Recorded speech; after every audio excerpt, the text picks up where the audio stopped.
Starship Empire. Muyuan Star. This is where the Starship Command Department of the Imperial Royal Starship University of the Starship Empire is located. The entire Muyuan Star, with a diameter of 50,000 kilometers from top to bottom inside and out, belongs wholly to the Command Department of the Imperial Royal Starship University. As one of the top-ranked universities of the Starship Empire, the fact that it bears the name of the Imperial Royal Starship University is proof enough of the formidable power standing behind it. According to incomplete statistics, the Imperial Royal Starship University has produced 75 Imperial Marshals, 735 Imperial Admirals, 1,328 Imperial Lieutenant Generals, 17,600 Major Generals, and 335,000 Brigadiers.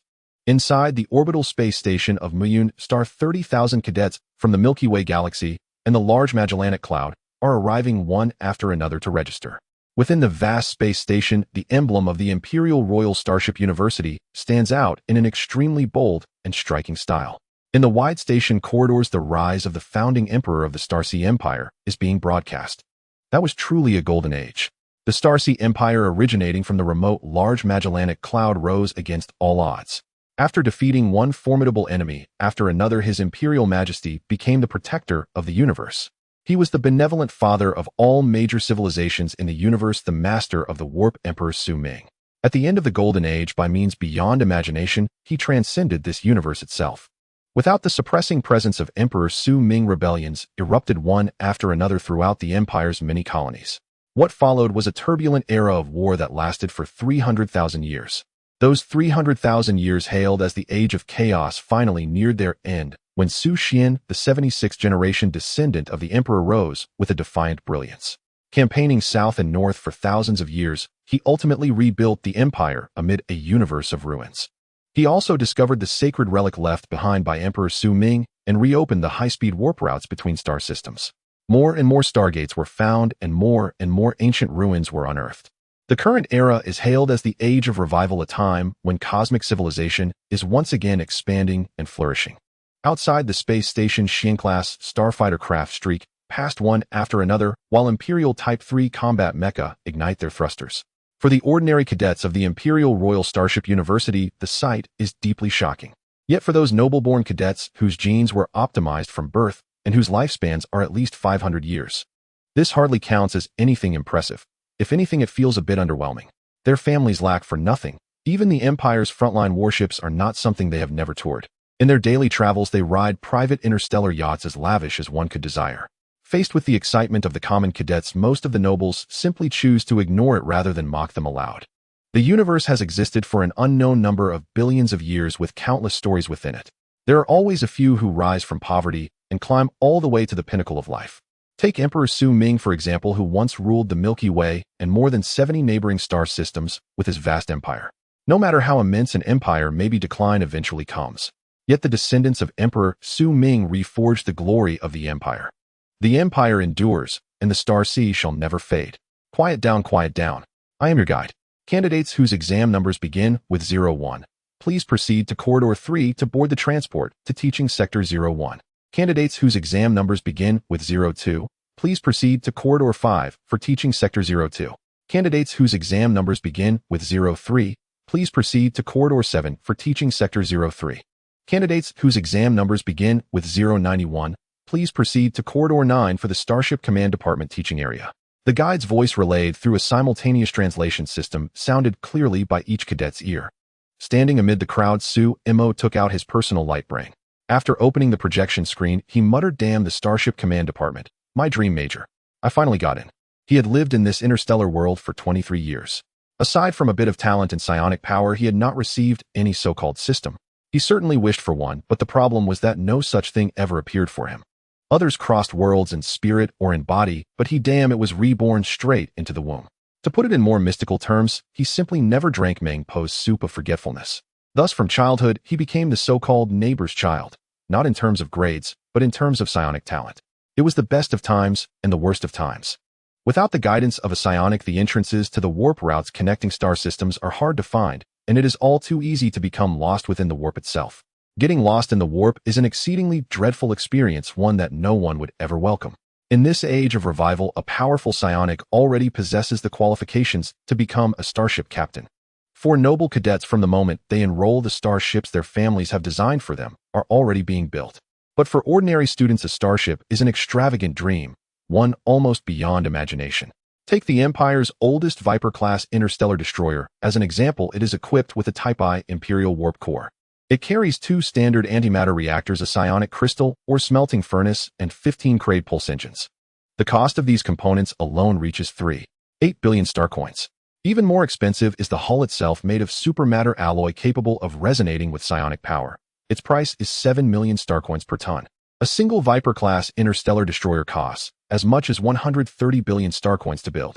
Following the guide's instructions, Su-Mo walked down the corridor and boarded a transport ship that looked relatively new. The Imperial Type 3 transport is equipped with pulse engines, but has no faster than light capability. Its maximum speed is only 15% of light speed. It is not fitted with inertial dampeners. Once the transport reaches 15% of light speed, ordinary people share only one fate: being crushed into pulp by the acceleration. Psionics can rely on their psionic shields to endure for a while, but once that time passes, death awaits them all the same. Departure procedures for the transport have been initiated. Pulse engines engaged. Destination: Imperial Royal Starship University Starship Command Department, Main Teaching Building. Ladies and gentlemen, this is your captain speaking. We have now departed the dock. The ship will shortly initiate pulse acceleration. Please secure all safety restraints. Seated with his safety restraints already fastened, Su-Mo cursed under his breath. Damn, this lunatic is actually going to use pulse acceleration. Is he insane? Pulse acceleration was a bit of jargon among captains, a phrase used to play rough with people, most commonly heard among seasoned captains at the front lines. In this life, his parents had died on the front lines defending a certain Stargate. That was the very reason he was able to enroll in the Imperial Royal Starship University. Aside from noble cadets and truly exceptional geniuses, the Imperial Royal Starship University only admits direct descendants of those who have made immense sacrifices for the Empire. He inherited his parents' honor and came to this university. As the transport ship entered the atmosphere, its pulse accelerator roared to life. The noble cadets, usually so composed and elegant, hastily fastened their safety harnesses without a thought for their image. The powerful force pressing them back into their seats might have felt exhilarating for a fleeting instant, but when that pressure lasted for dozens of seconds, it ceased to be thrilling and became profoundly uncomfortable. Transport Ship 173, you are currently exceeding the speed limit. Reduce speed immediately. Transport Ship 173, a reduced speed at once, or my ship will take compulsory measures against you. A shrill alarm blared within Transport Ship 173. Ahead, a patrol cruiser over 1,000 meters long activated its forward tractor system, and a powerful convergence of traction beams began to gather. Ugh, ugh. One after another retching sounds echoed through the cabin. In that moment, both noble and commoner cadets found themselves making the exact same motion. When Transport Ship 173 finally leveled into steady flight, the cadets on board felt vastly better. In the distance, the command faculty's main teaching tower of the Imperial Royal Starship University rose into the clouds. Soaring to a height of 3,600 meters, the skyscraper was the iconic landmark of Miyuan Star. Apart from the equally sky-piercing psionic tower, no other structure stood taller than the main teaching building of the Imperial Royal Starship University's command faculty. The psionic tower's dim blue radiance shone like a frigid sun upon that other energy dimension. Gazing at this icy blue sun, Su-Mo let the spiritual force within his sea of consciousness reach out and commune with that energy realm. Psionic energy gathered in Su-Mo's palm, forming a faint sphere of light that looked as though it might dissipate at any moment. He cursed under his breath. Damn it, without psionic equipment, a mere psionic user like me can't even compete with a gene-modified warrior. According to the Empire's records, in the era when the Emperor ruled the cosmos, there were high-speed subspace routes linking every star system. Now, however, no such fast lanes remain within subspace, only the swarming Void Zerg. The Void Zerg could tear through the armor of an ordinary warship with ease. Only psionic users could hope to slip safely past their ravenous swarms. A psionic grandmaster's lifespan could exceed 1,000 years. At the same time, the psionic tower served as a beacon, the Empire's control room signal marker within the pressure-regulated layers.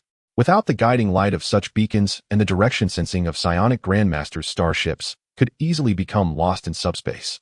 The consequences of drifting aimlessly in subspace were extremely perilous. Even so, within the Empire, there were still many who were obsessed with treasure hunting in that boundless void. Yet, such subspace expeditions usually carried a mortality rate of over 80%. Su-Mo was just a psionic user in this lifetime. He would be more than satisfied if he could muddle his way to the rank of psionic saint.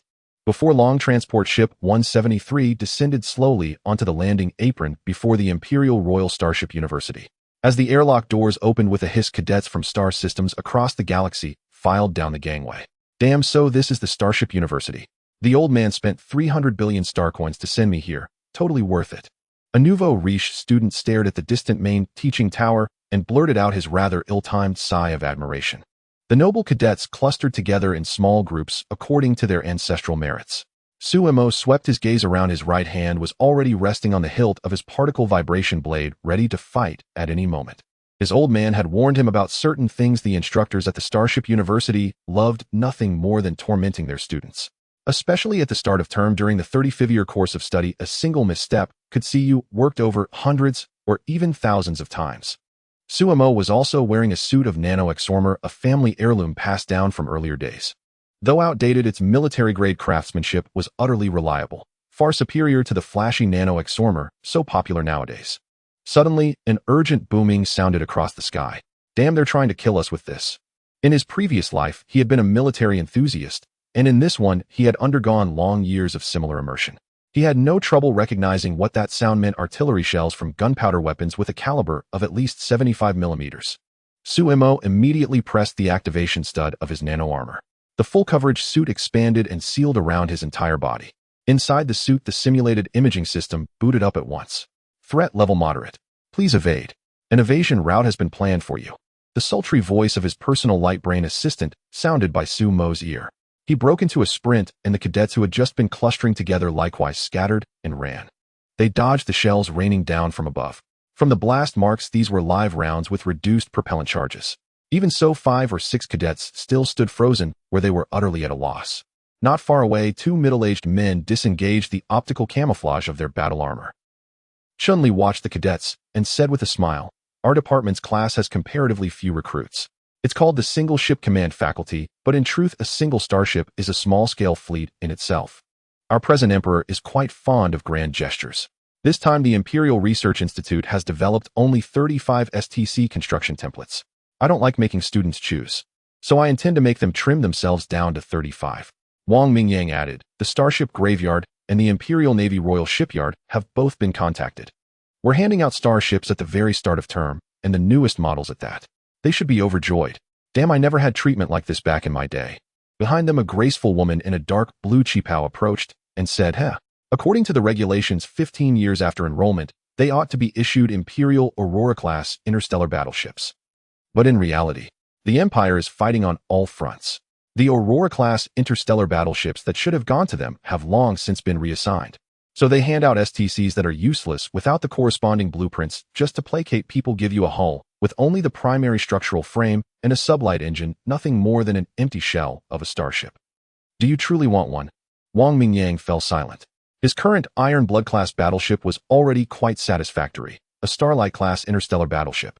It was the latest design from the Federal Design Institute. Unfortunately, despite its excellence, certain reasons had led to the downfall of the previous Imperial Navy minister. With no more star coins to fund construction, the new ships under assembly could only sit on the slipways, occupying space and gathering dust. Chun-Li smiled faintly and said, "But the noble academies have an advantage. They can rapidly purchase components to complete their starships. What about the commoner academies? Students whose parents have rendered outstanding service may go to the Starship Graveyard to scavenge for good parts. As for pure geniuses, that old headmaster won't foot the bill for those empty hulls. If there are a few kids whose psionic talent is truly lacking, the most they can hope for is to follow the Imperial Ministry of Transport and haul supplies to the front lines." A Starlight class is enormous. Its length reached 17,600 meters, its beam 5,700 meters, and its height 6,100 meters. Of course, these were figures at the tallest point, but the difference was negligible. Its construction was exceptionally robust, employing only the finest of materials. The shipyards had considered dismantling it, but scrapping it for materials would cost more than the materials were worth. The primary structural frame of an interstellar battleship was cast as a single piece and then built upon in an integrated process. It was nothing like the modular construction of an interstellar cruiser. According to the design schematics, the service life of an interstellar battleship's main structure typically extended to around 10,000 years. Of course, that referred only to the primary framework. Everything else would need replacement when its time came. Shells incessantly rained down upon the Imperial Royal Starship University, striking the plaza in front of the main teaching building of the Starship Command Department. Wang Yongming looked at the underperforming students and said, "Their grades are excellent. They are all top-tier geniuses. However, they are not the ones the Imperial Starship University desires. Perhaps the Imperial Merchant Ship University would be more suitable for those few students." The sudden bombardment best reflects the students' qualities. Indeed, they are in the process of screening out those who are not fit to remain here. This class only recruits the elite. They do not want any useless individuals. Many of the Imperial's unspoken rules may be hard to comprehend, but the students who come to the examination hall must have family members who have made outstanding contributions to the Empire. This is their glory, and it is also a principle supported by the Empire. It serves as a significant motivation for the citizens across the various star systems and regions of the Empire to strive for progress. The woman in a deep blue cheapao crossed out one name after another on her holographic interface. Among the candidates were both ordinary talented students and noble students, as well as the semi-finished products of star-level interstellar battleships. Not everyone can complete their construction. If they fail to finish, they cannot graduate, and without graduation, they cannot truly step into the sea of stars. Thus, they never waste others' time. After sending a message to the mobile troops behind him, Chun-Li smiled and said, "These kids, they truly are spirited, and a few possess psychic talent knowing how to use the psychic shield. It's a pity the bombardment must continue for a while. As long as one has not become a psychic saint, they cannot enter the subspace without protection. The number of psychic saints is the true foundation of the Empire." The Emperor's radiance illuminated the Empire, and the Empire's psychic saints advanced toward the Emperor's goal. Damn this bunch of useless things. It's just the start of school, and they're shelling us. And they're using live ammunition. It's simply absurd. Suemo lay in a position that had been struck twice by shells, wondering where these outdated gunpowder weapons had come from. They could not break the ground, only leaving behind black scorch marks. Gently wiping away those burnt marks, the polished ground reflected Suemo's face. "Bro, you're not wrong. My dad never mentioned that the entrance exam would involve this." Although these gunpowder weapons are not as powerful as psychic or particle equipment, who wouldn't be scared when such large shells are heading straight for them? Suemo lay on the ground and said, "These are just a bunch of useless things. The chances of 3 shells hitting the same spot are minuscule. If we lie low, we can get through this ordeal." The shells continued to fall like hail, with people occasionally getting injured and being carried away by security robots. The number of students, originally over 300, was rapidly decreasing. "Those 2 idiots are actually lying there. Cover me from behind and give them a grand slam. If we do well, we'll treat them to drinks tonight." Wang Mingyang looked at Suemo, who lay still on the ground, and shouted into his personal holographic device. Meanwhile, the mobile troops, having recalibrated, directly launched the shells. Bang! Bang! With 2 loud explosions, 2 shells accurately struck Suemo. A blue light curtain appeared above him, blocking the incoming shells.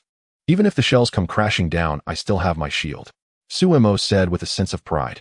The psychic shield is a must for psychics. In many cases, it can grant them an extra life. Having an extra life, can there be anything more appealing? Not everyone is qualified to replicate a digital body, and genetic cloning is not the same as being oneself. Moreover, genetic clones must undergo a series of genetic optimizations and adjustments to survive for a few hundred years. However, the cost in star coins is enough to purchase a Viper-class interstellar destroyer. Furthermore, the Empire strictly prohibits citizens from cloning privately. Certain entities, once discovered, will be executed on the spot. There is no room for negotiation. This is the Empire's taboo. In the Empire Starship University, at the square in front of the main teaching building, the booming cannon fire finally ceased, with wisps of white smoke still rising from the spent shells. The Imperial mobile troops and the surveillance robots dealt with the students who remained motionless in their spots. During the recent test, these students, regardless of their powerful family backgrounds, had already been eliminated. Regarding the Emperor's former alma mater, the once Starship Academy, although it has been renamed the Imperial Royal Starship University, the principals strictly adhered to the ancient rules passed down from who knows how many millennia ago. The cleaning robots swiftly cleared the debris from the ground. After the traces of smoke and fire were wiped away by the cleaning robots, it was as if the recent bombardment had never occurred. Suemo dispelled his energy shield and assumed a standard combat posture, wielding a particle vibration knife. Over 20 other students mimicked Suemo's actions, among whom several were clearly of alien races. However, the Empire is a tolerant civilization, and the current emperor has taken many concubines, just like the founder of the Empire, the Emperor himself. Therefore, many alien civilizations that had once sacrificed their fortunes to assist the Empire during that era had gained the opportunity to study at the Imperial Starship University. Chun-Li submitted the final class roster to the Imperial Starship Committee, then said fiercely, "You are all geniuses, unequivocally geniuses, with battlefield reaction capabilities that are truly remarkable. The Imperial Starship University has 300 departments, and you chose the Starship Command Department and the most rigorous single-ship command department. My ancestor once served as the Emperor's teacher and assisted the Emperor in acquiring the first interstellar battleship. That battleship is permanently displayed in the Imperial Royal Museum. But I must tell you, coming here means you have entered hell. It can truly be said that when there is a path to paradise, you do not walk it, and when there is no door to hell, you have barged in yourself. The Imperial Starship University Starship Command Department and Single Ship Command Department are the most arduous of all departments.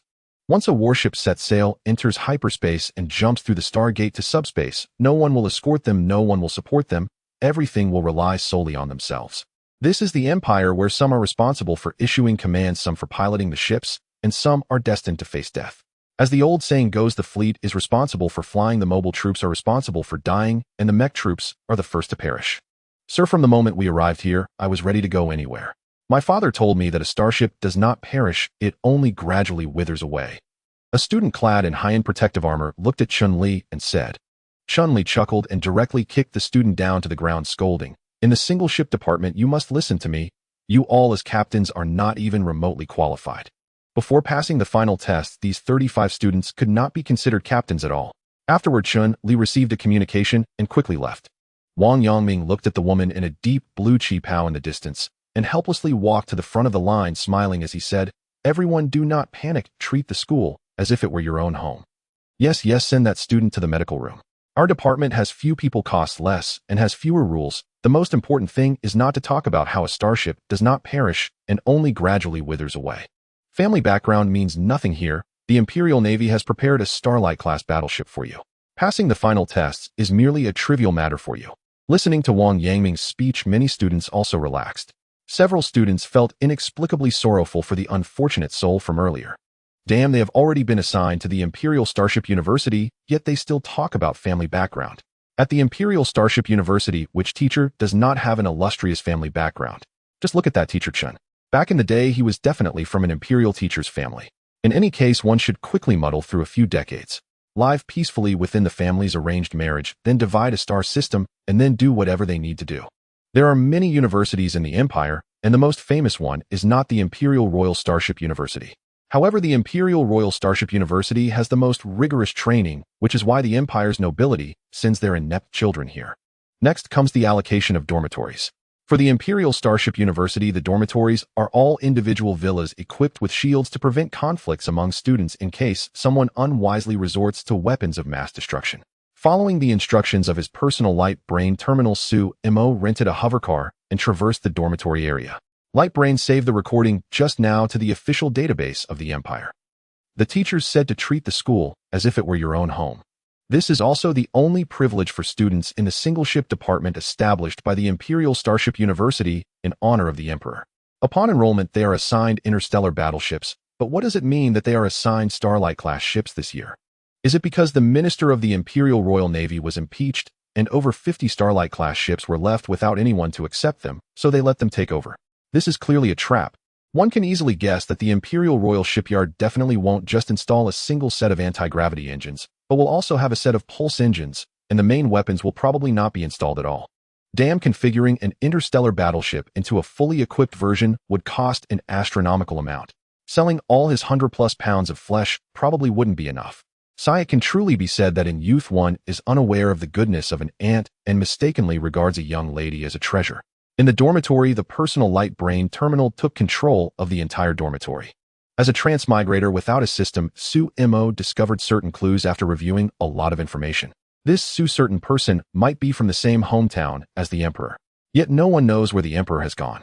On the distant star of Mu Yuan at the Imperial Royal Starship University, within the Starship Command Department, over 30 affiliated branches have successfully completed the enrollment procedures for new students totaling around 10,000.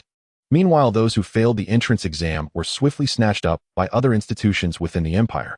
Although these students did not pass the entrance exam for the Imperial Royal Starship University, it does not imply their lack of capability.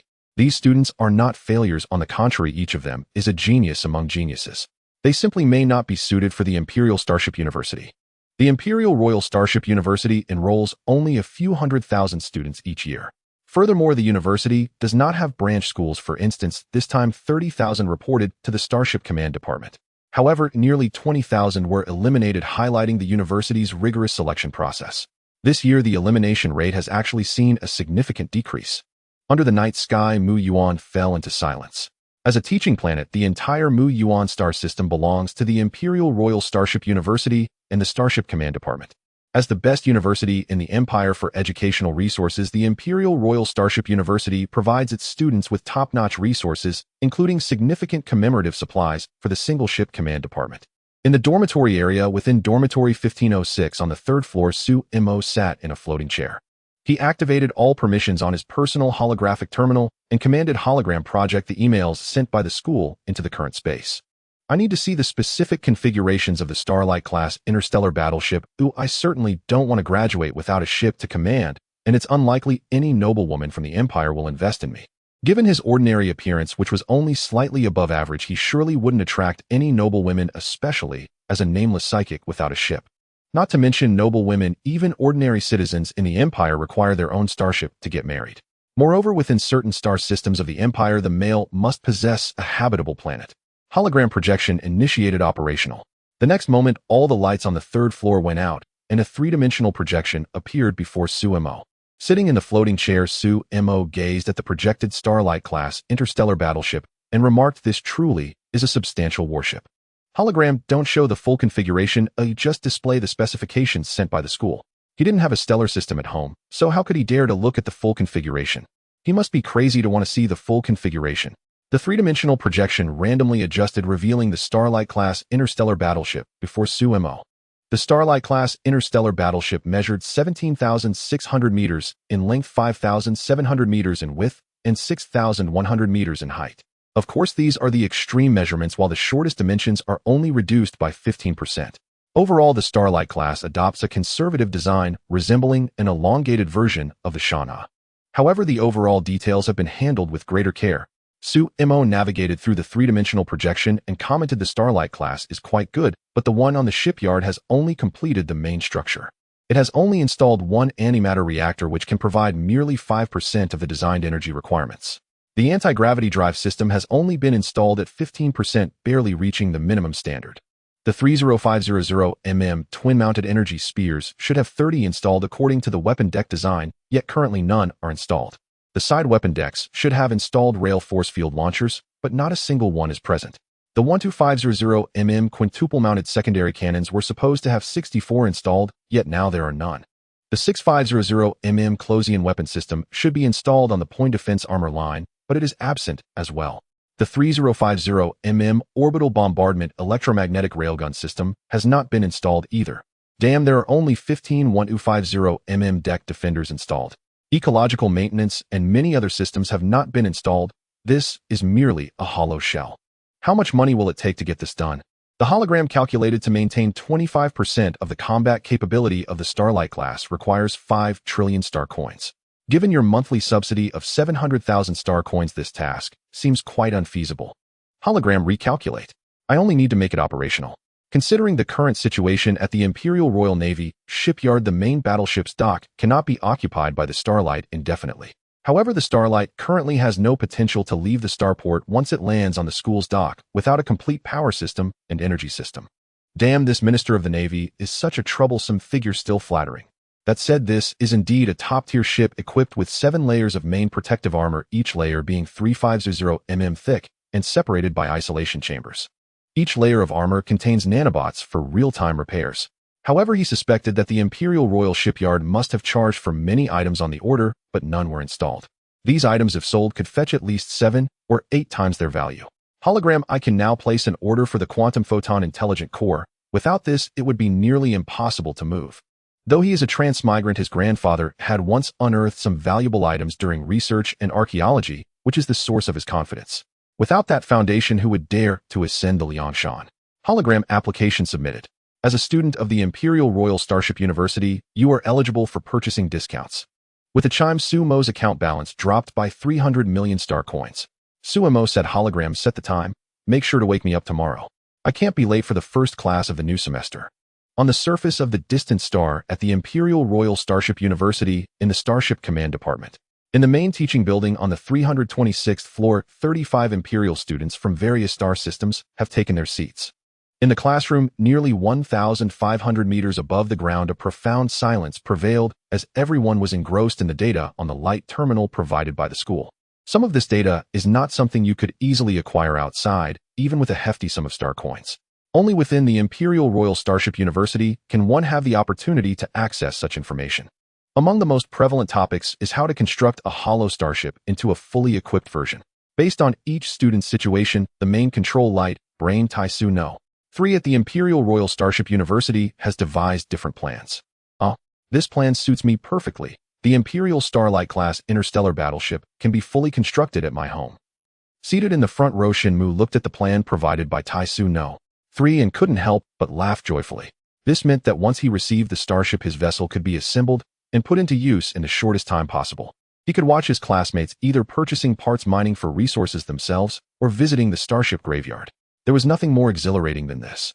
Of course, as one of the shareholders of the Imperial Royal Bank, the Shen family would certainly provide some star coins to his classmates, but they wouldn't be interest-free. The fortunes and misfortunes of the noble students varied, not to mention those of the common students. Suemo looked at the data on the school's light brain and couldn't help but curse. Starship Graveyard Scientific Archaeology, joining the Kunping Transport Group to deliver supplies to the front lines. A projection spanning dozens of pages appeared before Suemo as someone qualified to access the Starship Graveyard. He wasn't worried about the secondary cannons or close defense weapons. There were plenty at the Starship Graveyard, but he certainly couldn't scavenge the main cannon from there. The Empire generally employs hardware and software restrictions to limit the power output of standard light spears. However, one must buy the standard light spear turrets produced by the Empire's shipyards. Although there would be multiple restrictions for students of the Imperial Royal Starship University, these limitations were undoubtedly much lesser, but the prices, they could skyrocket.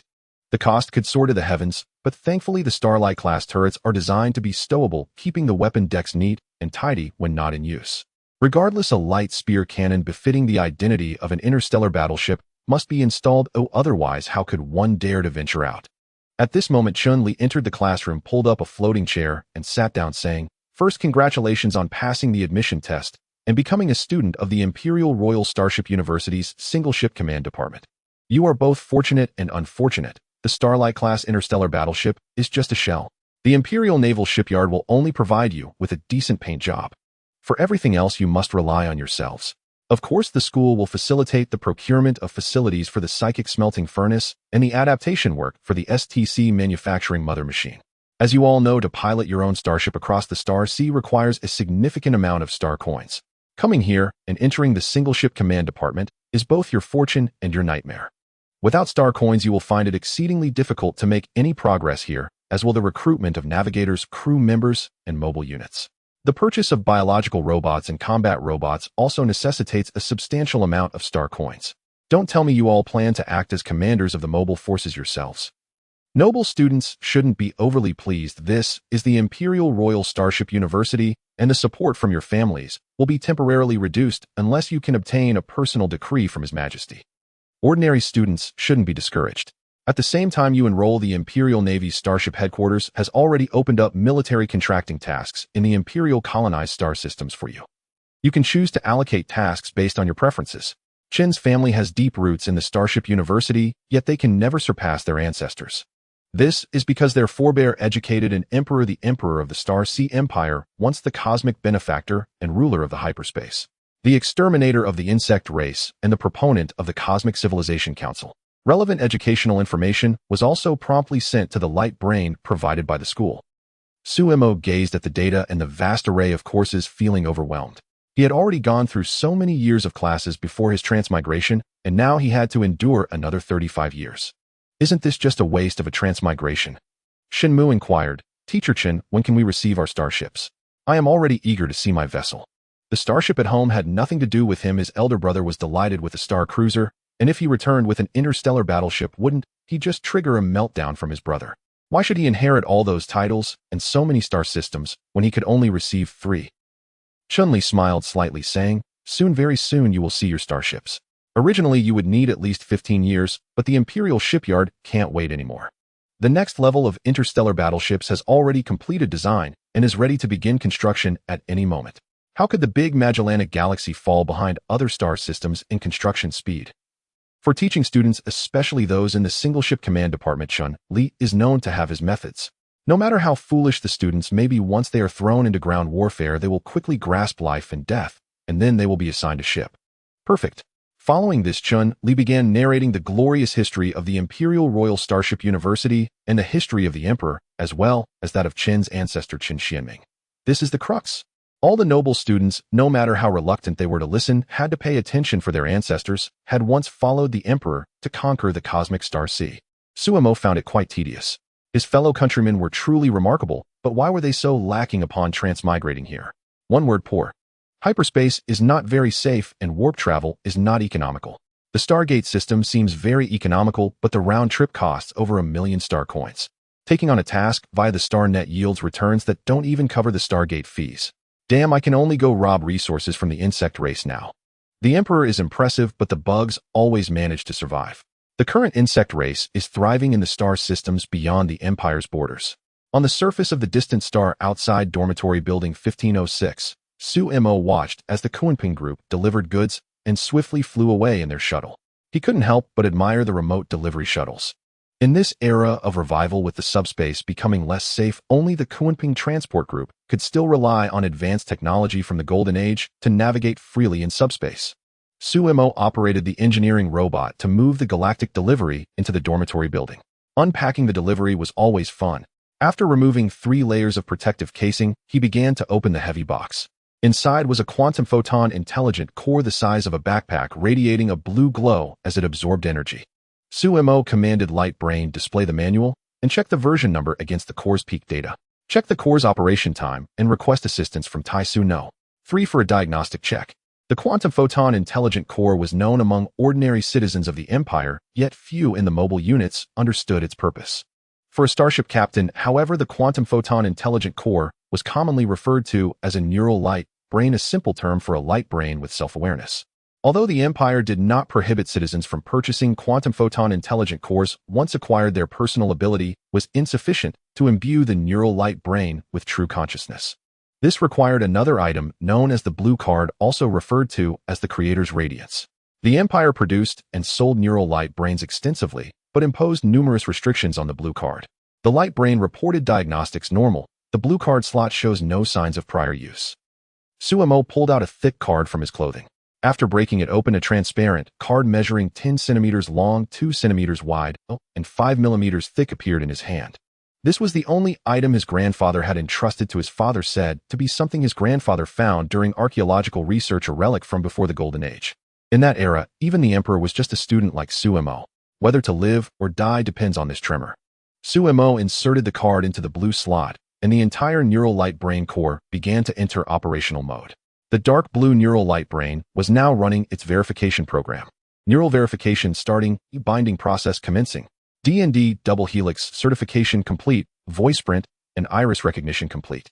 Spiritual mental source authentication complete, identity verified. Stas group neural light brain at your service. A melodious female voice echoed, sending shivers down Suemo's spine. Suemo said, read the information in the blue slot and load the programs within to create self-awareness. Import the personal storage data of the light brain, generating it based on my ideal classical goddess.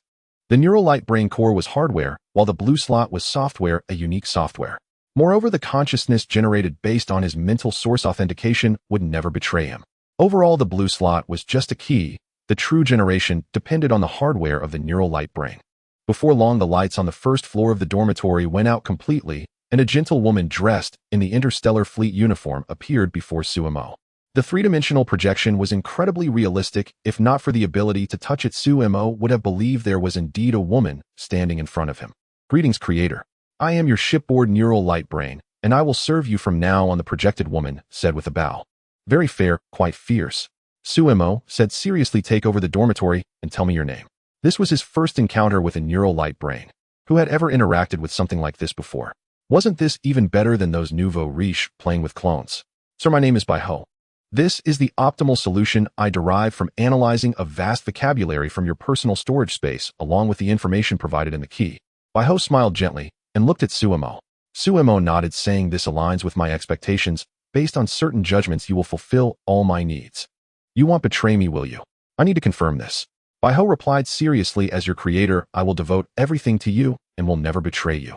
The core of the neural light brain emitted a red glow, clearly writing this principle into its fundamental logic once again. Suemo smiled and said, Baiho, in some time I will receive a Starlight-class interstellar battleship. At that point you will serve as the main control light brain of the battleship. Baiho's three-dimensional projection walked towards Suemo. Sir, based on known information, the Imperial Royal Navy shipyard in the Damagillan star system has only completed about 50% of the 35 Starlight-class interstellar battleships. They do not yet possess the capability to roam the star sea. As an intelligent being, Baiho did not spare Suemo any face. Suemo looked at his 8-digit star coin balance and said, Baiho, can we access the interstellar market to earn some star coins? It was rumored that his impressive fellow townsmen had amassed the funds to buy their first interstellar battleship through such means. Baiho shook her head in refusal, saying, according to the Empire's 7th statute, we cannot access the interstellar market. The Empire's ties level main control light brain records and archives all fluctuations in the interstellar market. Suemo looked at Baiho and said, based on the current construction status of the Starlight class, design a construction directory that enables the ship to take off. Without further ado, we need to get the ship moving. Once the cadets at the Imperial Royal Starship University receive their starships, they enter an adaptation period. During this adaptation period, teachers lead students to the frontiers or ship graveyards for resource collection, and how much they earn depends entirely on their abilities. Baiho, change your appearance, adjust the appearance list slightly. I might lose control, and set it to the old-style three-dimensional projection. In the next moment, Baiho's figure transformed into a blue ethereal silhouette. At this moment, Suemo felt much better. He finally understood why many starship captains chose not to marry. With this, who would bother getting married? One habitable planet could produce dozens of starships. With that money, it would be better to marry the onboard light brain without fearing being left behind when deployed on missions. Of course, most captains would marry their first officers. On the distant star of Mu Yuan, a small half-month has passed. The Imperial Royal Starship University is steadily advancing the courses of the Starship Command Department and the Single Ship Command Department. Unlike the Fleet Command Department, which conducts a plethora of simulated battles daily, the Single Ship Command Department does not require as many simulations. For the Imperial Navy, the significance of the Single Ship Command Department is to honor the Emperor. In most cases, after graduating from the Single Ship Department, aside from a century-long internship, they will usually handle teaching positions at the university, which has become a tradition at the Imperial Royal Starship University. The Fleet Command Department emphasizes war simulations, while the Single Ship Command Department focuses more on exploration. On the star of Mu Yuan, the near-Earth orbit remains busy. Transport starships traveling to the starport complete their unloading at the near-Earth orbital space station before heading back. Transport ships within the starport's stellar ring will transfer goods from the starport to the surface. Although the space elevator is very cheap, the Imperial Transportation Department does not favor the inexpensive option. The gentlemen of the Imperial Transportation Department are particularly fond of starships. The number of starships has become the only indicator for various departments to compare themselves against each other. Suemo stood on the observation deck with his classmates, gazing at the starry sky he had looked at for countless years. No one enjoys standing on the fragile observation deck to gaze at the stars. If a missile from the stellar ring were to come, they would all fall from a height of 70,000 kilometers. And then they might be burned to ashes or perhaps frozen into popsicles. Chun-Li led dozens of biorobots into the observation deck, looking at his students with a smile and saying, as everyone knows, being a starship captain is a job that tests one's courage immensely. Now put on your orbital parachute armor and prepare for orbital descent. If you die, according to the Imperial Royal Navy, the starship captain's medals and compensation will be awarded at the highest standard. Once a starship leaves the starport, it is like a solitary wanderer. The same goes for single ship exploration of the starry sea. Thus, courage is of utmost importance. Without courage, how can one be a captain? Damn, he's playing with us again. Suemo cursed silently as he took over the biorobot suitcase and began donning the planetary orbital space protective suit. The mobility unit's protective suit has one prominent characteristic: it is cheap. After all, most of the time, apart from genetically modified warriors who dare to directly parachute from orbit, most of the time orbital descents are conducted using biorobots. The mobility unit will take small transport vessels to land on the planet's surface. Among Shun Yu's group, no one dared to back down. If someone were to retreat, now they'd definitely have their third leg broken. The other students quickly donned their orbital parachute suits as well. Chun-Li chuckled and said, "You guys are truly stubborn. During the orbital descent, from 70,000 kilometers your bodies will endure unimaginable forces. Imagine your hearts pounding furiously, even overloading, and then giving out. When heaven has a path, you refuse to walk it. When hell has no gates, you rush in. Chun-Li roared at the camera, "Old Lu, give these little brats something tough." Then Chun-Li swiftly threw out the observation deck and the biorobots entered parachute mode. After all, it was just a test of courage. They couldn't let anyone actually go to their deaths. 300 kilometers away, an Imperial Standard Interstellar fighter launched a Miracle Pulse missile at the observation deck. A distance of 300 kilometers takes only 1 minute and 35 seconds. Missile incoming, missile incoming. Prepare for collision defense, prepare for collision defense. Damn, bastard, idiot. A chorus of angry curses erupted within the observation deck. In the next moment, the observation deck was shattered by the Miracle Pulse missile plummeting towards the ground. The 35 students also began their courage test.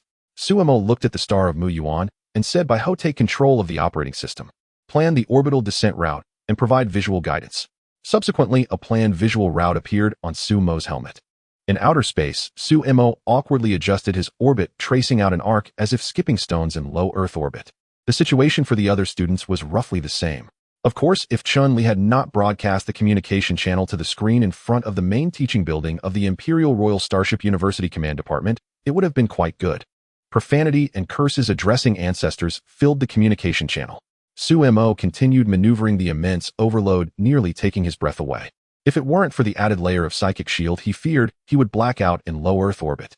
"Sir, there is an interstellar fighter approaching from behind code 010, closing in at high speed 350 kilometers away." Suemo cursed angrily. "Damn, this is simply unfilial." To their mothers. Knowing that it would definitely lead to death, Suemo chose a more refined way of cursing. Meanwhile, his classmates were venting their frustrations with quite vicious remarks. Chun-Li, who was piloting the interstellar fighter, chuckled in the channel, "As your teacher, I won't make things difficult for you. As a son, you all will taste the missile today. If hit by a missile, it will kick you out of the single ship department. I have no power to recruit you back, but I do have the authority to expel you." A missile loaded with no explosives was instantly launched. In an instant, the patrol starships thought an attack had occurred. Muyuan Star low Earth orbit. 35 cadets from the Stellar Vessel Command Department of the Imperial Royal Stellar Vessel Academy were plummeting toward the planetary surface at breakneck speed. Meanwhile, on the massive display screen before the main academic building of the Imperial Royal Stellar Vessel Academy's Stellar Vessel Command Department, tens of thousands of students watched this live orbital descent, a spectacle freely broadcast across campus. As future Starship captains, chief strategists, and fleet operations officers, they had long trained in simulators, experiencing planetary orbital descent virtually. Yet witnessing their peers execute it in real time still sent jolts of exhilaration through them. The descent was undeniably thrilling. 3,000 kilometers remaining. They'll complete the drop shortly. Ha. Old Master Chun is truly ruthless. If I were up there, I'd fire a 105mm training round straight at him. Damn it, students' orbital descent is an exceptionally hazardous method of planetary entry. Fortunately, multiple safer alternatives exist for reaching the planetary surface, so rest assured no orbital descent will be mandated for you. Instructors from other departments likewise offered reassurance to fresh cadets whose hearts raced with nervous excitement. Veteran cadets, however, regarded such spectacles with nonchalance. Though orbital descent wasn't part of their curriculum, they routinely endured the heart-stopping thrill of 50,000-meter bungee jumps. Acrophobia among students of the Imperial Royal Stellar Vessel Academy was absolutely unacceptable. As time passed, dozens of fiery streaks pierced the sky near the Karman line above Muyuan Star. Suemo commanded, "By Ho, activate auxiliary descent systems. Adjust attitude. We've got an audience down there and I refuse to embarrass myself." A misstep during descent would amount to social annihilation within the academy walls. By Ho replied, "Auxiliary descent system engaged.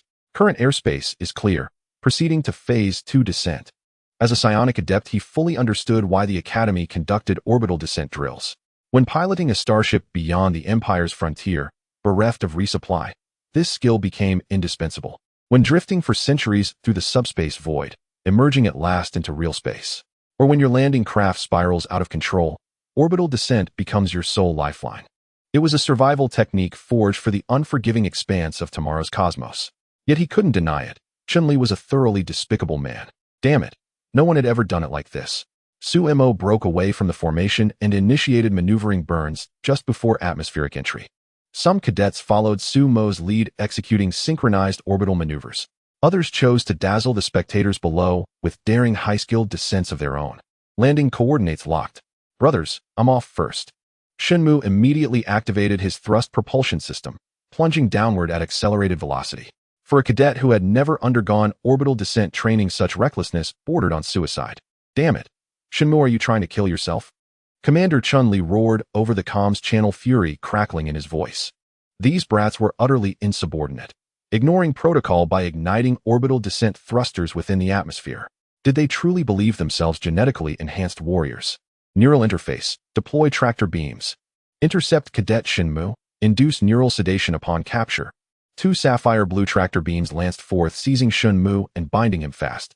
Then, in mid-atmosphere, the beams accelerated him to 15 Mach in a violent high-G maneuver. 6 minutes later, 34 cadets from the Solo Vessel Division touched down successfully, while only Instructor Chun-Li remained airborne, circling with Shenmue aboard his fighter. Su-Mo gazed upward as the fighter screamed past, remarking dryly, "Well now, that's some next-level improvisation, using tractor beams to boost an orbital descent system to 15 Mach. That'll make anyone vomit." Ugh. Su-Mo and his 33 comrades retched violently, expelling every morsel of breakfast they'd eaten that morning. There would be no avoiding embarrassment, but the watching cadets and faculty offered no mockery. Instead, spontaneous applause erupted across the grounds. Cadets who executed orbital descent without prior training deserved recognition, not ridicule.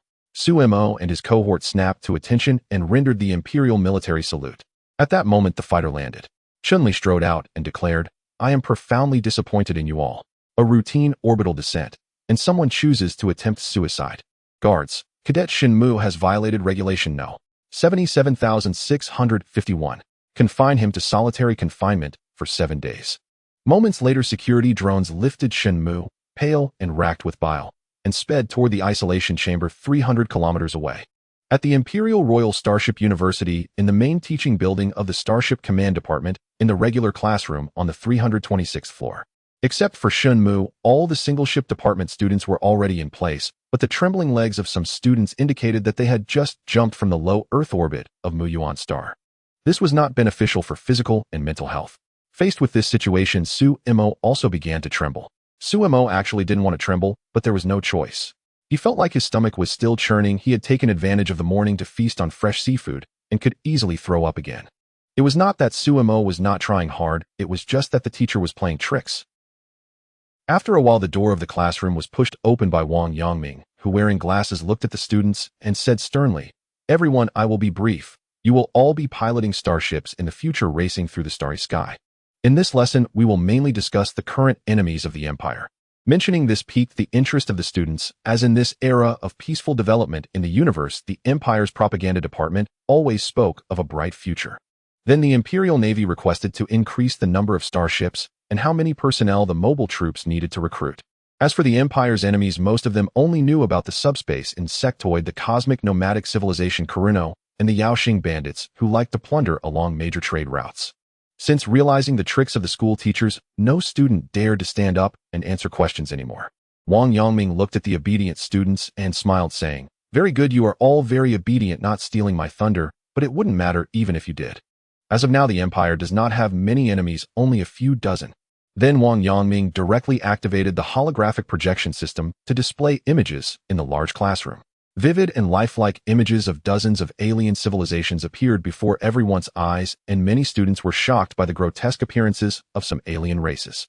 In a word, they were truly ugly. Being ugly was one thing, but daring to oppose the Empire was another. Su-Mo looked at the many alien civilizations before him and felt a sense of helplessness. Wasn't it said that the Empire's enemies were only the insectoids and a few troublesome elements? How did it come to have so many alien civilizations? If this were to spread, wouldn't they be directly marked? The Holy Kingdom, the Storm Merchant Alliance, the Dark Prison Divine Race. Doesn't this imply that all civilizations near the Empire are enemies? Although these civilizations had once briefly depended on the Empire, it seemed that some of these vassal civilizations were not very obedient now. Wang Yangming observed the puzzled crowd and said, "As you can see, once you pilot a starship and venture out, everything you see will be the Empire's enemies. But do not worry, these enemies defined by the Empire will not lead to large-scale wars until the subspace insectoids are cleared. In this lesson, I want to tell you one thing: besides the Empire, you cannot trust any alien civilizations. The Empire's punishment for traitors has always been extremely cruel, I believe none of you would want to test it. In the past thousands of years, there had been traitors at the Imperial Royal Starship University. However, every traitor was hunted by the school's disciplinary fleet across the universe and reduced to ashes. Even their digital life lineage was implanted with terrifying viruses. They are still serving their sentences in the Empire's digital life prison. The sentence isn't even long, just a few tens of thousands of years. All their genes will be cultivated into clones, contributing all their strength to the Empire's grand cause. Only when they turn to ashes can they atone for their betrayal of the Empire. Teacher, when do we get to receive our starships? Yes. My account is already desperate to get started. Right, teacher, where's my ship? The students clamored, and Su-mo mixed in with the crowd shouting. Is it safe to land? A duck that has flown away cannot be eaten unless it is caught. His neural light brain is ready, yet such a precious neural light brain is left in the dormitory to collect dust. He had never seen such a leisurely neural light brain. Moreover, getting the starship in 15 years is equivalent to contributing to the Empire 15 years early. Everything is for the Empire, everything is for the Emperor, everything is for loyalty. The Empire is extremely strict in the management of starships, imposing strict restrictions on groups not controlled by noble factions, such as certain corporations that despite having a significant presence within the Empire's territory. But once they lose the Imperial Navy's endorsement, they become easy prey for space pirates. Those small-caliber particle cannons and ion cannons used to defend one's life on a single starship are simply a path to self-destruction. The Empire has strict limitations on the starships that can be operated by its citizens aside from military fleets. You can buy a shield ship or make military modifications, but you absolutely cannot install light spear cannons. Installing weapons of mass destruction is dangerous. However, students of the Imperial Royal Starship University perfectly avoid this, yet 99% of the students will join the Navy's Starship forces upon graduation. Except for students in the single-ship department, who mostly undertake exploration missions. There are also some transport tasks and some combat missions that cannot be publicly disclosed. No matter how you put it, graduating from the Imperial Royal Starship University is like obtaining a passport. A passport to the upper class, for certain corporation star currency, is just a number. It's just a matter of dozens of zeros, yet the Empire's controlled star battleships are rare to encounter. Wang Yangming spread his hands and said, "It will be just a couple of days. The Imperial Navy is currently calculating some reports, and once the reports are successful, you can set off to the Imperial Royal Navy shipyard Kafulan Star to receive your starships. Teacher Qin Xianxian has secured a generous time frame for you. You have 3 months to modify the starships, but of course you have to pay for the docking fees yourself. 3 months later, you will head to the Starship Graveyard or other locations for the second phase of your studies. We only cultivate elites, not waste. At the moment you receive the starship, you will automatically be transferred to the Navy's military roster and granted the rank of colonel. If all goes well, most of you can be promoted to Major General.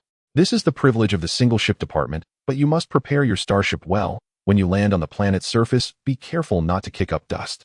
If the Empire's environmental department catches you, you could face fines of several million star coins. Having your own starship is never the issue, but the real challenge lies in how to handle it properly. 2 months later, after enduring a series of tormenting courses, Su-mo finally awaited the day to head to the Imperial Royal Navy shipyard to receive the battleship. The Starry Sea, it's still the sea. It seems that the local association is still at work. To save costs, Chen Li actually made them take the Imperial Standard unprotected interstellar cruiser, heading to Kafulan Star to receive the Starlight-class interstellar battleship. It was futile whether they wanted to switch to other starships. They were bound for Kafulan Star regardless. Isn't it outrageous that a stellar dock of the Imperial Royal Shipyard would not allow starships not belonging to the Imperial Royal Fleet to enter? Inside the upper observation deck of the Imperial Standard unprotected interstellar cruiser, Su-mo helplessly ate the meals provided on board, adhering to the dietary regulations set by the Imperial Royal Navy. He just wanted to say one thing: if they continue to disgust people with coffee-flavored energy bars and cumin-flavored energy bars on the Imperial Standard unprotected interstellar cruiser September Flower, only during peacetime would they provide somewhat normal meals to passengers aboard the starship. However, if one wanted better meals, they had to pay. Of course, once they paid, the effect was immediate, and they shared the same standard as the crew of the September Flower. Shenmu, who had become familiar with Su-mo, said, "Old Su, we're doomed this time. The Starlight-class interstellar battleship is nice, but Tian's Imperial Shipyard is clearly using us as scapegoats. My father gave me some insider information. In 2 years, we are expected to assist in the offensive against the Zerg. The Imperial Navy is filled with incompetent people. Instead of sending their numerous fleets, they insist on relying on us. Damn the Imperial Navy." The Imperial Navy crafted a beautiful report, and then an Imperial general eager to pick flaws waved his hand, ordering them to go to the battlefield in 2 years. Suemo had long grown accustomed to the various unexpected incidents of the Empire. While eating, he said, "Stay calm. From past expansion wars, we mostly just did menial tasks. Even if we are to take over a shell, the Imperial fleet won't let you rush in. The priority is to steadily take over the Starship and prepare for modifications. This is a training at the Imperial Royal Starship University. This time, we are at the same starting line." According to the best projections made by Ho, if all goes well within 3 months, he could get his ship out of Cafulan Star and slowly sail to the Starship graveyard for collection, but he was quite worried now. Only by becoming wealthy could his worries be alleviated. To truly get a Starship moving, he needed at least 3,000 biological robots to maintain its minimum operation. Additionally, he required a substantial number of security robots to ensure safety aboard the Starship. He also needed to recruit a navigator, as the captain must retain enough spiritual energy. In the engine room, he had to recruit some old-timers for those who had served the Imperial fleet for hundreds of years and left the fleet for various reasons. A Starship was their remaining life. He also needed a spiritual energy team to deal with various unexpected spiritual energy incidents in the cosmos. Of course, a fully staffed mobile squad was also essential. They couldn't rely on security robots all the time. Both security and biological robots required by Ho to allocate computational power to operate. Sigh. Shinmu laughed helplessly and said, "Our fate is unfortunate. In the next life, I must be reborn into the Imperial royal family. Before the princes and princesses of the Empire reach adulthood, their starships have already begun construction. I've heard that those were crystallizations of technology from before the Golden Age." His ancestors were not numerous, but after his ancestor became close to the Emperor, the ancestor of the Shun family produced over a dozen descendants. As a result, the current Shin family is very large. Apart from receiving a share of the family dividends, trying to meddle in family affairs would be a path to self-destruction. Otherwise, he wouldn't have come to the Imperial Royal Starship University for further studies. Suemo spread his hands and said, "A bird in the hand is worth 2 in the bush." Even if it's a shell of a Starlight-class interstellar battleship, no other school is offering anything to their students yet. Only the Imperial Royal Starship University, being the alma mater of the Emperor, is this extravagant. Shinmu looked around at his classmates and said, "That's true, but we are still too unlucky. We should be receiving a fully equipped interstellar battleship in 15 years. That would be a fully equipped interstellar battleship, but what we are getting now is just a shell." Suemo stood up smiling and said, "For the Emperor, for loyalty, we have no choice. For the citizens of the Empire, choice does not exist. If an Imperial citizen lies flat, they will be thrown directly into the mobile troops for grinding, and after 2 or 3 months of grinding, they will be sent to the front lines, becoming an extremely cheap consumable for the Empire. Of course, they are also consumables, the most expensive consumables of the Empire. This is also the reason why non-military starship captains are popular, as they can freely take on missions while holding military ranks. But all the maintenance funds must come out of their own pockets. If one is not careful, they can end up deeply in debt. They may even have to auction off their usage years to pay off debts. Dan will take a nap today and go pick up the ship tomorrow. Right, since we are here, we must go. Hey, where's Teacher Chun? Where did he go? And what about Teacher Chin Qian? A group of students discussed, but the heavy atmosphere still lingered in the cafeteria. No. 75. Would that old Chun Li allow them to simply take over the Starship? There must be some tricks waiting for them ahead. After a tedious journey of nearly half a month through faster-than-light travel, the Imperial Standard Unprotected Interstellar Cruiser September Flower arrived at the loyal Royal Navy shipyard of the Empire. The Kafulrun Star shipbuilding base is the most important naval shipyard located in the Empire's native star system. It undertakes numerous shipbuilding tasks for the Imperial Navy and is a shipyard with a long-standing history of extreme loyalty to the Empire. Before the Empire was established, it had already been manufacturing starships for the Emperor. It has dedicated its loyalty to the Emperor, and this planet continues to serve the Empire with that loyalty. The bustling starport is bustling with a large volume of resources, goods, and visiting guests. Kafulrun Star is a standard-class industrial planet with an equatorial diameter of 2.000 kilometers. It has 5 military starports, 6 civilian starports, and over 100 spaceports located on the planet's surface.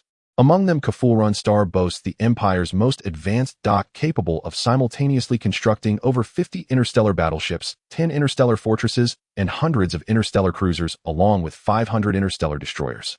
With the aid of the Empire's STC construction templates and the neural light brain, the construction cycle for interstellar destroyers has been shortened to 50 days.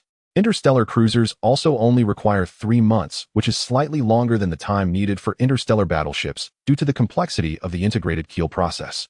The keel, carved entirely from super material, Shadow iron. Neutron star alloy is the reason an interstellar battleship can gallop through the sea of stars. The interstellar fortresses are constructed modularly with the final assembly factory located in an interstellar factory in low Earth orbit. Su-mo and his companions boarded the transport shuttle heading straight for the Keful-Run Starlight dock. The transport shuttle, lacking a damper in its pulse engine, gave everyone a sense of what it feels like to be pushed back by the power of an ancient era. This is a massive yellow-brown planet, also an important asset of the Imperial Navy. Every century, the starships that fly out from here expand the Empire's territory and dedicate loyalty to the Empire. Dressed in a female nano-battle suit, Chen Qianqian looked at the cadets of the single-ship department and said, "Everyone, we will arrive at Keful-Run Starlight-class dock in 5 minutes. He'll briefly mention a few points. Although the Starlight class is still a shell, it already has the capability to take off, but you need to purchase the additional components yourself. The Imperial Navy has given 3 months' time, so those with star coins should hurry to install the necessary energy defense and weaponry components. The Governor's Office of Keful-Run Star won't miss this lucrative opportunity. The Imperial Royal Starship University has delivered 35 simplified versions of the STC, all integrated into the Starlight-class battleship, so there is no chance for regret at this point." At this moment, Chen Qianqian looked at Su-mo, who was resting with his eyes closed while carrying a backpack, and said, "Except for Su-mo, you are all unqualified. It should still be possible to order the neural light brains now. However, it will waste a lot of time. The importance of the neural light brain to a starship captain is comparable to that of their own vessel." Upon hearing teacher Chen Qianqian mention Su-mo, Shenmu and others finally realized why this guy always carried a backpack. It turned out to contain a neural light brain. But no one had told them how important that thing was. Looking at the puzzled cadets, Chen Li explained, "A bunch of fools for a fully equipped interstellar battleship. The neural light brain is standard equipment. For a shell starship, the neural light brain is undoubtedly the software." Indeed, this time the Imperial Navy moved too quickly. That minister really stepped on a horse's leg while trying to flatter. Who can be blamed? The Emperor of the Empire cannot deal with the influential elders, yet he cannot remove a naval minister. This current emperor, while valuing the system established by the emperor absolutely, does not want to see the single-ship faction rise again. So once it comes to single-ship departments, it can be said they are ready to retire. The cadets suddenly realized and hurriedly began to order the neural light brains. Most of those who made it this far had backing and investment behind them without mentioning anything else. An interstellar battleship of the Starlight class, when launched for escort missions, also carries a sense of prestige. Chen Qianqian asked Su-mo, "May I ask which fleet did your parents serve in?" Teacher Chen, "My parents served in the Imperial Royal Guard Fleet, the 3rd Guerrilla Fleet." His parents in this life sacrificed while protecting the Stargate, but Su-mo couldn't shake off the feeling that there was something fishy about it. Chen Qianqian nodded and said, "I understand. You are among the elite, and you shouldn't be in the single-ship department. The position of fleet commander is more suitable for you. With old connections, it is not a problem to mix in as a commander of a garrison fleet without mentioning anything else." Su-mo smiled slightly, looking at Chen Qianqian, and said, "Teacher, you jest. I am not suited for the position of commander. I am more suitable for piloting a starship to participate in scientific research and archaeology. That is the task most suitable for me, especially since building this ship will take at least 100 years. The Starlight-class interstellar battleship is indeed a colossal warship, more than double the length of the Everest from his previous life. However, as a military version of an interstellar battleship, this massive vessel was not designed to serve as a moving city, but rather as a war machine." Chen Qianqian replied, "What a pity." 30 minutes later, the transport shuttle arrived on the surface, and with the opening of 3 airlock doors, the cadets orderly stepped onto the ground. Steel peaks stood tall as far as the eye could see, resembling a miraculous scene from a dream. Hundreds of meters tall, the Qiongqi Type 3 engineering mechas were transporting materials, while anti-gravity transport shuttles moved back and forth between the docks. Even the wealthy cadets with noble titles were left speechless at this sight. The images seen in holographic projections were completely different from those seen on site. Shenmu exclaimed, "This is truly enormous." Su-mo feigned calmness and said, "What is this? Wait until you see the docks of the interstellar fortresses to know what true size is." "Have you seen it, old Su?" "No, I haven't." Su-mo answered honestly. Shenmu felt a critical blow. On the surface of Keful-Run Star, outside the massive dock of the Starlight-class interstellar battleship, the governor of the Imperial Navy shipyard at the Keful-Run Star shipbuilding base dispatched capable subordinates to oversee the Starlight-class dock. Accompanied by a team of technicians and several hundred finely adjusted biorobots, they came to greet a group from the Imperial Royal Starship University. Biorobots can be both good and bad. Most are just above the passing line. However, typically the manufacturers of biorobots do not provide such fine-tuning for a single client. Generally speaking, aside from the major parts of the Empire, these finely adjusted biorobots are not purchased. If it were not for this occasion, the Imperial Navy Department would not have successfully negotiated various exchanges of interest to deliver the interstellar battleships to these Naval Academy students in 15 years. If they were to be replaced with the current Starlight-class battleships, they would probably not be gifted to these students from the Imperial Royal Starship University's Single-Ship Command Department. Supervisor Liu looked at Chun-Li in the distance and walked over, saying skillfully, "Old Chin, you're here again. 50 years ago, you took quite a few good things from me. Tonight at the Flower Moon Club, we won't leave until we're drunk. I promise you a different experience." Chun Qianqian looked at Supervisor Liu with a fluctuating expression. Chun-Li immediately refused, saying, "Old Liu, am I that kind of person? Besides, hurry up and assign docks for my students. They need to get the ships operational in 3 months. Otherwise, they'll just embarrass themselves at the Imperial Royal Starship University. Don't you dare slack off. You must provide the necessary standard parts." He understood well how much benefit a supervisor of a Starlight-class interstellar battleship dock could gain from shipbuilding. It could truly be a century of clear supervision, bringing a battleship back home.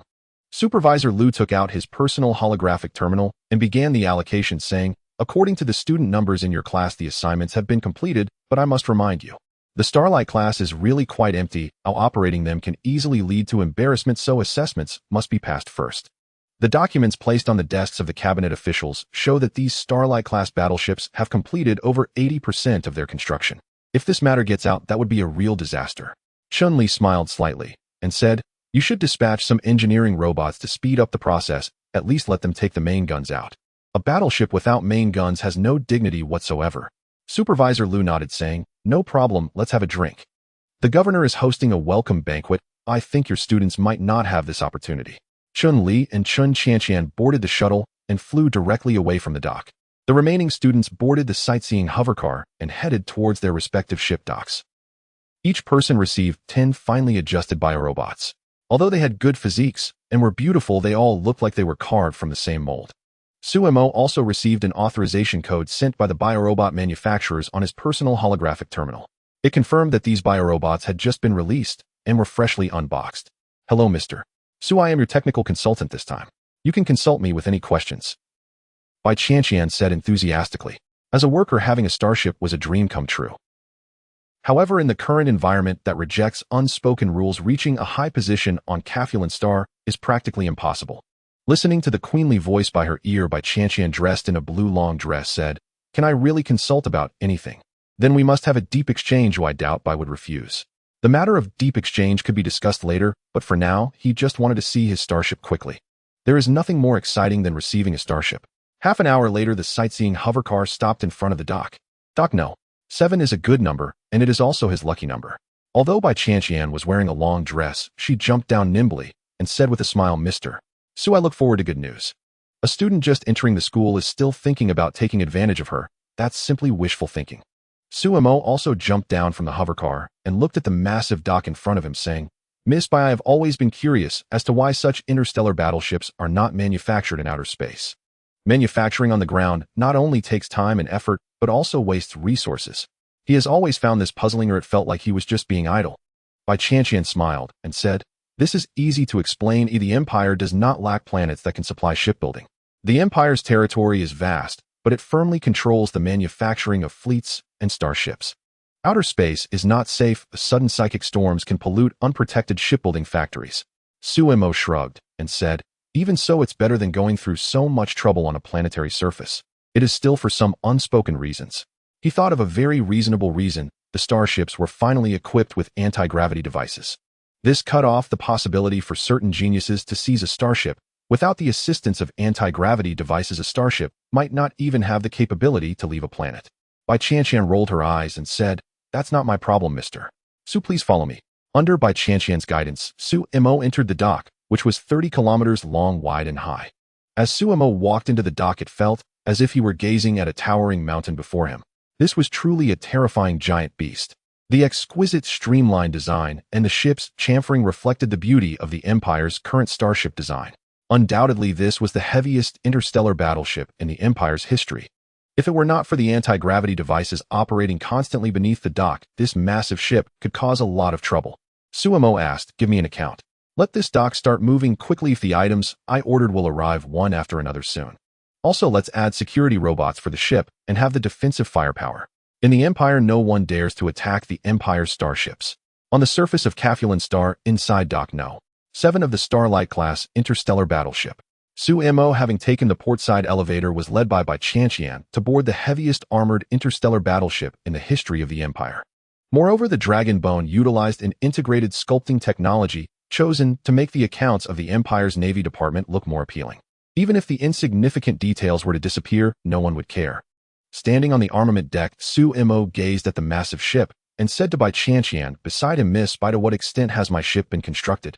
I am particularly concerned about the conventional power anti-gravity propulsion and the armament issues.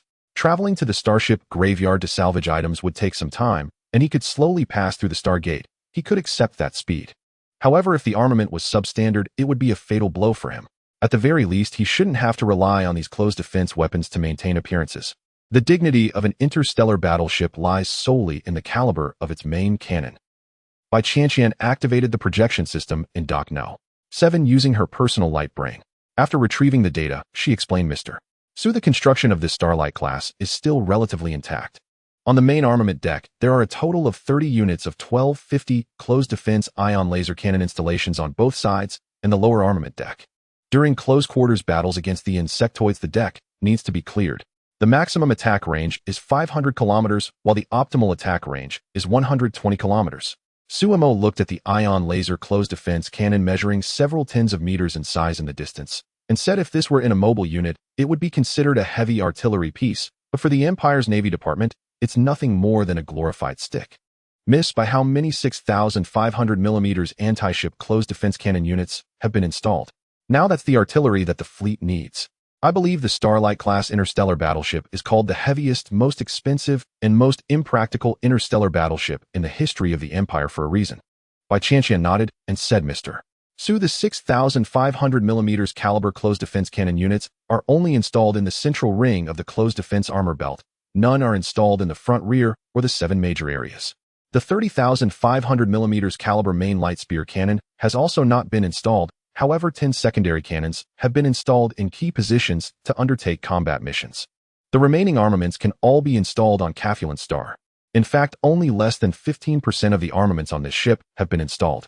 According to the standards of a fully equipped interstellar battleship, the fleet under the Empire's Navy Department would never take over such a starship." Su-Mo's worried eyes scanned over Chanqian repeatedly. Damn, this is simply a trap for him. The remaining armaments are not installed, and without the 3050 caliber electromagnetic rail cannon group for orbital bombardment, he felt like something was missing. Su-Mo walked up to Chanqian, inhaling her delicate fragrance, and asked, "Miss, what about the shield system? Don't tell me you haven't installed the shields yet. Without energy shields, are we supposed to rely on armor to withstand attacks?" Chanqian smiled awkwardly and said, "Mr. Su, the shields on this ship were installed long ago, but the currently installed antimatter reactor may not be able to support so many shields. According to the Empire's Navy regulations, more than 30 standard antimatter reactors should be installed on the entire ship, but this ship has only 2. Its weight is primarily allocated to power the anti-gravity core, so this ship is fully capable of navigating." At this moment, Su-Mo finally understood. In other words, this ship could leave Capulin Star and operate with shields, but it couldn't do both at the same time. Damn, what a trap. He would never come again. Su-Mo said nonchalantly, "Then what about the Starship's quantum supercomputer and neuron supercomputer group? Are they also missing? What about the nuclear fusion processing center and the production lines for common ammunition drones and ground combat weapons? Are they also not installed? 3 ecological gardens, 2 laboratories, superspace communication devices, and spirit energy cultivation rooms. Medical Center Fire Control Center Multi-Space Detection Radar Friend or Foe Identification System Starship Navigation Positioning System Subspace Sensors and Nutrition Pools for Spirit Energy Navigators. Smelting Center Aviation Command Center and other systems. Have you all missed these installations?" Although he had anticipated this, it was still too much of a trap. Even though there was a simplified version of the STC construction template provided by the school, without star coins, the manufacturing procedures inside would not be integrated into the production line. There was indeed a spirit energy melting furnace, but that is a standard feature for a starship. Su-Mo looked at his dwindling star coins and said, "Sister, can I buy on credit here?" This is really a time when he regretted not having enough star coins. What should he do? Chanqian smiled sweetly and leaned closer to Su-Mo's face, saying, "No credit. With the minimum discount plus the exemption from the Imperial Royal Starship University, your money is just enough to install 3 more antimatter reactors. Plus 1 friend or foe identification system. You can't let your starship go out and be mistaken for an enemy. Suemo spread his hands and said, Miss Bai, go ahead and make the purchase. In 3 months, I need to get this starship operational as soon as possible. So next, Miss Bai, please take me to the bridge. Having acquired a starship, I need to complete the foundational neuron authentication, otherwise I will be very worried. In his previous life, he had not even managed to acquire a house, and now suddenly having such a large starship, how could he not be happy? Bai Qianqian said, it is my honor. Then, under her guidance, they entered the interior of the Starlight-class starship from the left side of the ship's star system storage chamber. As a standard military vessel of the Empire, everything in the Starlight-class interstellar battleship appeared orderly. With a distribution pattern more practical than civilian starships, it was evident that they were not completely inept, as they had not omitted the inertial dampening system, otherwise it would have truly become a mere shell. In Dock No. 7, aboard the Starlight-class interstellar battleship, after walking for over half an hour and taking numerous seats, they finally arrived at the entrance of the ship's core certification room, led by Bai Qianqian. This was a room protected by 120 layers of armor, and after passing through 15 airlock doors, Suemo could take control of the battleship. Bai Qianqian remained outside the door, as it was a tradition of the battleship that no one should disturb the captain during the takeover. Suemo lay inside the certification chamber and asked Lightbrain, when were you created? The certification Lightbrain replied, Star Calendar, Kaiyuan, Era 3332. 05. 12, manufactured at the Imperial Academy of Sciences. Suemo then said, it is now Star Calendar 3336. 06. 28. Activate Neuron Certification and Authorization Code. Please record Captain's log starting from Star Calendar 3336. 06. 29. Set the ship's name as Eternal Dawn. Starting certification neuron detection in progress. Neuron uniqueness confirmed, matching accurate, initiating DNA double helix certification. Beginning psychic energy fluctuation certification. Fingerprint iris voice membrane biological energy mental source certification beginning. Entering abyss certification mode selection 2. Lifetime certification for the captain. Certification successful. Certification approved. This colossal entity that had been dormant for a year suddenly began to stir as the underlying computer configured during construction activated and the entire battleship seemed to come alive. However, without the quantum supercomputing group and neuron supercomputing group, this massive entity could not truly awaken just yet. Half an hour later, Suemo crawled out from the certification chamber after completing all certifications. Suemo sat down on the cold floor, an indescribable emotion appearing on his face. Damn, this feels amazing. With a Starlight-class interstellar battleship in hand, who needs to buy a house? Isn't an interstellar battleship far superior to a manor on a planetary surface? As Suemo exited the certification room, the lights inside went out, and the airlock door locking procedure commenced. Without Suemo's series of certifications, the battleship's core certification room might not open even once in 1,000 years. The battleship would remain undying, but would gradually decay. After leaving the core certification room, Suemo, under Bai Qianqian's guidance, boarded the elevator that led directly to the bridge. Inside the elevator, Suemo said, Miss Bai, the biological robots assigned can start working now. Although they are service-type biological robots, isn't it a bit empty here now? I need to activate the battleship's energy system. I can't rely on backup energy forever. The nuclear fusion batteries also cost money, don't they? Damn, nuclear fusion batteries, while cheap, would still be quite costly to sustain the battleship's consumption. Moreover, these nuclear fusion batteries need to be purchased from the Cafulan Star shipyard. Bai Qianqian asked Mr.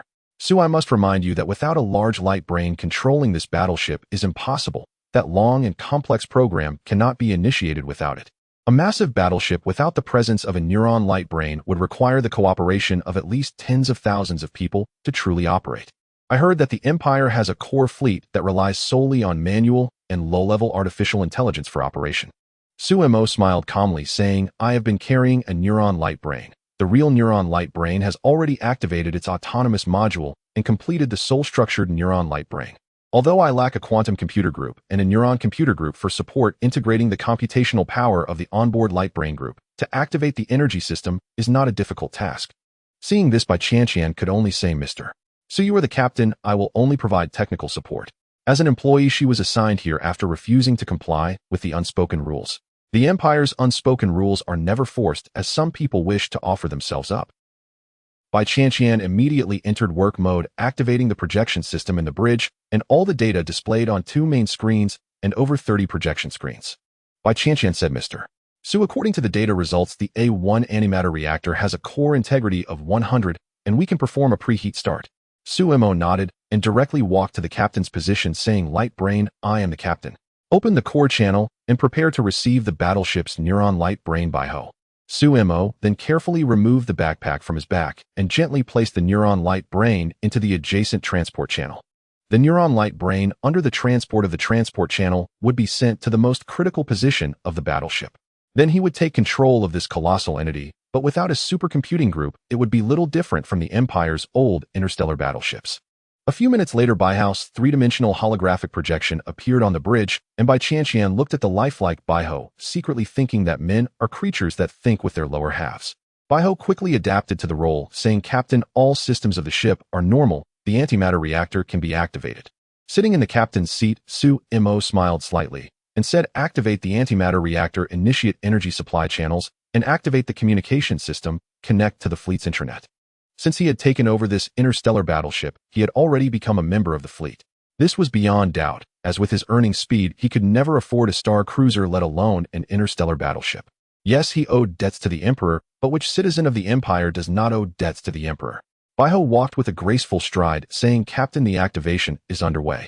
The temporary communication channel has been established. From Cafulan Star we can connect to the fleet's intranet. Su Mo nodded and said, Baiho, according to the planned schedule, begin the purchases. Clear out the entire credit limit from the Imperial Royal Bank. Tien is not worth it. Ordinary citizens of the Empire would face collection if they didn't repay their debts to the Imperial Royal Bank, but no one dares to collect from a citizen of the Empire piloting an interstellar battleship. Those collection agents didn't even have star cruisers thanks to the corrupt system of the Empire. It allows him to take advantage. He is not a purely loyal citizen of the Empire. Since the upper echelon of the Empire is taking advantage, why can't he do the same? After all, apart from the old nobles of the Empire, all star systems belong to the Imperial Royal Family. Caffel Run Star Surface Docking Area, Star-Level Battleship, Docking Area Dock No. 7. On board the Eternal Dawn within the bridge. Su Mo held a glass of chilled happy water, watching Bai Chanqian, who was busy, and said, Bai, ignite the Eternal Dawn. With Su Mo's command, amidst the stirring strains of the Imperial Navy's march under the solo of the 9th movement, the Soul, a one-level antimatter reactor, an antimatter collector of the Eternal Dawn, began to operate. As the antimatter was continuously collected, driven by the initial energy, the main reactor, occupying 350 cubic meters, commenced its operations. The supermaterial energy transmission pipes delivered a continuous flow of energy throughout the ship. A series of noisy sounds filled Su Mo's ears. It was the self-check procedure as the Starship initiated. High-intensity ship lights illuminated the entire dock, and various data appeared on the 2 main screens and over 30 projection screens. Bai's operating memory was being consumed at an astonishing speed. Bowing slightly, Bai said, Captain, the ignition of the Eternal Dawn is successful.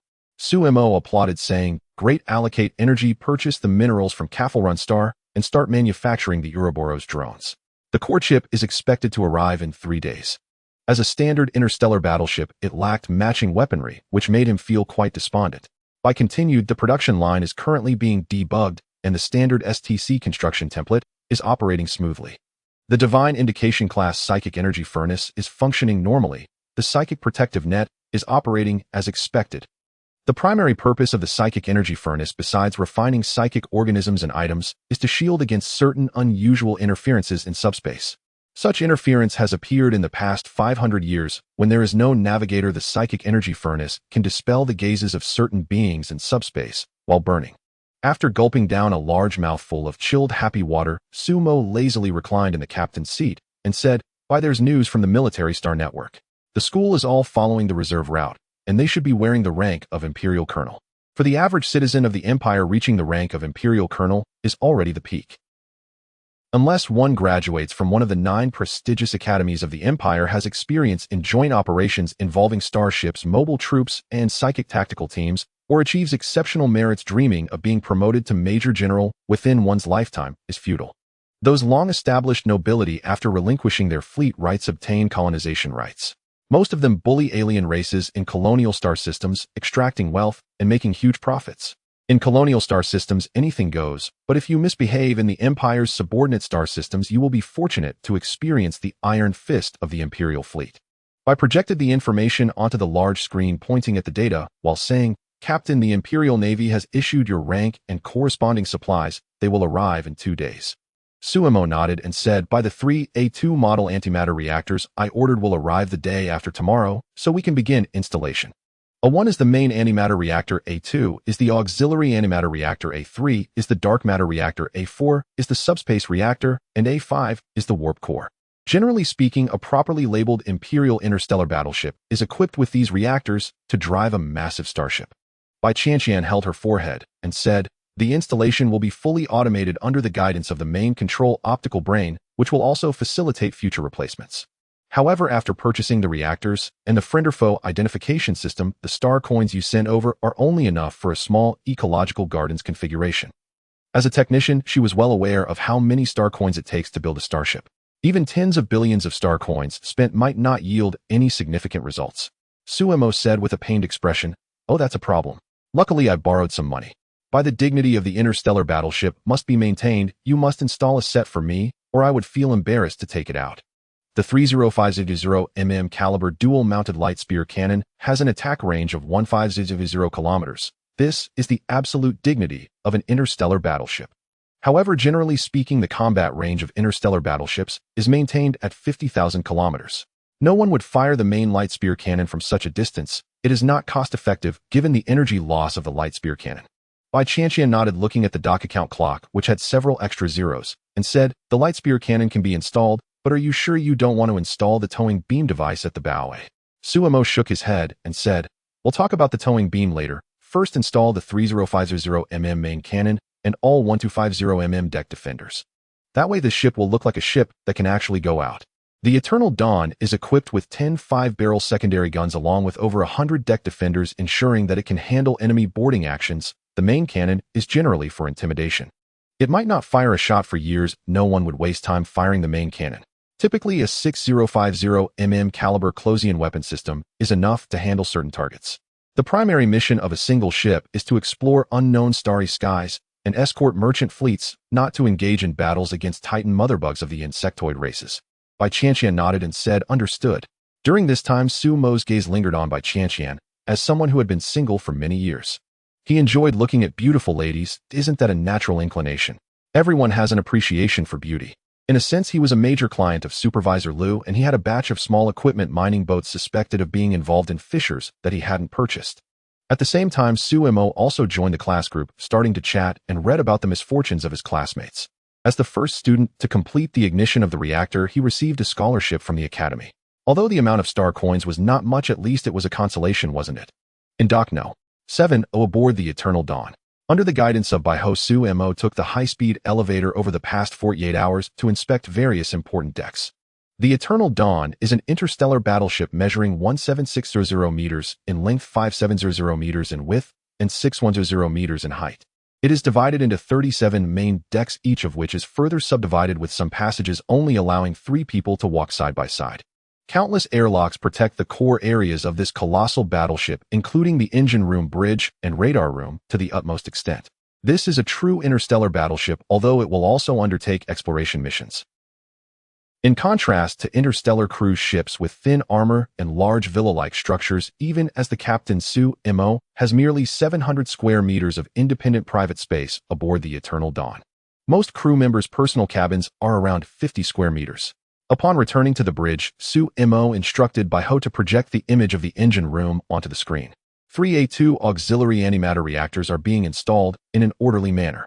Perhaps to showcase technological advancement, these 3A2 reactors are considerably larger than the main reactor. However, they are not as intelligent as the main reactor. The energy produced by the auxiliary reactors is greater than that of the main reactor, but they lack the series configuration of the main reactor. Thus, the energy from the auxiliary reactors will inevitably result in significant waste. The damned manufacturer has no regard for face as long as they can profit. Bai Qianqian, who was conducting tests on the friend-or-foe identification system, turned around and asked Captain Su, the friend-or-foe identification system is flawless. Your authorization code has been loaded in. Aboard the Eternal Dawn, Colonel Captain Suemo. However, Captain Su, have you prepared to purchase the expensive humanoid security robots for the ship? Once a warship leaves the port, various issues will inevitably arise. Humanoid security robots directly under the captain's authority have become a necessary purchase for the captain. After finishing a glass of everything will be fine drink, Su-Imo smiled and said, I've already placed an order. At this stage, we won't need too many. The Imperial Standard Humanoid Mobile Guards are the flagship product of the Ghost Group, truly a blank slate. Baiho will manage them directly, but they won't arrive for another half-month. Subsequently, Baiho projected relevant information about the Imperial Standard Humanoid Guards onto the big screen. Looking at the robot clad in alloy armor by Chanchan couldn't help but say, Captain Su, you really have money. This seems to be the Imperial robot specifically designed for pioneering mobile troops. To purchase this combined with the permissions, it must cost quite a bit, right? Su-Imo shrugged and grinned, saying, I didn't spend a single cent. I signed a transport contract for a shipment to the northern front of the Empire delivering elite mobile troops. This is a direct contract from the Imperial Navy's internal network. Ordinary people wouldn't even have the chance to see such contracts. As someone whose wealth had been drained by starships, he wouldn't spend money on such powerful items. This is all business. The transport contract is due in March next year, by which time this ship will be able to possess some combat capability. No one likes to grovel, but who made them spend money? 3,000 Imperial Standard humanoid security robots, plus 3 recently decommissioned small escort ships from the Interstar system, along with 300 million star coins. There's no choice, being poor is a reality. As for transporting other items, as long as they pass by house security check, it's fine. We're all crafty foxes after a millennium. There's no need to talk about strange tales. If it were those captains of unclear origins outside, they wouldn't even get such tasks. Bai Qianqian was left speechless. She had to admit that she underestimated the capabilities of Captain Su. Bai Qianqian continued to ask, so Captain Su, which brand of non-humanoid automatic security robots do you choose? Humanoid security robots shouldn't always be parading in front of the crew. Su-Imo propped his head up and replied blandly that heavy mechanical dog from the sacred group will do. It can do various tasks and engage in small-scale battles, or remember to procure the multifunctional model. These troublesome things, if you don't specify in advance, they will directly bring the civilian version to fool you. The military multifunctional version and the civilian multifunctional version only differ by one character, but the difference is as vast as the heavens and the earth. Bai Qianqian said, as you wish, the procurement is underway and the order has already been placed. Su-Imo nodded and asked, then Miss Bai, may I ask where those technicians in dock know? 7 have gone. In such a large dock, apart from the workers installing the reactors, he had not seen other workers. Most of them were impoverished engineering mechs. Bai Qianqian replied somewhat helplessly, most of them have been reassigned to other docks, a small number have been laid off and are now unemployed at home. Halting the construction of the Starlight-class interstellar battleship is no simple matter. Otherwise, how could they have laid off over 10,000 technicians? This is all to cover up a certain truth, a truth that cannot be mentioned. Su-Imo calmly said, I believe Miss Bai is well aware of my background. I am just an ordinary person whose parents died on the front lines, fortunate enough to enter the Imperial Royal Starship Academy. I need those technicians. 3 months from now, the Eternal Dawn will head to the Starship graveyard for some modification work.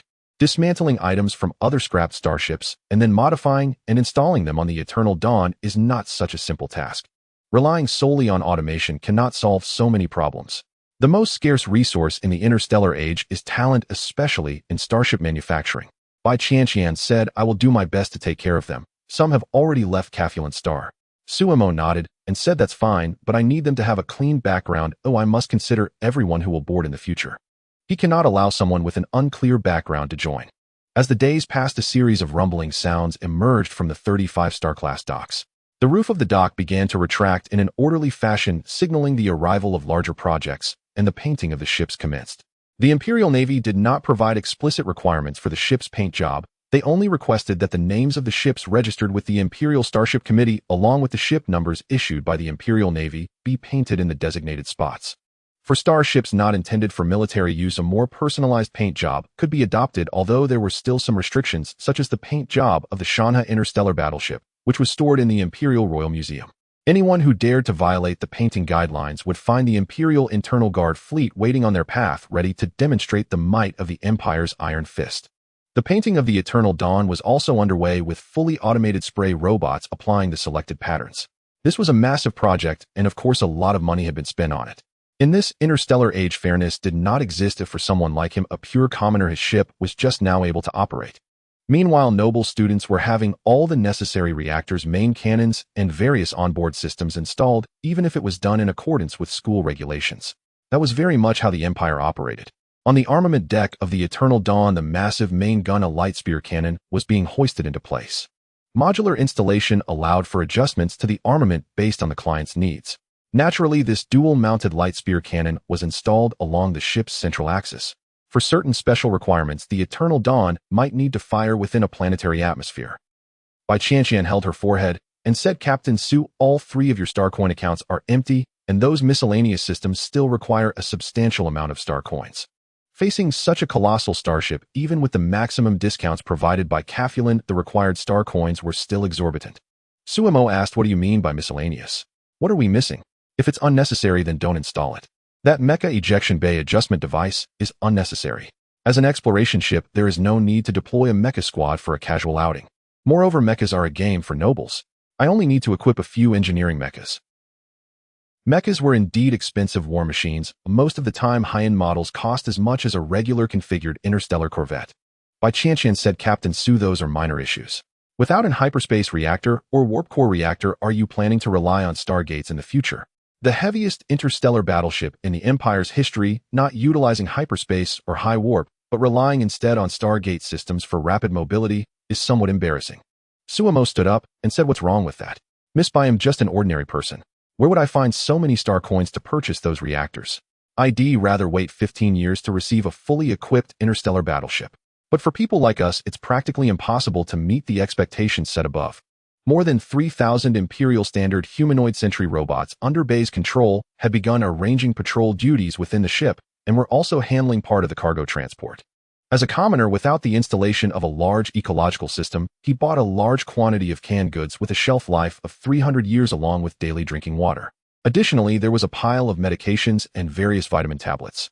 The Eternal Dawn resembled a crude war machine, lacking the luxurious decorations of other noble students. What remained were merely equipment stained with the essence of slaughter. The light spear cannon began to connect to the ship's main system, thus granting the Eternal Dawn a powerful weapon for true interstellar strikes. At that moment, a transport shuttle landed on the main deck of the Eternal Dawn. Chun-Li and Chun Qianqian stepped out from the shuttle's door. Chun-Li looked at Su-Mo, who was dressed in casual clothing, and said, Su-Mo, you've done well even getting the main cannon installed. Among all the commoner students, you are the fastest and best. Su-Mo smiled awkwardly and said, but I've taken on the Starship loan. Having such a starship traversing the stars will be quite dangerous. Without the support of a supercomputing center, Bai's computational capabilities were severely limited, but he had done everything he could. Chun Qianqian smiled and said, it seems you don't need psychological counseling anymore.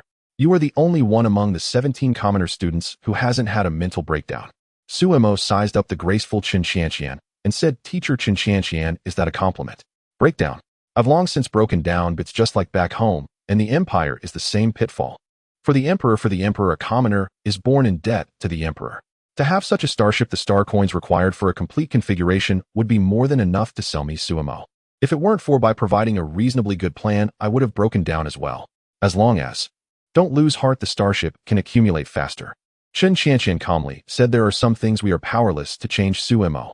Our time will not change, and the single ship system will not accommodate you, but the teaching schedule will not wait for you. 3 months later, commoner students will follow the planned schedule to the battleship graveyard, where you will stay for half a year. You will temporarily hold a class permissions allowing you to dismantle all scrapped and battle-damaged starships inside. This was the last bit they could do for the commoner students. The Empire had always been like this. Su-Mo nodded and said, thank you, teachers. I won't hold back the teaching progress, but I hope my scholarship and other supporting facilities will not be delayed by your department. Please don't let it fall back into the hands of noble students. If necessary, I can demonstrate the firing of the starship's main cannon. Indeed, he had taken a significant advantage, but this was a regulation established by the Imperial Royal Starship Academy since its inception, directly mandated by the Emperor.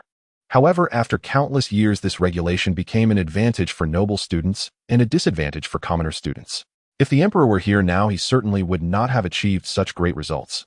Chun-Li nodded and said, don't worry, no one dares to delay our supplies. Once we are at the battleship graveyard, we can do whatever we want. Noble students won't have it so easy either. After all, I enjoy stirring up trouble. All those noble students are nothing but useless trash. His ancestors had even taught the Emperor. As time passed, Okno 7 transformed into a massive construction site. Every day, at least 300 skilled workers operated over 3,000 engineering robots, tirelessly adding bricks and mortar to the Eternal Dawn. Due to a shortage of star coins, the armament of the Eternal Dawn was quite lacking aside from the 3050mm caliber dual-mounted light spear cannon, which could only serve to intimidate. The secondary cannons were limited to just a few, and there was only one main cannon.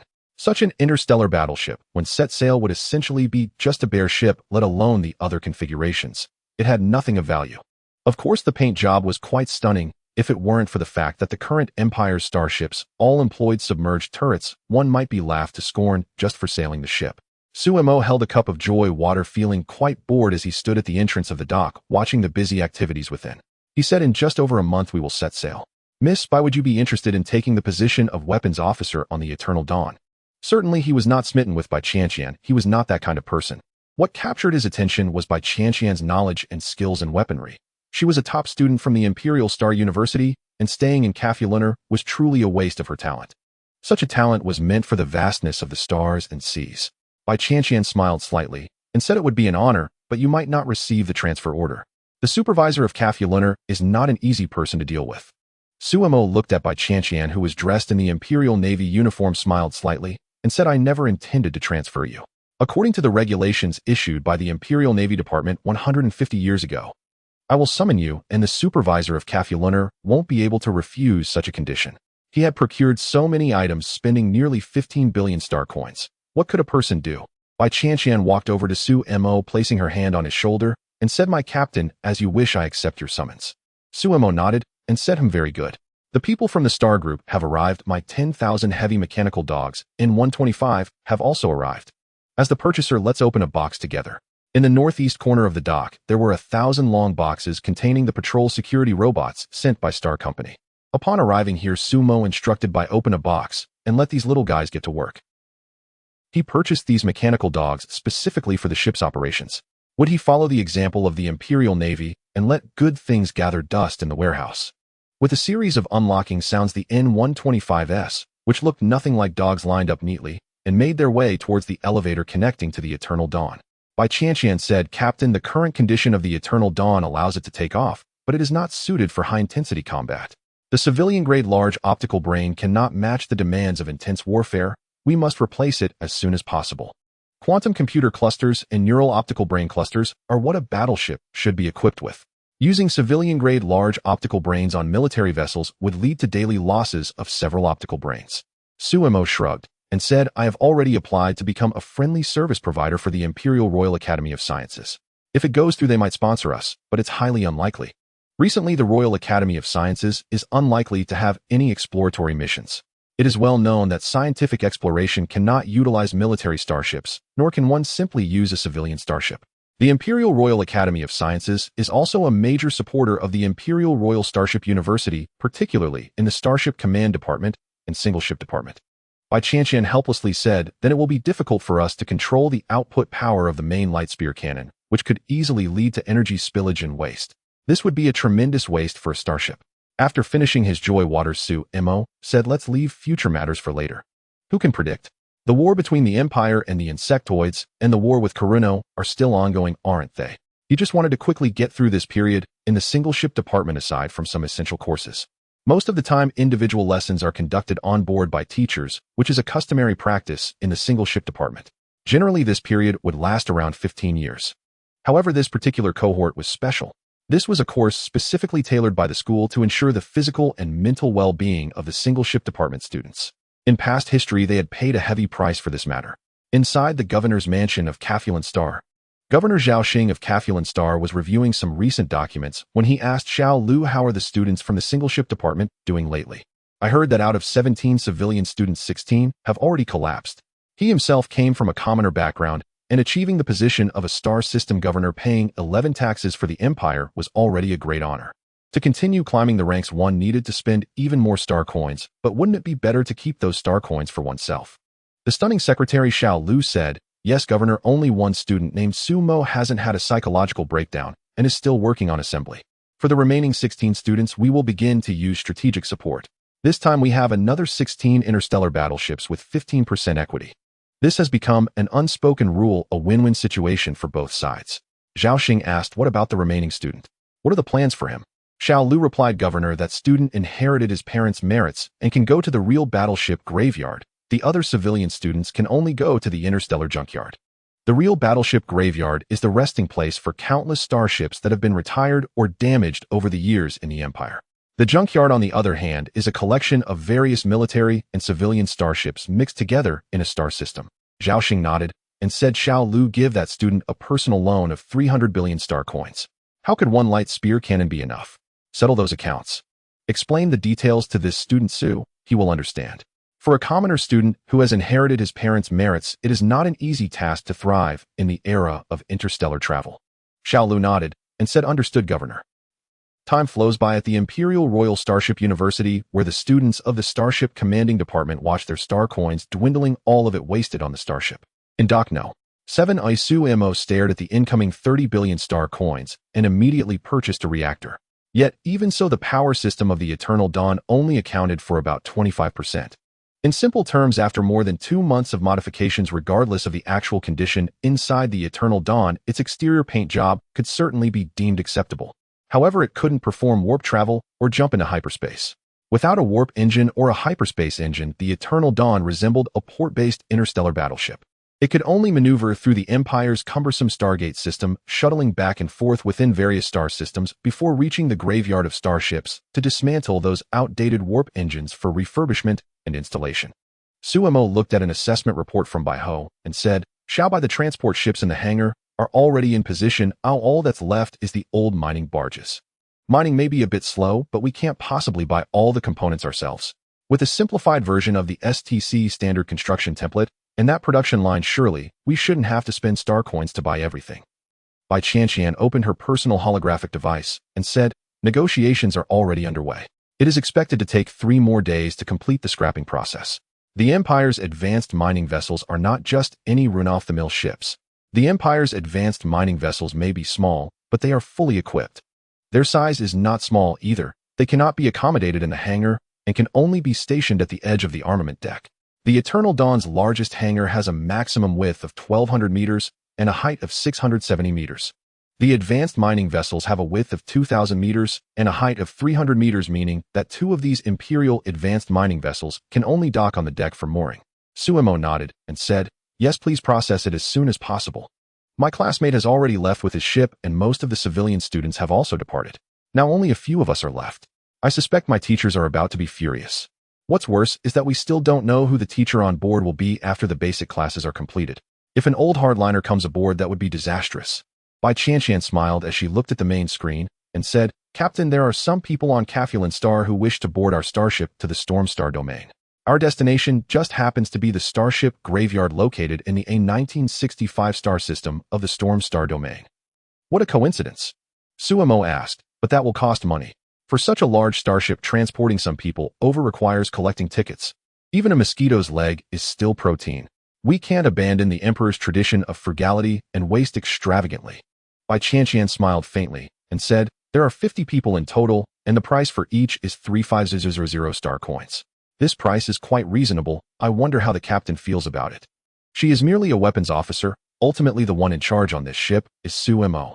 Suemo said that's fine, but once they board, they must comply with regulations. We are a military starship, and all information is military confidential. If something were to happen, it would be hard to explain. This is the heaviest Class 1 interstellar battleship in the Empire's history. Who knows if someone wants to take advantage of the situation to leak some secrets. There's also the possibility of foolish individuals attempting to seize the ship and take the captain hostage to command the starship. Bai Qianqian said, understood, I will inform them.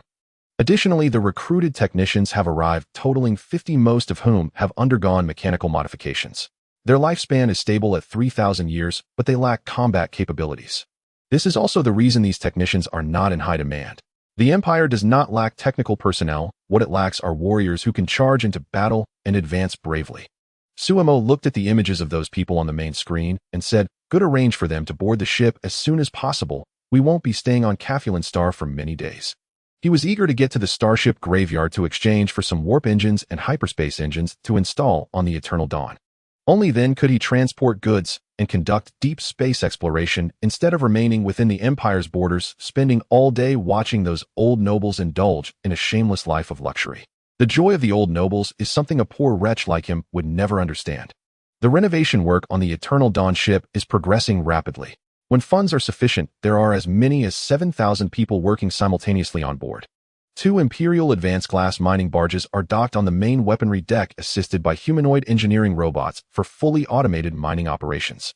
Then the materials are transported to the smelting furnace of the Eternal Dawn for refined metallurgy, after which a simplified version of the STC standard construction template is used to commence building.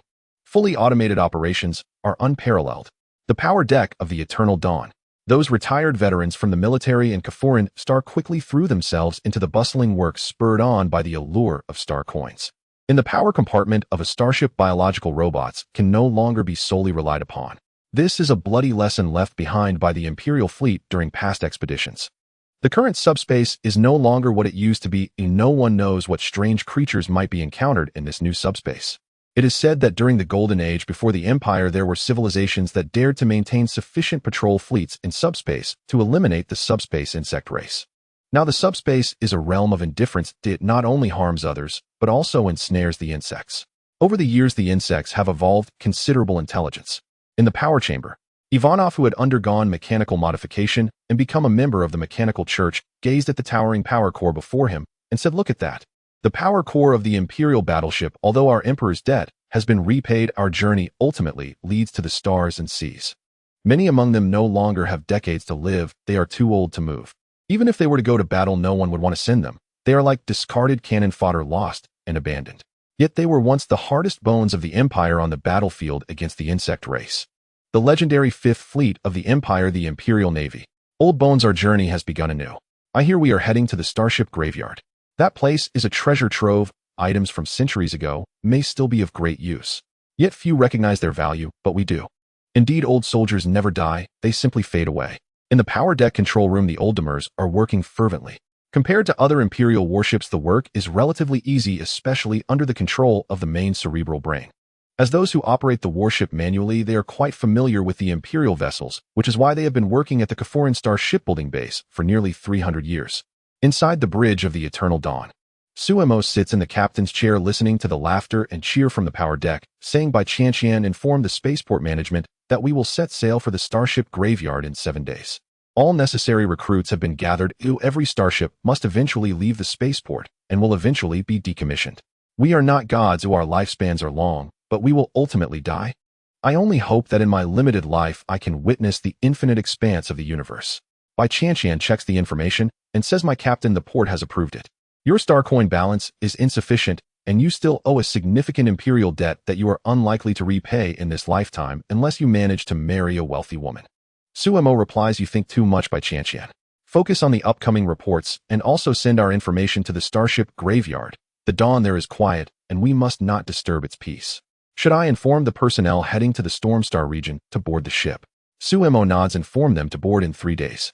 Outside the dockyard of the Kafulan Star, swathes of engineering mechas stood ready awaiting the departure of the last Starlight-class battleship.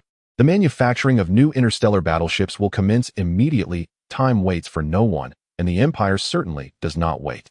The officials above urgently needed all Starlight-class ships on Kafulan Star to leave the dock, preferably to either the Starship graveyard or back to their family docks for modifications. They should not be flaunting their presence on Kafulan Star. The Ministry of Internal Affairs is not to be trifled with. Even the Emperor's nephew from years ago was turned into a fool by the Ministry. Chun-Li followed the Starship back to Starship University, while only Chun Chanchian needed to head to the Starship graveyard for a handover with the local supervisor. Some matters must be personally attended to for peace of mind. As the only student in the single ship department without psychological issues, Suemo deserves significant attention from the department. The Empire currently manages military starship controls too strictly. Although every family has a few interstellar battleships, having them does not mean one dares to display them. However, students of the single ship department are different. Their starships can boldly sail across any territory of the Empire. Inside the bridge of the Eternal Dawn, Suemo held a cup of red tea, sitting in the captain's chair, commanding, "By Chanchian, notify the port control personnel to initiate the departure request. By activate the anti-gravity device, set the anti-gravity engine to 50% power to provide sufficient lift and maneuver according to the Empire's starship standards for departure." Leaving the starport is simple. One just needs to release the mooring lines. However, this is on the planetary surface, and any mistake could cause the Eternal Dawn to fall. If that happens, Kafulan Star would be doomed, and he would have to face the consequences directly. By Chanchian, said departure request has been sent. The departure request has been approved. After leaving the dock, proceed at a constant speed to the first spaceport for maneuvering. Activate the water pumps, ensure a stable flow, release the ship's mooring lines, let go of the anchor chain, and disengage the securing ropes and safety locks. Before launch, close all external hatches and shut the internal hatches according to the emergency protocol. The onboard security robots, non-human mechanical security, are already at their patrol positions. All startup procedures were proceeding methodically. Chen Qianqian sat in the back watching Su Mo skillfully operate the Starship as if seeing a familiar figure. It was a familiarity reminiscent of seasoned military veterans combined with an air of ease at every moment. As the captain of a starship, one must constantly ensure that the crew feels at ease, otherwise it could lead to disaster. In interstellar navigation, centuries of solitude can easily lead to issues. Su Mo connected with the engine room, saying to all the folks in the engine room, "We're setting sail. Are you ready to leave the planetary surface once again?" The veterans aboard the Starship, after repaying their debts to the Emperor, were embarking on their journey once more. They truly belonged to the Starship. How could veteran Starship crew die on the surface? Always ready, Captain. All boilers in the heavy particle chamber, bring them to a rolling boil. Power output is surging. Okay, this is going to be a comfortable journey. Everyone, just enjoy it. Su Mo closed the communication screen and said, "By Qianqian, sound the horn, inform them that we are preparing to leave the dock, and tell those engineering mechas to move away. If anything goes wrong, don't come to me for compensation." The officials of the Empire really do not treat people as such. They are just looking forward to his swift departure to the Starship graveyard. It may be a good place, but it is a vast graveyard filled with thieves and endless conflicts. However, when the main photon lance of a battleship speaks, those people should fall silent. Bai Qianqian said, "The warning has been activated. As for whether they heed it, that's beyond my control." Damn, they are using my ship to settle scores. What a bunch of bastards. As the anti-gravity system activated, the Eternal Dawn slowly sailed out of the dock. Under Bay's precise control, not a single engineering mecha was harmed, but in the subsequent reports, the engineering mechas of Caphulan Star surely suffered heavy losses. Chen Qianqian approached and said, "You are quite composed, not at all like a novice. Have you piloted a starship before?" Su Mo looked at his elegantly dressed teacher in a cheap how, smiled slightly, and said, "I suppose I have piloted one before. My parents left me an account in the Starship world where I learned a lot. I never treated it as a game, it was real warfare. I experienced the sinking of my Starship 3,600 times, constantly reminding myself that I had caused the deaths of 36 million NPC crew members. The personification in the void is quite well done. Oh teacher, can you understand watching your crew unable to retreat in time and then die? The highest level of personification, the most profound feedback of pain. I can say I've experienced many wars, even in the Starship world." Chen Qianqian fell silent. The Starship world was a game developed by the Empire's mainframe, specifically aimed at cultivating captains and war awareness, and it should be called warfare. Chen Qianqian said, "What was your ship's name in the Starship world?" Su Mo answered without hesitation, "Federal Starship Endeavor." Chen Qianqian's gaze sharpened, revealing a look of incredulity. She said, "The Wolf of the Underworld system once single-handedly stormed an entire Zerg hive during a war simulation in the Starship world. It completed the most difficult support mission in the history of the Starship world." Su Mo sipped his red tea and said, "Teacher Chun, that was the collective effort of an entire ship's crew. My crew completed the evacuation while I went down with the battleship into the Starry Sea. Teacher Chen, I've heard of you, but do you know why there are no female captains on the front lines? Because you are unaccustomed to life and death. In such situations, hesitation arises. While I would choose to crash without hesitation. Treating the game as warfare allows him to survive in the real conflict. Of course, in the game he could restart countless times, but in the universe he only had one chance." Chen Qianqian said, "If you get the chance to go to the imperial capital, many would want to meet you." Su Mo shrugged and replied, "Forget it.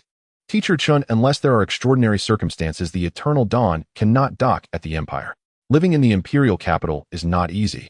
Caphulan Star, outer space. The Eternal Dawn, under the surveillance of the Planetary Defense Weapons, strictly executed the directives of the Caphulan Star Command.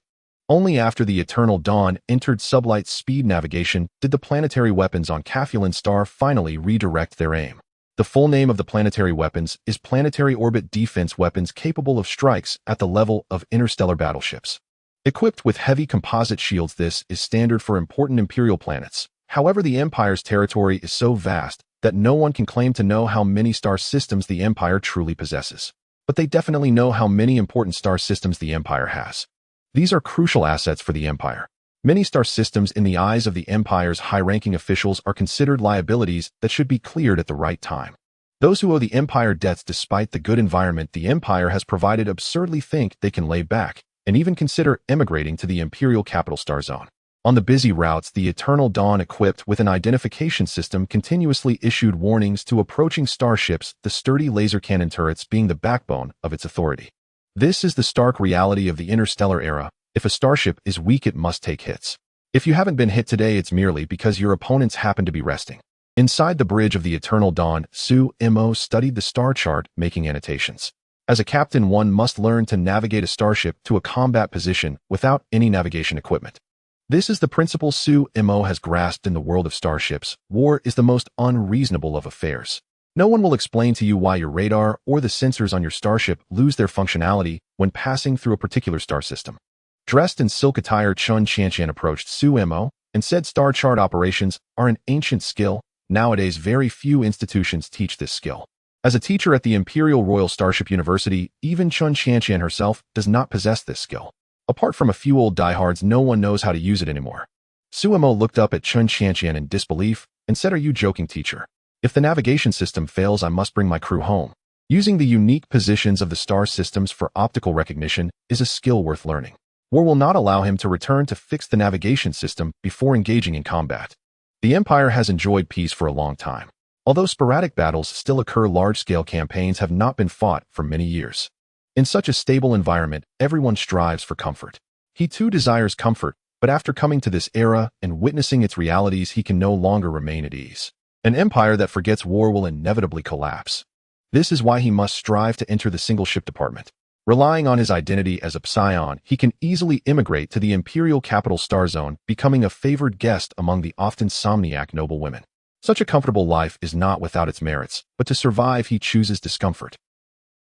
Embarking on an arduous path, he will no longer be at ease, and those who board the Eternal Dawn will also find no comfort. Chun Chanshan was momentarily speechless and said, "Su-Mo, you must understand that the Empire's navigation system has not had problems for many years. Such situations are practically impossible." Su-Mo set down his light brain and looked at the situational annotations on the star chart, saying, "Teacher, you said it's practically impossible, but practically impossible still means there's a chance of failure. Have you experienced war, teacher? In true warfare, I've seen many beautiful people like you on that tourist planet. Their status may not be as noble as yours, but they are no less beautiful than you.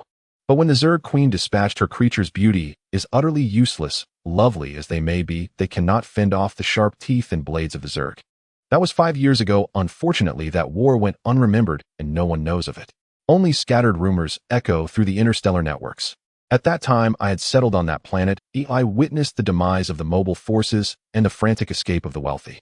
We all prefer comfort, but with the threat of the Zerg looming, how can we find ease? As soon as we gain a slight advantage, we foolishly believe that the will of the universe is on the side of the Empire. But the Zerg has never truly been eradicated since the time of the Emperor. I know the final fate of the civilian students from the single-ship department is to be taken in as pets. But Teacher Chun, if you have experienced war, felt the discomfort, tasted those less than palatable energy blocks, you should know that our comfort is merely due to the mobile forces constantly sacrificing themselves. We all owe a debt to the Emperor, and we are repaying it. But what about you? In 2 lifetimes, he understands the convolutions. If those classmates from the single-ship department, those civilian students, will only become a mascot, a trinket in the hands of powerful families. That's why he chooses to go to the Starship graveyard. No one expected that a captain whose parents both died in battle would give up immigration to the Imperial capital for a cushy position in the Imperial Navy. He went to the Imperial Royal Starship University and even entered the single-ship department. Chun Chanshan looked at Su-Mo before her, unsure of what to say. After a long while, Chun Chanshan said, "Su-Mo, many times we are powerless, but we are all repaying our debts. Everyone is repaying debts. Some things we cannot refuse. The instructor of the Eternal Dawn has already sent a request. The school won't take long to respond, but I believe that the captain of the Progress will not fear these difficulties." Su-Mo shrugged and said, "Teacher Chun, on that tourist planet, I ate energy blocks for a year. I witnessed the last courage of the Empire, the orbital airborne troops. After that experience, I realized that no difficulty is greater than conducting an orbital drop. The methods of Teacher Chun Li are merely tricks. I once followed those soldiers as they descended to the surface facing the Zerg's plasma fire. We owe the mobile forces 3,000 graves. We boarded equipment modified from interstellar missiles to escape to the heavens, yet we did not choose to flee, because they have become the toughest bones to chew for this empire. They are the last courage of this empire, yet we choose comfort. Those flaunting young ladies on the interstellar networks, those noble daughters of the imperial capital. Teacher Chin, this is the best of times, and also the worst of times. But I choose discomfort. The Eternal Dawn sped towards the Stargate 0. 6 light-years away. There the Eternal Dawn will engage in interstellar jumps. After 6 jumps, they will arrive at the Imperial Magellan star system in the stormy, star-zoned Starship graveyard. There the Eternal Dawn will complete all its armaments. Here the mobile forces will also dispatch over 1,000 personnel to form the landing troops for the Eternal Dawn. In the past few days aboard the Eternal Dawn sailing towards the Kefalon Stargate, multiple damage control drills have been conducted on the ship. In the complex and ever-changing expanse of the universe, no one can guarantee that nothing will go wrong. Otherwise, how do you account for the numerous starships in the Starship graveyard? According to the official statistics of the Imperial Navy, a standard military version of an interstellar battleship typically has a service life of around 3,000 years. In this era of rapid advancement in starship technology where civilizations are continuously being developed, the design standards of the Empire's starships have been increasingly lowered. By the decree of the Emperor, the newly appointed Minister of the Imperial Navy has prepared for the possibility of significantly reducing the lifespan of starships. This means that if this Minister of the Navy and the faction behind him succeed, it may not bode well for the Empire. What the Empire needs is not just ships to fill lines, but starships capable of serving for extended periods. However, this situation completely contradicts the interests of certain factions, which is why a change in the Minister of the Navy is necessary. The previous Minister of the Navy and the current one are completely opposite extremes. Inside the bridge of the Eternal Dawn, Suemo sat in the captain's chair holding a cup of red tea, watching the data transmitted back on the 2 main screens and hearing the sound of deductions from the Imperial Royal Bank. He said, "Red alert, raise the shields. Maintain power output in the engine room. Prepare the auxiliary light spear cannon. This is the maiden voyage of the Eternal Dawn. I do not wish for any issues to arise." Bai Qianqian was reviewing the complex data and said, "Captain, the auxiliary light spear cannon is ready. It can fire at any moment to respond to possible battles ahead." Suemo nodded and said, "Target the Stargate. Full speed ahead. Move at 5." The multiple high-power pulse engines at the rear of the Eternal Dawn cast a brilliant light in the silent expanse of the universe. The personnel managing the Stargate at Kefalon were witnessing an interstellar battleship advancing at speed 5 for the first time in the vastness of space, rushing towards the Stargate at full throttle. Such situations are more common in border star systems where starships maintain a speed of 5 sublight to better assist. A speed of 5 sublight is already approaching the speed of light. This speed seems to be chasing light years. If it weren't for the large dampers constantly at work, the crew aboard the Eternal Dawn would likely be crushed into pulp by the immense acceleration. The medium-sized Stargate, measuring around 300 kilometers in length, width, and height, was also operating at full power. Meanwhile, atop the spiritual energy tower in the Imperial capital, a certain spiritual master activated deep space navigation. They sang blessings from the Emperor for the starships that had lost their way. Every interstellar battleship is under the Empire's control. Although the Empire has many fleets, the number of interstellar battleships has never exceeded 750,000. However, the combined number of interstellar cruisers and battlecruisers amounts to over 100 million. In the present cosmic space, interstellar battleships seem to lag behind several eras. But anyone who has ever boarded an interstellar battleship knows that a captain who has never commanded an interstellar battleship cannot be considered a qualified captain. The Stargate is actually a high-level application of subspace, and while it is evidently safer, it is quite costly. Just for the Eternal Dawn to enter the Stargate, it spent 10 million star coins. Furthermore, the Eternal Dawn will need to make several more jumps to reach its final destination. Inside the bridge of the Eternal Dawn, Chun Qianqian entered the bridge wearing a Starship crew uniform and said, "Suemo, there have been some developments at the front lines. Would you like to hear about them?" Suemo shrugged and said, "Teacher Chun, I would be delighted." This beautiful teacher of his with deep family connections had some inside information that was not surprising. Chun Qianqian looked at Suemo with a solemn expression and said, "The nomadic tribes in the universe have attacked the Empire's Suzaku star system, causing severe losses in the southern regions of the Empire. The Zerg are also following up. Currently, at least 6 star regions in the Suzaku star system, nearly 300 star systems, have fallen into the hands of the Zerg. At the request of His Majesty the Emperor, the Minister of War has already issued a conscription order.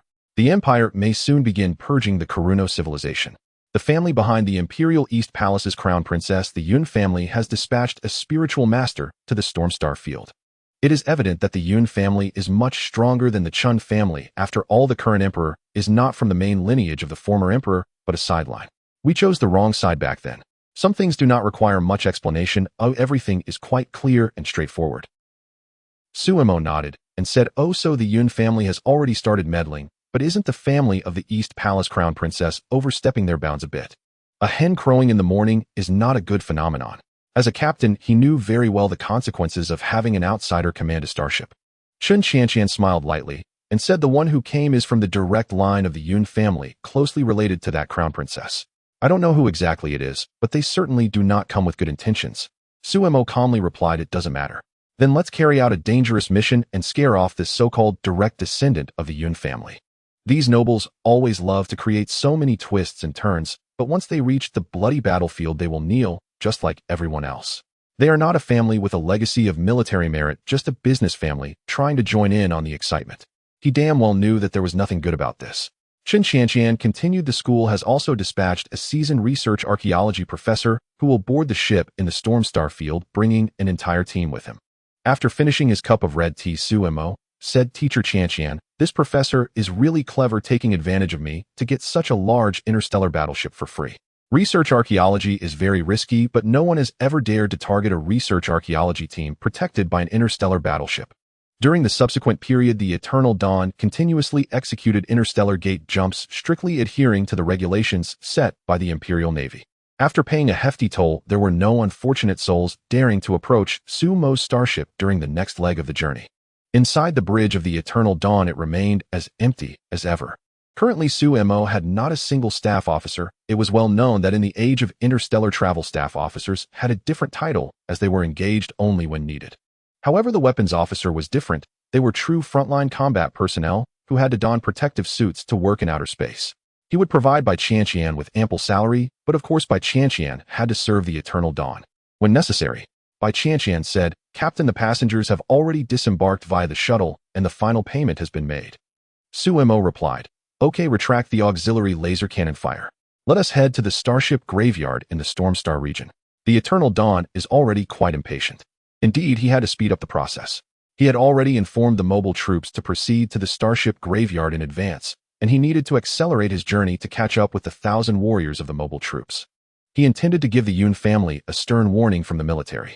As a captain who had completed 300 missions without sinking each time, pushing the pain threshold to the limit, he was well aware of the tricks used in the military. Moreover, such a large warship could not continuously perform transport missions. Treating a proper interstellar battleship as an interstellar transport battleship was undoubtedly a foolish plan. Bai Qianqian said, the route has been adjusted. The sublight engine is at 75% capacity, and we will arrive at the Starship graveyard in 128 hours. The authorization code has been sent to the management agency of the graveyard. We will dock in Area 7 and commence repair work. Indeed, even their entrance was under the guise of repairs. Otherwise, non-Imperial fleet personnel would not be allowed in such places. However, many black market traders, after paying a large sum of star coins, could still enter without restraint. The condition was that they must not be caught by the enforcement agencies, though otherwise the consequences would be severe. When the stakes were high enough, black market traders still flocked to the Starship graveyard for illegal disassembly. Suemo smiled faintly and said, Eternal Dawn, increase speed. We need to reach the Starship graveyard in 100 standard hours and then connect with the mobile troops who will undertake a significant number of landing operations for the Eternal Dawn. According to the regulations of the Imperial Navy, the captain of a starship must remain on the bridge at all times. This is the primary duty of a starship captain. Moreover, as starships are extremely valuable Imperial assets, once a captain issues an abandonment order, the starship will unhesitatingly enter warp and leave. This is also the reason why the Starship fleet and the mobile troops have always been at odds. The full name of the mobile troops is the Imperial Navy's Landing Mobile Troops, which is fundamentally different from the Imperial Army. At this moment, Chun Qianqian walked in and said, Suemo, there is a briefing from below the school. The war between the Empire and the Insectoids has begun once again. The Imperial Navy's frontier fleet has already been mobilized. The major star systems in the southeast region have been placed on alert. Your rank has been raised by 1 level. You are now a lieutenant commander in the Imperial Navy with autonomous command authority. However, there was not a trace of joy on Chun Qianqian's face. Suemo said directly, Teacher Chun, it seems that the Yun family really sees me as a soft persimmon to squeeze. The captain is a lieutenant commander and the teaching instructor is a colonel. Who is this ship supposed to listen to? Undoubtedly, that's an offense, Teacher Chun. According to the regulations of the Imperial Navy, the Yun family cannot take command of this ship. If this matter reaches the Imperial Navy Department, those old men in the Navy will not allow a prince's family to take hold of an interstellar battleship. Some things cannot be resolved with interests. He was born to be part of the Navy, and that was sealed the moment his parents died fighting on the other side of the Stargate. Chen Qianqian said helplessly, but the prince's family is not easy to deal with. Relevant information has not yet been transmitted. Suemo waved his hand and said, "It doesn't matter, Teacher Qianqian. By Qianqian, in the name of the captain of the Eternal Dawn, I order the entire ship to enter a state of high readiness. You will directly take over all systems. Any external personnel attempting to enter will be dealt with by security robots. The phase guns are set to stun mode, level 10 pain. This ship is now under military control. If the Yun family wants to take over this ship, they will have to step over the captain's dead body." He had seen too many soft ones on that tourist planet. The Storm Star Domain. The rumored graveyard of starships said to be located in a certain era where a century-long interstellar war took place. In that interstellar war, countless starships were sunk, and afterward the Empire designated the Storm Star Domain as the Starship Graveyard. All retired starships lie in slumber here, and only authorized naval personnel are allowed to dismantle those standard and intact vessels. Of course, to supplement household income, civilian starships in the junkyard can still sell tickets, but nothing for military starships, not even a single screw can be leaked. Countless starships quietly dock in the starport, remnants from tens of thousands of years ago, their exteriors faded in color, yet with a gentle wipe. They can withstand damage even better than the latest manufactured civilian starships. The management building of the Starship Graveyard is located within an almost hollowed-out interstellar fortress stretching dozens of kilometers, serving as the Empire's primary tool for monitoring the graveyard. Inside the control building of the Starship Graveyard, the duty officer looked at the information on the screen and said, "Old son, the Imperial Navy Department Level 3 authorization code, the Eternal Dawn, is about to enter the Starship Graveyard. The Minister of the Navy requests us to open Dock 6 as the latest announcement from the head of the Yun family. Hopes we can delay for a while to wait for an important figure from the Yun family."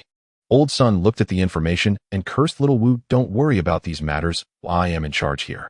The Imperial Royal Starship University Command Department, civilian cadets of single ship systems. The Yun family has taken a liking to this ship, but I have long stated that any ship that safely arrives here belongs solely to its captain. Don't forget, I am still a master of psychic energy." Little Wu frowned and said, "Old son, you should really take it easy. You have said countless times in the 30-plus years since you arrived here, and now the Eternal Dawn has reached the periphery of the Storm Star system. I just sent the star chart and authorization code. However, there may be black market merchants near Dock 6. Should we drive them away?" Old son smiled nonchalantly and said, "Even if the Eternal Dawn lacks faster-than-light engines, warp engines, and subspace engines, no one would dare provoke a standard Imperial interstellar battleship. Don't forget, the captain of the Eternal Dawn is a major from the Imperial Navy Department with direct firepower authority. No one dares to attack an Imperial military starship within the Empire's territory unless they wish to experience the iron fist of the Empire. The Empire will not spare any rebel, no matter how high their status may be." On the surface of Graveyard 1 in the Starship Graveyard, over 1,000 troops in powered exoskeletons are training vigorously. Half a month ago, they were suddenly brought here waiting to become the landing troops of a certain starship. However, no one told them which starship they would become the landing troops for. This is crucial. If they become the landing troops on a destroyer, the cramped space will be quite painful, and there are far too many interstellar destroyers under the Empire's Navy. It would be best to become part of the naval fleet directly under the Navy Department. Yes, the Empire still has surface warships on certain water-dominated planets, which also fall under the jurisdiction of the Imperial Navy. Within the Empire's territory, there is nothing that the Imperial Navy cannot oversee. Even the Army must rely on the Navy Department to reach other planets. No matter how large the Army's matches are, they cannot achieve sublight cruising. Brother Song, it's been almost half a month. Why haven't we heard anything? We won't become cannon fodder sent to the front lines, will we? Little Zhao said helplessly. As a newly minted staff officer, he was very worried about his future life. He had offended someone at school and was then assigned here. Commander Shinchong looked at the renamed label of the 1st Landing Regiment of the Eternal Dawn and said, "Little Song, Little Zhao, stop babbling there. The Eternal Dawn is arriving soon. With such a nice name, it must be at least an interstellar cruiser." Having sat on the commander's position for 30 years, Shin Chong eagerly hoped for a change in his fate. Now the opportunity had come, so he requested to become part of the Starship landing troops, though he would also be cannon fodder. But at least it is better than being cannon fodder at the front lines, as that is truly a life of hardship. He is not afraid of hard days nor death, but he fears watching his brothers perish one by one. The leaders of the Empire live comfortable lives while they cannot find peace. Their unease is traded for the comfort of the Empire's leaders, and he wonders what the captain's background is. Most likely a noble. He would prefer the Eternal Dawn to be an interstellar destroyer. The soldiers of the 1st Regiment of the Eternal Dawn discuss their future lives. As adult citizens of the Empire, they either become mobile troops to serve the Empire loyally or engage in engineering to contribute to the Empire's construction. Of course, the Empire is quite humane with only an 855 working hours policy, but even so many people protest. Some even attack the Prime Minister after work. Although many knew that the assailants were from the Prince's faction, no one would admit it. Even the closest ministers are not as dear as one's son. In the outer space of the Graveyard Star, in the Storm Star domain. Following the star chart, the Eternal Dawn activated its anti-gravity devices, preparing to enter the atmosphere of Graveyard 1 to pick up the mobile troops. Time waits for no one. Once the Yun family member arrives, even the command authority will be an issue. Inside the bridge of the Eternal Dawn, Su-mo sat in the captain's command chair and commanded by Ho, prepare to enter the atmosphere of Graveyard 1. Red alert, raise the shields. Let the atmosphere roll, the Eternal Dawn has arrived. In an overly dramatic tone fitting for a youth of this age. In the Storm Star domain, the Starship Graveyard. As the authorization code from Su-mo was confirmed, the massive interstellar battleship slowly descended towards Graveyard 1 with the assistance of its anti-gravity engine. Falling at a speed of 3 kilometers per second, if it weren't for the anti-gravity device, this interstellar battleship would crash directly onto Graveyard 1 in 15 seconds. At that moment, a seismic event of magnitude 18 would erupt across the entire surface of Graveyard 1, delivering a devastating blow to the planet's already fragile ecosystem. Although the Eternal Dawn was not perfectly equipped, it was undeniably the most formidable presence in the Starship Graveyard. No one dared to speak loudly in front of the Eternal Dawn. If they did, they would be met with the voice of the main energy lance cannon. When the solitary main energy lance turret aboard the Eternal Dawn spoke, the Storm Star domain would fall into a profound silence. In this domain, Su-mo, the captain of the Eternal Dawn, was the undisputed authority, arriving at his loyal Graveyard 1. Inside the bridge of the Eternal Dawn, as the pulse retrothrust engine continuously adjusted its position, the descent speed of the Eternal Dawn was further reduced, eventually slowing to a near standstill. Inside the bridge of the Eternal Dawn, Su-mo was quite nervous during his first hover maneuver within a planetary atmosphere. Any misstep could lead to failure. Altitude 3,700 meters, the Eternal Dawn is stable at this height. Main pulse engine shut down, auxiliary pulse engine ignited, anti-gravity engine operating at 35% power. Eternal Dawn has completed the atmospheric hover operation within Graveyard 1. The calm voice of Baiho resonated as the full, three-dimensional projection appeared in the bridge. Su-mo calmly instructed, Baiho, deploy the landing craft and have the landing troops of the Eternal Dawn board as quickly as possible. Our time is limited. In just a few hours, the influential figures of the Yun family may attempt to take over. As long as the permissions are confirmed, no one else will have any say. This 1,000-man landing force would become the crew of the Eternal Dawn, specifically tasked with landing reconnaissance, including, but not limited to, executing combat missions. Of course, under normal circumstances, the Eternal Dawn would primarily carry out transport missions. Combat missions, however, that would depend on the situation at the front line. If the Empire's enemies are truly weak and the nobles of the Empire are not satisfied with their military merits, how could they allow him to gain military achievements? Baiho reported, landing craft deployment in progress. 30 unmanned landing craft have been successfully launched. Expected to reach the surface in 3 minutes for loading. Su-mo stood up and said, Baiho, arrange for them to go to Deck 3. I will hold a meeting there to inform them of our situation. If it weren't for the incomplete ship weaponry system, he might have fled with the ship. Who would dare to provoke the registered starships of the Imperial Navy? Did they wish to test the iron fist of the Empire? No one dared to offend the Empire unless they truly sought death. The Empire's war fortresses relished such behavior. The universe is vast, although the Karuno civilization's alliance with the insectoids was defeated by the Emperor. The Karuno civilization, now a nomadic interstellar race, continued to forge ahead into the distance, even defeating several interstellar civilizations. And what about those well-fed insects? How did the subspace storms not obliterate them? Su-mo left the bridge escorted by hundreds of security robots aboard, heading towards Deck 3, which served as a training ground within the ship. Of course, it couldn't compare to a real training ground. After all, the Eternal Dawn was a military starship. Meanwhile, on Graveyard 1, members of the mobility forces basked in the sun. As they looked up at the massive ship above and the approaching landing craft, they realized they were not at a loss. Perhaps the Imperial Navy's leaders profited, but they were definitely winning big. To be part of a landing force for a starship battleship was an honor among honors, not to mention at least the standard living space must be 50 square meters. Shen Cheng shouted, Emergency assembly prepared aboard the ship. Take all our equipment, not leaving a single piece behind, as it is all valuable property of the Empire. Hurry up, especially those energy cannons, load them all up. These are hard won from my superior. The 175mm energy cannons were loaded onto the landing craft one after another as the Imperial Starship landing force directly left the realm of the Imperial Mobility Forces.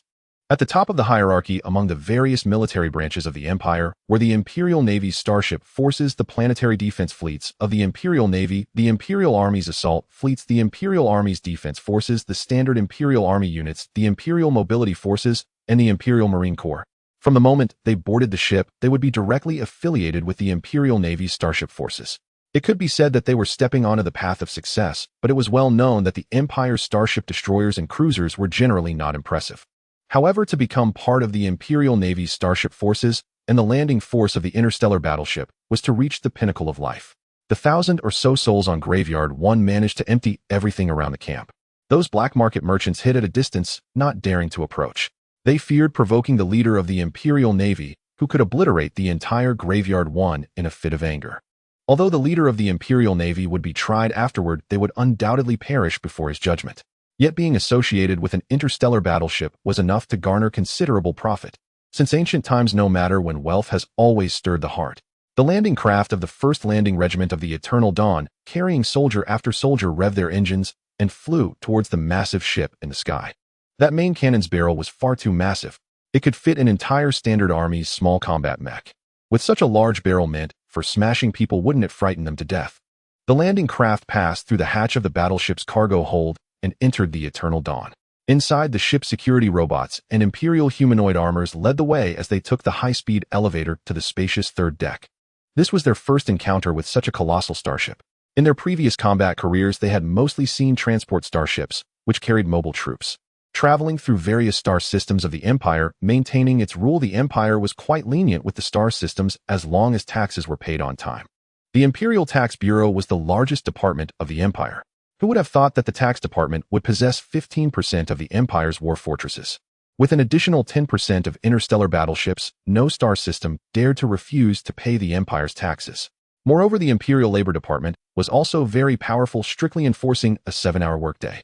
Although most star systems still operated on an 8-hour workday, the direct orders from the Imperial Labor Minister, the current emperor, loomed like a sword over the heads of certain governors. Unaware of when they might be removed from office, most governors who were corrupt would be dismissed for failing to strictly implement the 7-hour workday, leaving them with enough dignity. If the governors of the Imperial star systems were still thinking about other matters, they would soon find out what the Empire's iron fist meant by justice. The commander of the 1st Landing Regiment aboard the Imperial starship Eternal Dawn, Shin Chong, quickly organized the formation with the help of his advisors. In the presence of a captain, even Shin Chong had to maintain respect, for they were the landing troops, and the captain was the master of the starship. At the moment he boarded the ship, he received a direct order from the Imperial Navy's Starship Landing Forces Command requiring unconditional obedience to the captain's orders. As long as the captain did not betray the Empire and did not engage in acts of humanitarian destruction, he would generally not be dismissed. The resources spent on training a captain were enough to make even the Empire's princes envious. Of course, princes were not allowed to command a starship before holding an official position. Under the escort of the ship's mecha security, Su Imo stepped onto the podium, activated the deck screen, and said, "Hello, brothers, I am the captain of this ship. My name is Su Imo. From the Imperial Royal Starship University, subordinate to the Starship Command Department, I am an ordinary captain. My parents died in a highly classified Stargate battle.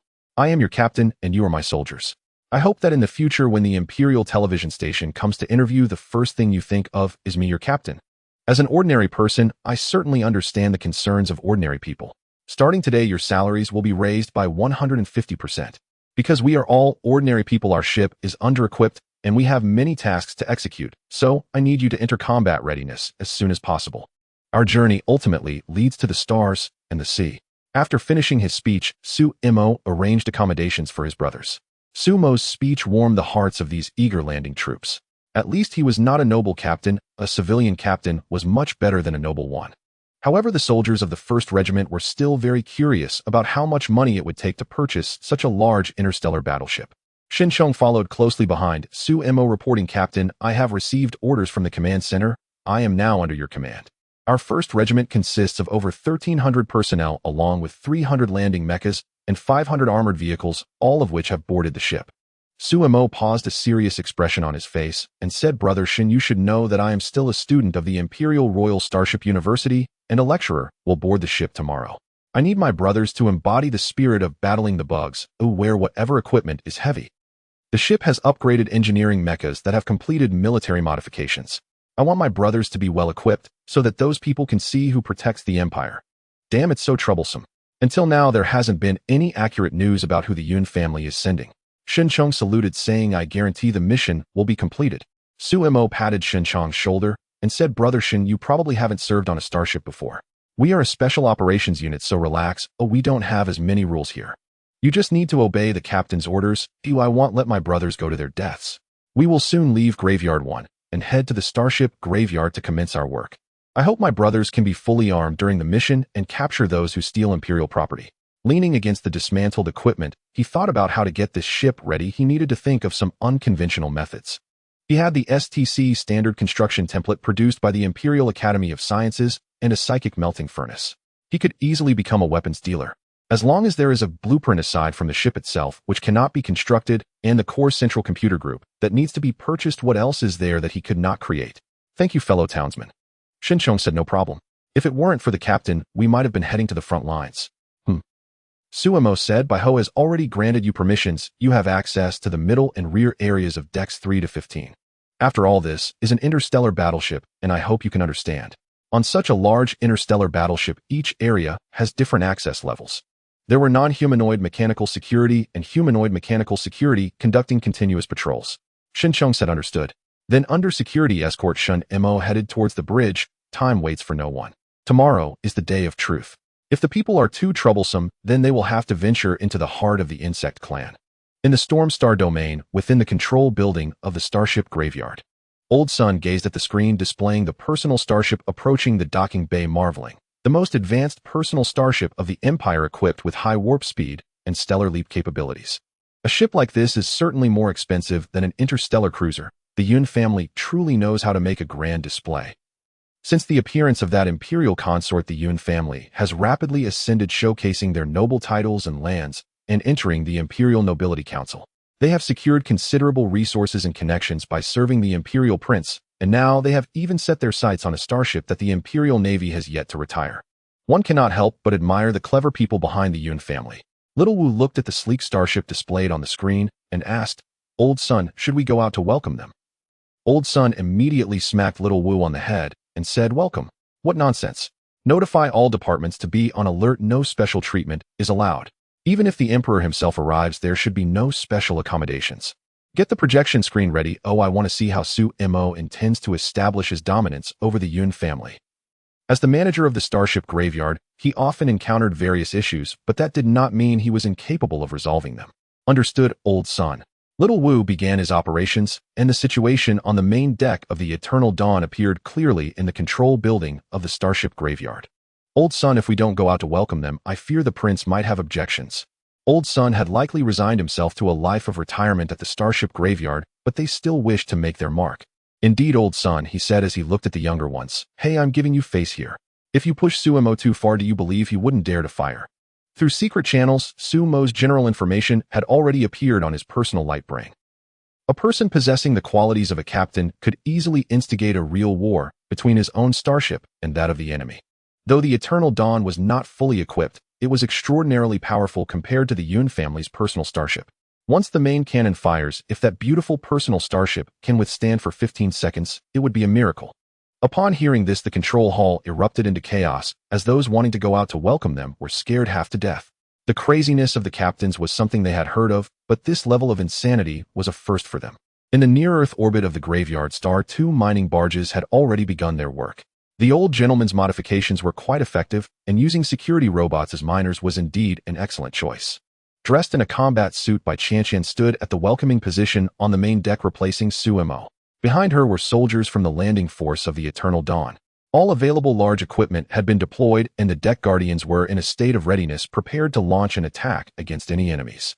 As the captain of a starship, Suemo was fully prepared. He could not afford to fade into obscurity like his peers and become someone else's puppet.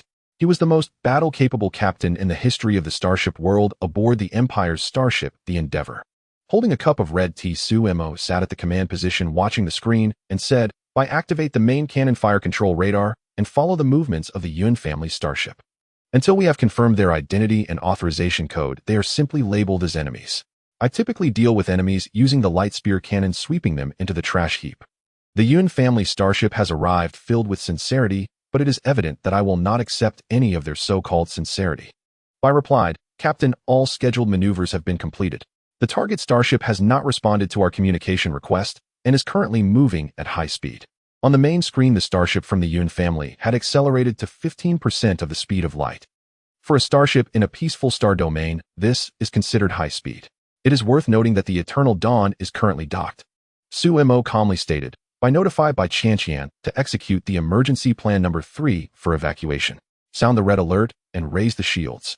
Disengage the final safety lock on the secondary cannon, and the friend-or-foe identification system marks that starship as an enemy. Upload this to the Imperial Navy's records. Position the secondary light spear cannon to deliver a saturation strike 15 kilometers to the port, 15 kilometers to the starboard, and 3 kilometers above and below the deck. Since there is no warning, let us truly engage in battle. For Sumo, who owes considerable debts to the Emperor, there is nothing more effective than a fight to make the Yun family abandon their inappropriate thoughts. After the landing force of the Eternal Dawn completed the evacuation, the secondary cannons began their assault. Under the targeting of the fire control radar system, the most advanced civilian starship appeared like a lantern in the night. The continuous fire from 4 secondary light spear cannons extinguished the fighting spirit of the captain of that starship. Inside the bridge, that captain was drenched in cold sweat, realizing they had become the enemy ship, and now all Imperial warships in this star domain could launch attacks against them. Were surrounded. I've never seen such a ruthless assault. Their movement space had been completely sealed off. Should he dare to make a move now, the interstellar battleship would unhesitatingly send him to the crematorium. A woman in a female battle suit wielding a lightsaber with a graceful figure and flowing hair coldly stated, I am Sumo, captain of the Eternal Dawn. Indeed, he is worthy of being a top student from the Imperial Royal Starship University Department of Starship Command Single Ship Division. Bai Wu said, why do you think this captain has gone mad and is attacking us? Bai Wu helplessly replied, to put it bluntly, your actions involve a hijacking from the Imperial Royal Starship University Department of Starship Command Single Ship Division. The Yun family has been scolded for a long time. The eldest daughter of the Yun family smiled and said, should we consider this a misunderstanding? Bai Wu replied helplessly, that is an interstellar battleship. One shot from its main cannon can easily breach our ship's shields.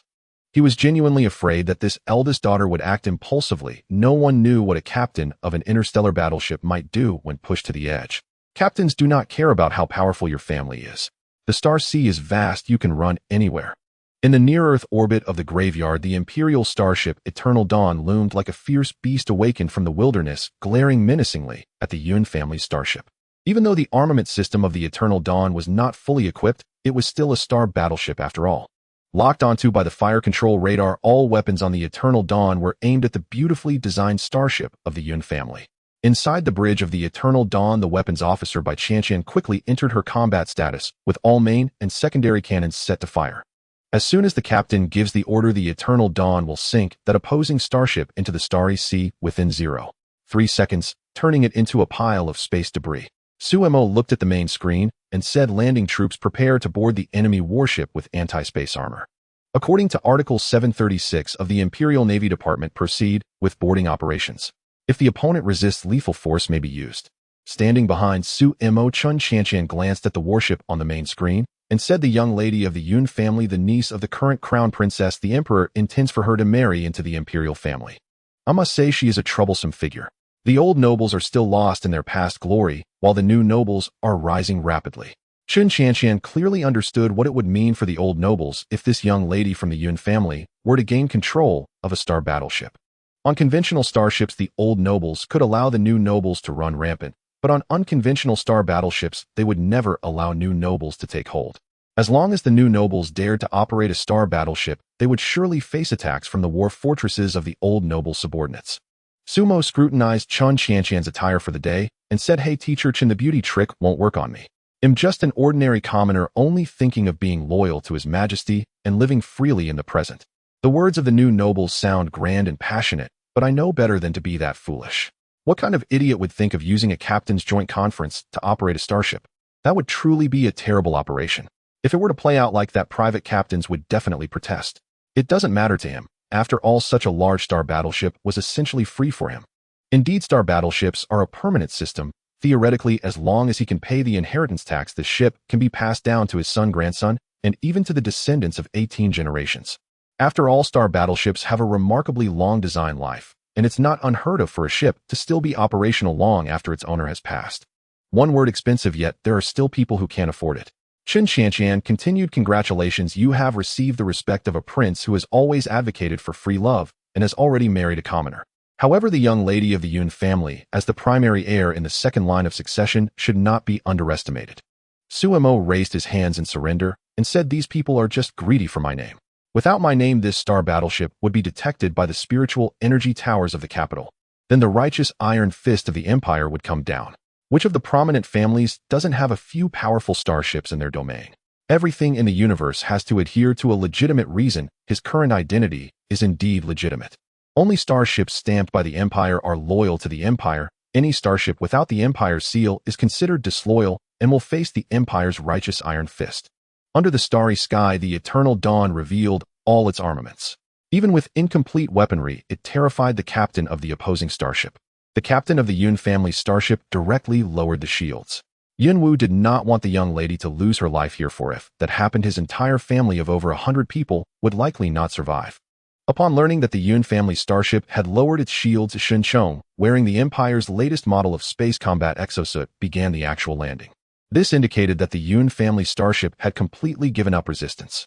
Inside the bridge of the Yun family starship, red alarms continuously flashed on the main screen as a specialized boarding team from the star battleship was forcibly entering the ship. The young lady of the Yun family sat at the command position, her chest heaving with anxiety, and even the black robe could not conceal it. Dressed in female battle armor, the Yun family's young lady, with her long hair cascading down her shoulders, spoke with a hint of anger. "Yunwu, since they have made their intentions clear, what are you hesitating for?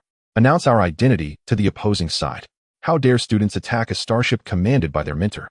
As a professor in the Starship University's Battleship Command Department, she never imagined that the captain on this starship would be so audacious. While other civilian students from the single ship department had already surrendered, this Captain Su had begun a staunch resistance. Before Yunwu could finish reporting their identity, the airlocks of the bridge were cut open by high-energy lasers. Military-grade weapons are tightly controlled by the Empire, and of course military weapons are far superior to civilian ones.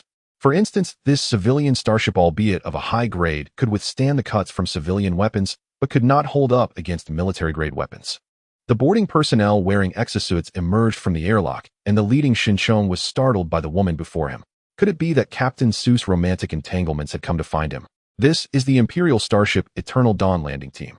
According to Article 50, Clause 69 of the Imperial Navy Department, your starship is under arrest for unlawfully attacking an Imperial starship, violating Imperial law.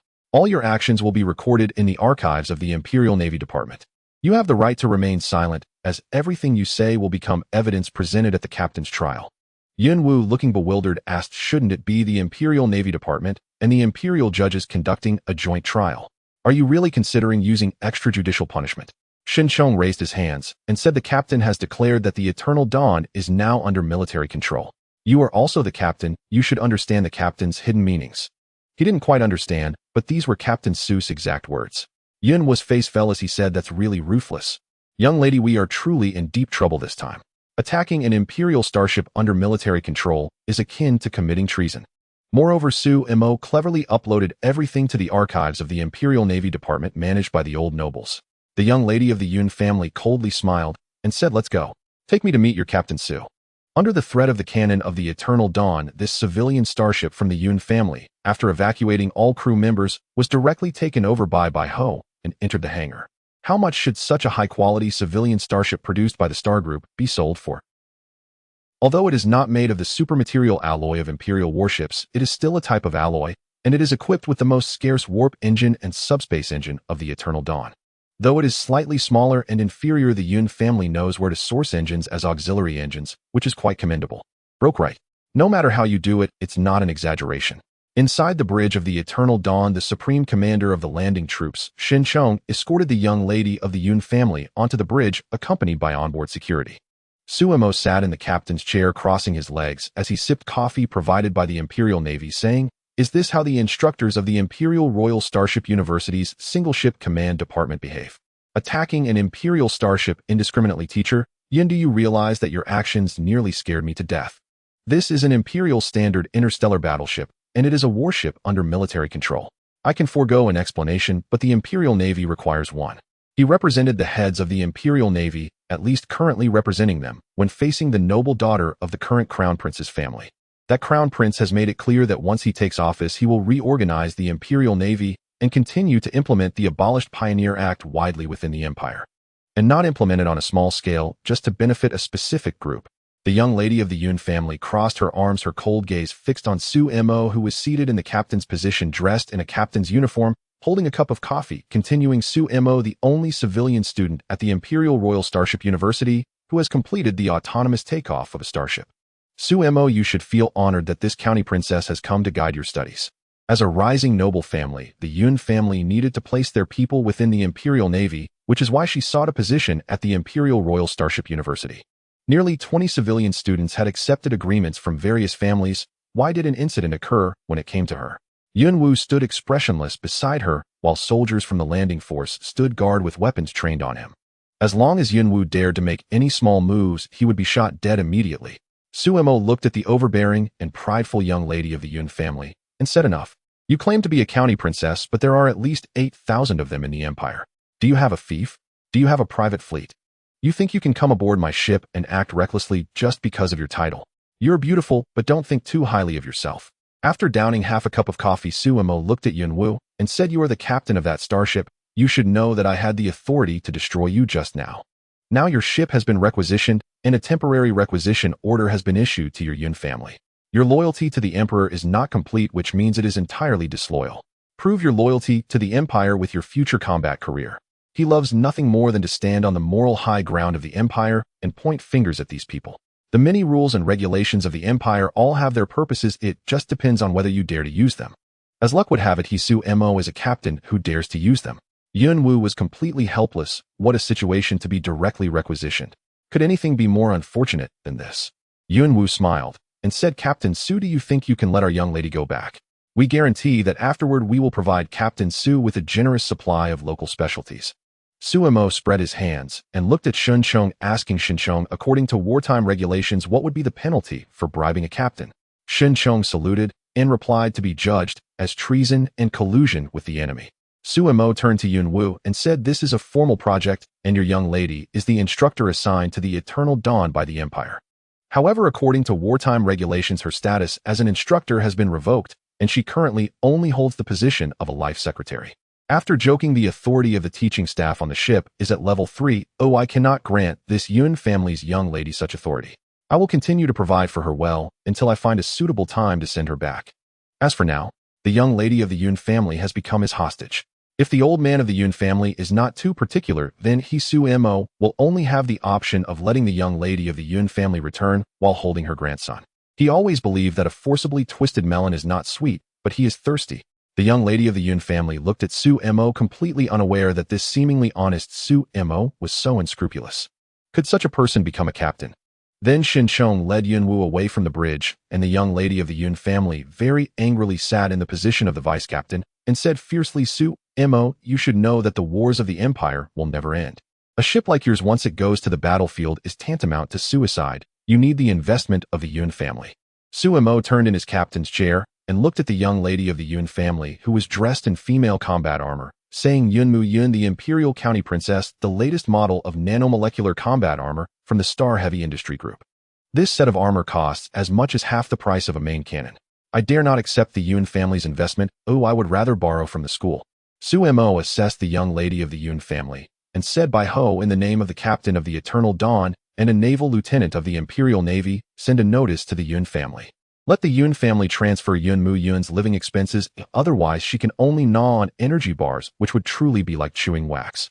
The glow of spiritual energy was gradually gathering in Yun Mu Yun's hands. Su Mo, you are indeed extremely shameless. Su Mo replied nonchalantly, easy living, thank you for the compliment, young lady. You must be clear about your current identity. We are now in the Storm Star region, far from the Imperial Capital Star region by an unknown number of light years. On this ship, there can only be one captain, and that is me. This woman, although very beautiful, is she really going to be tested to be a captain? What kind of captain cannot withstand such a test? Yun Mu Yun snorted coldly. Su Mo, you will pay the price. Su Mo replied indifferently, oh, before I pay the price, the old man Yun will definitely see his grandson. After that, Su Mo left the bridge and went to the main deck to inspect the progress of the project. This young lady of the Yun family is indeed terrifying. He fears he will not withstand the Empire's test and fall into a gentle trap. The Eternal Dawn had already transformed its main deck into a construction site, with 2 mining barges temporarily repurposed as transport vessels ferrying equipment dismantled from various starships at the Starship graveyard. Most of the spare parts scavenged from the Starship graveyard were quite old, some even dating back to the Emperor's era, but what can one say? Regardless of the age of the parts, being able to use them on the Eternal Dawn is a good thing. If one were to order custom parts with star coins, the costs would be astronomical. I cannot bear this. No one could really. Those military-industrial groups are masters at deception. They con people into buying more advanced light spear cannons, but Su prefers these antiques, the main cannons of the starships that once had a layer of strong interaction material coating. After modifications, they can perfectly match the light spear firing program. In their time, the combat range of starships had drastically shortened. On the deck, the soldiers disembarking were merely acting as temporary labor. The Eternal Dawn had no shortage of items to dismantle and install, many of which were even rare parts. Dressed in external work attire by Qian threw the light brain directly at Su Mo's face, saying, Captain, you should now understand the condition of our ship. Thanks to the Imperial Navy, some of these antique reactors can perfectly match our ship. We found the engine of an Imperial Star Battle Fortress. Although it's quite large, it can be installed, and our ship's power will be quite formidable in the future. Very good, Su Mo said as he opened the light brain and activated the projection. We have 6 months left, and 6 months from now we will be on a mission. Remember to age all the equipment a bit. Oh, one must feign weakness to better play the pig to eat the tiger. The Empire is constantly at war. We must always be prepared. The Empire has many enemies. One could say there is no civilization in the universe that the Empire hasn't fought against. It is fine within the Empire's borders, but once outside, one could easily be struck by a light spear cannon. Bai Qian said, understood, Captain. As you wish. Our equipment is quite old. The youngest among them is a star cruiser from 700 years ago. We dismantled its main cannon and installed it on our ship for use as a close-in defense gun. This is unavoidable. Although I tried my best to unify the diameter and length of the gun barrels, the variety of ship models in the Starship graveyard is simply too complicated. Finding turret systems with a unified caliber and length is not an easy task. Moreover, what is most frustrating is that some black market merchants have already taken notice of them. It is likely that someone will come to sell weapons. After signing his name on the light brain screen, Su Mo said, remember to install a smaller engine on the Yun family ship, converting it into an unmanned reconnaissance vessel. We can't always go big, can we? The Yun family ship is already top-notch among civilian starships. Pulling the battle line can hold off for a while. After all, the main cannon of the Interstellar destroyer is a freebie. Absolutely, but Captain, I must remind you that the young lady from the Yun family is not a simple character. Be careful not to get drained. Su Mo smiled and said, oh, you're overthinking it. I am a psionic. How could I possibly be drained? As a captain of the Empire, I would never claim to be drained at any time. If the Empire needs me to undertake such a difficult task, then it is my responsibility. As a loyal captain of the Empire, I am certainly willing to take on such tasks, but how could such tasks possibly fall to me? Bai Qian held her forehead and said with a bitter smile, I see you have already been captivated by the young lady from the Yun family. Su Mo replied calmly, have I really been captivated by her? I simply desire her body and her wealth. As for her heart, this captain does not care. Bai Qian said, Captain, a forcibly picked fruit is not sweet, but she does quench my thirst. Su Mo chuckled and said, as for whether it's sweet or not, as long as I don't say it, who would know? In the Storm Star domain, amidst the graveyard of starships at the 9th orbital path of the cemetery, the Eternal Dawn resembled a massive construction site with exposed turrets and energy conduits everywhere. It hardly looked like a standard military starship of the Empire, but rather like a vessel yet to leave the shipyard. A group of old men was working according to the design blueprints provided by Ho, which wouldn't pose any major issues. The related modification work had been running smoothly over the past 7 days without any significant problems. Meanwhile, the STC standard construction template from the Imperial Academy of Sciences continuously provided the necessary components supported by those blueprints. However, to purchase the relevant blueprints, Su Mo had incurred a substantial loss in star coins. His account was rapidly depleting, and if this continued, he might not even afford the next Stargate jump. Inside the bridge of the Eternal Dawn, Ho reported, Captain, at a distance of 30,000 kilometers from the port side, we have discovered a starship belonging to black market traders. They are attempting to establish communication with our ship using interstellar signals. Suemo looked at the warship displayed on the main screen and said, then let's contact these black market traders. If they don't provide me with a reasonable explanation, I won't hesitate to send them into the trash heap. Making money. There's no need to tremble, but hiding 30,000 kilometers away and contacting us with simple interstellar signals is indeed problematic. Do they think I wouldn't blast them to bits if they approached directly? With the powerful communication system of the Eternal Dawn, they successfully accessed the communication system of the black market trader's starship within 5 seconds, with all systems taken over by Ho. Suemo sat in the captain's chair looking at the flustered black market traders on the screen, greeting them. Hello, everyone. Although this may not be the most polite way to approach, I believe you won't mind. You are currently suspected of selling vital information about Imperial starships. If you do not provide a reasonable explanation, I will arrest you all. As the captain of the Imperial Navy, he was well-versed in such tricks. A captain as the master of a massive starship wielded absolute power in the interstellar age. Especially for private starships like his, there was no majority rule on board, as any hesitation could lead to unimaginable disasters for the ship. On the screen, the black market trader's face showed an awkward smile. Honorable Captain, we have a significant business proposition that we'd like to discuss with you in person. If you don't mind, could you send a landing craft to bring us over? In these times, earning star coins was difficult. Even with the authorization from the Starship Graveyard's management personnel, they could only dismantle a few systems or provide security for weapon systems. For secondary cannons and main cannons, even a Starship destroyer was beyond their means. However, this suddenly appearing Imperial interstellar battleship provided them with a chance for a major profit they could purchase from this captain. They wouldn't be involved in dismantling, just buying. As long as they paid the tax, even the Ministry of Internal Affairs of the Empire couldn't say anything. Moreover, if they earned star coins and bought an interstellar cruiser, could they just run away without anyone chasing after them? Suemo nodded. That's a good suggestion. Ho deploy a landing team using high-speed landing craft to bring these employers back. I believe we will make a fortune in star coins. It's all about making money. There's no need to tremble. Moreover, it's taking advantage of Imperial funds. As a loyal captain of the Imperial starship, why should those higher-ups be able to fleece the Empire while he couldn't? Who profits is simply a matter of perspective. Why shouldn't he be able to make money? At the same time, a high-speed landing craft was launched, and almost instantly it activated its afterburners for interstellar travel. The slender plasma exhaust left a beautiful trail in the starry sky. Even so, Suemo did not let his guard down against these so-called black market traders, treating the situation with the highest standards. Some soldiers in the landing team had already entered combat mode, ready to apprehend the black market traders. If negotiations failed, they could simply collect the bounty from the Imperial Navy by capturing these black market traders. He believed the Starship Graveyard Management Center would be quite willing to offer him a substantial bounty. The crime of trafficking Imperial military equipment was quite severe. No matter what, he wouldn't be at a loss, so why not take the opportunity? Although it was called a high-speed landing craft, it would still take several hours to cover the 30,000-kilometer distance. The black market traders were very meticulous. Even though they were riding in a not-so-comfortable landing craft, they were unwilling to bring their starship any closer to the Eternal Dawn by even a kilometer. For them, getting too close could easily lead the enemy identification system on the Imperial military starship to classify their ship as hostile. One careless move could lead to their destruction. On the black market trader's starship, the leader Zhang Deju looked at the landing craft approaching their ship and said, "Oldly, once we complete this deal, we can retire." How many star coins do you think it would take to buy such a colossal interstellar battleship? Owning an interstellar battleship is the ultimate dream for many men, yet few can ever command such a vessel. Perhaps it was because for many this was an outright non-sale item. Oldly scoffed, "Star coins? You actually think you can measure an interstellar battleship with star coins? If the main light spear cannon of the interstellar battleship were to fire upon us, even our shields wouldn't withstand a single shot. This would lead to a disaster, and it seemed that this model of interstellar battleship had never been publicly disclosed. He was very concerned about this business, as the power dynamics were not in the hands of the black market traders. Moreover, buyers were usually pirates or private merchant fleets outside the Empire's territory. They wouldn't dare to trade Imperial military equipment within the Empire. However, outside the Empire's territory, they could, as long as they paid taxes.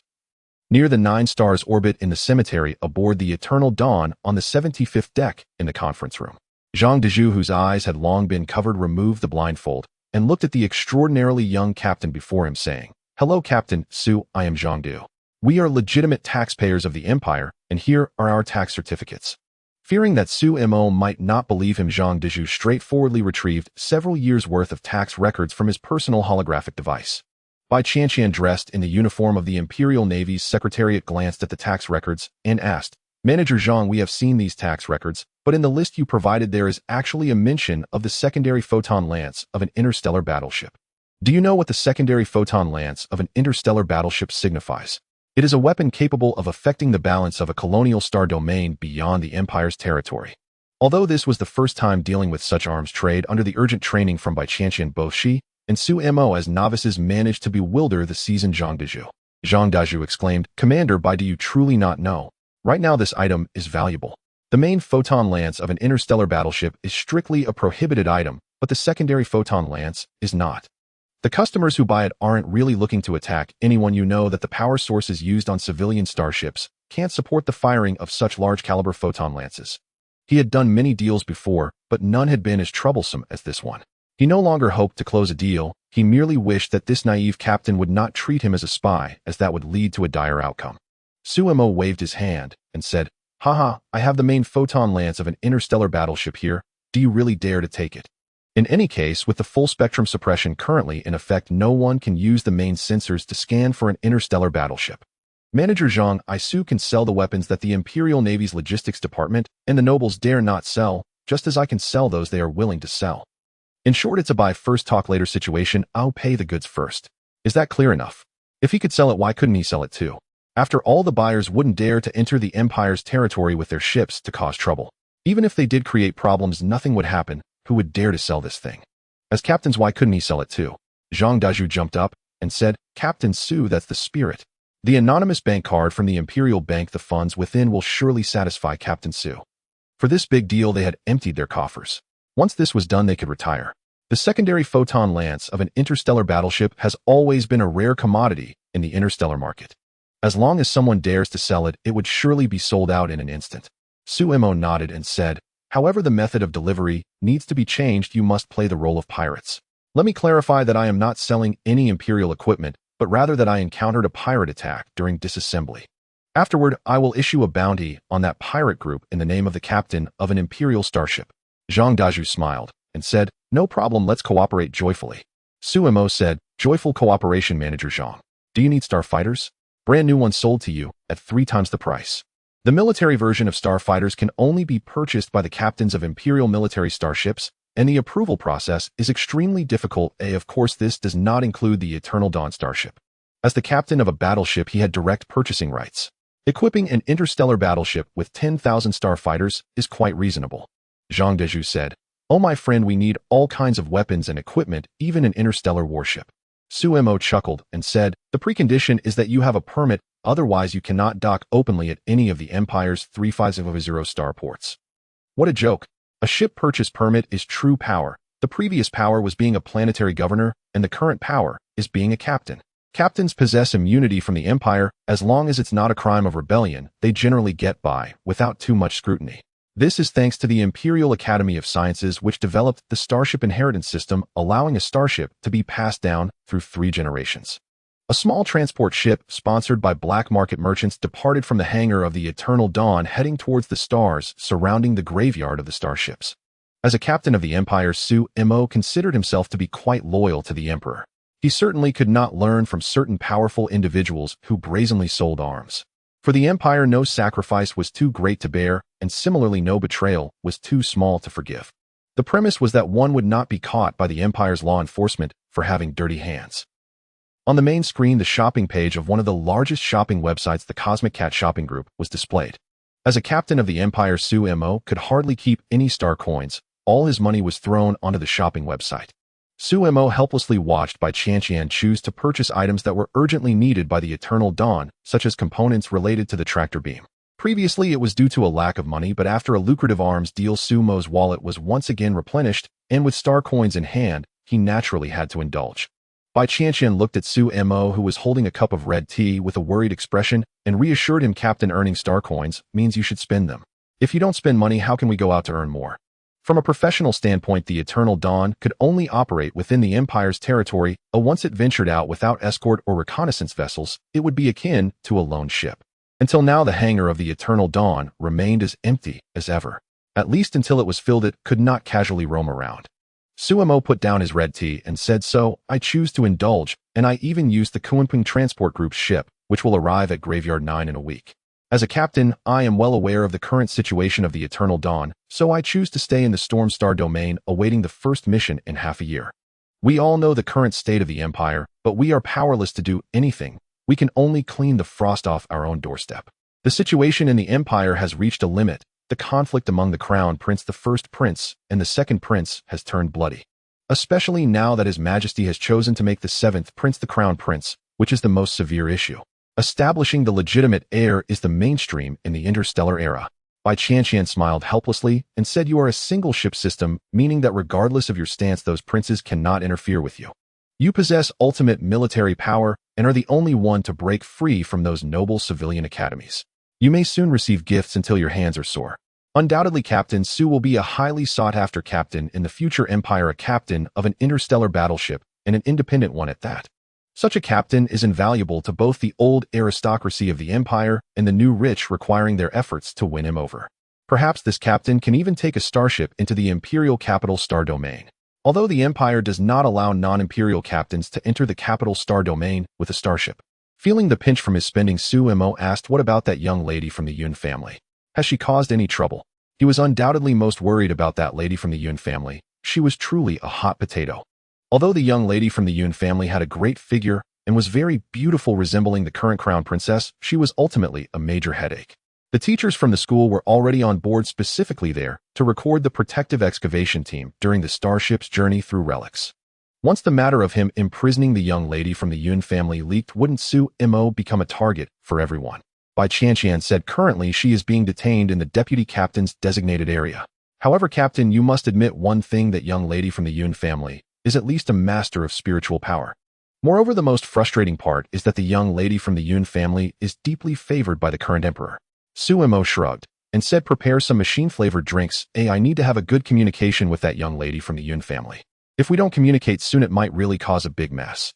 On the Graveyard of the Nine Stars, intricate work continued, but with the assistance of engineering mechas, everything was manageable. The Kunping Transport Group's transport starships were continuously delivering supplies to the Storm Star region, especially the ecological supplies related to the Eternal Dawn. With the ecosystem in place, food no longer needed to be the bland, self-heating meals. Although the Imperial Navy had developed over 70 varieties of individual rations, they were truly unpalatable. Consuming them too much could even lead to internal heat. Meanwhile, the Yun family starship had completely turned into a shell, undergoing modifications for a reconnaissance starship. If it weren't for the Imperial Navy's strict orders prohibiting the reopening of starships from the graveyard, Suemo would have likely already taken action. Black market merchants were also continuously purchasing arms, because once this village was missed, there would likely be no shop left. They bought as much as they could. If they weren't afraid of attracting the Imperial fleet, these black market merchants would even consider buying a warship parked in the starship graveyard. But Suemo knew that selling arms was manageable, yet selling warships would truly invite trouble. No one would protect him. On the upper deck of the Eternal Dawn in the vice-captain's quarters, Suemo looked at the young lady from the Yun family who was engrossed in a book and said, Teacher Yun, as an educator at the Imperial Starship University, I hope you can take on certain tasks. The research team from the university has boarded the ship and you need to make an appearance. If you stay here, those who don't know might think I, as a student, have put the supervising teacher sent by the Imperial Starship University under house arrest. I can't bear such a charge. Well, how should I put it? Suemo had miscalculated. He would need certain equipment afterward and required the young lad's consent. Otherwise, he would surely face some troubles or inquiries. It's hard to say what she might reveal in front of the school's higher-ups. Beautiful girls always receive preferential treatment, and this young lady from the Yun family was indeed stunning. If she cried a bit more, Suemo would truly find it impossible to clear his name. The young lady from the Yun family put down her book and said, Captain Su, you actually admit that in a sense you are putting me under house arrest, a teacher from the Imperial Starship University. As the only civilian student from the command department who has fought through numerous difficulties, you have your pride, but you must know that with my aunt being the crown princess, wanting to control an interstellar warship is simply too easy for me. Captain Su, I understand your intentions, but I'm very upset with your attitude towards work. I hope you can try harder next semester after failing all your courses this term. Looking at Suemo, who had embarrassed her Yun, felt a sense of relief, but this was just the beginning. The days ahead would be interesting to watch. Suemo looked at the young lady from the Yun family dressed in a high-end silk nightgown and said, Miss Yun, it seems our communication isn't going well. I may need to change my approach. Since Miss Yun doesn't want to meet with colleagues, I regret to inform you that you are now unwell, and when you recover depends on my mood. Bai Ho imposed communication restrictions on Miss Yun. Now Miss Yun has returned to a turbulent era with no communications whatsoever. As a noblewoman of the Interstellar era, as long as he cut off Miss Yun's communication, it would not matter whether she went out or not. You bastard Suemo. In the vice-captain's quarters, the young lady from the Yun family yelled, which was the only way she could vent her frustration. Suemo walked towards the bridge, glancing at the hurried engineering personnel, feeling quite helpless. It was incredibly difficult to perfect a massive interstellar battleship. Moreover, there were so many troublesome people on the ship. The core control authority of the Eternal Dawn is the spiritual energy quantum photon intelligent core known as Bai Ho. However, to truly unleash the full firepower of an interstellar battleship, the support of a computer cluster is essential. A massive quantum photon computing cluster which in the past Suemo could hardly have imagined. Could he really afford such an expensive quantum computer cluster? But with the trade of military arms, all of this is no longer a problem. The Imperial Navy's Industrial Department has delivered a specially produced spiritual energy quantum photon computing cluster consisting of 3,600 units along with large-scale spiritual energy quantum supercomputing configurations. This is what enables the Eternal Dawn's firepower to function as intended. Dressed in a fleet uniform, Bai Qian looked at the assembled computer cluster and said, "Captain, the computer cluster is well integrated and Bai Ho is currently adapting. Now we can finally stop worrying." However, sailing alone in an interstellar battleship is a dangerous affair. But for a fully equipped battleship, this is not an issue. Yet for their captain Su, these are significant problems. Fortunately, they have ordered many starfighters to compensate for this flaw. Moreover, the Eternal Dawn cannot undertake any high-intensity combat missions at the moment, so the current situation is very favorable and promising. Suemo sat in the captain's seat, sipping a special beverage provided exclusively for captains, and said that is indeed the best. The current cosmic situation is somewhat unstable, and we must arm ourselves quickly. Having an interstellar battleship as a foundation allows us to go anywhere. For many interstellar warships are highly dangerous, but at least we can still engage in a warp speed escape against enemy starburst attacks. Once our 3 large subspace engines and 6 warp cores arrive, and the remaining auxiliary power and energy systems are installed, we will finally possess a degree of self-defense capability in the universe. From the latest news he received, most of his classmates had already launched in the Wilderness Star region, while those civilian students had no autonomy whatsoever. Those who have some sense of dignity know to marry a concubine for alliances, while the shameless directly take over the starships. This is the best of times and the worst of times. Good people are destined to be unable to live happily in this era. According to the words of the Imperial Marshal, no Imperial captain can be considered a truly good person. Perhaps it would be more fitting to call good people saints. Bai Qian said, "Captain, our transport mission in the task briefing shouldn't be too dangerous, right? After all, the ship beneath our feet is a genuine interstellar battleship. Surely no mentally unstable pirates would attack an interstellar battleship with a decrepit vessel." Suemo looked at the data image on the main screen and said, "The mission is quite easy. The gentlemen of the Imperial Navy Department have provided plenty of star coins and resources, but don't you think this task is too damn simple? The gentlemen of the Imperial Navy Department are best at spending 1 star coin to accomplish the work of 10 star coins. The task briefing may seem straightforward, but mobilizing forces is not that simple. At the northern front of the Empire, where the Imperial Expansion Fleet is stationed, many prominent families from the capital are placing their bets, preparing to profit richly in the vast nebula outside the northern defensive line. Naturally, the gentlemen of the Imperial Navy Department will not abandon plans to construct bases beyond the Imperial territory. This batch of mobile forces is their stationed force. The Imperial Army Department has also deceived many into taking on the garrison task. Although the star coin subsidies are substantial, being far from Imperial territory may result in the possibility of losing connection to the interstellar network. In this current era, losing connection to the interstellar network is akin to entering an isolated island. Bai Qian nodded and said, "I'm not very clear on that, but if our armament system completes its final upgrade, it should withstand high-intensity combat. Moreover, our class of interstellar battleship is likely the heaviest class in the history of the Empire. However, Captain, there's one issue: our hangar is rather empty. The Eternal Dawn, based on extreme combat conditions, can at least carry dozens of small starships, yet it currently only carries 2 Imperial Vanguard-class mining barges. The rest consists of 30,000 starfighters and a large number of engineering mechs, as well as landing craft. Although their landing force did not recruit many personnel, they have prepared several thousand landing craft." Suemo shrugged and said, "My dear Bai, I really have no money. I can only equip those landing craft with explosives and use them as one-time bombs. Don't you think using bomb-laden landing craft for ground attacks would be quite effective? By using neutrino communication, we can avoid most interference methods present in the universe. Rich captains have rich methods while poor captains have their own limitations. In any case, the landing craft can be built by the Eternal Dawn itself. And in the Starship graveyard, resources are scarce. He came here to ensure that the starship beneath his feet possesses true combat capabilities, though otherwise it would just be a waste of time. It's nothing to worry about. The main thing is safety, especially TN safety. Suemo, an old professor from the school, wants to meet you. After all, the technological archaeology work along the route of the Eternal Dawn will be the responsibility of the old professor. Chen Qianqian walked in from the bridge and said, "No one knows the level of cultivation of the old professors in the school, but generally speaking they are suspected to be at the level of spiritual energy masters."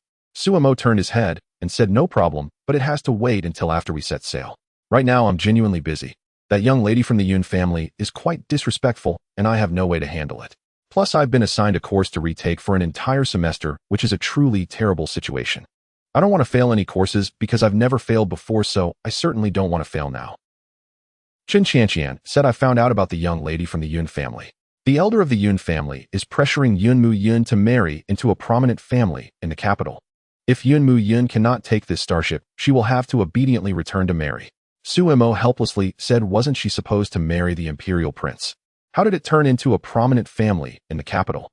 This left Suemo utterly confused. Chen Qianqian explained marrying the prince is an old story. That elder of the Yun family wants to acquire an interstellar battleship, one that can boldly appear within the imperial territory. As a captain, you should understand how important it is to possess an interstellar battleship with imperial military authority. You can directly annihilate certain forces, and while the Empire will arrest you afterward, it certainly won't interfere with you. Unless there is a direct intervention order from the Imperial Navy Department or a stellar explosion attack is launched against a planet with a significant Imperial population. The Imperial fleet maintains strict control over the Empire's territory, and very few can obtain Imperial military authority. Currently, Suemo can almost be regarded as an extraterritorial captain of the Imperial Navy Department. Moreover, as a captain with a real military title, once Suemo graduates, he may even ascend to the rank of general. Suemo nodded and said, "I understand the reasoning, but why aren't the other families in the capital coming? Can't other families in the capital come to test my weaknesses? I really don't want to have any connections with the Imperial Prince. Teacher Chen, you should know how today's Emperor controls the Imperial fleet, and those brothers of the Imperial Prince are also watching closely. As a captain, as long as you don't betray the Empire or get involved in the struggle for the throne among the princes, you can live freely for several thousand or even tens of thousands of years, then fall into indulgence.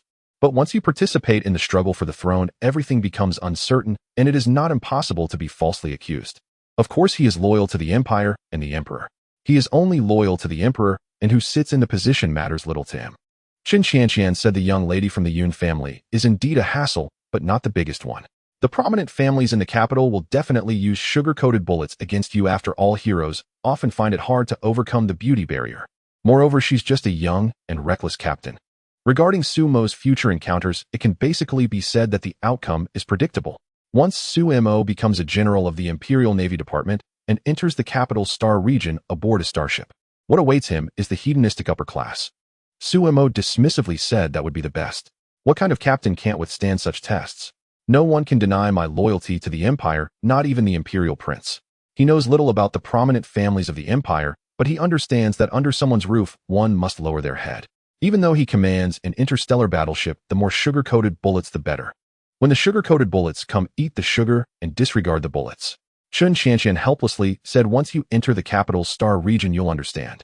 Suemo smiled and said, "But if I can't enter the capital's star region aboard the Eternal Dawn, then I definitely won't go. In the capital's star region, any random brick thrown down could hit several nobles. Only by staying on the interstellar battleship do I feel a sense of safety. Safety is the most important thing. The lack of security is what Imperial captains fear the most.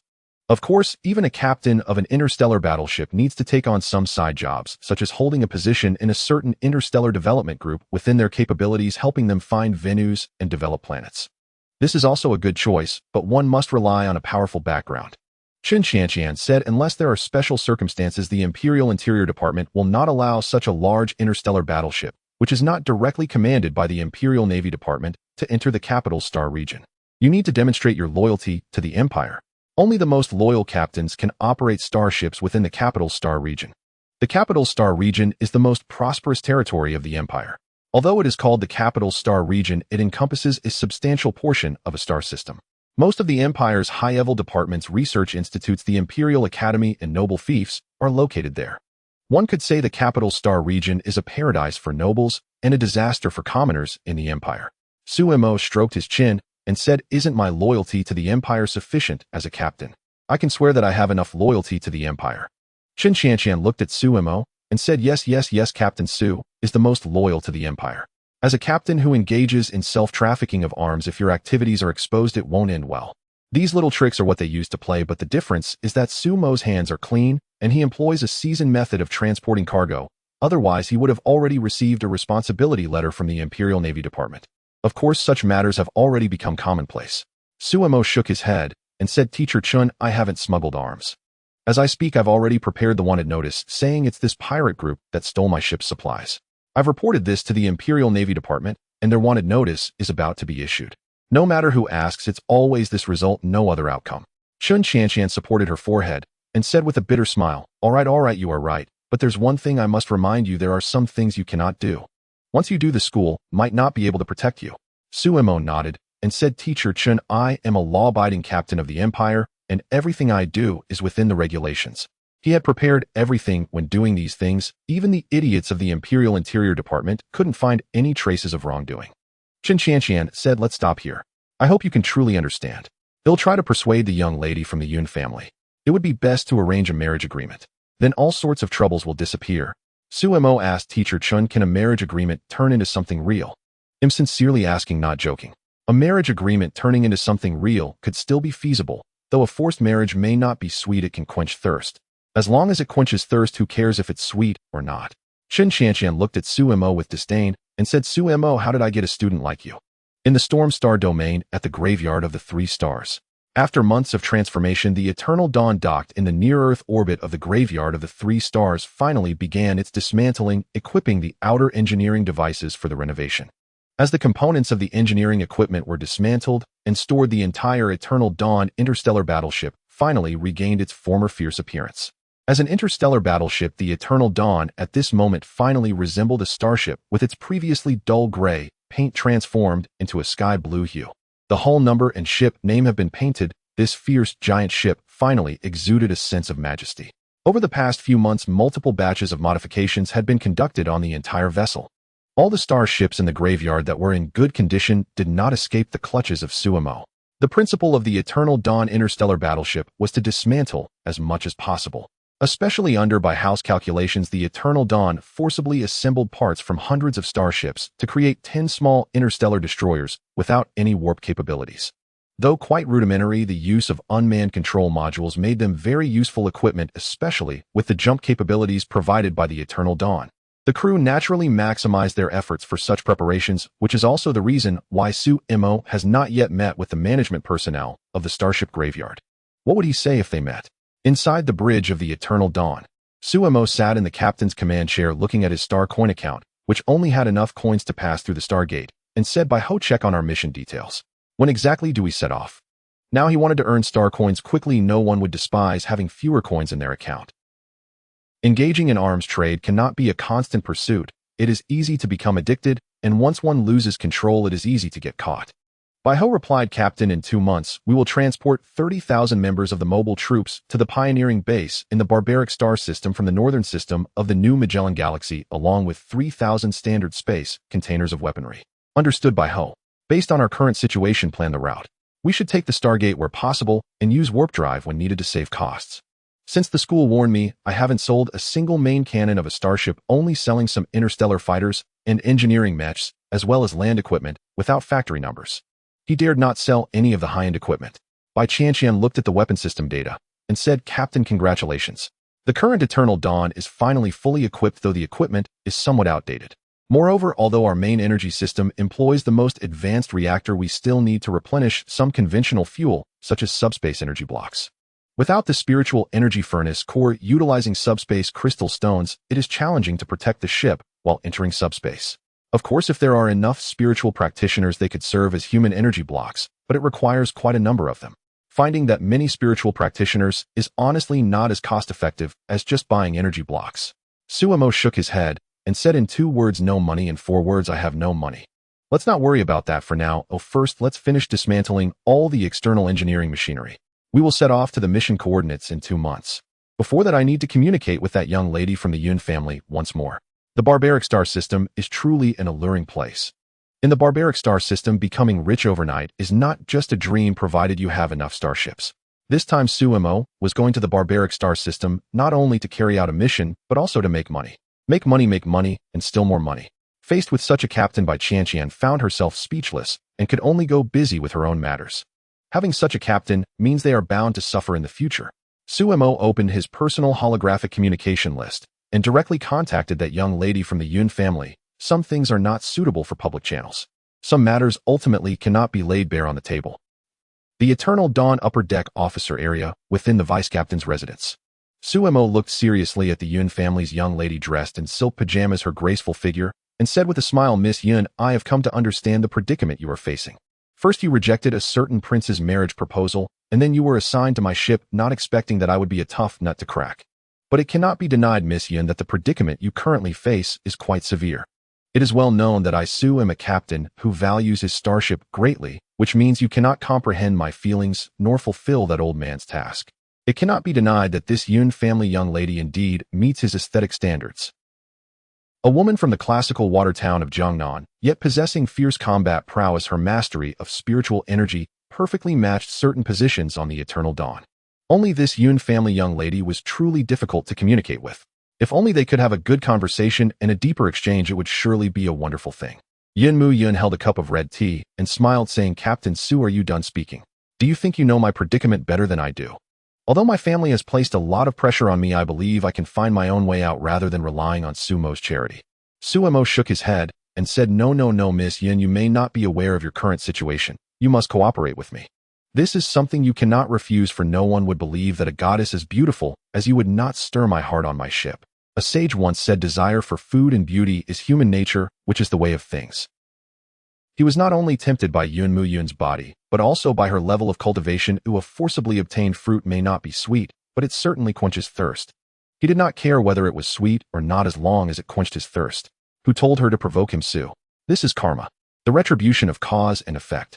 As long as they cooperate and engage in a few deeper communications, all previous issues will no longer be problems. Bai Ho, retrieve the information we have collected along with the letter from the second master of the Yun family, and let this young lady see her situation for herself. Bai Ho then directly pulled up a large number of video files with the letter from the second master of the Yun family, placed at the top, and the video began to play. After watching for a while, Yun Mu Yun's expression grew increasingly grim. She gritted her teeth and said, Second uncle, you are overthinking it. You actually want to treat me like a tool. Her father is the head of the Yun family. Although he was seriously injured during the battles in the wild star systems a few years ago, that does not justify her second uncle, that bastard, selling her off. How infuriating.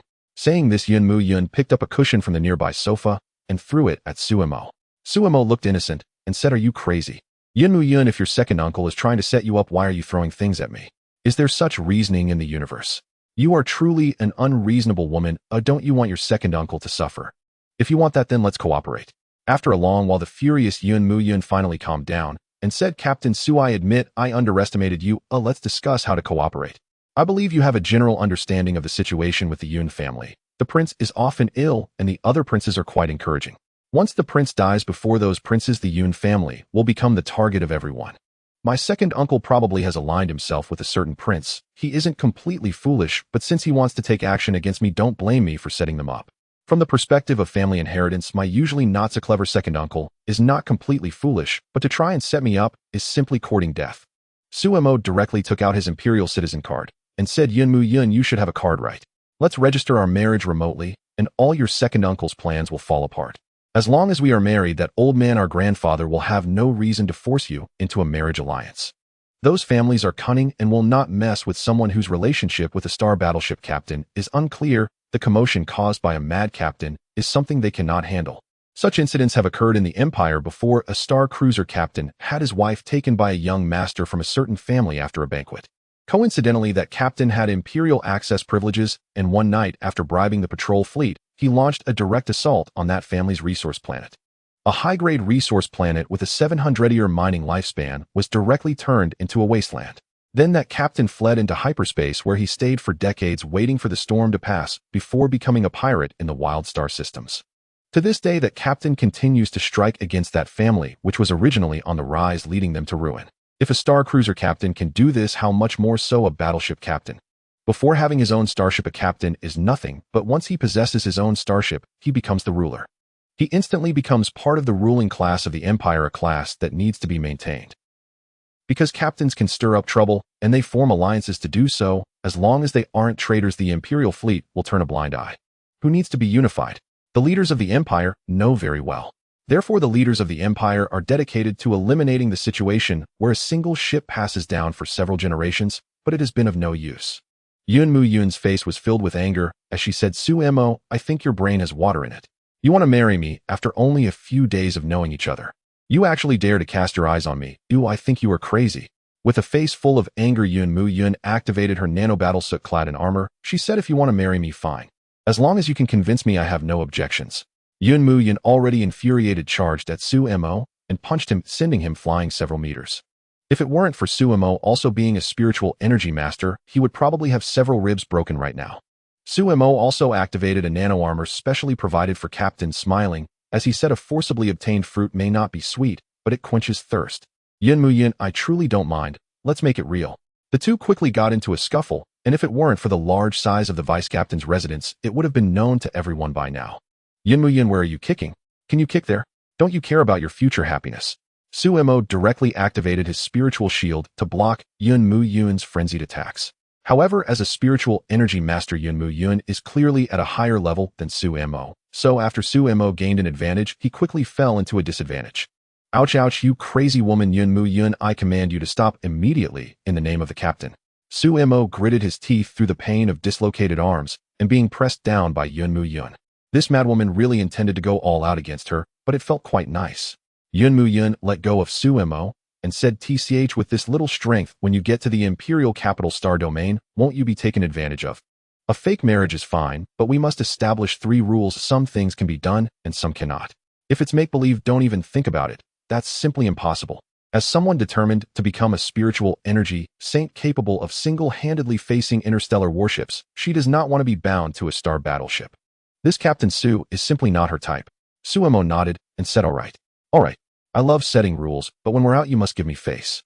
We can sleep in separate beds, but we can't sleep in separate rooms, otherwise there will inevitably be a day when it leaks.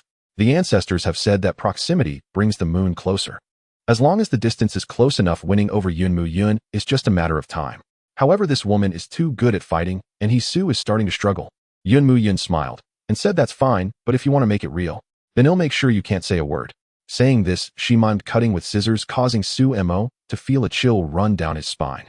Su-mo waved his hand and said, Yun Mu Yun, do I look like that kind of person? You are slandering me. You do not trust me. I am a very honest captain. This honest captain was actually thought of as such by someone one day. Su-mo felt a continuous barrage of criticism from deep within. Yun Mu Yun then took out her Imperial identity card and handed it to Su-mo, after which the two began uploading all information and starting the expedited channel authentication. As long as the authentication is successful according to Imperial law, they will be legitimate husband and wife. Su-mo looked at the uploaded information and said, You actually have so many star coin accounts. Your father is truly wealthy. So many star coins are enough for me to profit for several hundred years. If you had said this earlier, we wouldn't have had so much trouble. Yun Mu Yun said, Su-mo, stop it. That is my father's money, not yours. This is premarital property, just like your eternal dawn. Su-mo nodded seriously and said, If we can have a child of love, then I don't mind sharing this star battleship with you. He never speaks falsely, provided that Yun Mu Yun agrees to this. But even if she agrees, it would probably be hundreds of years later. Su-mo looked at the completed authentication and directly posted about it on social media. No matter what happens, do not panic. First, calmly post on social media. Without a doubt, among all the civilian students, he is the luckiest one. He has successfully completed a class leap without becoming a puppet of the aristocratic families. Meanwhile, Su-mo's classmates were not so fortunate. Yun Mu Yun looked at the additional relationship on the identity card and asked, So, as your wife, what should my position be on the Eternal Dawn? Su-mo replied, How about the vice captain and chief of staff of the Eternal Dawn? He had already thought about what position to give Yun Mu Yun before coming to find her. In wartime, only the captain of a starship has the authority to make decisions. In any case, he is not worried. Yun Mu-yun said calmly, this position is quite good. I hope to start working soon and show my grandfather how I command a star battleship. At least nominally at certain times, as her husband Suemo could use a whole star battleship to show the Yun family her status. Although the Empire has over 300,000 star battleships, only those old nobles can autonomously navigate within the Empire's territory. Suemo directly draped his arm over Yun Mu-yun's shoulder and said, "You tell the old man of the Yun family that I have control, and I will tell the Imperial Navy that I have control over you. This year's Imperial Best Actor and Actress must belong to us. This is a win-win situation. The Yun family will definitely invest in Yun Mu-yun, and he can also request funding from the Imperial Navy, since a captain like him has great advantages.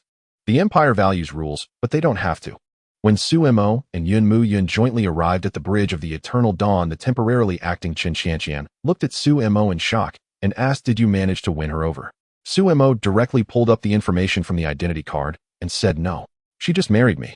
Now we are a family. The Yun family doesn't need to worry, as they will frequently go around the Yun family's resource planets, and they will know who is truly in control."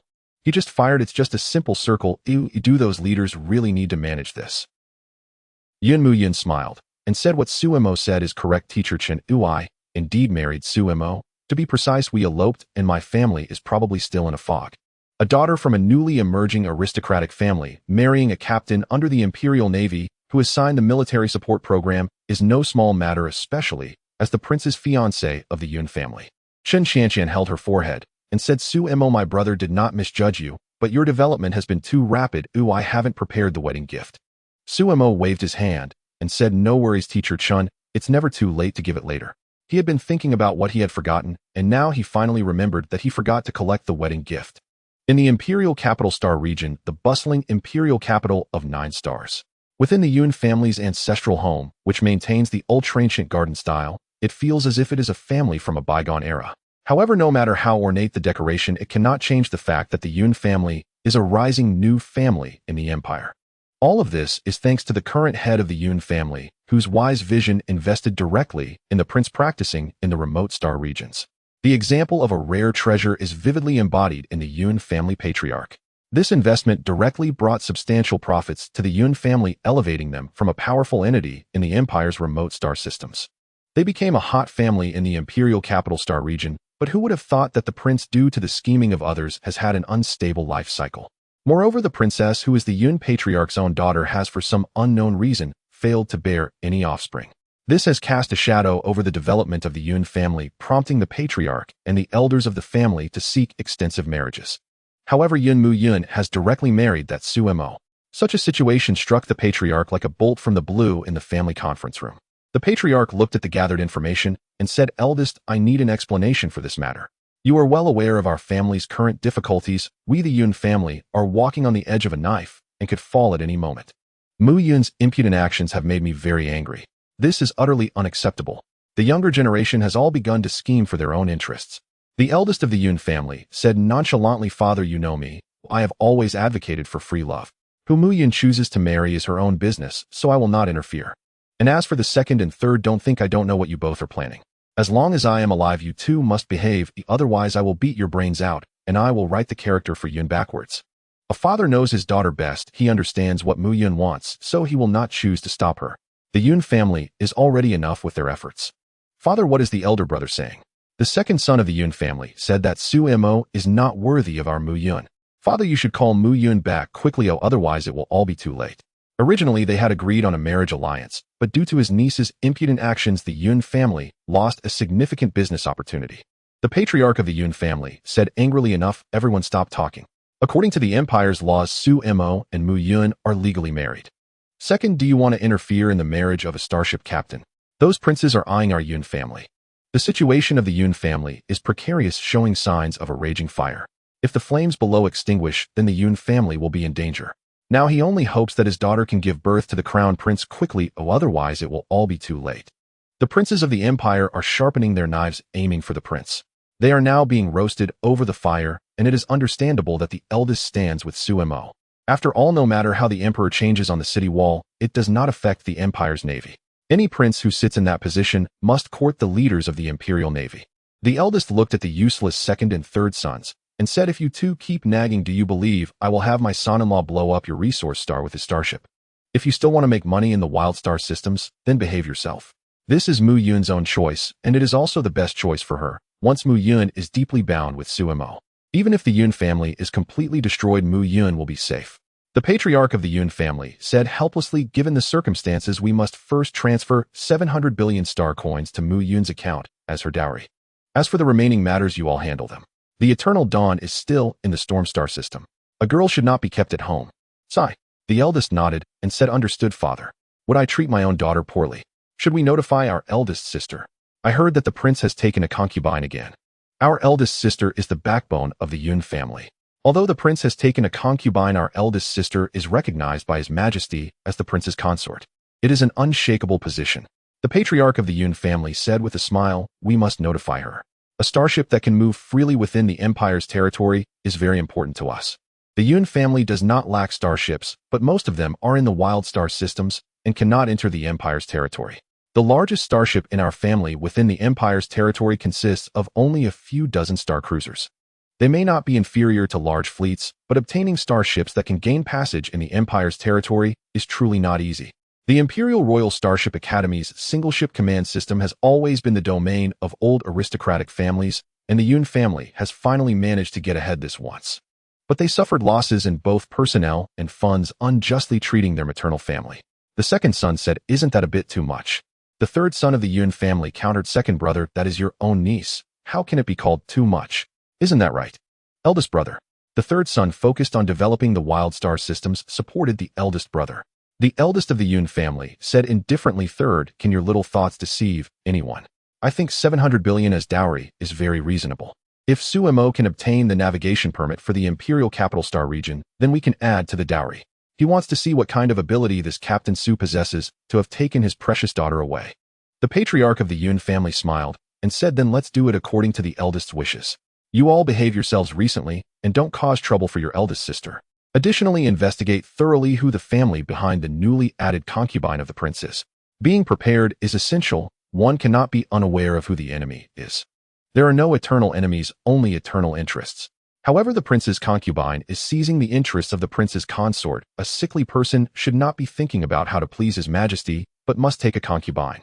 After the meeting, the Yun family grandly announced the news to the Imperial Capital Star region. Some families who were not on good terms with the Yun family also began to investigate who Sumo really was. In the Storm Star domain, the Graveyard Second Star, after a large-scale dismantling, the warehouse of the Eternal Dawn was filled to the brim. Even the hangar was used to store the dismantled equipment, all of which would be put into the spiritual energy furnace to be refined into liquid. Then, using a simplified version of the STC construction template, the purchased blueprints would be inserted to manufacture the weaponry. Sumo, feeling utterly bored, looked at the letter sent by the Imperial Navy. Old fox, truly an old fox, trying to force me Su to take a side. Hey, but unfortunately, I Su never take sides, even if I do, it's for myself. The old man of the Yun family has a heart as dark as coal. How on earth did such a routine come about? A beautiful love story, yet my arm still hurts from last night.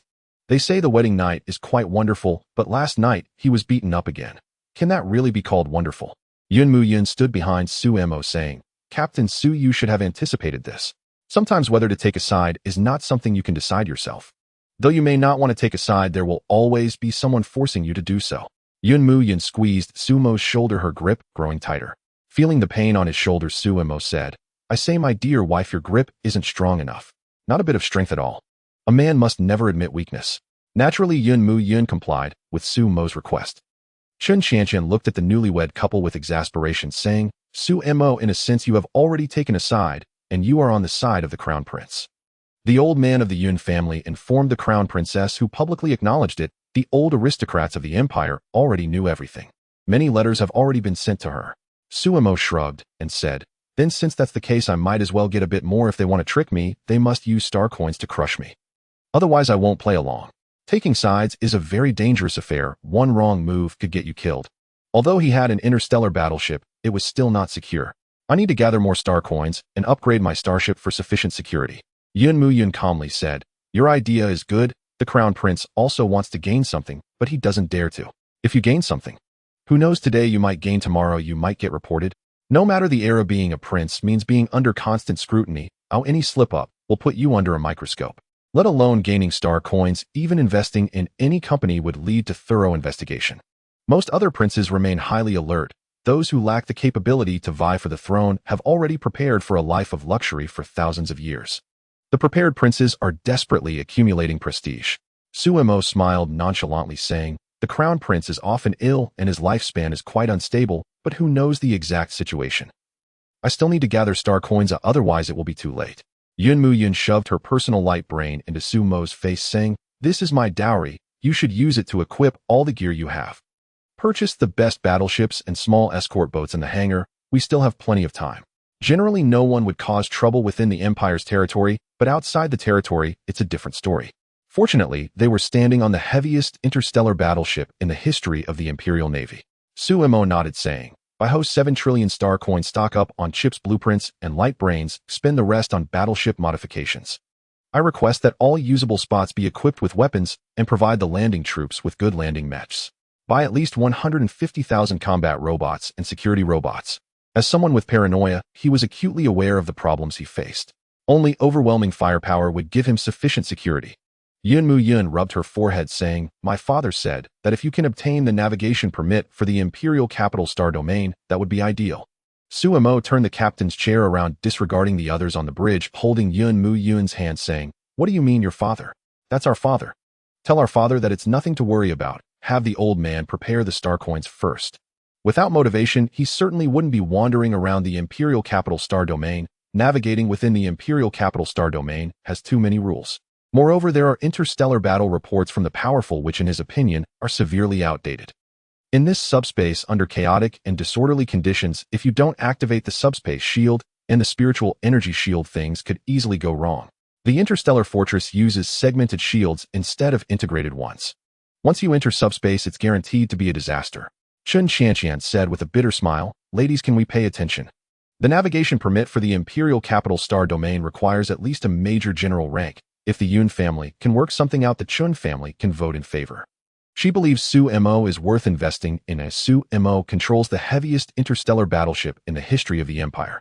Moreover, the captain of the famous Enterprise-class starship is worthy of the Chun family's investment. In this interstellar age, their investment strategy is to cast a wide net. As long as one succeeds, it will bring unimaginable benefits to the Chun family. Yun Muyun smiled and said, "This is completely not a problem, but once you become a major general, the Empire will assign a major to monitor you. This is not a good thing, and once we are under surveillance, things could become troublesome." Now, many people are aware that Suemo is a hot commodity, and everyone is planning to invest in him. Suemo smiled indifferently, saying, "No worries, when soldiers come, I will block them. When water comes, I will cover it. A consultant without authority won't make a sound." Whether it's Teacher Chun or his wife, neither understands the military matters. Many issues in the military are no longer issues. Chun Qianqian said, "As long as it operates well, we can freely choose the candidates, but I must act quickly. After reaching the barbaric star system, cooperate with the mobile forces to conduct a few firepower strikes to accumulate some military merit. The rest is merely following procedures. Once the procedures are completed, no one can obstruct us." As the old saying goes, with the star coins in hand, a new round of spending is sure to follow. This is precisely the case for Suemo now. With the support of his wife's dowry, the Eternal Dawn is entering a period of intensive modification. After spending a substantial amount of star coins, various high-end equipment began to be installed on the Eternal Dawn. Among them was even a high-power subspace scanning radar, which was typically only installed on interstellar fortresses. The energy reactor was purchased, an Imperial-level antimatter and dark matter reactor that could only be installed on a battleship. Although it was quite large, it was necessary for the Eternal Dawn.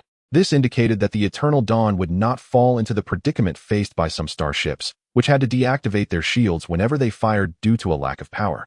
Although Suemo and Yun Muyun were in a sham marriage, no one knew. Therefore, Suemo was indeed Yun Muyun's legitimate husband, a fact that even the old man of the Yun family would have to acknowledge. Eternal Dawn, main armament control room, external observation chamber. Suemo sat in a chair observing the intense modifications taking place. Some equipment, while installable on the Eternal Dawn, required considerable time for modification. Fortunately, many devices were modular, allowing for initial installation before debugging. No matter what, the current Eternal Dawn was undergoing a complete transformation. It was now a fully equipped interstellar battleship. It could deploy 30 interstellar destroyers during high-intensity warfare for joint operations. These destroyers, lacking faster-than-light capabilities, were not overly expensive. When not in combat, these interstellar destroyers would be stored in the Eternal Dawn's hangar. They would not cause any trouble or inconvenience. The Eternal Dawn had over 3,000 escort vessels aboard, effectively monopolizing the suppliers in the nearby star regions. If it weren't for Sumo's status as a captain of an interstellar battleship, he might have been summoned to the Stormstar region for a chat with the Imperial Security Bureau. Bai Qianqian looked at the report given by Bai Ho and said, "Captain, congratulations, you now command a fully equipped interstellar battleship. To put it bluntly, you are indeed fortunate to have managed to win over the young lady of the Yun family." However, according to the military intelligence report sent by the Imperial Navy, a large number of Kuruno civilization outposts have been discovered in the Savage Star system. Moreover, the Zerg prisoners in the Imperial prison have begun to riot. After analysis by the Imperial Navy, all interstellar battleship captains are requested to prepare for a Level 2 war response. Be ready to engage in battle at any moment. From the current situation, the Empire's circumstances seemed stable, but the Savage Star system being developed by the Empire was fraught with danger. Although with interstellar battleships there were basically no places in the universe they could not reach, it was better to be overprepared than underprepared. Only by making sufficient preparations can one avoid being taken advantage of. Suemo looked at Bai Qianqian, who was dressed in a sky-blue qipao, inhaling her enticing fragrance, and said, "Such clothes are fine to wear on the ship, but once we disembark you must wear the Imperial Navy uniform. Otherwise one might think that I, the captain, have issues with my conduct aboard the starship." He wasn't that kind of person, was he? A captain with such integrity was a rarity in the Empire. Bai Qianqian shot him a look and said, "I will obey the captain's orders, but there is a document here that requires your signature." She then directly handed the light brain to Suemo.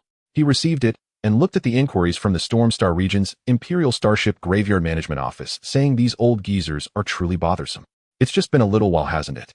What is this about wanting to drive me away? Tell my wife that from now on such matters should be handled by her." He was genuinely angry. Was it just because he had disassembled a few more ships and sold a few more main cannons? Why hold on to such trivial issues? He was now a captain from the prince's faction. Although the prince had been sabotaged and his health was poor, there were likely no officials in the Empire daring to disrespect him. Bai Qianqian rubbed her forehead and sighed, "Captain, we are in a public place. You should refer to your position." Suemo stood up and said, "You are right. From now on such matters will be handled by Chief of Staff Yun." His fault was that while addressing someone privately in his quarters didn't matter. In such a setting one had to use titles, even if it was common knowledge. However, once such behavior became habitual, it could easily lead to slip-ups during important events. Bai Qianqian's graceful silhouette gradually faded away as Suemo continued to watch the cargo bay of the Eternal Dawn bustling with activity. That was his money. His money, it was all his money. Inside the Eternal Dawn's bridge, Bai Qianqian handed the light brain in her hand to Yin Myun, saying, "Chief of Staff, Yin the captain said these documents should be signed by you from now on." Yin Myun looked at the information on the documents and said, "This bastard, how dare he make me sign documents for something he handled himself. I will go find him right away." She had initially thought Suemo couldn't be too unreasonable, but unexpectedly he wanted her to take the blame. Bai Qianqian watched as Bai Qianqian quickly donned her nano battle armor and rushed out of the bridge, feeling a wave of uninvited worry for the captain's future happiness. Could Captain Su really withstand the pressure from such a chief of staff Yun? Bai Qianqian helplessly sat down in her seat and began debugging the armament system, as the armament system would struggle to function properly in dangerous situations without proper debugging. In certain sects of the Empire, blessings for starships are still preserved. To those believers, starships that have been blessed can effectively evade local firepower. Unfortunately, they had never witnessed such scenes, yet most it provided psychological comfort.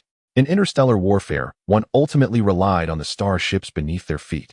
Wars between interstellar battleships could last for hundreds of years, for in the universe, the hardest warships to destroy are the interstellar battleships.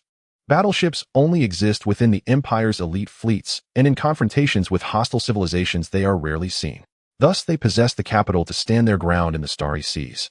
Such capital is rare within the Empire. Aboard the Eternal Dawn, many crew members witnessed the furious chief of staff storming toward the observation chamber where the captain was stationed. It seemed their newlywed captain was about to endure another brutal beating at the hands of the chief. Though both were psychokinetic adepts, Captain Su's rank fell an entire tier below that of the chief of staff. Should a real fight erupt, the captain would inevitably be subdued first. Yet no one dared underestimate him, for this starship belonged solely to Captain Su. After all, their bickering was affection in disguise. Thus, the crew respectfully refrained from interrupting the captain and chief's private moments. Within the captain's residential quarters, Suemo gazed helplessly at Yun Muyun, who had stormed in unannounced, and said, "You donned your nanotech battle armor just for this, planning to murder your lawful husband. But my dear," he added, "I must inform you. The Empire's political landscape is poised for seismic shifts. Financial markets have grown volatile and war-related commodities have surged dramatically. Some prices have skyrocketed by 4 or even 5-fold. I suspect the Empire will soon deploy large-scale mercenary forces across the wild frontier star systems, and possibly even dispatch a royal prince to oversee operations. Ever since the Imperial Edict of Stellar Command, every major military campaign has required direct oversight by a member of the Imperial family. Formally speaking, no one outside the royal bloodline possesses the authority to mobilize a planet-killer fleet. Such colossal armadas belong exclusively to the Royal Household Guard Fleet, a sovereign instrument of imperial power. Yun Muyun smiled faintly and asked, I never imagined you'd dare dabble in stock trading. Don't you know how treacherous the Imperial Stock Exchange truly is? Wouldn't you fear losing this very starship beneath your feet? The Empire's markets are no simple game. The first wild frontier pioneer stock was once hailed as risk-free, yet it collapsed utterly. Suemo gave a calm, knowing smile and replied, do I strike you as that foolish? I've merely reallocated naval funds. Should losses occur, I can always reclaim the credits. After all, those speculators manipulating the Imperial Stock Exchange stand no chance against the Naval Department's influence. Should disaster strike, I'll simply file a formal report, and with the proper local specialties delivered, all complications vanish. Indeed, brokerage firms daring enough to accept naval funds for speculative trading already committed a grave offense under imperial law. Yun Muyun finally exhaled in relief. That's precisely why I rushed here. The news reached my father. Princess Chang'an herself will lead the expedition to the wild frontier star systems. She remains the most formidable rival to crown Prince Taizi, though the Empire has never crowned a female sovereign.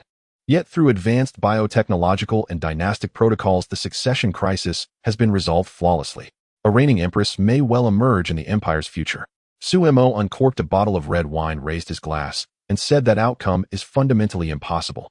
The Imperial Naval Department pledges allegiance only to the victor, and the Naval Department would never endorse an empress. Such a prospect would herald cosmic catastrophe. Though matriarchal civilizations exist across the galaxy, none have ever entrusted absolute sovereignty to a single woman. Coincidentally, His Imperial Majesty himself embodies absolute, unchallenged authority. Yun Muyun continued, my father has already secured arrangements. Upon arrival in the wild frontier, we'll report directly to Admiral Wang Mingyuan of the 6th Army Group. My father and Admiral Wang are fishing companions and fought side by side during the initial wild frontier colonization campaigns. My father served in the Psychokinetic Combat Division, while Admiral Wang commands the Imperial Fleet. Why did she suddenly feel this partnership was costing her dearly?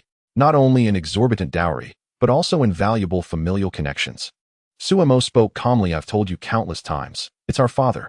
He assures us there's no cause for concern. After its recent reinforcement upgrades, the Eternal Dawn now rivals standard interstellar fortresses in both combat efficacy and sensor range. Once deployed in the wild frontier, even routine merchant convoy escort missions will yield extraordinary profits, and earning military merit will be effortless. Suemo was no hypocrite. He refused to bow for petty gain, yet he would certainly bend low for a dowry of 70 billion credits.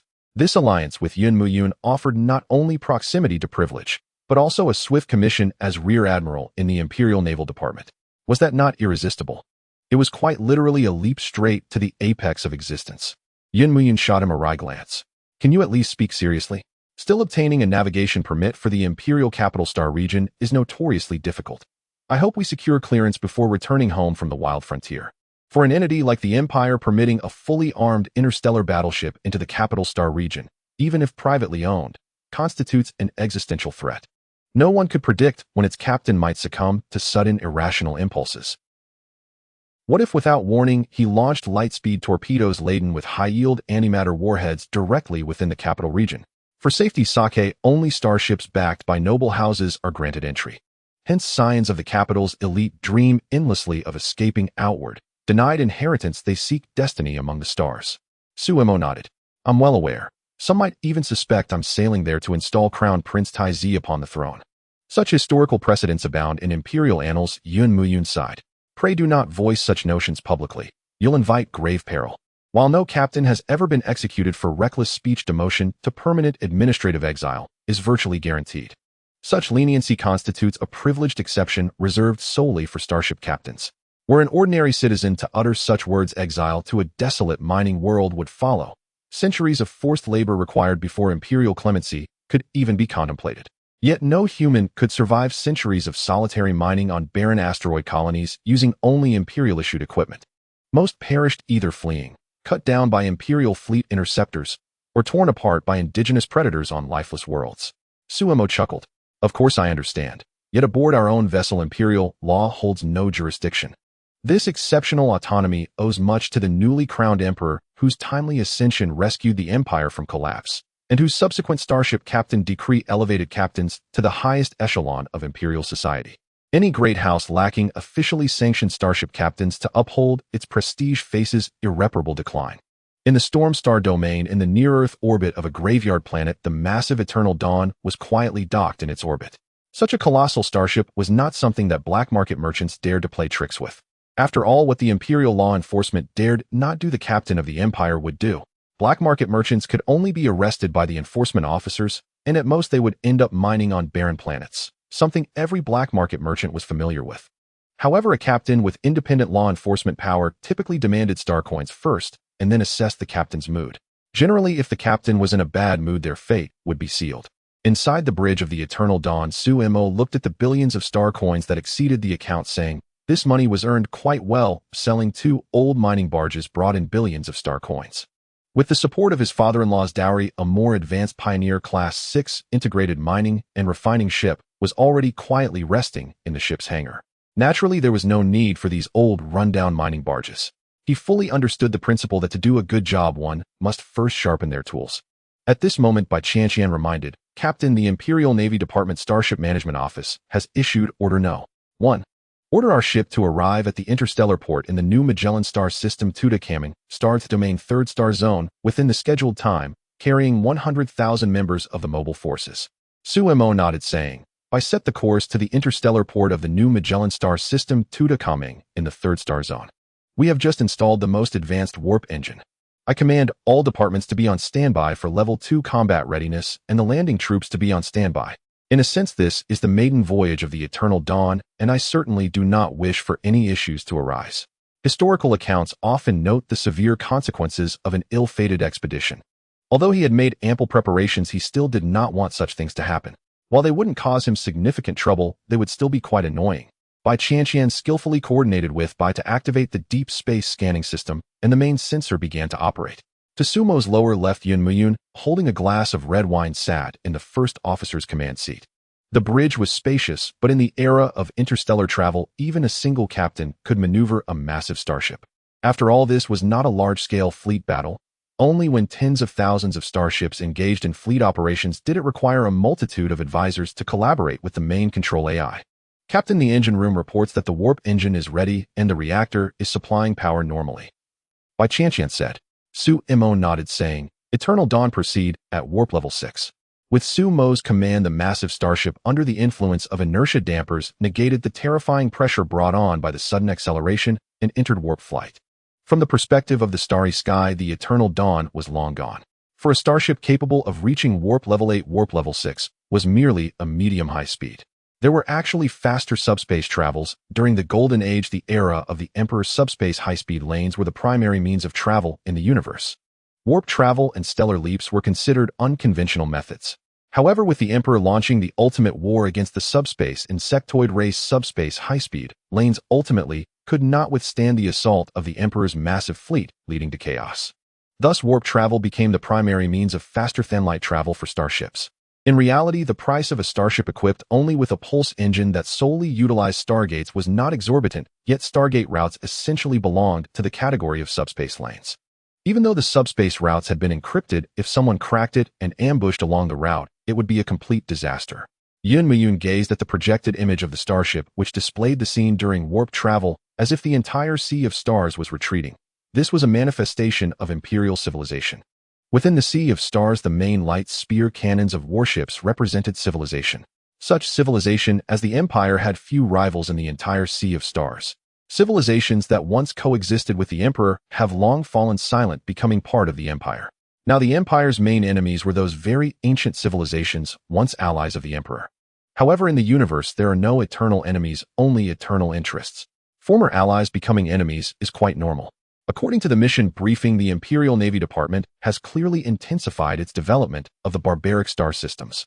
However, the insectoid outposts discovered in the barbaric star systems remain a concern for certain investors of the Empire. Yun Yun said, We possess autonomous navigation rights, and we can fully rely on ensuring navigational safety to escort merchant fleets and achieve self-sufficiency. Although it is a fake marriage, we cannot allow the Eternal Dawn to go bankrupt.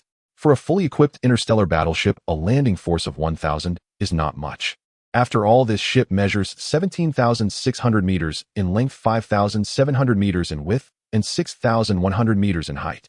The secondary light spear cannons reach 12500 mm, while the main light spear cannons even exceed 30500 mm, making it the heaviest interstellar battleship in Imperial history. If placed within the Imperial fleet, the landing troops of such an interstellar battleship would ideally be a fully equipped landing division. Yet even a regiment-level landing force would be a nightmare for the financially struggling Eternal Dawn. Suemo looked at Yun Muyun and nodded, saying, "It seems we are on the same wavelength. The barbaric star systems are indeed a lucrative place. Instead of mining, we can focus on escort missions. The barbaric star systems are quite unstable, teeming not only with pirates, but also with rivals among merchants. What remains uncertain is whether the local powers in the barbaric star systems can withstand the face-to-face firepower of a fully equipped Starlight-class interstellar battleship. The main light spear cannons of those interstellar cruisers cannot compete with the secondary light spear cannons of the Eternal Dawn. As for the main light spear cannons of interstellar destroyers, they are merely toothpick cannons. If they can't even breach the paint of the Eternal Dawn, how can they talk about coexisting peacefully? Do they really think that those doing escort work in the barbaric star systems are all charitable people? The truth is, he is the charitable one. He ventures into the barbaric star systems for 3 reasons: fairness, and still Tien's fairness. The Wild Star system located at the northernmost edge of the Empire's border. After leaving the Empire's territory, one must still travel at least 10,000 light-years to arrive. On this vast route, there are no large-scale garrisons of the Empire, which has fostered many pirates who are continuously supported by certain black market merchants. With the tacit approval of the Empire's naval department, the long journey through the Wild Star region has become an opportunity for growth and glory. The Wild Star system is a colossal system with a diameter of 3.25 million light-years. According to Imperial intelligence, there are several relatively powerful civilizations within the Wild Star system. However, these civilizations are currently entangled with the Karuno civilization, and the Empire naturally does not want to miss such an opportunity to expand its overseas colonies. Thus, the Empire dispatched numerous fleets in conjunction with private colonial fleets, embarking on a grand exploration of the Wild Star system. This is the best of times in the cosmic sea, and also the worst of times. As the Wild Star system is developed, more and more people are drawn into this grand cosmic venture, some making fortunes, while others suffer devastating losses. Some have embarked on the journey of interstellar piracy, moving like the wind and causing quite a bit of pain to many old nobles. That's their money. The 96th Guerrilla Fleet under the Empire's Naval Department is stationed in the Wild Star system within the 76th Star Zone.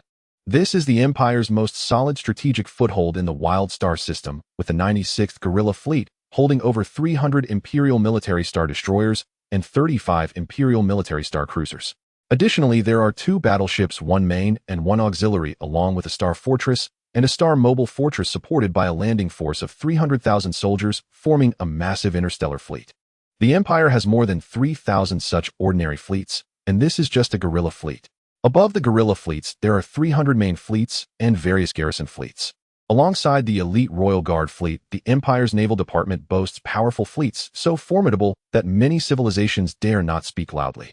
If any emperor from a civilization dares to speak loudly to the Empire's envoy, the Empire's interstellar battleship will arrive at that civilization's home planet the very next day. Aboard the flagship of the Empire's 96th Guerrilla Fleet, the interstellar Fortress Sanner. Lieutenant General Chin Lei, commander of the 96th Guerrilla Fleet, looked at the reconnaissance report before him and said the reconnaissance fleet has discovered a Zerg outpost located 95 light-years from us. Furthermore, various noble families of the Empire are jointly pressuring the Empire's naval department to swiftly eliminate the pirates on the trade routes. The chief of staff of the 96th Guerrilla Fleet, Su Feng, chuckled coldly and said these people can't withstand the pressure from the old nobles, so they turn to the Empire's naval department for help. These people neither want to pay extra for our fleet's escort nor face the pirates' attacks. They are simply daydreaming. In the cosmic sea, where could there be such good fortune? Sitting in the command chair, Chin Lei said, calm down, this is not a problem. The Empire's naval department has dispatched personnel from the Imperial Starship University's single ship command department to assist in their exploration efforts. The Empire's Eternal Dawn-class interstellar battleship will transport a mobile force of 100,000 men for us. Finally, our defensive pressure can be alleviated a bit. Although the 96th Guerrilla Fleet has a considerable number of personnel in the WildStar system, it is merely a small ripple. The Empire's colonial fleets are not any weaker. However, the main cannons of those warships cannot target them at all. The enemy identification system developed by the Empire is the reason why those old nobles have lost their initial arrogance. Su Feng replied that person is the one who married the young lady of the Yun family and has boldly intervened in the Empire's throne struggle, Su Mo. This Captain Su has entangled himself with a wealthy woman, and it is said that our old superior has already planned to arrange for Captain Su to be gilded within our jurisdiction. A scholar not yet 30 years old is about to be promoted to Major General. It took me 70 years to reach this position. The prestige of a general in the Empire is still quite rare, at least in many cases an imperial general usually receives a title after achieving military merit. With the backing of the Yun family, Su Mo, favored by the Eastern Palace, is bound to ascend rapidly. Qin Lei smiled indifferently and said, "Hey, you can't deny that this Captain Su is quite capable. A dowry of 700 billion star coins is a tempting offer for anyone. Youth is truly blind to the allure of wealth." Had he entangled himself with a wealthy woman back then, combined with his status as a son of the Qin family, wouldn't he have risen to the rank of a general by now instead of still holding the title of lieutenant general? Su Feng said the Yun family has put in great effort not only to recruit talents for the Eastern Palace, but also for the exploration of the WildStar system. 700 billion star coins, though a lot, is merely our fleet's annual military expenditure. With a fully equipped interstellar battleship escorting them, the Yun family has indeed profited greatly, while the family of the Crown Prince's concubine has similarly placed their bets on the exploration of the WildStar system. However, from the moment the young lady of the Yun family married Su Mo, the family of the Crown Prince's concubine, the Zhao family, has already met their demise. For a captain with autonomous navigation authority, he would surely choose to help his superiors rather than his kin, and although Su Mo lacks a significant background, he has the entire Imperial Starship University's single ship command department as his backing. With this identity, no one dares to openly use certain terrifying weapons against Su Mo. Once a family uses such weapons, they would meet the same fate. This is a mutually destructive approach, and no one would be foolish enough to do so. Qin Lei smiled lightly and said the Zhao family has truly fallen into misfortune. If the price is right, perhaps Su Mo would risk certain dangers and directly play the role of a pirate. Who would dare to intercept an interstellar battleship acting as a pirate? The Zhao family has lost their senses. Oh, why do something so foolish as sending their daughter into the Eastern Palace to compete for favor with the eldest daughter of the Yun family? Although the Crown Princess has no offspring, it does not mean there won't be any in the future. The Empire's biological technology is so advanced now, and although the Crown Prince has been critically ill, nothing has ever happened to him. Now he only hopes that Su Mo does not stir up too much trouble in his jurisdiction. The vast cosmic ocean, the boundless depths of the universe, always holds an extraordinary allure for human civilization. In a certain sense, the Empire has no absolute borders. Wherever the Empire's starships are, that place can become the Empire's domain. After a journey of nearly half a month at warp level 6, the Eternal Dawn finally arrived at the outskirts of the interstellar port in the new Magellan Galaxy Tutankhamun in the third star zone. The auxiliary starships at the starport began to guide this colossal vessel into the docking bay designated for interstellar battleships. This was the first time in the past 4 to 5 years that the interstellar port in the new Magellan Galaxy Tutankhamun welcomed such a massive star battleship. Empire Starship Eternal Dawn. Inside the control room of the port management building, Zhang Yuan, the director of the Port Management Bureau in the third star zone, looked at the starship appearing on the screen and said, "Indeed, a starship that instills fear. Notify the mobile troops. The starship for picking them up to the front line has arrived. I'll inform General Lei that there will be no issues with this voyage." After leaving the Empire's territory, a long journey is required to reach the WildStar system. Along this lengthy route, there exist numerous interstellar pirates and bizarre interstellar phenomena, making it impossible for ordinary starships to contend with such a route. Therefore, unless a large fleet is traveling, such routes are generally classified as high-risk level A. However, no matter how dangerous the route, it is nothing to an interstellar battleship. The massive shield system of the interstellar battleship, along with its heavy armor, is sufficient to withstand any starship's firepower. Moreover, according to some rumors, this Eternal Dawn is a fully equipped interstellar battleship.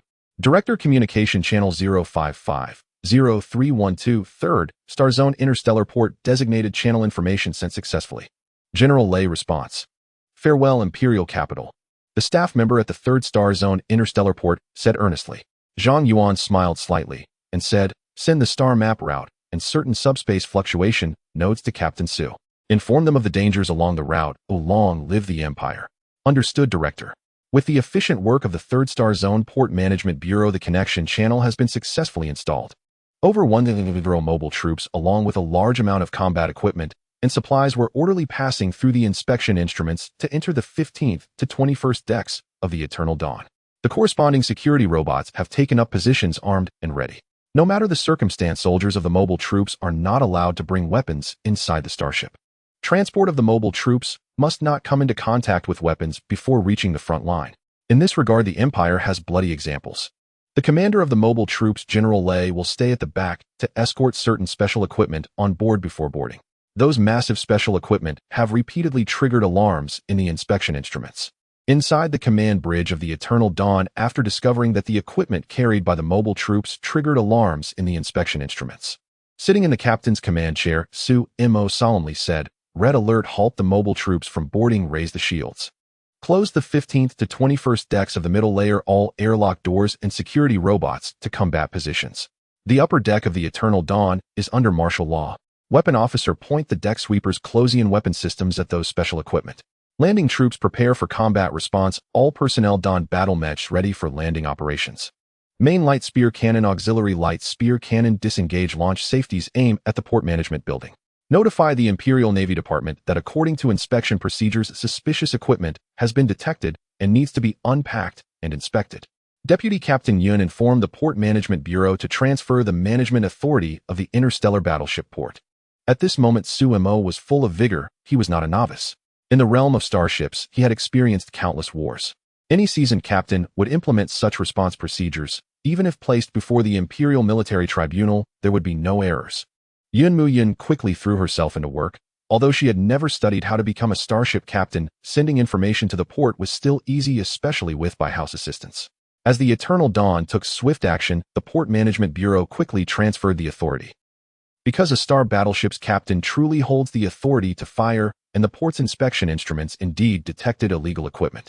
Inside the control room of the interstellar port, Zhang Yuan helplessly looked at the fully alert Eternal Dawn on the screen and said, "Notify Tutankhamun, the management of the Third Star Zone, that General Lei's special equipment cannot pass through the inspection instruments. A written transfer order and a full inspection of the Eternal Dawn are required." Meanwhile, on the Eternal Dawn, the mobile troops that had just boarded also sensed that something was amiss, but thankfully the command layer of the mobile troops was present. Temporarily calming these soldiers was not a major issue. The most crucial thing now was to ascertain what kind of special equipment General Lei had transported. Shinchong of the landing troops from the Eternal Dawn led a landing squad arriving directly at the starport inspection station via landing craft. In his battle armor, Shinchong saluted and said, "General Lei, I apologize. However, according to the Empire's regulations, your batch of equipment is not compliant. According to the order of our captain, I must request an inspection of this equipment. If there are no issues found during the inspection, and there is an order from the Imperial Mobile Troops Command, it can be loaded onto the Eternal Dawn. Otherwise, all losses incurred will be borne by you." In his nano-battle armor, General Lei said, "Inspection can proceed, but after the inspection, you must restore everything to its original state.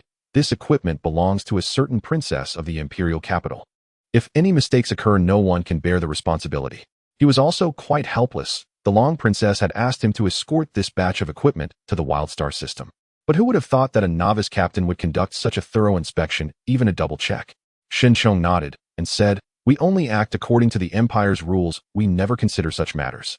Moreover, our captain is not part of the Empire's military fleet, but a student of the Imperial Royal Starship University. Everyone has their connections. There are so many princesses in the Empire. Could it really be the Long Princess?" Tutankhamun, Third Star Zone, on the outskirts of the interstellar port. The landing troops from the Eternal Dawn were vigilantly watching their surroundings. Although they numbered only a single company, they remained unperturbed, for the entire defensive artillery of the Eternal Dawn was safeguarding their passage. Shinchong directly opened the packaging box containing the equipment to be stored in the ship's hold. Xiaosong, activate the sensor and conduct a scan. We need to determine what exactly is inside these boxes. Any equipment that could threaten the Eternal Dawn is strictly prohibited from boarding for the safety of the starship. Though he was reluctant to admit it, a soldier of the mobile unit received only 5 million star coins as compensation upon death. The soldiers of the mobile unit were truly worth less than the starship. Even within the mobile unit, the elite Psionic Legion was no exception.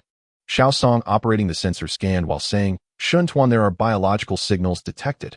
And it's very likely a stasis pod. This is outrageous. No way. Shintuan, the level of this stasis pod is too high, or our sensor can't scan it. Sensor scanning is a common method used by various Imperial troops. The medical-grade scanning rays are completely harmless to the human body, or at least that's what the Imperial Academy of Sciences claimed back then. As for the true situation, no one was clear. In any case, the experiments were perfect, and even the monkeys scanned every second remained unharmed. Shinchong raised his handheld phase cannon and said, "Captain, this is the landing troops. We have detected biological signals. Requesting a mandatory inspection order. Reiterating requesting a mandatory inspection order." This was not just a simple biological signal. According to the Starship's safety regulations, unidentified biological signals required urgent examination. Even in the most dangerous times, unidentified organisms were not allowed to enter the interior of the Starship to prevent incidents like that of the Imperial Starship Spark. Soon the Eternal Dawn made adjustments, increasing the shield level once more, and the Starship's deck sweeper had already begun to charge.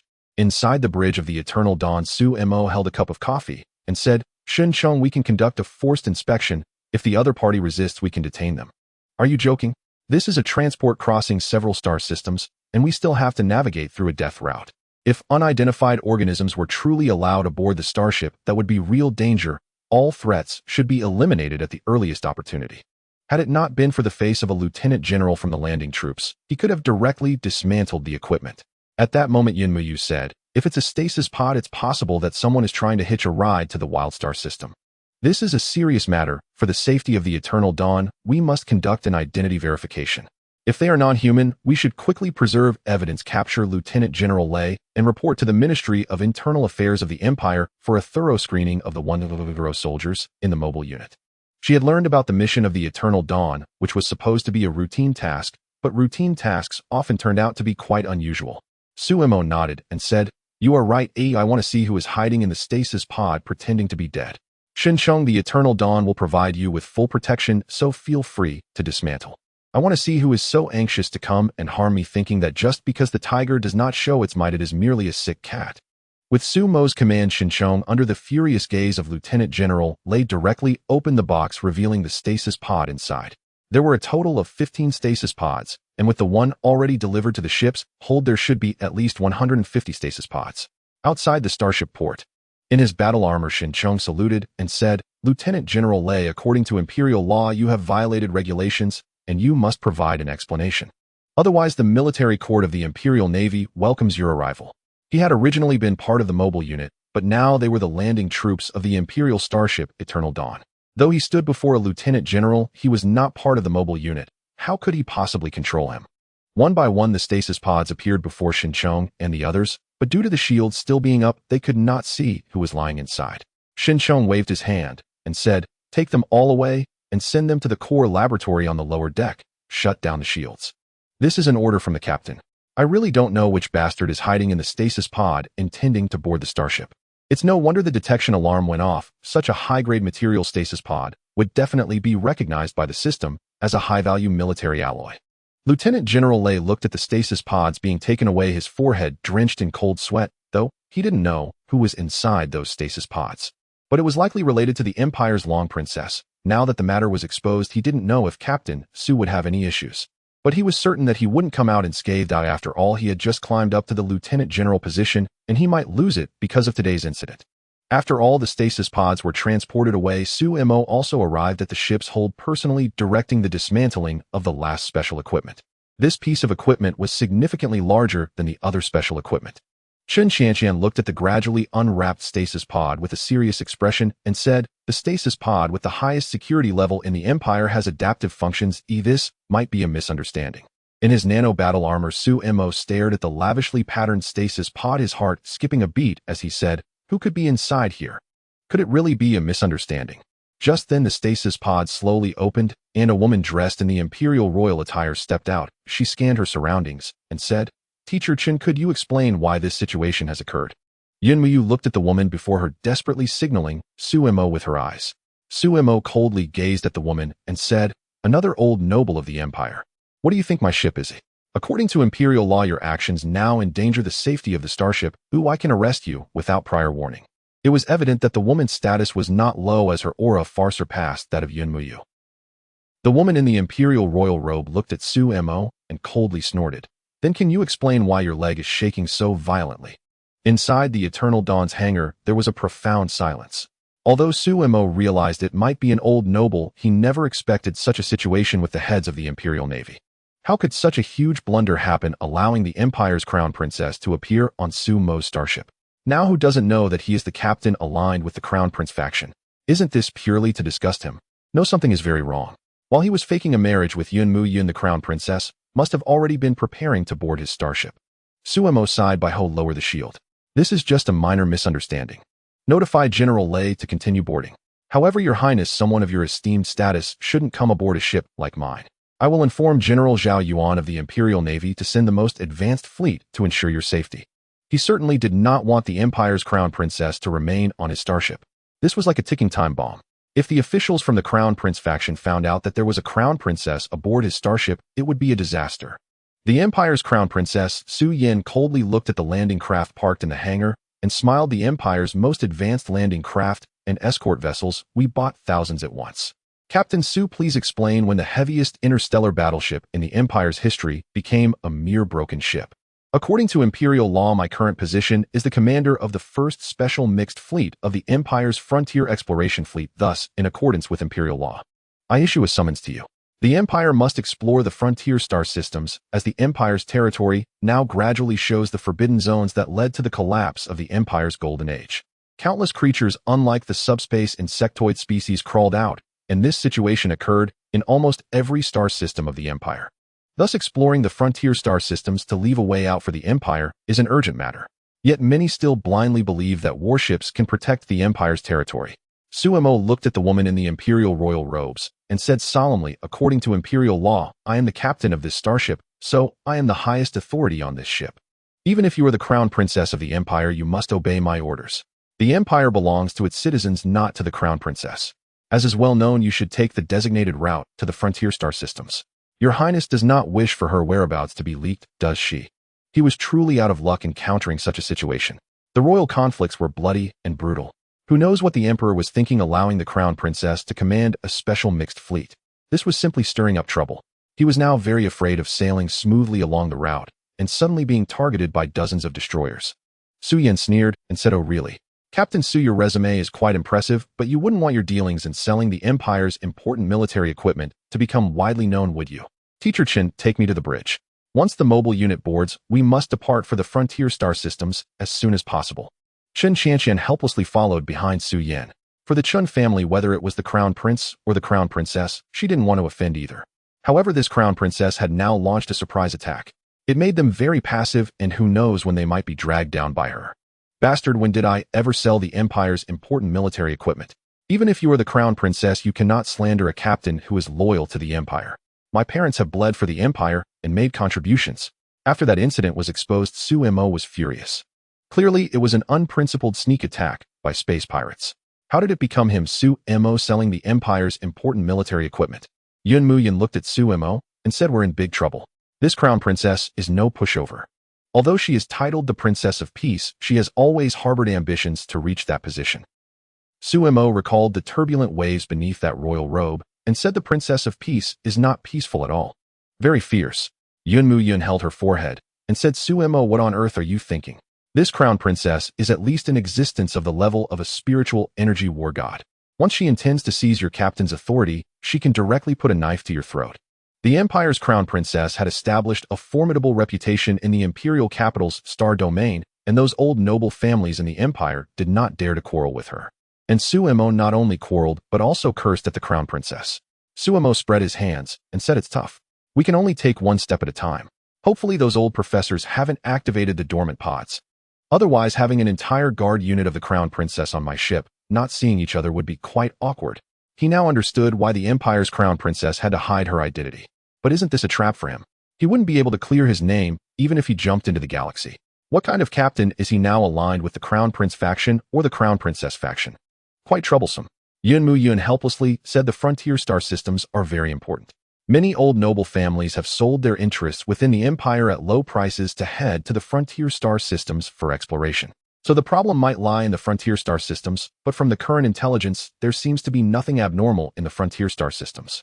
Although the frontier star systems are vast and mysterious, the Imperial fleet has always maintained sufficient threat against them. Suemo regained his usual momentum and said, when soldiers come, block them. When water comes, damn it. At worst, I could hold this crown princess hostage and become an interstellar pirate. Then announced to the entire universe that the Empire's crown princess has become the leader of the interstellar pirates. After all, isn't it just a matter of mutual destruction and breaking the pot? Who would be afraid of whom? Yun Muyin said, are you crazy? You who have not yet advanced to a spiritual energy master, how could I, a spiritual energy master, possibly be a match for the Empire's crown princess? Suemo spread his hands and said, having played in the Starship world for so many years, I've made quite a few friends, so naturally, I have some other means. But I really don't wish to resort to such means. After all, that would be a mutually destructive approach. Tutankhamun, the interstellar port of the third star zone. After all 100,000 mobile troops boarded the Eternal Dawn, closed the ship's entrance. The massive pulse propulsion system propelled the giant ship out of the port, and as the warp engine activated, the entire Eternal Dawn ventured into the dark depths of the universe. It drew a brilliant line, a colossal vessel accelerating to warp level 4 in just a few seconds. Traversing the death route has never been so simple. Although there are star maps sent by the Port Authority combined with calculations from Baiho, reaching the wild star system within the scheduled time is still a troublesome task. On the command deck of the Eternal Dawn in the confidential meeting room, all command personnel looked worriedly at the information displayed on their personal holographic devices. Although they had already encountered Her Highness the Long Princess on the bridge, understanding who she truly was still sent shivers down their spines. If they had opened fire directly back, then would they be on their way to the Imperial Military Court by now? Suemo sat in his chair and activated the projection system on the table. He said, to keep it brief, we are headed to the Wild Star System, the Empire's colonial territory in the third star zone. We will leave the Empire's frontier in a month and then navigate along the death route, which spans over 10,000 light years. Fortunately, we are an interstellar battleship. Unfortunately, we have a Long Princess aboard. Therefore, for the time being, the Eternal Dawn will implement military control with all actions following commands. Additionally, we must keep a respectful distance from Her Highness, as it is well known that we currently belong to the Prince's faction according to our affiliations. He is only loyal to His Majesty the Emperor. Who occupies the Emperor's position is of no concern to him. What matters is the Emperor seated on that throne. Whether he can perceive his loyalty is unquestionable. He is a loyal captain of the Empire. Otherwise, he wouldn't have obtained the access code to the interstellar graveyard. Qin Xianshan clicked on certain news reports and said, everyone look, the issues with the death route are not that severe. With Baihao's meticulous control, it's not a problem. But remember, do not get into any conflicts with Her Highness the Long Princess. She is a psionic war god. Furthermore, the Imperial family possesses a license to kill and immunity privileges, which we do not have. As for other matters, just follow Captain Su's plan and conduct the drills as scheduled. As a teacher from the Imperial Starship Academy aboard, she was quite worried for Suemo. If that Long Princess got angry, Suemo would be in big trouble. The repercussions of insulting a Long Princess of the Empire are no small matter. Moreover, although the Long Princess is over 100 years old, it cannot be denied that she is a protector of flowers in the cosmic sea. Suemo looked at the others and said, however, there is no need to worry too much. Since Her Highness chose our ship, it indicates her intention to conceal her identity. Our mission is to transport the mobile troops to the Wild Star System, earn military merits, and make a fortune. As for Her Highness, we can just see her off the ship. While having a Long Princess aboard is troublesome, it is not the biggest issue. No matter how unreasonable she may be, she cannot arbitrarily suppress a captain. It is only because this Long Princess is favored by the current emperor, otherwise there are hundreds of princesses in the empire. Yun Muyin nodded and said, Captain Su is right, but we still need to be cautious. We cannot stop a Long Princess of the empire. While wandering on an imperial starship, be mindful of royal etiquette and don't give them any leverage. The imperial family is not easy to serve, at least her aunt is somewhat reasonable, as the crown prince is not too difficult to deal with. However, judging by some rumors, this Long Princess seems to take pleasure in making things difficult for others. Suemo looked at the commander of the landing troops and said, Old Shun, have the brothers gear up and pay attention to security on the ship. With a mobile force of 100,000, any issues that arise could easily lead to a bloody incident. While he was not afraid of such incidents, their occurrence could adversely affect the Empire's Navy's evaluation of him. Shinchong said, understood, Captain. He'll go and instruct the brothers right away. That is indeed a problem, but fortunately on the Eternal Dawn, they have weapon privileges on some decks, so they are not afraid, even without powered armor. After Shinchong left, Suemo helplessly said, Teacher, Shin, you must support me. A Long Princess of the Empire unexpectedly left the imperial capital without warning and appeared on my ship. If this is found out, it could lead to all sorts of misunderstandings. To prevent certain events from occurring, he had Bai Ho write many detailed scenarios. Of course, he also made significant sacrifices, and after all, creating some scandal with a long princess of the empire is quite advantageous. Anyway, he is not concerned about such rumors. As for whether that long princess cares or not, he truly does not know. Without in-depth communication, how could he know about such things? Chun Qianqian said exasperatedly, "You should at least avoid bickering with that long princess. If you anger her, you might get beaten up. That long princess has over 70 maids and more than 30 female officials accompanying her, and they have already awakened occupying an ecological garden on the ship. That long princess is also quite worried that we might take action against her, or rather that you might take action against her.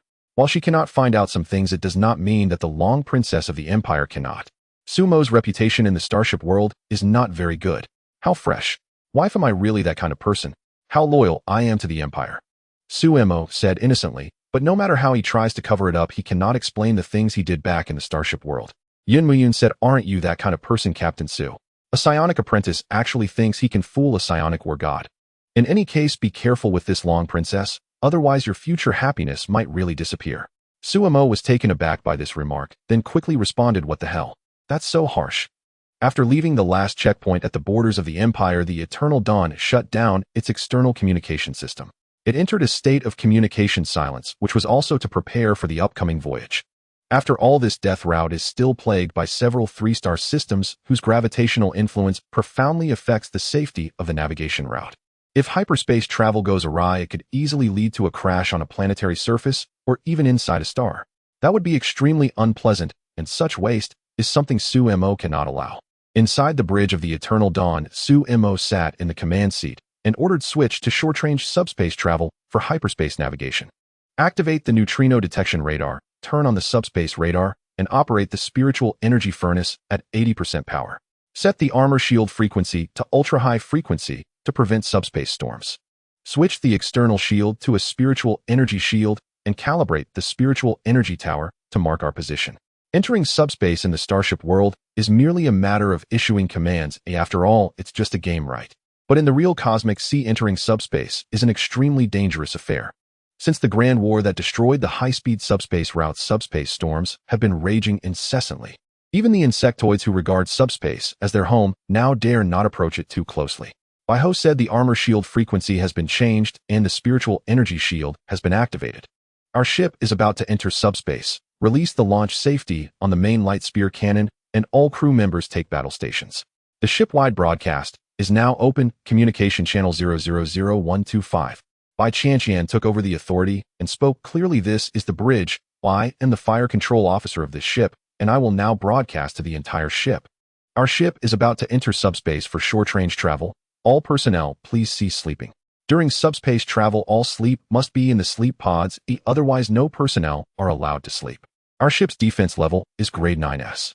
All landing troops prepare in full armor. VIP guests, please gather at the bridge. Repeat, VIP guests, please gather at the bridge." As the ship-wide broadcast concluded, the main reactor of the Eternal Dawn began to supply a tremendous amount of energy. The subspace engine of the Eternal Dawn also entered idle operation, and under the detection of the neutrino detection radar, the ship successfully discovered a leak point in subspace. With the precise bombardment of the main light spear cannon, a subspace tunnel with a diameter of 15 kilometers almost instantaneously took shape.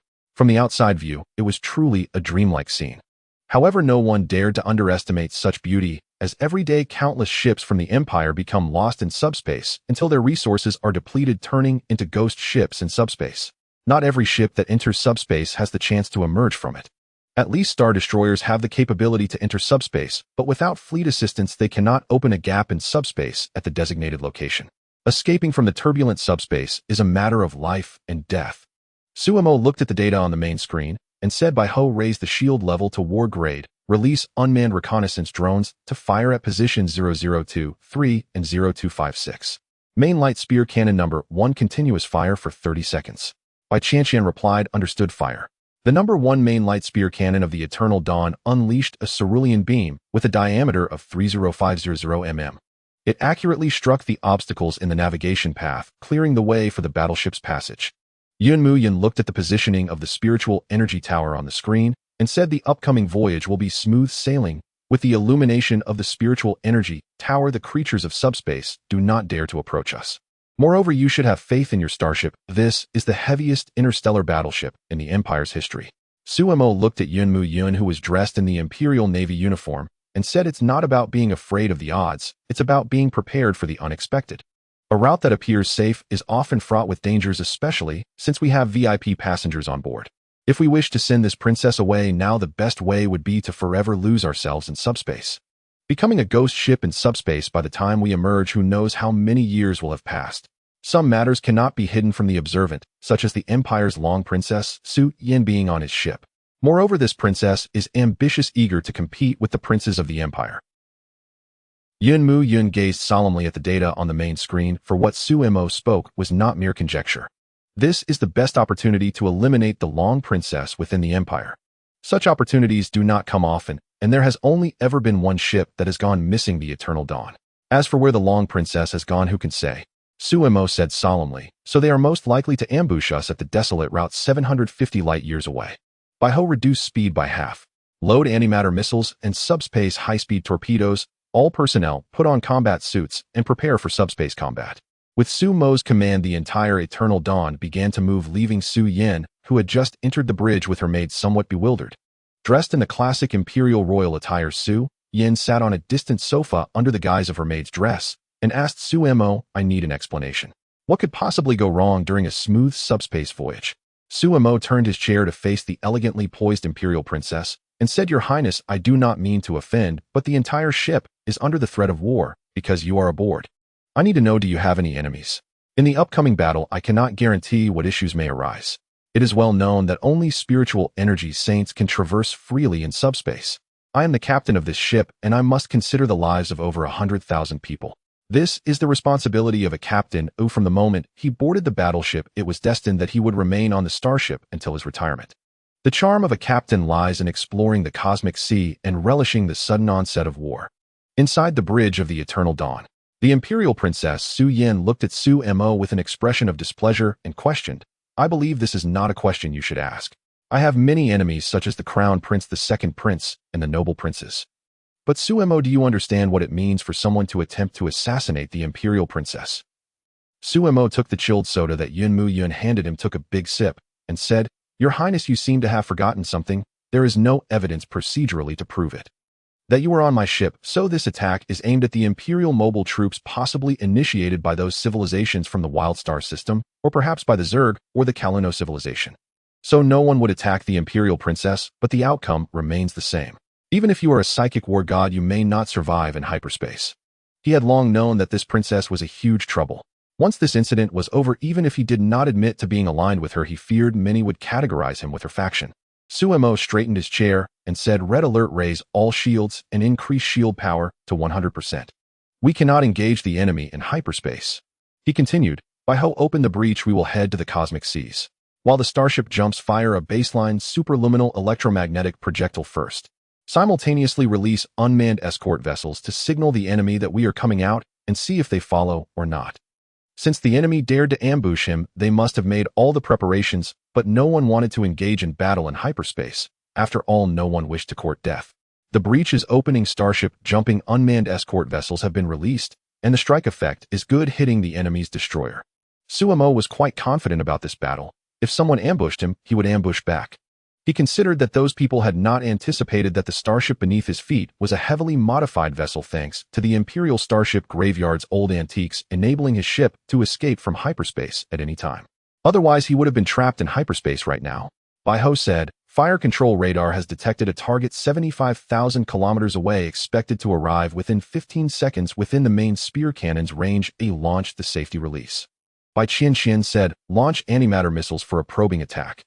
Unmanned stealth bombers entering the launch position will conduct superluminal catapult takeoff with space collapse bombs, warp disruption bombs, and hyperspace interference bombs. Prevent the enemy from escaping. The landing forces are in space combat mechas ready to strike at any moment.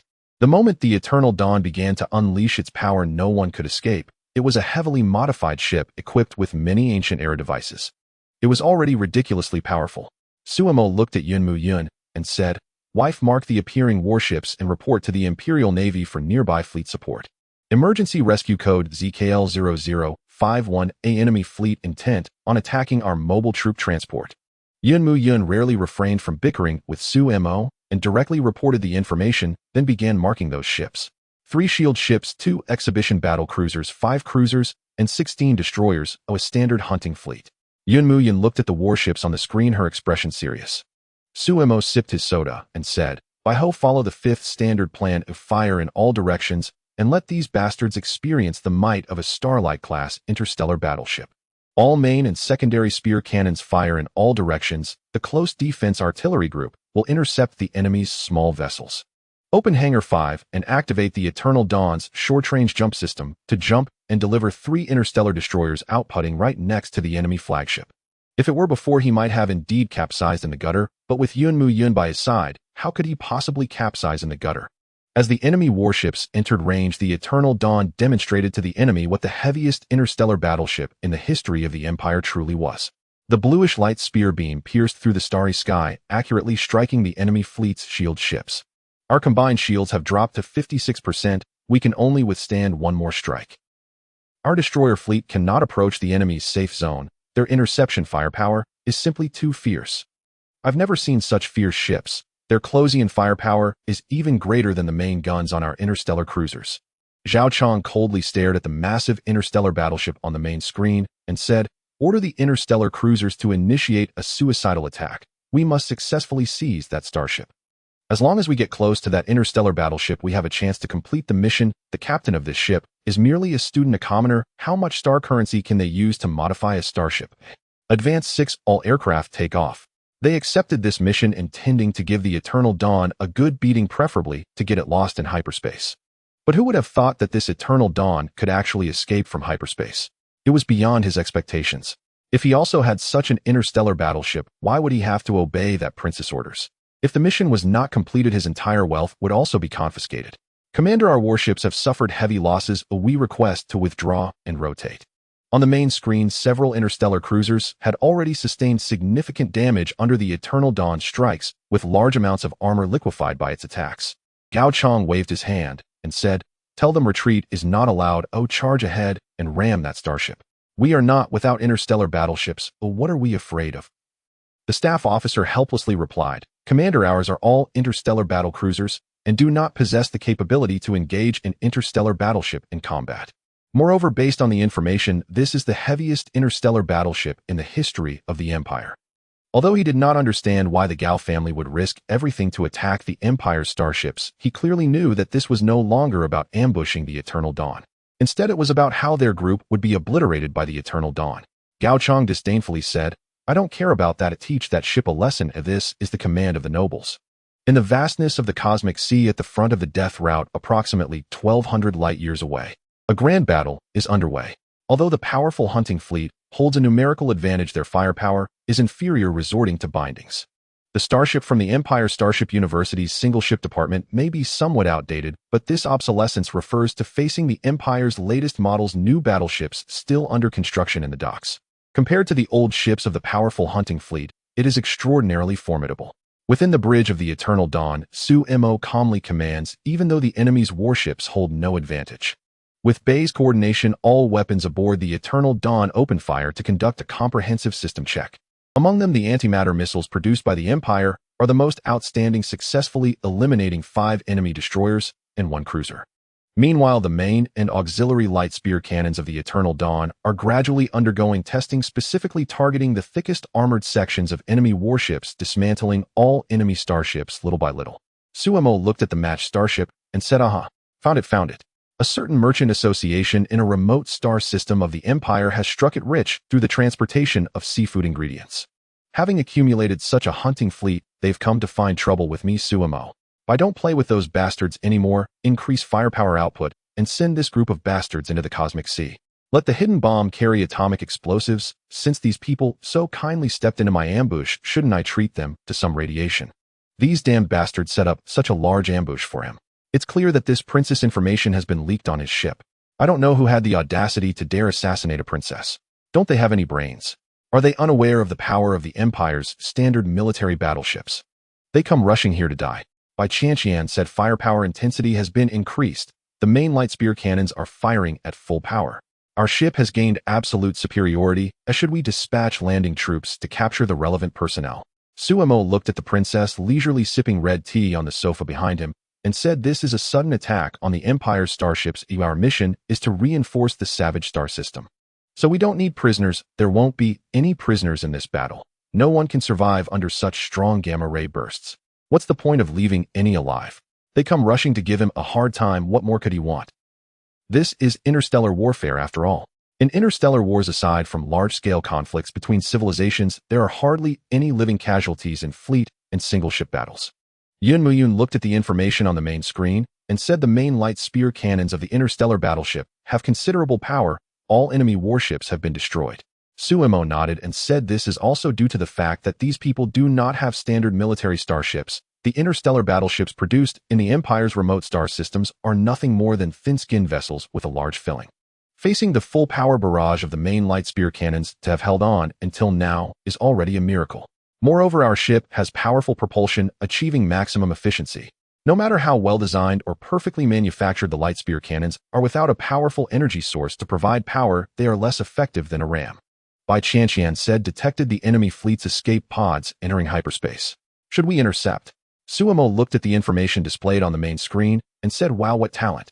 They actually escaped using hyperspace missiles to let it go. As long as they return to the Empire, I can mark them no matter where they are. They are all 5-star wanted criminals who perhaps their backers will eliminate them first. Those who do dirty work in the interstellar era are not good people. What's black is black, don't try to make it white. Bai Qianqian nodded and said the route is clear. We can enter subspace and continue our journey. Then the Eternal Dawn re-entered subspace, completing the spiritual energy beacon positioning according to the Empire's widespread spiritual energy towers heading towards the planned navigation signal. It is the Empire that can build such a vast overseas spiritual energy beacon system. Without the existence of the spiritual energy beacon system, the Empire would be unable to control such a vast territory. The Empire's vast territories are all based on the establishment of spiritual energy beacons. Since the fall of the Empire's glorious golden age, it has lost many cutting-edge technologies, relying on archaeology for its current technology. Suemo held a cup of soda and said, Your Highness, we just went through an easy battle, but I must remind you. Although your status is noble, this is not within the Empire's territory, and the Empire's cloning technology is quite perfect. No one would suspect that the Empire's princess has been cloned. Even a spiritual energy war god cannot avoid being cloned. Only a spiritual energy saint can effectively prevent such occurrences. This is also the main reason why captains are reluctant to wander about on the surface. Empire Princess Su Yin said with a displeased expression, You don't need to remind me of that, Captain Su. No one dares to clone a princess of the Empire openly. If I were cloned, the only possible culprit would be you. Suemo stood up and said, Hey, Your Highness, you are being unreasonable. How can the Empire's princess be so unreasonable? If I had known, I might as well directly notify the Empire's navy that the missing princess in the imperial capital is on my ship. Even in the interstellar era, no one would want a princess to hold significant military power. This is not just dozens of warships. This includes a combined fleet with landing and mobile troops. Su Yin calmly said, I know my situation. Once we reach the Savage Star system, your mission will be complete. Do you really think that transporting mobile troops will earn such a hefty amount of star coins? Captain Su, it's up to you to be greedy. But you'd better not provoke me, or do you think the Empire's Grand Judge will believe your words are mine? As the Eternal Dawn once again entered the hyperspace, the cosmic starry sky near this route returned to its tranquility. The group, led by Gao Chong, who had entered hyperspeed escape, also exited the superluminal state, stopping near the closest inspection station to the Empire. They halted at a distance of only 0.9 light hours and switched to an old transport starship. Gao Chong looked at the few people who had escaped death alongside him and said, We can't just go back like this. That noble from the Empire is unlikely to let us off the hook. Moreover, that Captain Su must have uploaded our information, although we do not know the specific mission. However, from the preserved data, it is evident that the other party intends for us to be eliminated by that noble behind the scenes. For this attack, they had made ample preparations, spending several months shutting down all external communications. They hid in hyperspace waiting, but unexpectedly they were still discovered, and now they had no ship left. They were almost at a dead end. If they returned to the Empire's territory now, it would certainly result in certain death. Now they could only go to one place, the Wild Star system, where only there could they have a chance to rise again. Advisor Tang, who looked at the star map and said, Commander, the ship beneath us is an old transport starship with no capability for hyperspace travel. If we were to go at warp speed, it might take several years to reach the wild star system. Compared to the speed of hyperspace, warp speed is indeed slower, and there is a significant issue. Can this starship beneath us withstand it? Gao Chang said, turn around immediately. We can't afford to be picky anymore. Your relatives have long since been moved to civilizations hostile to the Empire. As long as we don't die, they can live quite comfortably.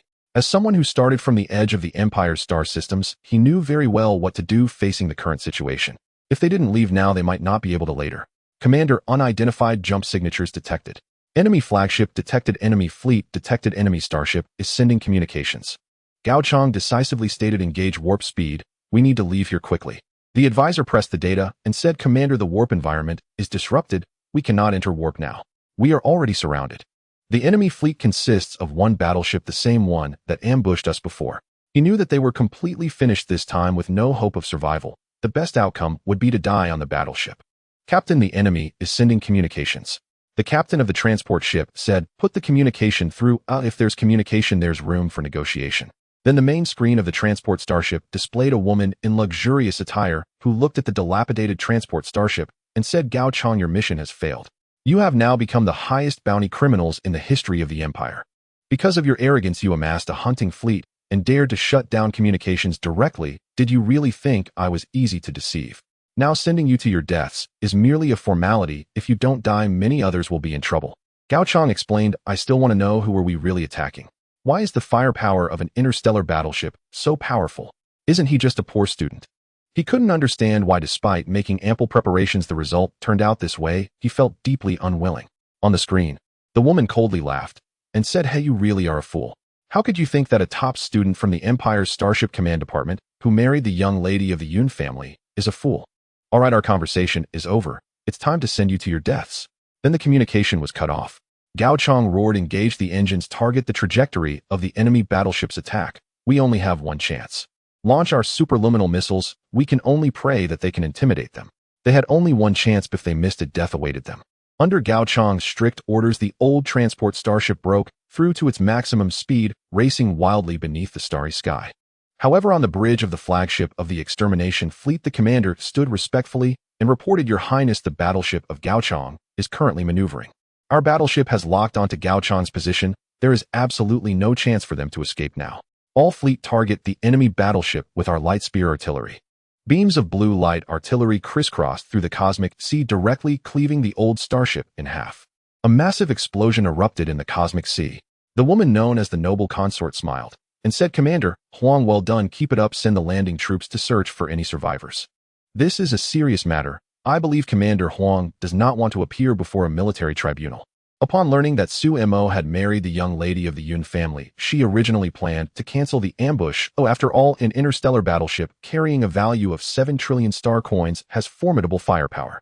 It was easy to tell what kind of firepower it had, but who would have thought that Gao Chang and these small fry would actually shut down all external communications? As a result, the situation escalated, leading to this unmanageable state, and she had to personally step in to clean up the mess. Commander Huang replied, dutifully, serving the fourth prince should be done with utmost dedication, even to the point of death.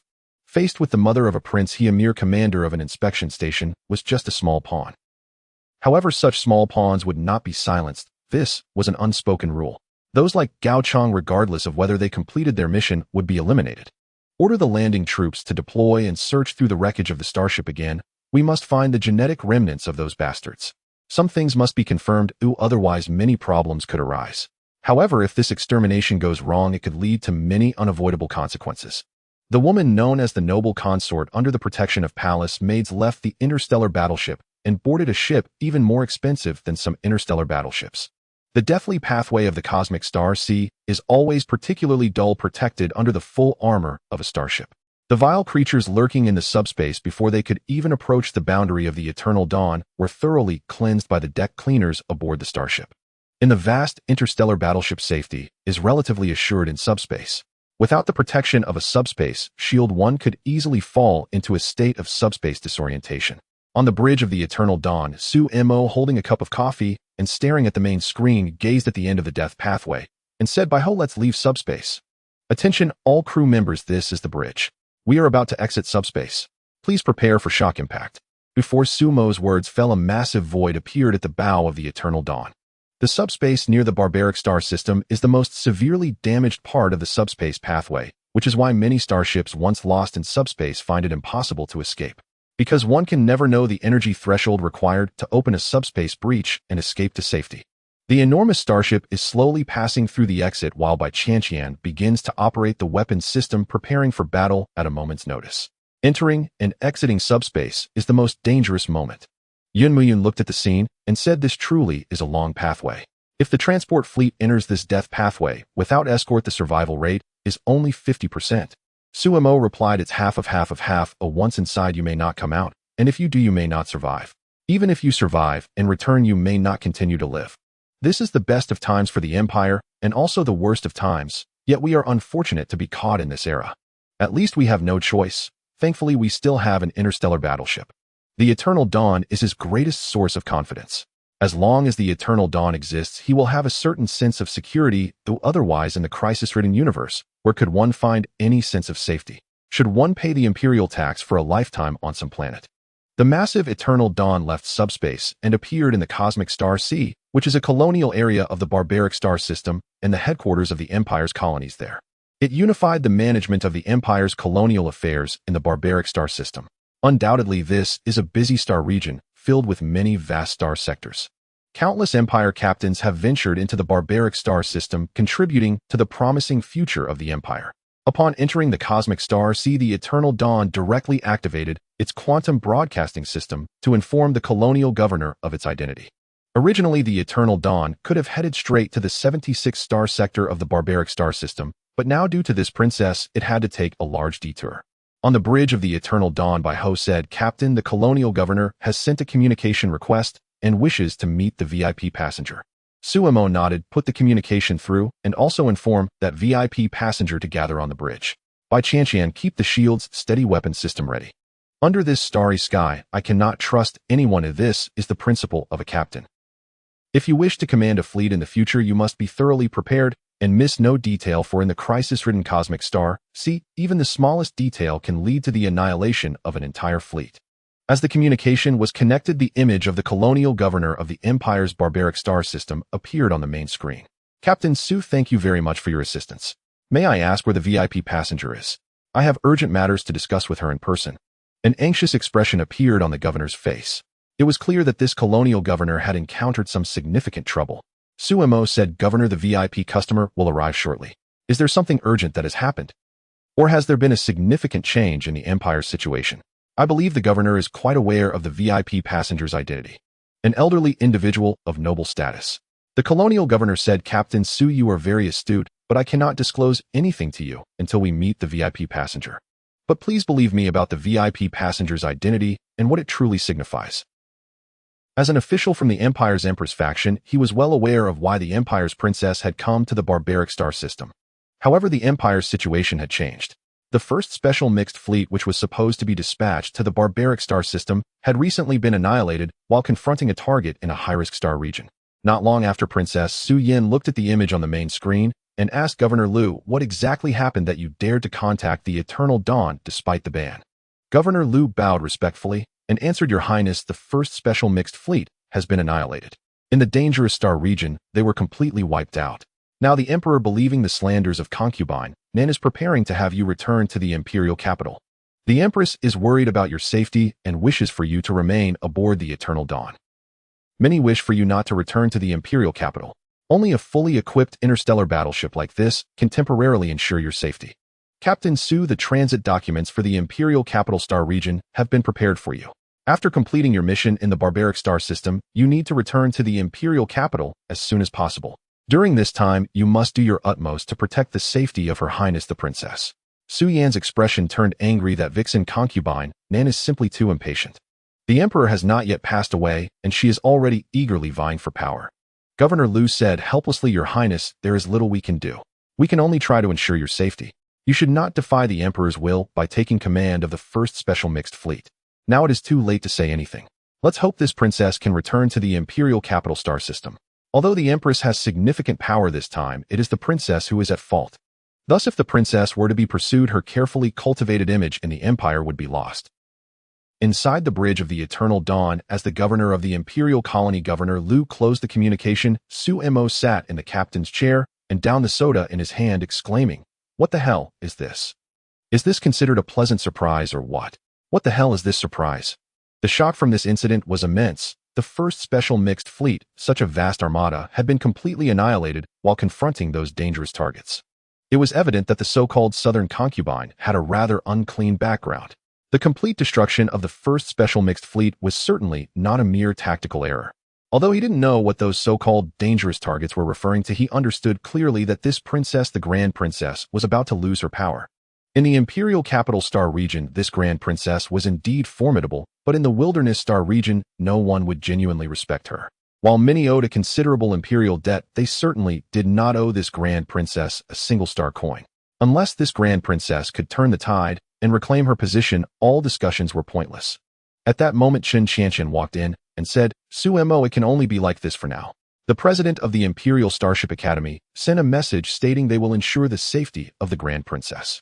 The mother of this Grand Princess, the current Empress, is the Academy's greatest supporter for the Single Ship Command System. The Single Ship Command System at the Imperial Starship Academy has been able to continue to this day, thanks to the support of the Empress.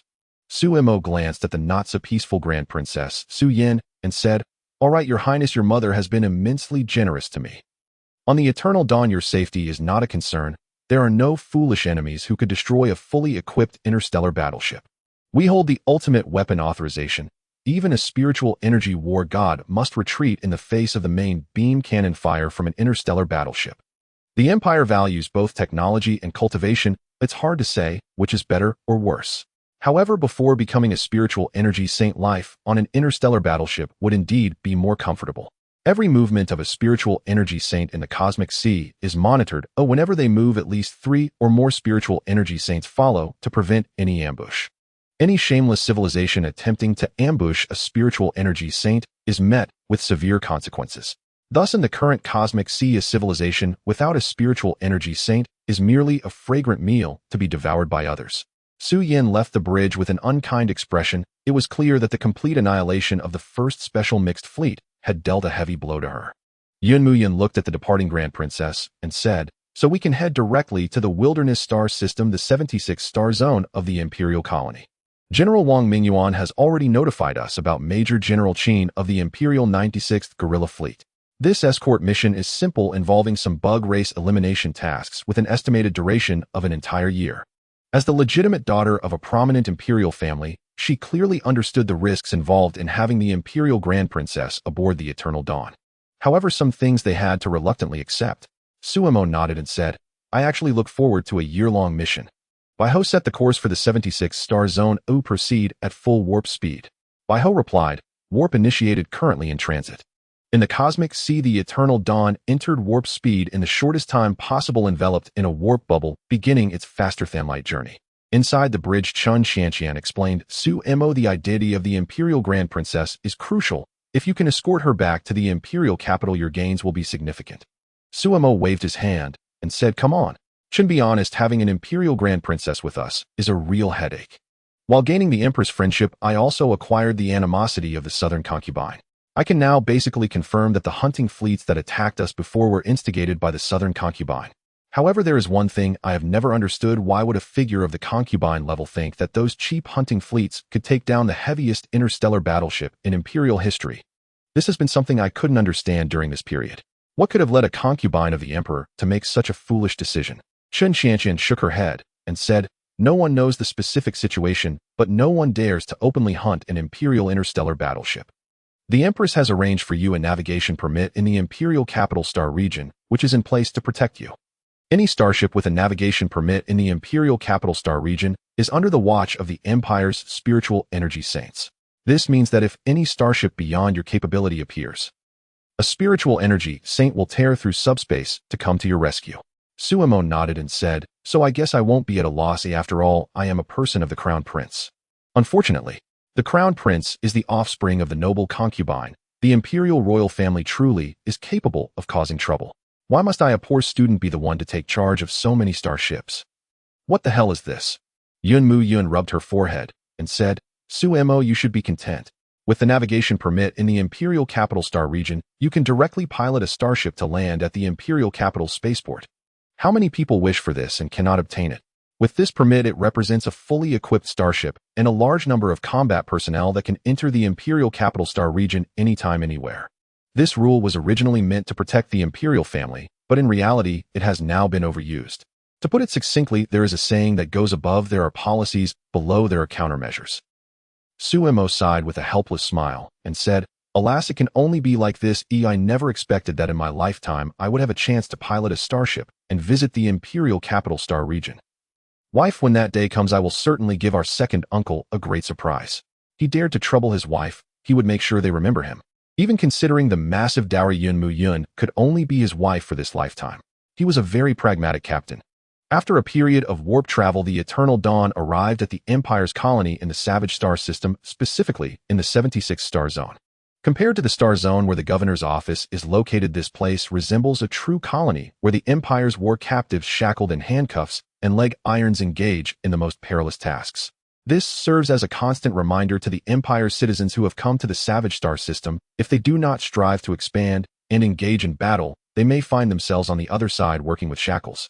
The vast interstellar port is continuously bustling with the flow of goods, with over 700 types of minerals produced in the Savage Star system, contributing to the construction of the Empire's Aurora-class star battleships. Without the development of the Savage Star system, the construction of the Empire's latest star battleships would inevitably be delayed significantly. Many crucial alloys must be tempered with certain ores from the Savage Star system, otherwise the armor produced will not meet the fleet's combat standards. Every day, people become wealthy here, reaching the pinnacle of their lives. Despite the shabby appearance of those starships, the star coins any individual can produce are impressive. In the small families of the Empire's frontier star systems, this is an era of pioneers and an era of war. Overall, it is the Empire's era. As the Eternal Dawn docked and connected to the passage, 100,000 landing troops began to disembark in an orderly manner at the starport. Suemo held a cup of black tea, observing the massive port on the main screen, and remarked, "It's a standard civilian port. If it takes a hit from an antimatter missile, all the starships will be finished." He certainly did not wish to dock here. The location he intended to berth must have sufficient safety. Although this civilian port appears to have decent defenses, it is merely a facade to fool outsiders. As for those captains who cannot find military standard ports, they asked the port administration across the way if they dare to activate all their shields to see how many shield generators fail to activate due to damage. Damn it, they are a bunch of useless idiots. The Empire's most advanced port shield generators, if installed on interstellar cruisers, could roam unimpeded in certain star domains. Then these bastards rely on such methods to replace shield generators. Almost every civilian starport suffers from this issue. This is not an isolated case, but a collective issue. However, for the Empire, as long as the military fleet remains unscathed, it is sufficient. As long as civilian ports pay the Empire's taxes, the Empire's higher-ups do not care about the lives of these civilian starships. Yun Muyun looked at the messages on her personal holographic device and said, "This is the third port in the 76 Star Zone of the Empire's Savage Star system. We can dock at the Empire's military port of the 96th Guerrilla Fleet." The docking permission for the port has already been sent over by General Chin. Suemo nodded and said, "That's good. I certainly do not want to stay at a civilian port. Who knows if some people might smuggle large-scale weapons of mass destruction. If a cataclysmic explosion occurs at the starport, it will be a disaster. Facing such a disaster, even a star battleship would suffer damage. The danger may not be overwhelming, but it is inevitable that there will be a messy outcome." Yun Muyun glanced at the departure status of the mobile units on the main screen and said, "At least 70,000 mobile units have already departed from the Eternal Dawn. The remaining mobile units should be able to leave within 30 minutes. Then we will immediately proceed to the base of the Empire's 96th Guerrilla Fleet." Although the Empire's 96th Guerrilla Fleet cannot compare to the first special mixed fleet given to the beloved princess by the Emperor in certain aspects, at least the Empire's 96th Guerrilla Fleet is a legitimate fleet of the Empire, and it is under the jurisdiction of the Empire's Navy Department. At no time does any noble dare to openly collude with outsiders to act against a fleet under the Empire's Navy Department. Doing so would cross the bottom line of the 5 marshals, 16 generals, and 30 admirals of the Empire's Navy Department. Suemo glanced at the recently received mission briefing and said, "These are all patrol missions. It seems my chances of earning military merit to be promoted to major are not great. It would be best if some pirates were foolish enough to come find us." Bai Chanqian, who was adjusting the weapon system, smiled. and said, "My captain, true interstellar pirates are much smarter than those nobles. They become interstellar pirates to earn star coins, not to lose their lives in the vastness of space. Interstellar pirates do not have lofty ideals, they only think about making star coins, and robbing merchant convoys along trade routes is the most suitable choice. Generally, merchant convoys do not have large escort fleets.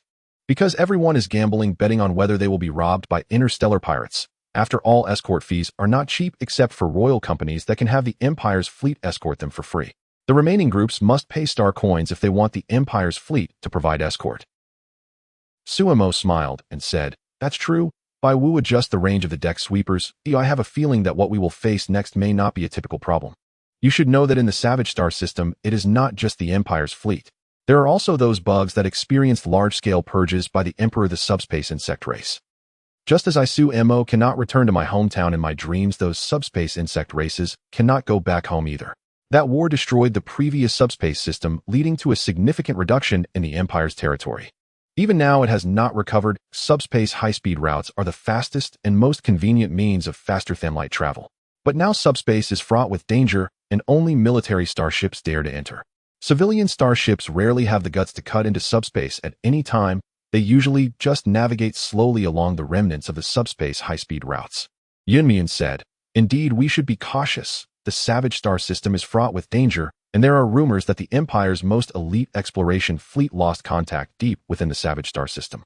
We should limit our operational range as much as possible to within 3,000 light-years of the Empire's colonial outskirts in the Savage Star system. It won't be that far. Aside from military achievements, we are here to make money. Pirates robbing merchant convoys means we will go rob the pirates. On the intricate trade routes of the barbaric star system, there exists a merchant convoy that has amassed vast resources. There are also those who trail behind it like a ravenous beast poised to launch a deadly assault at any moment. For interstellar pirates, every civilian starship traversing these routes is but a target waiting to be plundered. Such is the life of a space pirate. They seek wealth without taking lives. A single merchant convoy will not be robbed by interstellar pirates more than once within the same cycle. It is precisely because of such rules that the grim and distasteful incidents do not occur. In the uniquely designed control room of their starship, the leader of the Maple Leaf pirate crew gazed in disbelief at the intelligence they had received. "We hit the jackpot this time. Brother 2, Brother 3, we have a fully equipped merchant convoy reportedly transporting high-quality, refined minerals. Moreover, it's a new convoy that we haven't yet targeted. Inform the crew to stop their frivolities. We must seize the convoy first." As the leader of this generation of the Maple Leaf pirates, Wu Qing felt that one day their crew would develop into a formidable fleet. Recently, they had expended a significant amount of star coins to acquire various weapons and equipment leaking from the imperial territories. Now their firepower had significantly strengthened. Even when facing escorting starships, they could boldly flaunt their presence. Brother 2 looked equally incredulous at the intel, exclaiming, "Big brother, if we pull this off, we can live lavishly for years." Although their pirate ships couldn't enter the Empire's territories, they could still infiltrate.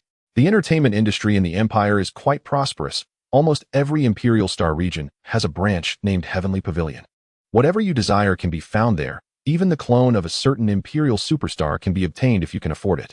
Of course, no one is foolish enough to be that kind of sucker. Even with the lights off, it would still be the same. Who the hell has so many star coins that they have nowhere to spend them on such things? Wu Qing looked at his excited brother 2 and said, "We have 30 ships and 2 of them can serve as flagship mining barges which have already been refurbished. The black market traders have shown a bit of integrity by not squeezing us dry. With these 2 ships, victory is assured." How many star coins should they extort this time? At least 700 million star coins, and perhaps even a little extra. Brother 2 said, "Big brother, we need to quickly arrange for the crew to scout the area. Otherwise, if anything goes wrong, we'll have to endure a tough half-year ahead. The trade routes have their cycles. Once this opportunity passes, it won't return." Being an interstellar pirate means watching countless merchant convoys pass by without being able to loot them. Nothing is more heart-wrenching. At that moment, Brother 3 chimed in saying, "Big brother, second brother, I have arranged for personnel. They are already piloting fighters into subspace. It's guaranteed to be foolproof. In subspace, where others dare not tread, the interstellar pirates boldly venture piloting fighters that others avoid. This is the life of an interstellar pirate. Once they enter subspace, they rely on bloodletting to maintain their clarity." Wu Qing looked at Brother 3 and said, "Good job. Keep an eye out to see if they have any escorting starships. This time, even if the King of Heaven himself arrives, we must rob the convoy." Inform the other pirate crews, "Oh, let's form a fleet to show those merchant groups that we are not to be trifled with.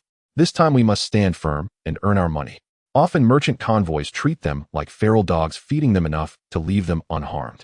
But damn it, they now wanted to stand firm and earn their money relying on 30 ships and an abundance of laser cannons. With several allies, why shouldn't they be able to earn their money? Brother Two's expression changed as he said, "Big brother, you are absolutely right. It should have been this way long ago. When those merchant convoys pay their dues, it's as if we've killed their parents. This time, let's make them truly understand what it means to be taken for a ride. It should have been like this long ago. If it had been, they wouldn't be in such dire straits with only 30 ships left. Among those 30, there is only one capable of warp travel.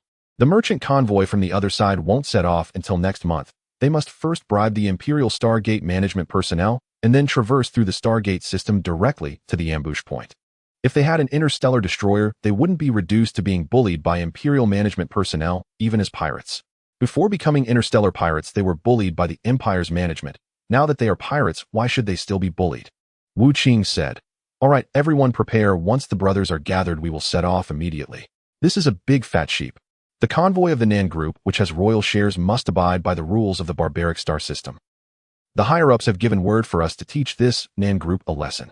The Pirate King has declared that no such powerful group can exist in the barbaric star system. Without a doubt, no one dared to defy the leader's orders. In these times, being an interstellar pirate in the barbaric star system requires filing a report with the Imperial Ministry of Internal Affairs. Can you imagine that?" Brother Two chuckled and said, "You mean the one who married his daughter to the Emperor, right?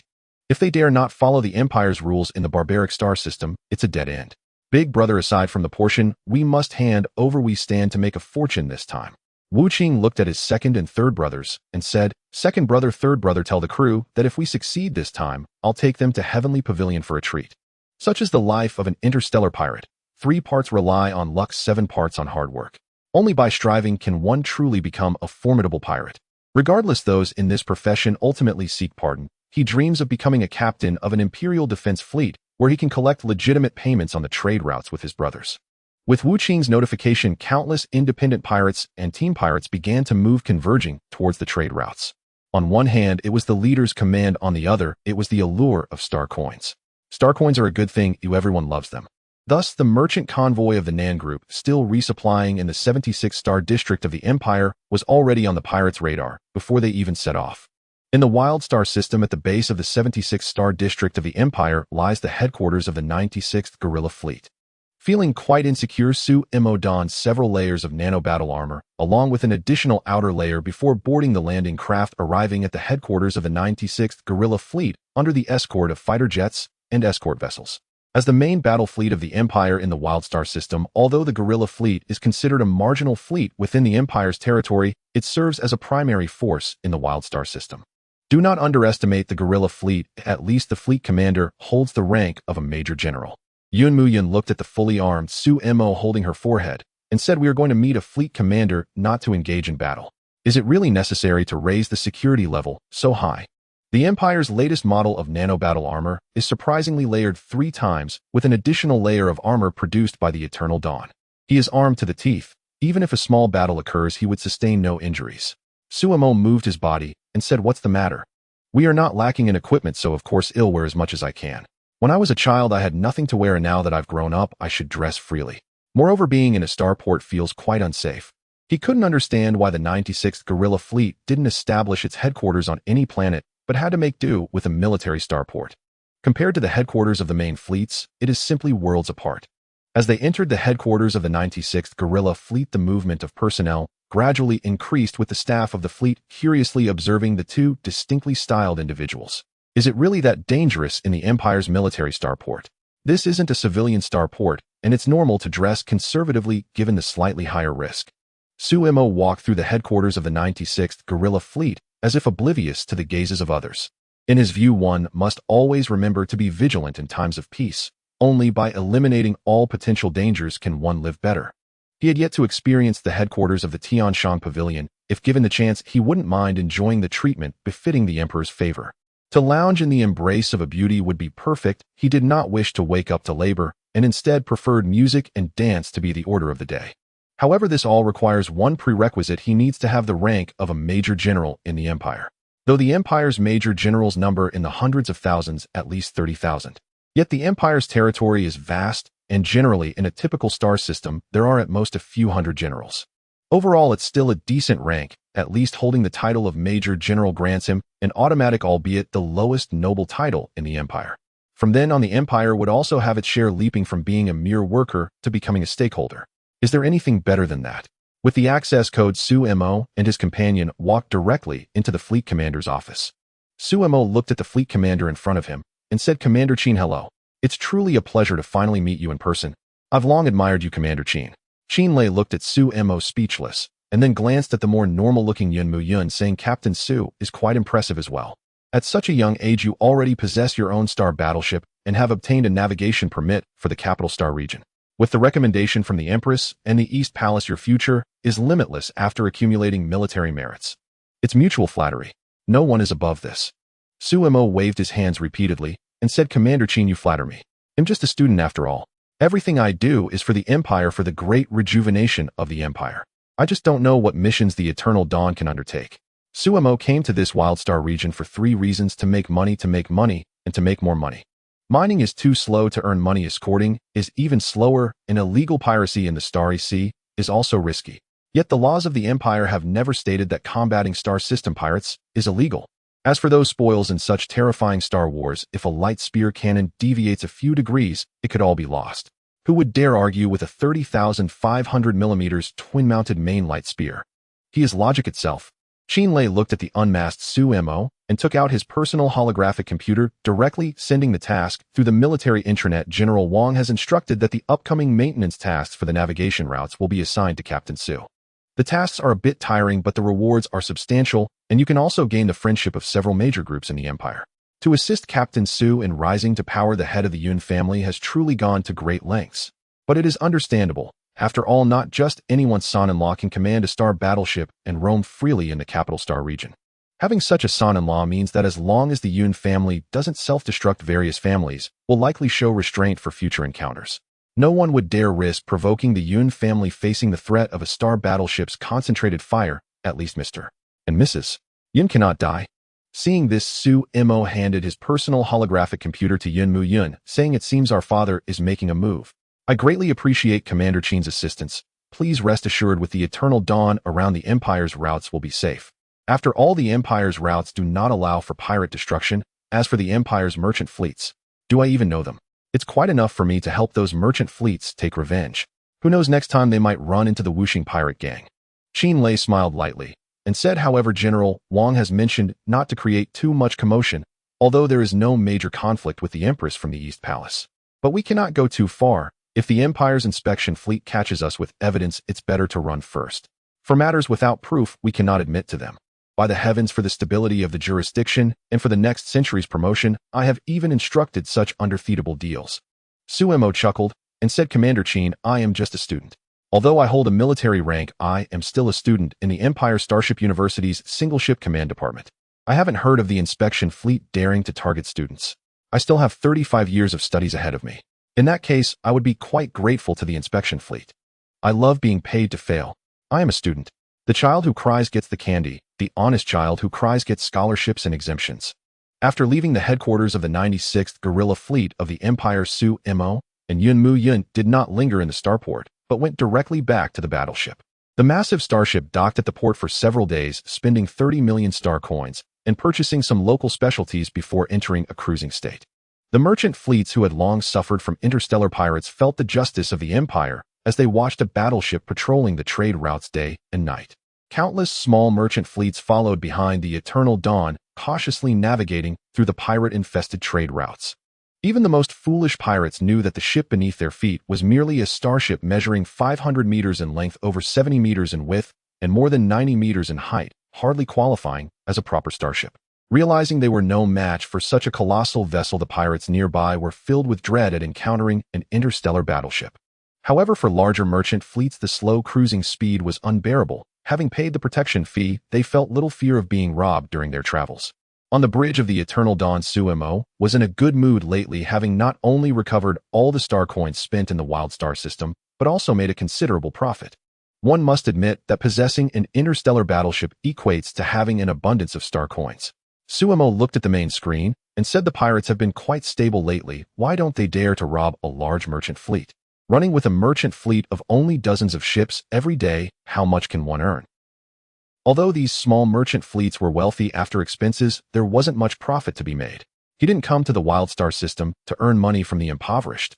These merchant fleets have hardly a few star coins. Yun Muyin looked at the information sent to her personal light brain and said the Nan Group has a batch of high-value resources that will pass through our escorted trade route in 3 days. Furthermore, the Nan Group has not paid the so-called toll, so there will undoubtedly be interstellar pirates attempting to rob them. Moreover, the Empire has not assigned any escort fleet to the Nan family, likely unwilling to part with that star coin. Even among the great families of the Empire, there are always those who value life over wealth. For example, her uncle, who is a schemer, is utterly unreasonable. Suemo chuckled and said, "Isn't that the imperial concubine? I heard she's the Empire's demon concubine." Suemo then projected the image of the Nan concubine onto the main screen. Her figure was simply stunning, leaving one to wonder if there were any clones in the Heavenly Tower. However, this woman is certainly not a good person. According to investigations by his father-in-law, the powerful figure behind her might very well be this Nan concubine. The Nan family's merchant fleet is truly asking for trouble, stumbling into hell while ignoring the path to heaven. Yun Muyin said, "So after we finish this escort mission, we should take a break since our high-speed travel will get us there quickly." Suemo nodded and said, "By Ho plan the interception route. We need to appear at the most opportune moment, giving the interstellar pirates enough confidence. Afterwards, when the Nan family's personnel are captured by the pirates, they will simply drag the Nan family's ship away." As a veteran player in the realm of starships, he understood the tactics of interstellar pirates all too well. They would take everyone from merchant fleets that didn't follow the rules and demand ransom. Then they would find reporters from the Empire's television stations to report on the unscrupulous group, exposing their disregard for the lives of employees for profit, leading to the Empire's Labor Department. With 30,000 battle starships, the Labor Department will apply to the Empire's Naval Department for an armed march. After that, there will be no further developments. The Empire's finance and tax departments will make the Nan family realize what the Empire's iron fist truly is. Even a family as prominent as the royal concubines becomes worthless when compared to the interests of the Empire. As for which powerful figure stands behind the interstellar pirates, that remains unknown. While operating the control light brain in front of her, Yun Muyin said, "But I'm still very curious, why have you accumulated so much land combat equipment? Is there going to be a large-scale war in the WildStar system?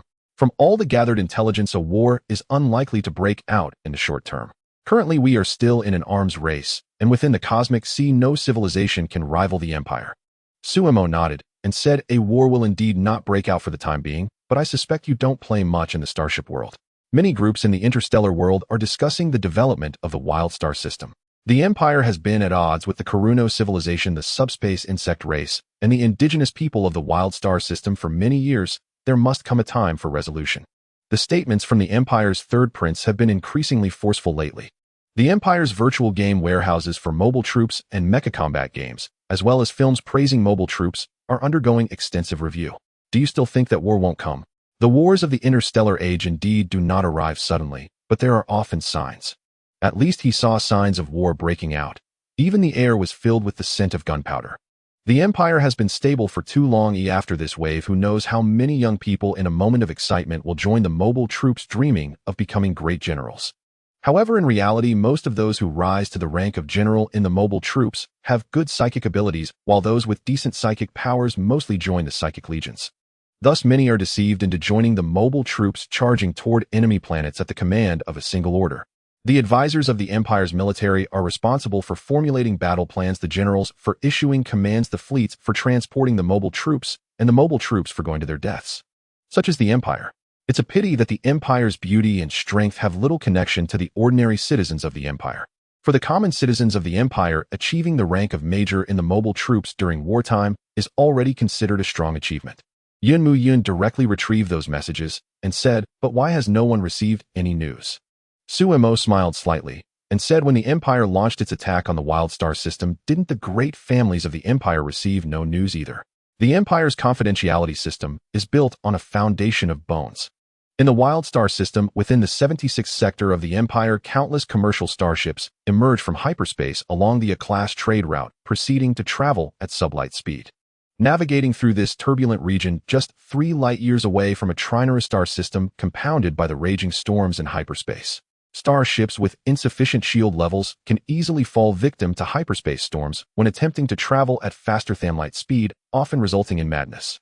This does not imply the existence of any evil deities within hyperspace, but rather that the storms exert a detrimental impact on human neural systems, effectively overwhelming a light brain with a surge of information. However, while light brains can be rebooted and their core control chips replaced, ordinary citizens of the Empire succumb to such shocks and experience immediate system failures. Though psychics can resist for a short time, prolonged exposure can easily lead to madness. Commercial starships along the route emerged from hyperspace, activating their shields and entering sublight cruising mode. As they navigated towards another stretch of the route, this segment was undoubtedly the most perilous for the convoy given the dangers it harbored. Interstellar pirates were far more adept than they were. For the merchants, a lack of proficiency might only mean wasted time and star coins, but for the pirates it could cost them their lives. Thus, compared to the interstellar pirates, the merchants regarded their familiarity with this stretch of the route as quite naive. At that moment, two Imperial Vanguard-class mining barges suddenly appeared in the navigation lane, obstructing the path of a large commercial convoy. Countless escort vessels roared into sublight cruising mode, while older starfighter models activated their pulse engines. As the manager of the Nan Corporation convoy pondered how to extort the two mining vessels, the two Vanguard-class mining ships displayed their Imperial military-grade Starship equipment, which could only be mounted with light spear cannons purchased from black market traders. Moreover, these were large light spear cannons with a caliber reaching 7,500 millimeters, posing a significant threat to the two Vanguard-class mining barges with their twin-mounted cannons. The shield level of the Nan Corporation's commercial starship was once again upgraded to withstand passage through hyperspace. In the command room of the Vanguard-class mining barge, Wu Qing, wielding a broadsword, drew the weapon from its sheath, pointing its blade directly at the flagship of the Nan Corporation on the main screen, saying, "Fire, let's show these people who's boss." The second-in-command of the Red Maple Leaf Pirate Group grinned and placed his hand on the firing control, stating, "This is a fine weapon, but we don't have enough energy for more than 3 shots." A bluish light beam simultaneously struck the flagship of the Nan Corporation convoy, which appeared to be well-crafted, facing a 5-second barrage from a military-grade light spear cannon. It shattered 3 layers of assembled shields, with the shield generator emitting smoke. Inside the flagship of the Nan fleet, manager Nan Mo felt a violent tremor and asked, "Where is the Imperial escort fleet?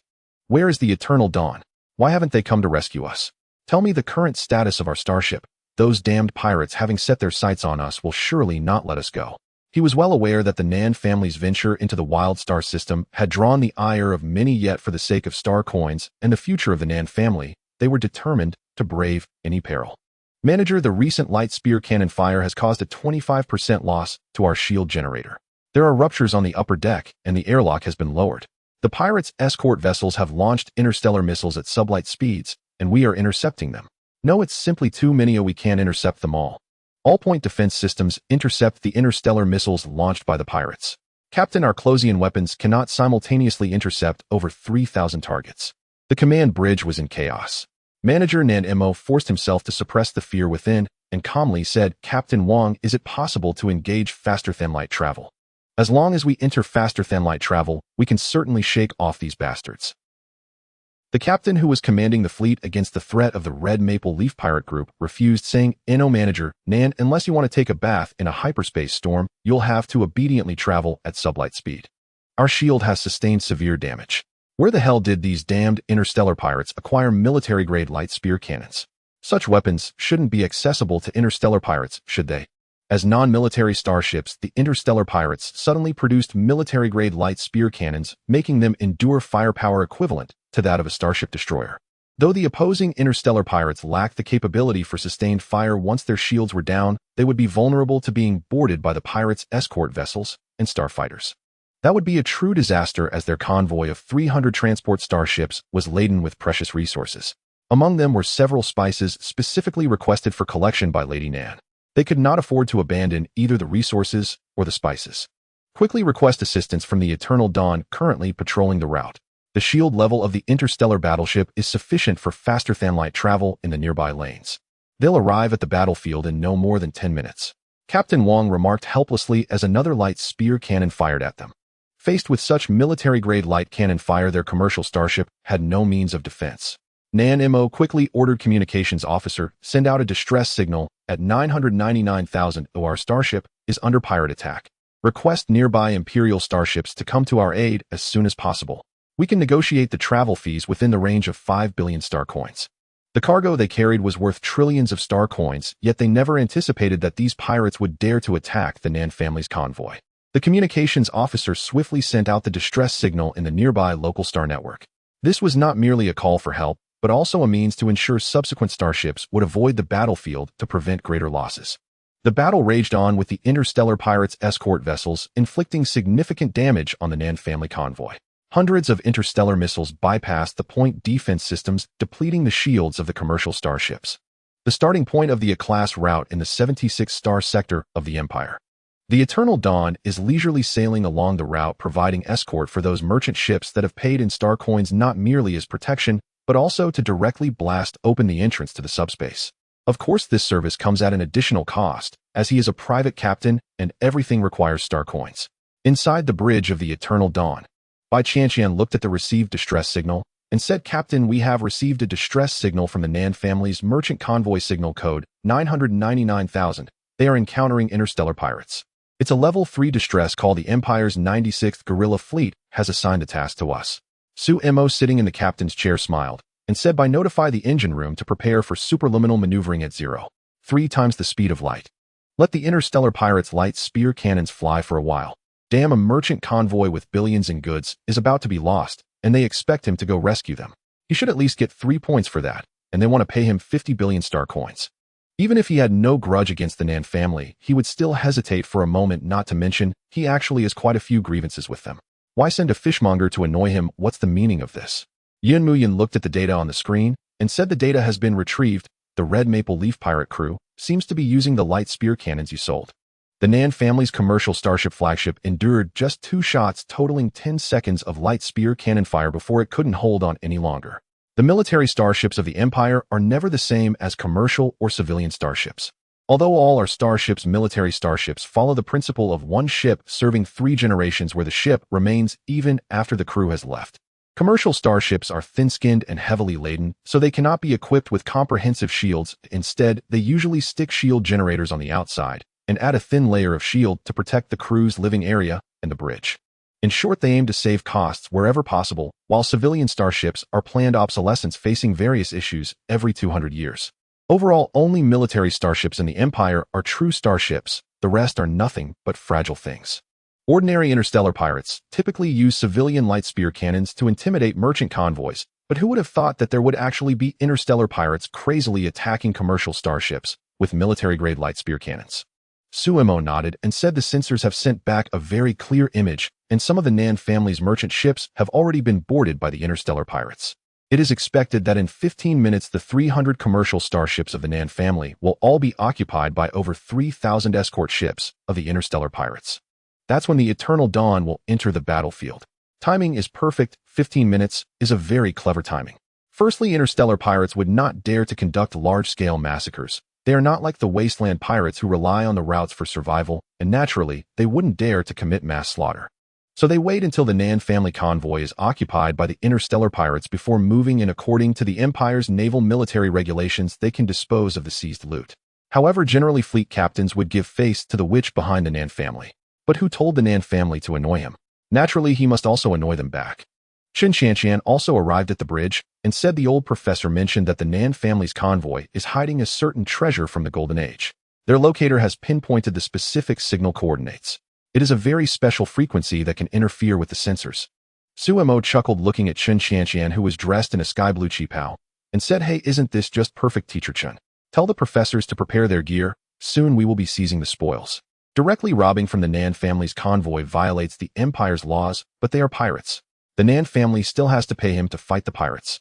Qin Qianqian said the Nan family's convoy is said to have explored a certain perilous area, and of course the most precious cargo is a batch of spices from the indigenous people of the Wilderness Star System. In the Empire's capital star domain, 1 gram has been auctioned for 30 million star coins. According to certain news, this time the Nan family convoy is transporting about 3 kilograms of spices to the capital star domain, which is enough for the Nan family to produce 10 spiritual energy warriors.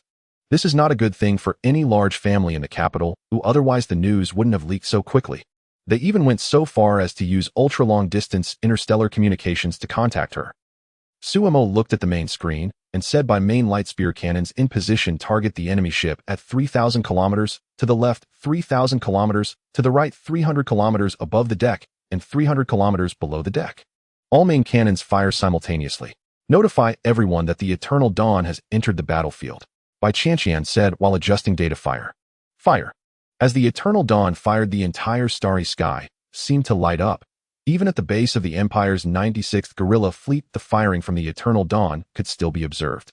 With the assistance of the inertia damping device, the Eternal Dawn conducted a firing that spanned 0.3 light hours. At this distance, although the main light spear cannon fire of the interstellar battleship would experience some degree of attenuation. Even so, the fire from the main light spear cannon after attenuation is still not weaker than that of a standard Imperial interstellar cruiser. The azure light beam traversed through the cosmic sea, faithfully flying towards its target. Meanwhile, inside the flagship's control room of the Red Maple Leaf pirate crew, a piercing red alarm sounded. Old Sen looked at the alarm somewhat at a loss and said, "Old Lu, is this thing broken? Our radar hasn't detected any Imperial starships coming to assist." Old Lu walked over, operating the main sensor, and said, "Damn brother, this is a passive detection sensor. There's something coming from the mining ship. It says we need to evade quickly, but there's nothing within 3 light seconds." Wu Qing's expression turned serious and said, "Old air hard to port, let's hide among the Nan family's convoy. The Imperial starships surely won't do anything to harm their own people." Then all the equipment in the control room simultaneously emitted crackling noises. Several plumes of blue smoke suddenly billowed out.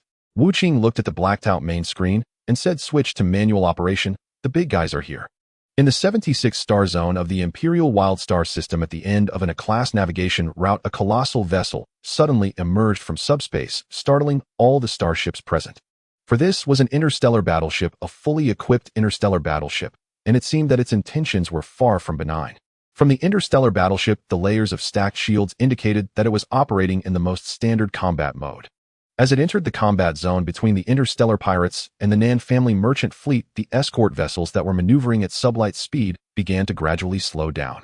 The earlier barrage of light spear artillery had already terrified the Hong Finji pirate group, the Tyrannosaurus pirate group, and many other pirate crews to the brink of death. Had that light spear artillery struck them, they might have truly met their maker and gone to see the Emperor. Truly, it was terrifying. "Reinforcements have arrived. We are saved. Let the brothers outside be warned. Oh, charge forward and take out that phase cannon." Inside the bridge of the Nan family merchant fleet's flagship, Nan Mo looked at the passage connecting the bridge, inspiring the morale of the crew with interstellar pirates wielding 7mm caliber phase cannons. However, for a measly 30,000 star coins provided by the Nan family for a month, it was hardly worth risking one's life here. Thus, faced with these pirates, the security personnel hired at great expense by the Nan family, upon seeing the fully armed and well-equipped interstellar pirates with psionics among them, were understandably intimidated. With great reluctance, they removed their white shirts and waved them on their phase guns. As security personnel for a commercial starship, they typically would not resist too fiercely against interstellar pirates as long as they did not encounter the Woka bandits. After all, even if reinforcements arrived, could they bring back the dead in front of their corpses? "We surrender. According to Imperial law, we have the right to remain silent. We request to wait for the Nan Corporation to pay a ransom to redeem us, and we demand that the video be uploaded to the Imperial Interstellar Network. Moreover, we request to contact a reporter from the Imperial television station for a remote interview to ensure our safety." The aged security chief directly stated his demands. He had done this many times throughout his career. Surviving, that was the reason he had managed to be a security personnel on the navigation route for so many years without meeting his end. As long as he lived, both star coins and opportunities would follow. But without life, everything would come to an end. "Lower your arms," said the pirate holding the phase gun, eyeing the security chief, who was waving the white flag. The security chief replied, "Shut up." The pirate chuckled and said, "Very well, you are safe now. You may leave at will. We have taken control of the engine room of this starship. This starship belongs to us. You will enjoy the treatment in accordance with the Imperial Prisoner of War Convention." With a wave of his hand, the pirate directed these security personnel along with all the crew into the cargo hold, allowing them to pilot the landing craft from the hold to leave the starship. Had it not been for the ambiguous stance of the interstellar battleship, these individuals could have extorted a considerable amount of star coins from the Nan Corporation. "You lot set up my cannon. Oh, I really don't believe that my 75 phase cannon can't breach the bridge." If this were in the past, he would never have dared to be so arrogant, but ever since acquiring a large quantity of Imperial standard military weapons from black market traders, they could naturally be a bit more bold. The small leader of the pirates, wielding a phase gun, commanded fire. As a beam of light struck the gate of the bridge, the heavy gate overheated and its defensive capability plummeted. A few more shots like this, and the bridge gate of this commercial starship would surely be blown open. But with the interstellar battleship's arrival under their boss' orders, they could only intimidate those inside the bridge. Though he did not know why his boss arranged it this way, he was a subordinate. Whatever his boss ordered, he would comply. A self-important pirate could not survive on the navigation route. After all, what the big shots needed were black gloves, not white gloves. In other words, the jobs suitable for white gloves were not theirs. After firing another shot, the small leader of the interstellar pirates led his group to leave this merchant starship.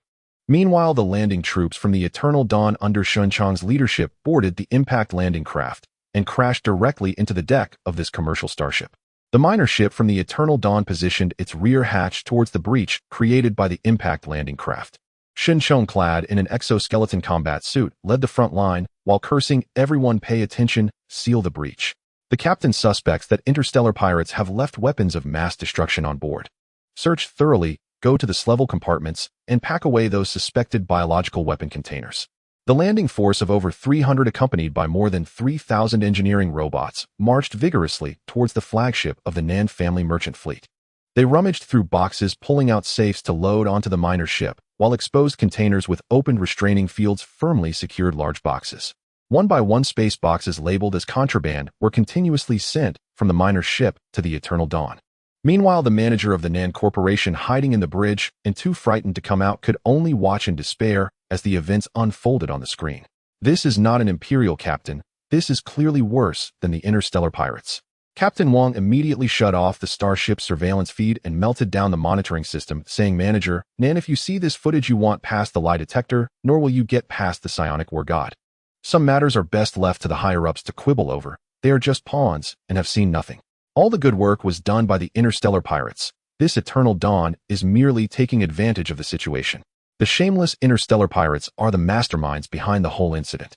Nan Mo nodded and said, yes, the most important thing now is to destroy these records. Additionally, everyone go to the memory clearance room and erase this segment of memory. Me too. He hoped that the family would not go through the trouble of conducting a memory check on them, as such methods were inhumane. But the thought of that ant made Nan Mo feel a wave of fear. The Imperial Enchantress Nan Ruo, a woman whose heart was as hard as nails, wielded significant power. Due to a shortage of personnel aboard the Eternal Dawn, many of the old hands from the engine room came to assist in the cargo hold. The old professor from the Imperial Royal Starship University scanned the open space containers and the rare items within with keen eyes. The specialty of the Wild Star system, the bone marrow liquid of the Thunder Beast, these are all treasures that Xiao Su snatched. No, we must buy some of these from old Zhang. Will pay the market price. As a professor at the Imperial Royal Starship University, he had quite a bit of funding. After all, it was all covered by the school, and he wasn't spending star coins recklessly. Such good items were hard to come by even once in many years. Professor Zhang said, "Hey Ouyang, these are stolen goods coming from pirates. They may be stolen, but once we purchase them, they are no longer stolen. These are all precious research materials. The bone marrow of the Thunder Beast, the small brain of the cosmic giant beast, the fruit of the tree of life, and that treasure we have pinpointed." Indeed, it was a treasure, even they did not know what it truly was. For even the device used to locate that treasure was something they had dug up from a certain relic. Su Mo ignored the astonished professors and the dumbfounded students, saying, "Why'd have the statistical data come out yet? How much space do we have left in our warehouse? If necessary, we can move everything to the ecological garden. Such an opportunity only comes once. After this, we must pursue the pirates deep into the Wild Star system." He was well aware of the mess he had created, so he needed to establish a persona to avenge the Imperial merchant fleet bullied by the interstellar pirates. The brave and fearless captain of the Imperial Eternal Dawn starship led the ship chasing after the fleeing interstellar pirates deep into the Wild Star system. Then he turned off external communications to temporarily avoid the spotlight in the depths of the Wild Star system. Bai Qianqian looked at her personal holographic brain, unable to retrieve the data on the projected screen, and said, "A total of 76,000 standard space containers with an estimated price exceeding 20 trillion star coins. Many of these items are overpriced. If not auctioned, their actual value isn't that high. That 3-kilogram spice should be useful for the captain."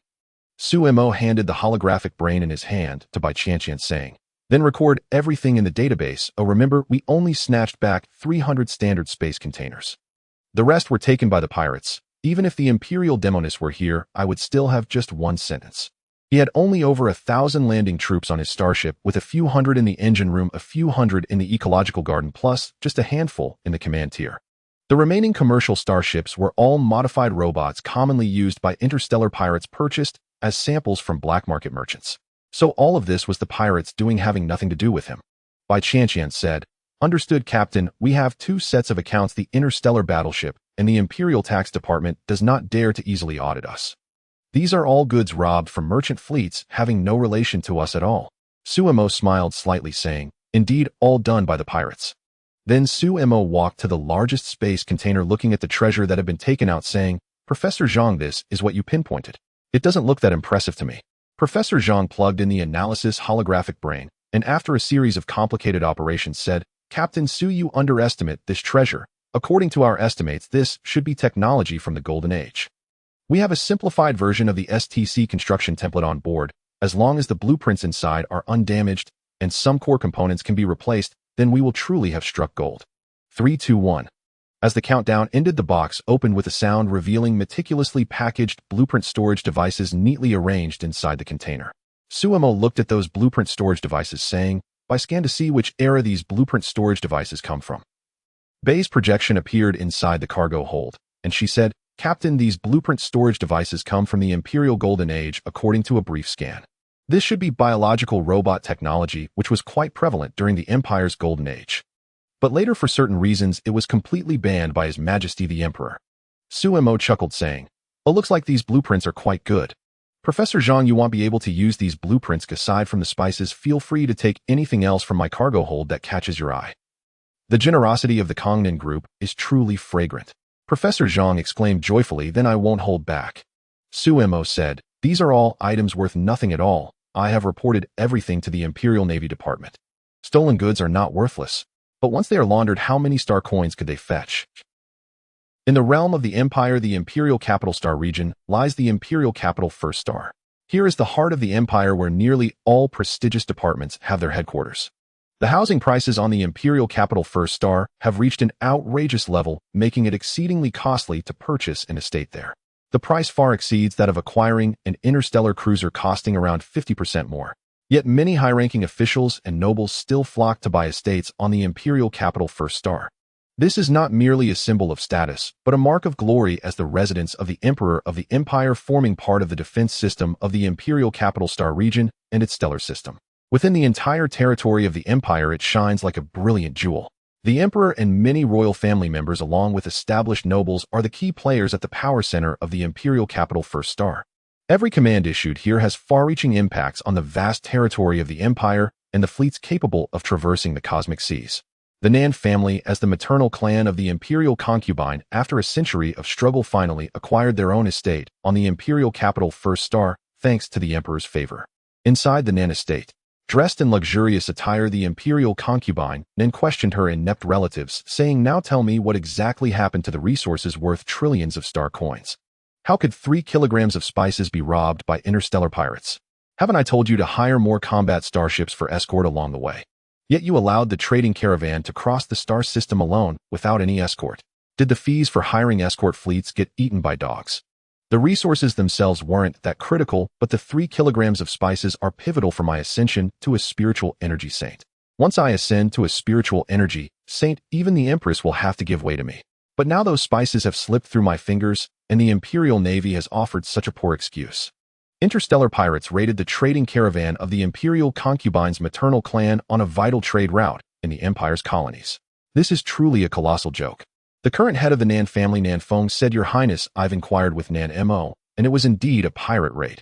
The Imperial ship Eternal Dawn rushed to the route for support and managed to rescue some of the cargo. Currently, the high-speed transport starship belonging to our family has already set off to the Empire's wild star systems to the 76th star zone." The Imperial concubine then sneered, "Uncle, do you truly believe such excuses?" "I don't believe it, but what can we do? The Imperial Navy and Colonial Fleet all have their benefits to gain. Moreover, they have a legitimate reason. At least procedurally, there is no violation of Imperial law." Nan Mo and the others underwent memory erasure, and it was thorough. "We have no way of knowing what actually transpired. We must believe this outcome. Currently, the Eternal Dawn has gone to pursue the Red Maple Leaf Interstellar Pirate Group and over 10 other pirate groups. Pursue. I think it's more about silencing witnesses. The imperial concubine scoffed. Who knows if this involves the calculations of that eldest princess? Have those damn fish merchants Gao Chong and his group been captured? During that silencing operation, Gao Chong and his men unexpectedly crashed into a suddenly appearing wild wormhole. Truly, disasters last for millennia. Fortunately, the family's armed personnel also took the transport Starship and followed to silence them. Nan Lu shook his head and said, "Your Highness, there was a slight mishap. Gao Chong and the others are now hiding in some star system and won't come out. The Hua family is not on good terms with us, so they refuse to let our people in. As a result, our people are still blocked outside. He had no way out. After all, your son's incompetence is the issue. And whether he is indeed your son is still uncertain." Knowing some of the secrets, Nan Lu mused internally, considering that there are many means to evade responsibility during a 10-month pregnancy. The imperial concubine, Nan, angrily smashed the porcelain from the golden age on the table, sneering, "Well, what are you all doing? The caravan was robbed, and you couldn't even manage a clean silencing. Do you all wish to drive me to my grave?" Over the years, I have worked tirelessly for the development of the Nan family, starting from adopting a palace, maid's child. I've been planning for the future of the Nan family. The crown prince is chronically ill. As long as my son can obtain a position, even if the truth is revealed, it will be of no consequence. Nan Feng said, "Your Highness, there is another matter. Should we explain the initial incident clearly to Captain Su? After all, this was merely the arbitrary actions of those fish merchants. You must know that the Empress began to process the navigation documents for Captain Su in the Imperial Capital Star region. Thus, Captain Su can directly dock the Starship at any star system spaceport in the Imperial Capital Star region. In the entire empire, aside from the Emperor and Empress, only the Prime Minister of the Cabinet and the Joint Council of the Imperial Navy can grant navigation proofs for the Imperial Capital Star region. Therefore, issuing each batch of navigation proofs for the Imperial Capital Star region is a significant matter, yet the Empress made an exception for Captain Su. A fully equipped interstellar battleship is enough to instill a sense of crisis in many families. Every major family possesses an interstellar battleship, but owning one is one thing, being able to operate it is another, being able to operate it openly is yet another. The imperial concubine then calmed herself and said, "You all handle this matter as you see fit. If you can win them over, do so as soon as possible. However, if they refuse, Su Mo will become the Nan family's arch-nemesis. This Su Mo has brought immense losses to the Nan family and caused me to lose the opportunity to ascend to a spiritual energy saint in the short term. As the highest tier of spiritual practitioners in the Empire, a spiritual energy saint can live for tens of thousands of years without issue. With various means, one can almost attain immortality. Currently, the Empire's greatest trump card consists of several spiritual energy saints who emerged during the late Golden Age." Nan Feng nodded, saying, "Then we shall act according to your Highness' wishes. But what does your Majesty truly mean? The Crown Prince has entered the Empire's Spiritual Energy Institute for treatment multiple times. It seems he can no longer bear the burden of imperial affairs. If we stoke the fire now, perhaps the situation will turn in our favor." In the Wild Star system at the 100th star zone, the Red Maple Leaf pirate crew, after this plundering, found themselves with absolutely nothing to show for it. Moreover, they have been placed on the blacklist of the Imperial Colonial Fleet, making them a target for the wrath of certain powerful factions. What the Red Maple Leaf pirate crew never expected was that the Imperial Starship was engaged in activities even more nefarious than those of these interstellar pirates. On the flagship of the Red Maple Leaf pirate crew, Wu Qing gazed at the flashing route indicator on the main screen and said, "Second brother, where are we now? Are there any Imperial starships pursuing us nearby?" The Pirate King had funded their Red Maple Leaf pirate crew, allowing them to fend for themselves. What the hell is going on? If it weren't for their earlier foolishness relying on military laser cannons bought from black market merchants, how would they dare to take on this job? Second brother sighed, "Big brother, we are about to leave the Imperial border of the Wild Star system. As long as we can leave smoothly, the sky will be high and the sea wide for us to roam." Fortunately, the Pirate King did not treat them as disposable pawns, otherwise they would have long been reduced to ashes under the fire of the Imperial Colonial Fleet's laser cannons. Wu Qing nodded and said, "Then let's speed up and leave as soon as possible. I feel that this area is not safe." Third brother said, "Big brother, you are being too cautious. We are the red maple leaves that will never wither. Once the storm passes, we will head to the Sky Pavilion for some fun." The Red Maple Leaf pirate crew had encountered countless dangers, none of which were more perilous than the present situation. If you ask me, it's just that Big Brother is too overly cautious. Worst case, we could surrender to the Karuno and accept the transformation by the Zerg. Wu Qing's expression darkened as he said, "What Sky Pavilion? What family background? It's a miracle we can survive." Currently, the Red Maple Leaf pirate crew still had over 30 small ships, but the long-distance high-intensity travel had already caused significant wear and tear on many starships' power output systems. The capital within the Star Sea was only thinking about their plans being scrapped. If there ever comes a day to return to the Empire, Wu Qing felt that if he didn't hang all those goods on the lampposts, he wouldn't deserve the title of an interstellar pirate. On the border of the 100-star zone of the Imperial Wild Star system, a tiny fleet was traveling at sublight speeds. The best condition among the fleet was the 2 mining ships purchased from black market merchants. They were not only sturdy, but also durable. Suddenly, an alarm rang on the pirate flagship. The radar operator shouted, "Boss, we've detected an Imperial warship, the Eternal Dawn, blocking our path ahead. They just emerged from subspace. Boss, 3 of our ships have been damaged by subspace storms, and the crew on those ships are all dead." Wu Qing felt an infinite rage rise within him. Is it really so great to have an interstellar battleship? To be able to travel at superluminal speeds at will, is that something to boast about? Wu Qing said, "Raise the white flag, we surrender." Then the entire fleet of over 20 starships raised white flags. Upload all clearance information to the Imperial Security Department. All the goods of the Nan family merchant group have turned to ashes. On the bridge of the Eternal Dawn, Su Mo took a sip of red tea and said leisurely, "The cosmic star sea is an era that consumes lives, the strong thrive, while the weak perish. Moreover, if you have become an interstellar pirate, you should be aware of that. If you lack the awareness of dying at any moment, then don't engage in being an interstellar pirate. Don't tell me that there are good people among interstellar pirates. Although the officials from the Empire are utterly corrupt, most still have some limits. As for interstellar pirates, they can almost be considered to have no limits at all. The laws of the Empire state that Imperial starships cannot eliminate interstellar pirates that threaten the safety of Imperial shipping lanes." Bai Qianqian asked, "Have we connected with the Pirate King's communication?" Su Mo replied, "Connected." Then a man wearing a bronze mask appeared on the main screen and said, "Captain Su, give me some face and let the Red Maple Leaf pirate crew go. How about it? They acted on my orders, so I take responsibility for this." Su Mo stood up and said, "You can't shoulder this responsibility. As a puppet master, you have crossed the line, and the Empire has issued a warrant for your arrest. Are you also a terrorist lurking on the important trade routes of the Imperial colonies? This is procedural justice. Even if you have other identities, you do not have the right to discuss these issues with the captain of an interstellar battleship. Pirate King, our conversation is over." Then Su Mo returned to his chair and said, "Bai Qianqian, open fire." With a command from Su Mo, the 12500 caliber secondary laser cannon of the Eternal Dawn opened fire in all directions. As for the so-called Red Maple Leaf pirate crew, when facing the barrage from the secondary laser cannons of the Eternal Dawn, they couldn't withstand even half a volley before being obliterated. In the cosmic star sea, faced with the firepower of an interstellar battleship, the eternal Red Maple Leaf pirate crew was utterly extinguished. Undeniably, there were numerous doubts regarding the identity of this pirate king. But how is that his concern? From the perspective of procedural justice, everything he did was for the Empire. Even if the case reached the Imperial Cabinet, he would still be the one in the right. Is there anything wrong with safeguarding the interests of the Empire? Yin Mu Yun said the case of the Nan family merchant group being plundered at the end of the first-class shipping route in the 76-star zone can be closed directly. All battle information has already been uploaded to the Imperial Navy Department. From the perspective of procedural justice, they can still seek rescue fees from the Nan family. And Su Mo will most likely also seek that rescue fee from the Nan family. Su Mo said, "It's great that it's closed. Our goal this time is to explore the intelligence deep within the Wild Star system. Our ship is equipped with the most advanced subspace detection sensors. Hiding in subspace, we can get things done. Whether it's the Karuno, the Zerg, or the indigenous civilizations of the Wild Star system, none have the strength to encircle and annihilate us." He has a premonition that a large-scale interstellar war will inevitably erupt in the Wild Star system in the near future. He can even smell the scent of smoke and fire wafting from the Imperial Navy Department. In the cosmic sea deep within the Wilderness Star system, facing the dual assault of the Karuno civilization and the insectoid race, the indigenous civilization of the Wilderness Star system is on the brink of collapse.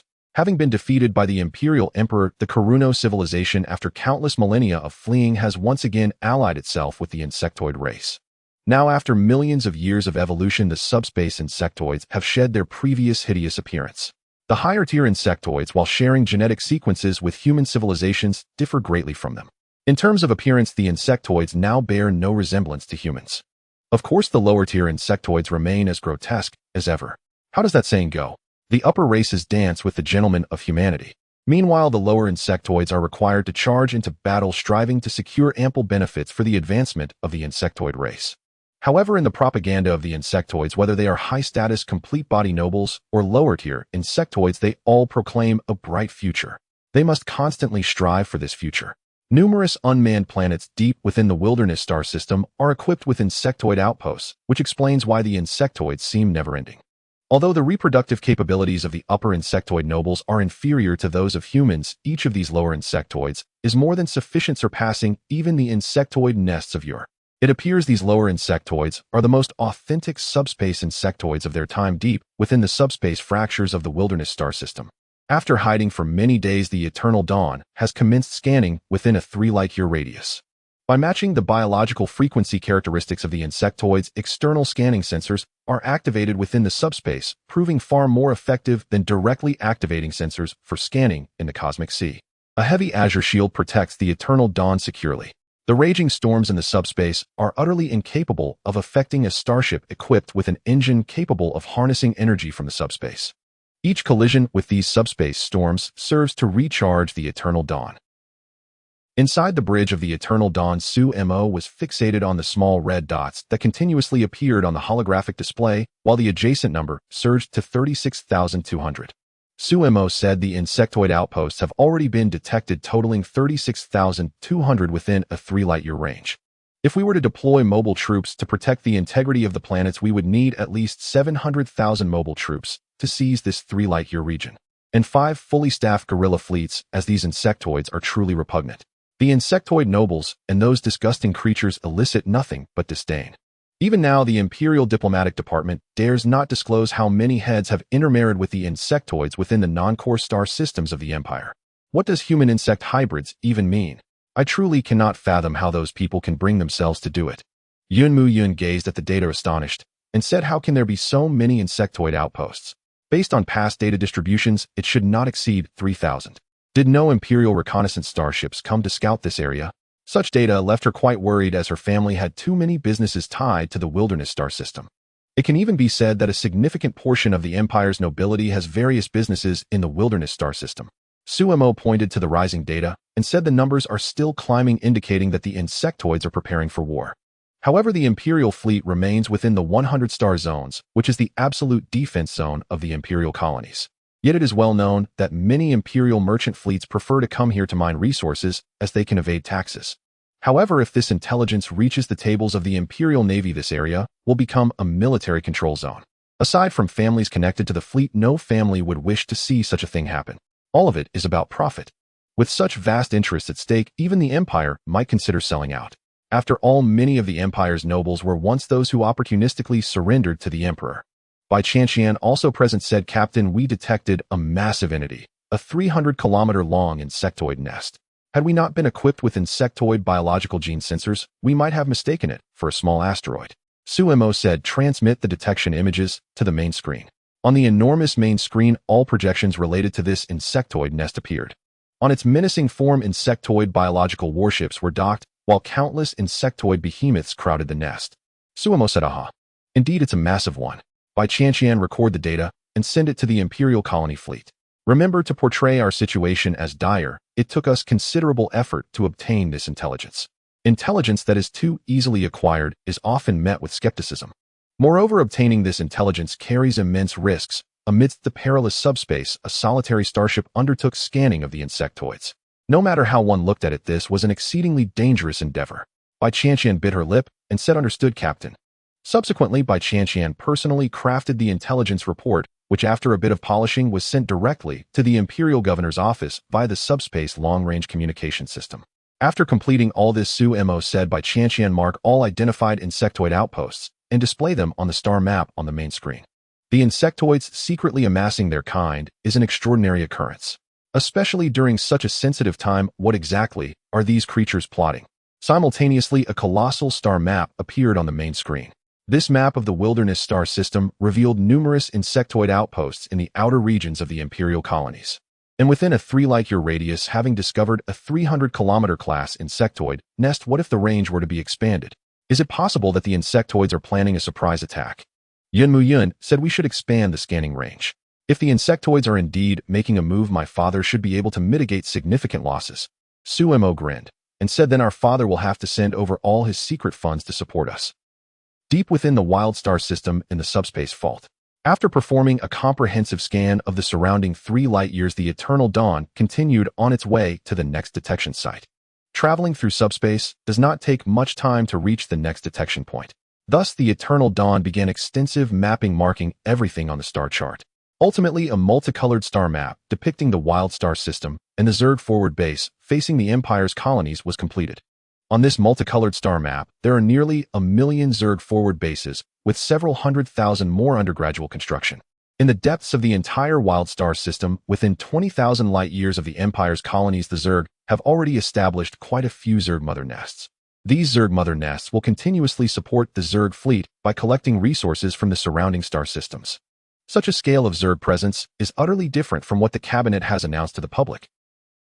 It seems their prime minister has assured the Empire's citizens that the Empire's colonies are as solid as a fortress, with no hostile civilization capable of breaching this defense.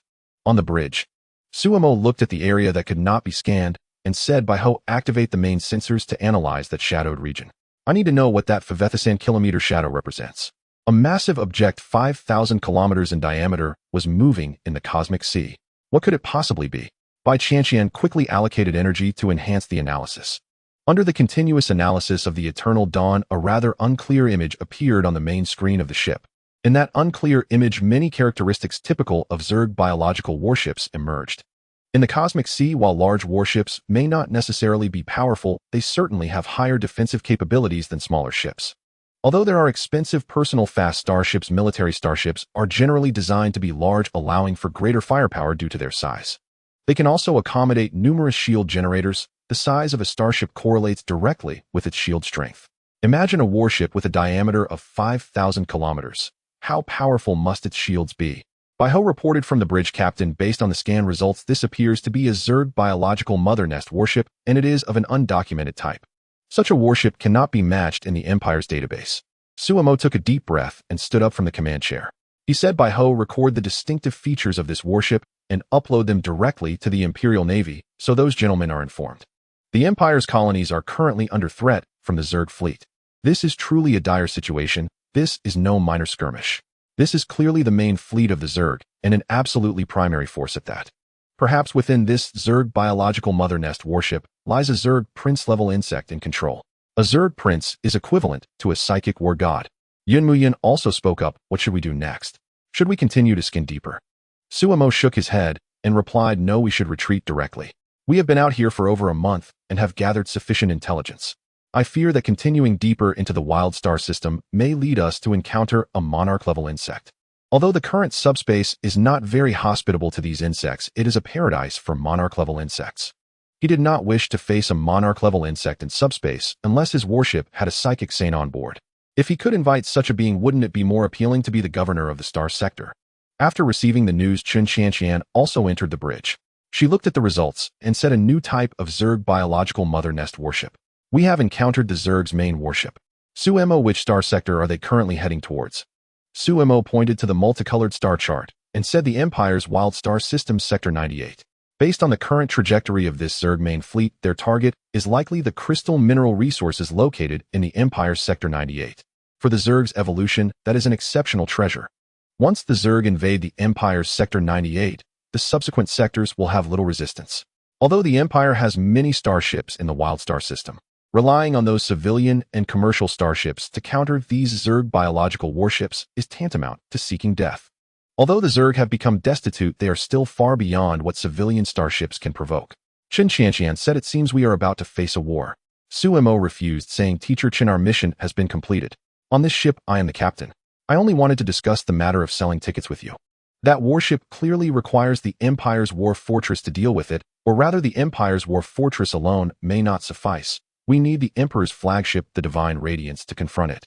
Bai-ho, change course. We are returning to the Empire's colonies." Suemo then took his seat in the command chair. This was his starship, and he did not believe it was wise to engage in a life-and-death battle against the Zerg's main biological mother nest warship in this desolate star sector. Bai-ho said, "The course is set. Shall we set sail?" Suemo replied, "Release the quantum reconnaissance satellites outside subspace. As Teacher Chen suggested, we can't just sit here and watch." Subsequently, over 1,000 quantum reconnaissance satellites utilizing stealth layers entered beneath this starry sky. The quantum reconnaissance satellites with a diameter of just over 80 meters appeared as insignificant dust in the cosmic sea. They began scanning the Zerg forward bases and main fleet repeatedly. Meanwhile, the Eternal Dawn played the triumphant march of the Imperial Navy sailing towards the Empire's colonies. In Sumo's eyes, this was a model reconnaissance delving into the Wild Star system and conducting a comprehensive scan of the Zerg's main fleet in subspace. With first-hand information, who would be afraid of not making star coins? Once the war begins, all civilian starship travel in the Empire's colonies within the Wild Star system will be prohibited. Isn't this a perfect opportunity for him to earn money? In the vast universe within the Imperial Capital Star System. According to the data transmitted back by the Eternal Dawn, the Imperial authorities dispatched the most advanced reconnaissance starships from the frontier star systems to conduct close reconnaissance on the insectoid fleet. After sacrificing over a dozen starships, the Imperial Navy announced that the 3rd Expedition Fleet, personally led by His Highness the 3rd Prince, has set sail. The configuration of the Imperial 3rd Expedition Fleet is quite luxurious, nearly unrivaled by certain civilizations, encompassing a total worth of assets. The main force of the fleet consists of 3 Imperial Emperor-class battleships. Accompanying them are 6 large war fortresses and 8 shield-type interstellar fortresses, providing multiple shield protections for the fleet throughout the journey. These are massive vessels with a diameter of over 50 kilometers, generating shields that, once networked, can cover the entire fleet. They are indispensable in close-range battles. Over 30 Imperial Type 3 interstellar battleships are tasked with the main combat operations, specifically responsible for exterminating the insectoid fleet. The Imperial Type 3 interstellar battleships were promoted for construction by the current Minister of the Imperial Navy after taking office, while the more advanced Aurora-class interstellar battleships are still under construction. The fleet includes 285 standard Golden Crow-class interstellar cruisers, 765 Imperial Viper 9-type interstellar destroyers, 35 Imperial Beidou-class heavy space carriers, and 65 Imperial Light-class interstellar supply ships, accompanying a landing force of 2 million troops. Leading the fleet is the energy war godling Nua, a favored concubine of the Empire, commanding 3 standard energy legions. The Nua family also dispatched numerous auxiliary ships and industrial processing motherships to accompany the fleet to the Wild Star system. This venture is also a pivotal battle for the 3rd Prince to stake his claim to that position. The Crown Prince is frail, you should encourage him. The 3rd Prince had lost count of how many times he had heard these words from his father. On board the flagship, the Glorious-class battleship, the staff of the Imperial 3rd Expedition Fleet is diligently formulating battle plans, although the main control quantum brain can also devise strategies. However, the mass-produced interstellar battleships do not possess the ability to mimic such ancient artifacts. All fleets under the Empire are equipped with subsystems of the Imperial Tai Zuklis main control quantum brain for supervision and protection. The 3rd Prince gazed at the densely packed insectoid forward bases displayed on the projection screen and remarked, 136 forward bases. This is destined to be a protracted war. I wonder if my good elder brother can hold on until I return. With his mother whispering in the Emperor's ear, the throne was rightfully his. As long as this battle is fought well, the marshals and generals of the Imperial Navy will no longer find fault. The Chief of Staff of the 3rd Expedition Fleet, Nan Ruofeng, said, Your Highness, our fleet is expected to arrive at the Wild Star system, the 100th star zone, in 1365 Imperial hours. All navigation coordinates have been confirmed, and we can jump into hyperspace at any time.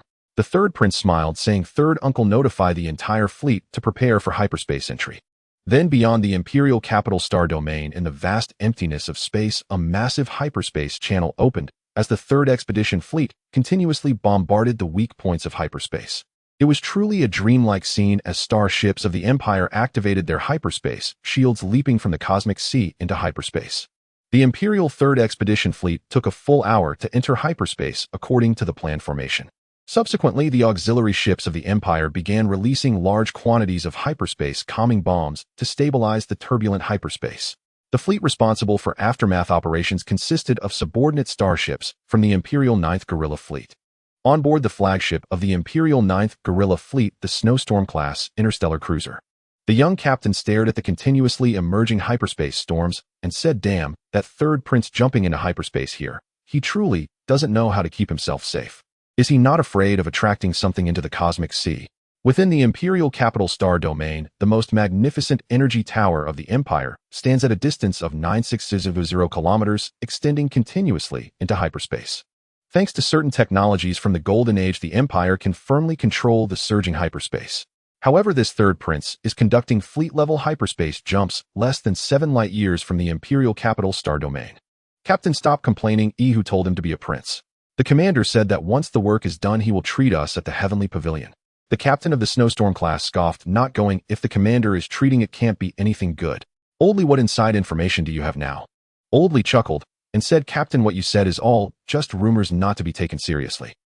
I heard that the Wild Star system is about to get chaotic. The Imperial Department of Transportation plans to prohibit civilian starships from accessing the Wild Star system. Many people are trapped. The commander's treat this time is probably to bring people back from the Wild Star system. The Wild Star system is a great place. As long as you have money in the Empire's colonies, you can have fun with anything.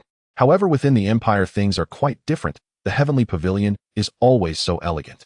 The captain of the Snowstorm class disdainfully said, another private job. I wonder which wealthy lady our commander has latched onto managing to secure relations to send an Imperial standard interstellar cruiser to the Wild Star system to fetch people. Although the Snowstorm class belongs to ships from 300 years ago, according to current classifications, the Xian Guang class interstellar cruiser is considered a product between interstellar battleships and interstellar battlecruisers. In summary, it's a hexagonal battleship, but it lacks any particular strengths, resulting in only over 3,000 being produced before production was hastily halted. Nevertheless, the old ship is quite good. It can still be used for 1,000 years. Old Lee said the commander is connected through that princess, the current emperor's elder sister. The captain of the Snowstorm class replied, hey, the commander really has no shame. That princess is almost 1,000 years old. Can he really go for that? In this day and age, those without any shame really live the most comfortably. Old Lee said, what do you mean he can't go for it? Our commander will probably be promoted next year to the commander of the main fleet. Who knows, we might also be able to conduct proper personnel transfers. Our commander is really short on cash. That prince has no money. Old Lee replied, he does. But when dating our commander can't really let others pay, can he? In the vast cosmic sea within the Wild Star systems, there exist numerous facilities related to mineral extraction and smelting in the Imperial colonies, yet these facilities remain in a state of crude refinement. Deep processing factories have always existed within the Empire's territory. Production and construction have never been the main themes of the Empire, while war and destruction reign as the primary motifs. It is only because the Empire has not initiated a large-scale interstellar war for a long time that many of its citizens are not well acquainted with its image. This is a great empire that spans dozens of empires and possesses colonies within nearly thousands of star systems. The Empire generally requires several hundred years to amass enough resources before launching a war. This form of warfare is termed expedition by the Imperial Navy. When the Imperial expedition fleet sets sail, subsequent main fleets will also follow suit. In the face of an expeditionary war, the first to be regulated is the vast navigation system maintained by the Empire in its colonies to eliminate certain fanciful individuals from discovering the routes themselves. The 721st Minister of the Imperial Navy passed the Navigation Protection Act, stating that any starship navigating outside Imperial routes would be temporarily detained and requisitioned upon encountering a pirate attack. According to the minister, Imperial starships need not provide rescue, as such actions would merely waste the taxpayers' star coins. This directly results in the necessity for nearly all commercial and civilian starships to navigate solely within the Empire's routes. Only those old noble families that follow the Emperor into battle have access to these secret routes, which explains why they frequently arrive ahead of others on the same direct journey. For military starships, the entire cosmic sea is the Empire's navigation route. In the Wild Star systems within the Imperial colony, the 102nd Star Zone. In the Ding-class navigation route, a starship from the Empire's 96th Guerrilla Fleet has already taken control of this segment located 0.9 light-years away. The route has been scanned, and any starship attempting to pass through this segment will be temporarily detained and requisitioned. The citizens of the Empire cooperating with the military actions in the colonies see it as a matter of legality. In the Central Star Zone of the Imperial colony, the governor of the colony, due to certain individuals' solicitous requests, boards the heaviest first-class interstellar battleship in the history of the Empire for the first time. Currently, the Empire's colonies in the Wild Star systems are under martial law, and many wealthy merchants are trapped there for various reasons. These wealthy merchants mostly hail from prosperous sectors of the Empire, each with considerable wealth. Without the launch of the Imperial expedition fleet, this governor probably wouldn't even be regarded. However, to line his own pockets with star coins, Governor Liu must board the starship Eternal Dawn to discuss evacuation plans with Captain Su. Now, within the entire Wild Star system, the only starship qualified, capable, and legally able to evacuate from the Wild Star system is Captain Su's Eternal Dawn. Inside the captain's office of the Eternal Dawn, Shan Xian looked at the arriving governor and said, Governor, the Empire's third expedition fleet has already set sail. What brings you here? Star coins. Governor Liu replied with a smile as he sat down, rubbing his fingers. The Empire's expedition fleet has set sail, and the Imperial Transport Department has issued a full support bill for the passage of the third expedition fleet. However, many people are still stranded in the wild star systems. These individuals wish to spend a sum of star coins to have Captain Sue take them out of the wild star systems via hyperspace. Carrying civilian and commercial starships through hyperspace likely requires an Imperial battleship to accomplish. Aside from Sue Mo, he could hardly find any other captain of an Imperial battleship not under the command of the Imperial Navy. Although the star coins and rare items were burning hot in his hands with the arrival of the concubine, Nan, and the third prince, this governor probably ought to return home. He understands the principle of having power, but not using it leads to obsolescence. It is not that those wealthy merchants recognize him as a person, but rather that the scoundrels acknowledge the identity of the Imperial colony governor. Without that identity, he would find it difficult to meet them without facing difficulties. Sue Mo silently calculated in his heart, and then said with a beaming smile, "Is everything for the protection of the Empire's citizens. Each person costs 300 million star coins, each ship 30 billion star coins, and each person is limited to one ship. For ships exceeding the Imperial standard destroyer size, charges will be calculated at 300,000 star coins per ton. With old enemies arriving and bringing their fleets, shouldn't he take a chance to profit before leaving the wild star systems? Along the way, he might visit the Imperial Capital Star region and safely return that VIP client to the Imperial capital. Then he would go to the Heavenly Pavilion, enjoy some music, and quietly wait for changes in the war situation of the wild star systems. After all, he has an interstellar battleship, so time is not a concern, nor is he afraid of being surrounded by bugs. Even if a bug mothership arrives, he can still escape. At warp speed 8.1, he can surely flee to safety. Governor Liu said this price is a bit low, let's triple it. How about a 70-30 split with you taking 70 and I taking 30? Governor Liu, you truly are a straightforward person. I consider you a friend. He thought he was already quite shrewd, but he did not expect this Imperial colony governor to be even more cunning. Indeed, if one is not shrewd, how could one serve as the governor of an Imperial colony?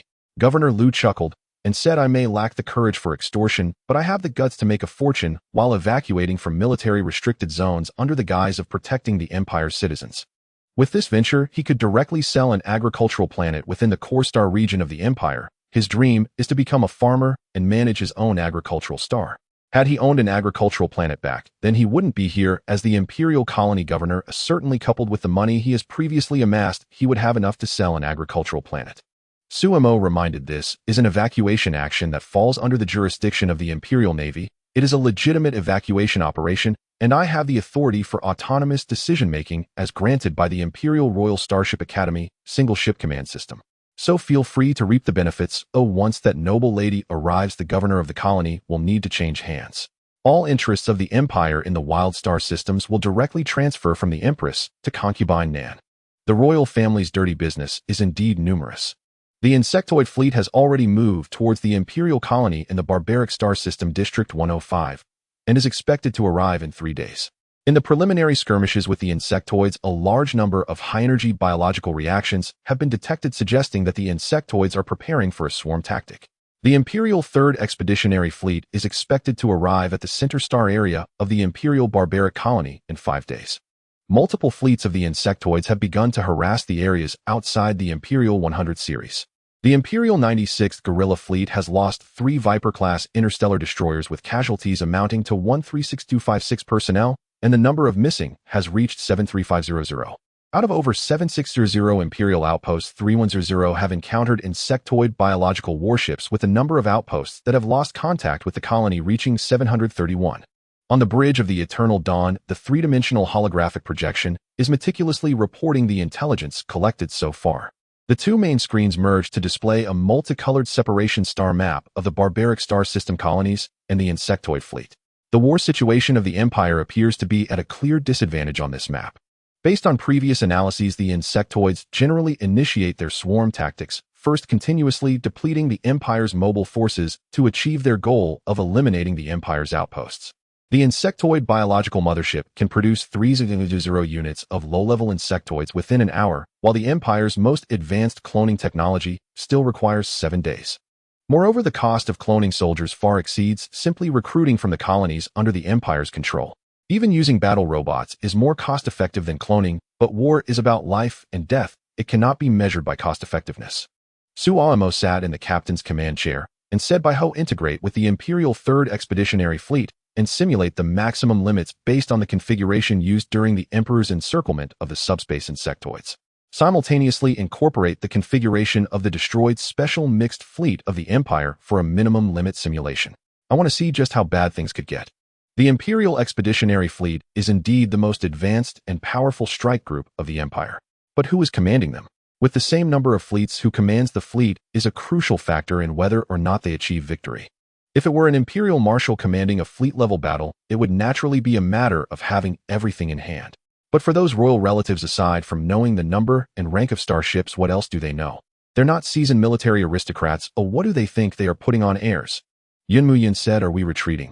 Suo Mo shook his head and said, "This is not a retreat. It is a minor compromise made by my ship to cover the evacuation of the Empire's citizens from the barbaric star system. All plans have been uploaded to the Empire's main control computer for record keeping.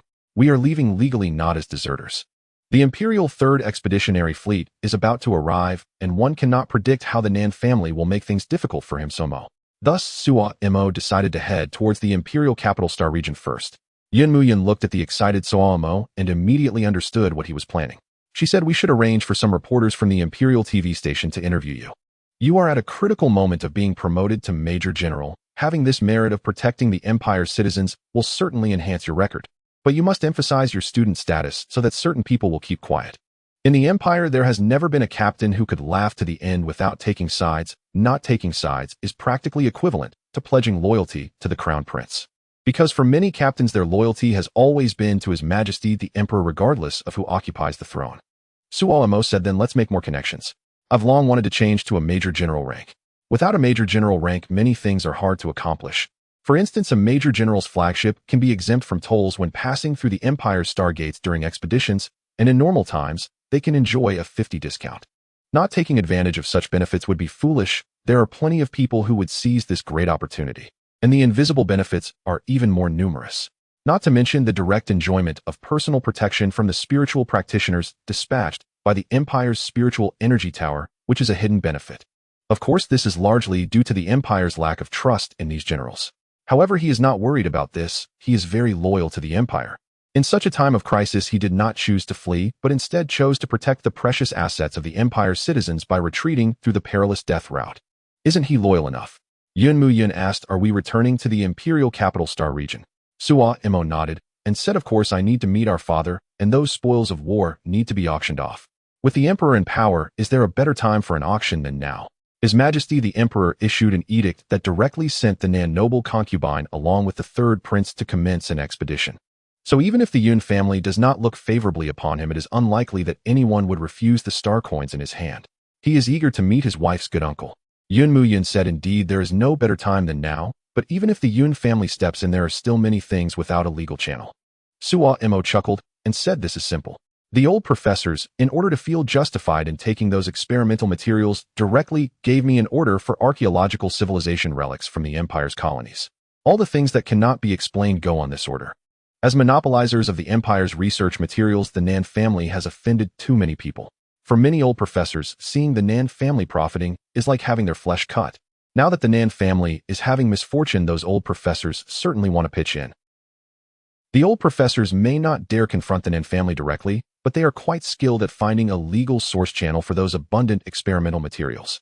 In the vast cosmic sea within the wild star systems, there exist numerous facilities related to mineral extraction and smelting in the imperial colonies, yet these facilities remain in a state of crude refinement.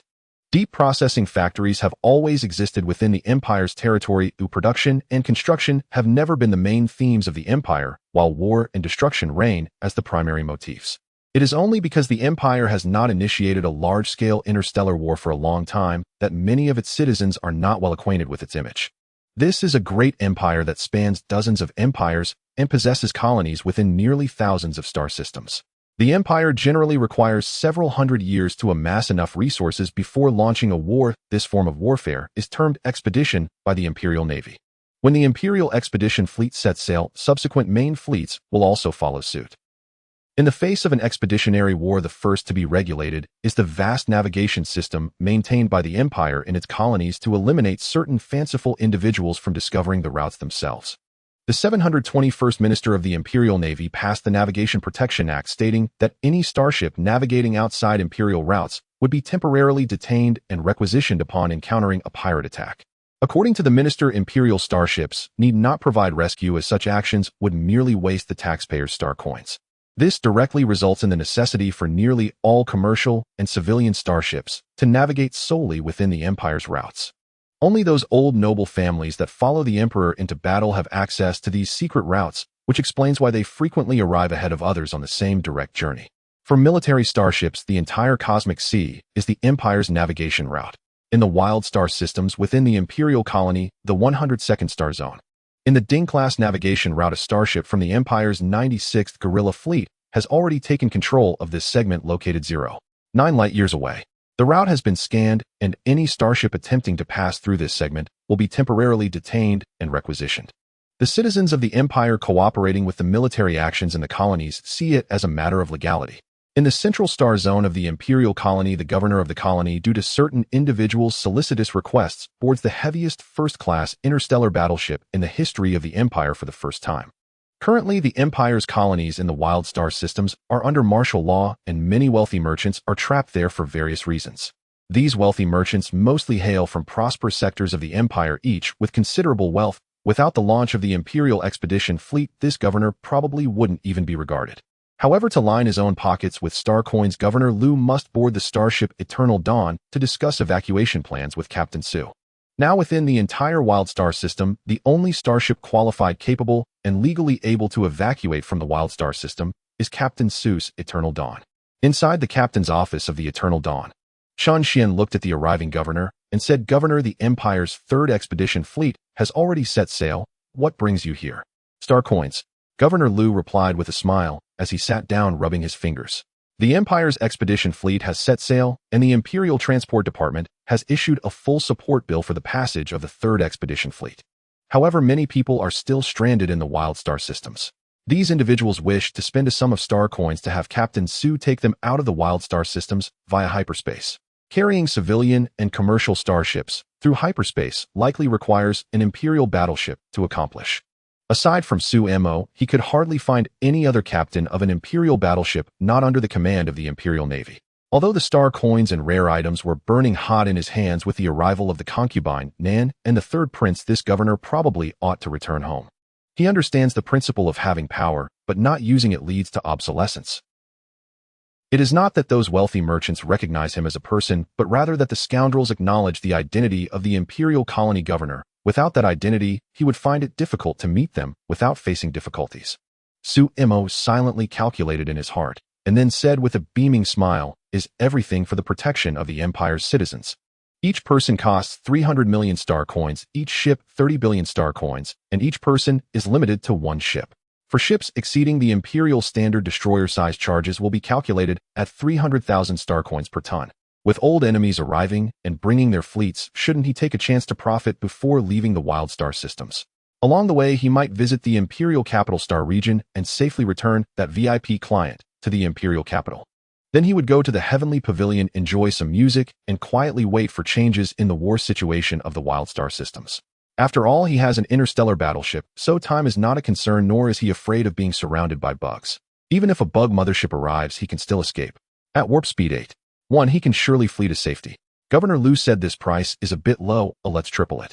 How about a 70-30 split with you taking 70 and I taking 30? Governor Liu, you truly are a straightforward person. I consider you a friend." He thought he was already quite shrewd, but he did not expect this Imperial colony governor to be even more cunning.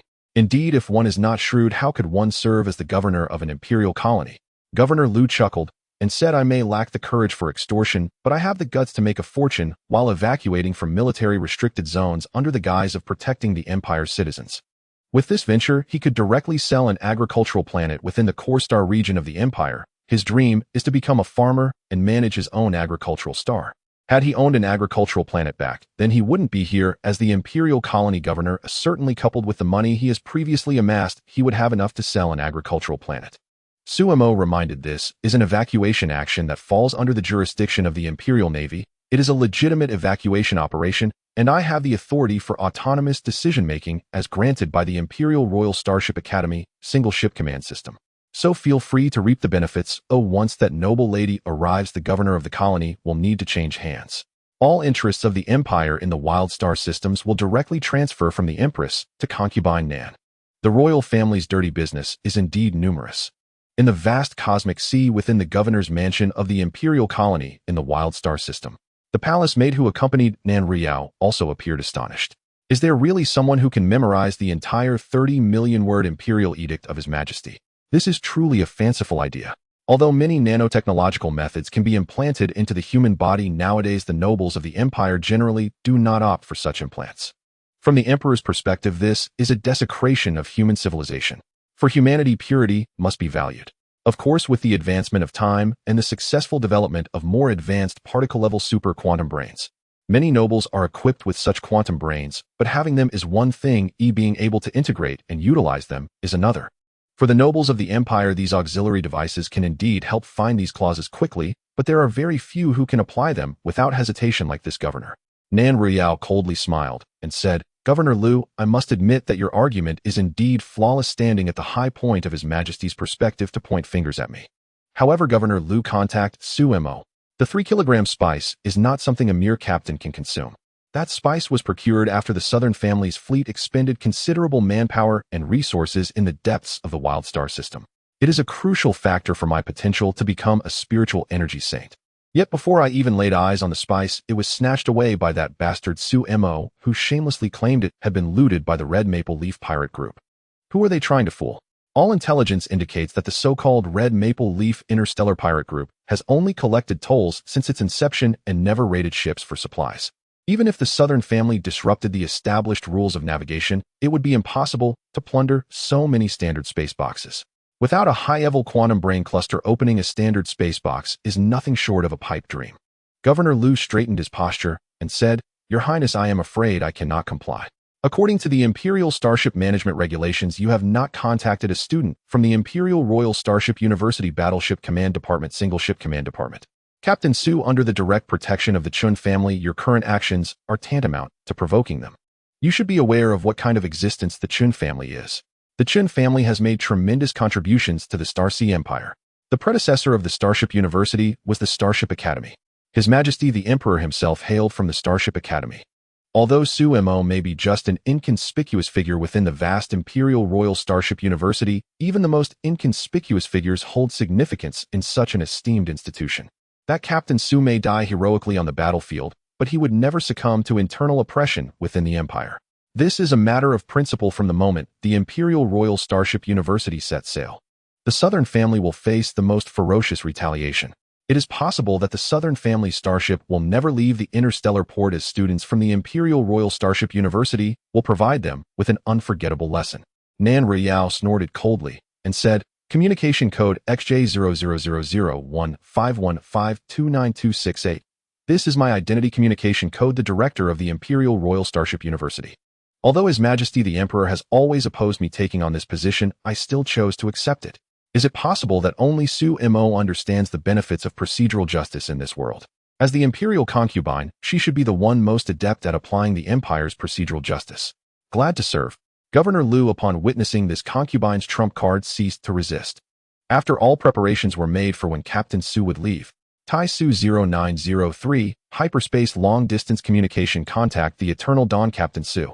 Imperial Colony Governor's Mansion in the Wild Star System calling.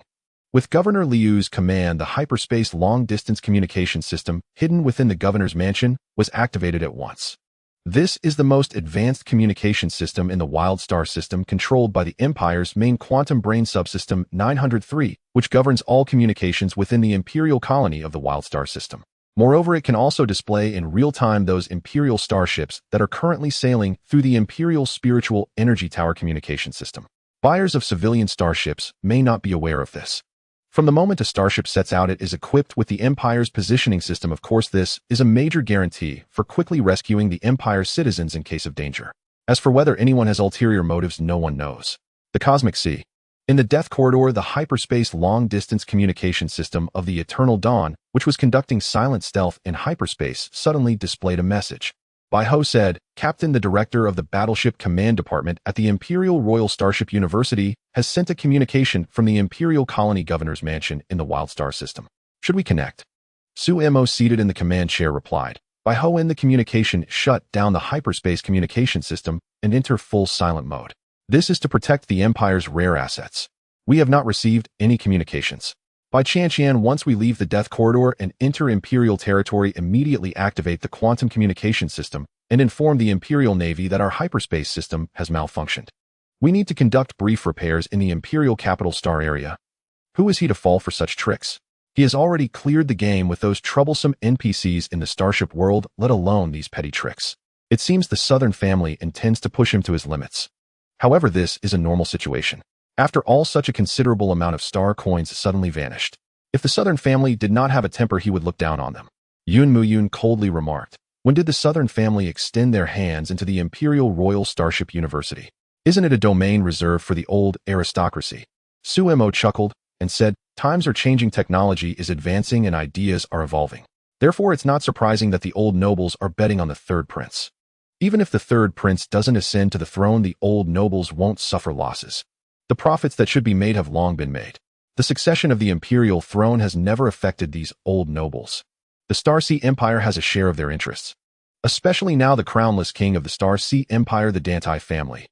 In the cosmic sea of stars within the imperial territory, after 2 months of subspace navigation, the Eternal Dawn emerged from subspace with a fleet of warships. The Imperial television station, long prepared, also sent reporters aboard the Eternal Dawn to carry out a 6-month interview project.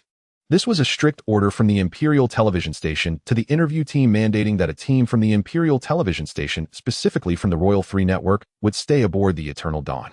They would conduct interviews with the students of the Imperial Royal Starship University's single ship department, preparing for future collaborations with the university.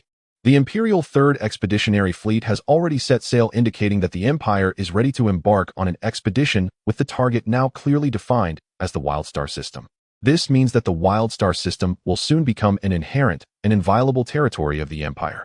At the same time, the Empire's third prince is likely to become the first prince of this generation with a fief, and it will be an entire star system. Wealthy merchants fleeing from the Wild Star System to the Imperial territory dared not speak too openly. Given their status, they certainly couldn't be too high profile. If a merchant were too high profile within the Empire, they would inevitably be greeted one day by the Ministry of Internal Affairs or the Tax Department for a friendly inquiry. No one wanted to experience the detention room of the Imperial Tax Department. So, facing interviews from various television stations within the Empire, they all highly praised Captain Su Mo of the Eternal Dawn. What if there isn't a young hero at this moment? Then create one. Orphaned and single-handedly infiltrating the Imperial Starship University's single ship department, he even married a wealthy heiress, stepping onto the pinnacle of life. Moreover, amidst the crisis in the Empire's colonies, he executed a saturated rescue operation in a dangerous star zone filled with insectoid fleets. Not only did people return, but the starships and most of the cargo also came back. The Mobile Forces Academy in the Empire's border star systems frequently regarded Su Mo as a model, a quintessential Imperial hero. In the Empire's border star systems, a surge of eligible young people entered the Mobile Forces. Everyone hoped to join the army, rise in rank, win the favor of a wealthy heiress, and reach the pinnacle of life. Especially after the Yun family from the Empire revealed the substantial dowry given, all universities in the Empire opened single ship departments, claiming it was for the Empire's benefit. Each star system in the Empire's borders was producing its own heroes and ramping up recruitment efforts, dispatching fleets to send one ship after another of mobile forces, continuously transporting them from the Empire's territory to the Imperial colonies located in the Wild Star System. Before registration was completed, the places hiring for mobile forces were filled with young and beautiful ladies, but once registration was done, they were promptly replaced by combat robots.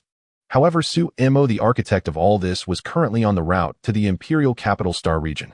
Having finally made some money, Su Mo extravagantly contacted the Stargate Management Office in the 6-star systems of the Imperial border, asking them to prepare to open the Stargate leading directly to the outskirts of the Capital Star region.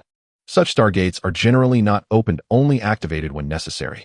On board the Eternal Dawn in the bridge, Su Mo looked at the information regarding the boarding inspections and said, as expected of the Capital Star region, even before reaching the edge of the capital's inspection station, several departments already require boarding checks.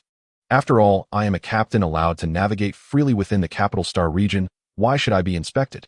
If it weren't for the Imperial Iron Fist's influence, I would have certainly cursed at them. At this moment, Chen Qianqian walked into the bridge and said, "Captain Su, even if you have a navigation certificate, inspections are still necessary even for the starships of old nobility. unless you are a member of the royal family. However, even though your surname is Su, it is worlds apart from the Su of the emperor. According to the empire's classification, your surname, Su, should belong to the bestowed surname of the emperor. The imperial royal Su family has tightly controlled the cosmic sea for countless years.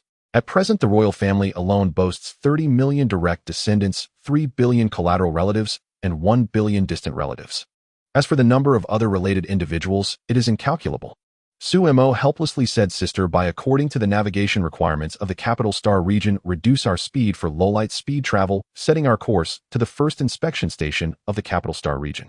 We will undergo inspections there, and then pass through the Stargate directly into the capital star region to the capital planet. That place is the center of the Empire, the headquarters of the Empire's heavenly pavilion, and a gold mine for Imperial captains.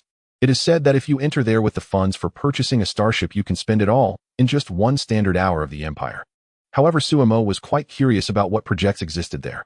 Yun Mu Yun said, "We should first stay in the capital for a while. The capital 9 is our ultimate destination this time." After all, the Yun family would definitely split in the end, and her brother would also compete with her, so it was better to secure as much as possible as her dowry. Sometimes thinking about it, living a long life like this isn't such a bad thing. At the very least, Su Mo was about to be promoted to a major general in the Empire, and being promoted to a major general during student years is a rare feat, even at the Imperial Royal Starship University. Perhaps Su Mo's various qualifications were not particularly outstanding, but his luck could be considered quite remarkable. In the cosmic sea, luck is the most important factor, such as the legendary starship of the Imperial Navy, the Empire's super-heavy interstellar cruiser, the Wind and Snow. It has had the fortune to infiltrate the heart of insectoid territory 30 times and return unscathed. Of course, there are also cautionary tales. Some captains have taken a fully equipped starship out, and while jumping through subspace were struck accurately and severely by subspace storms. Therefore, for many periods, the selection criteria for Imperial starship captains have heavily favored luck. Luck is a bonus. Suemo smiled slightly and said, "Our second uncle definitely likes the main beam cannon on the Eternal Dawn. Oh, I wonder which brand of shield generator our second uncle's family has." In the Imperial Capital Star region, within the Johing star system of the Imperial Capital, as the news spread that Su Mo, the son-in-law of the Yun family and captain of the Eternal Dawn, was about to return from the first star of the Imperial Capital.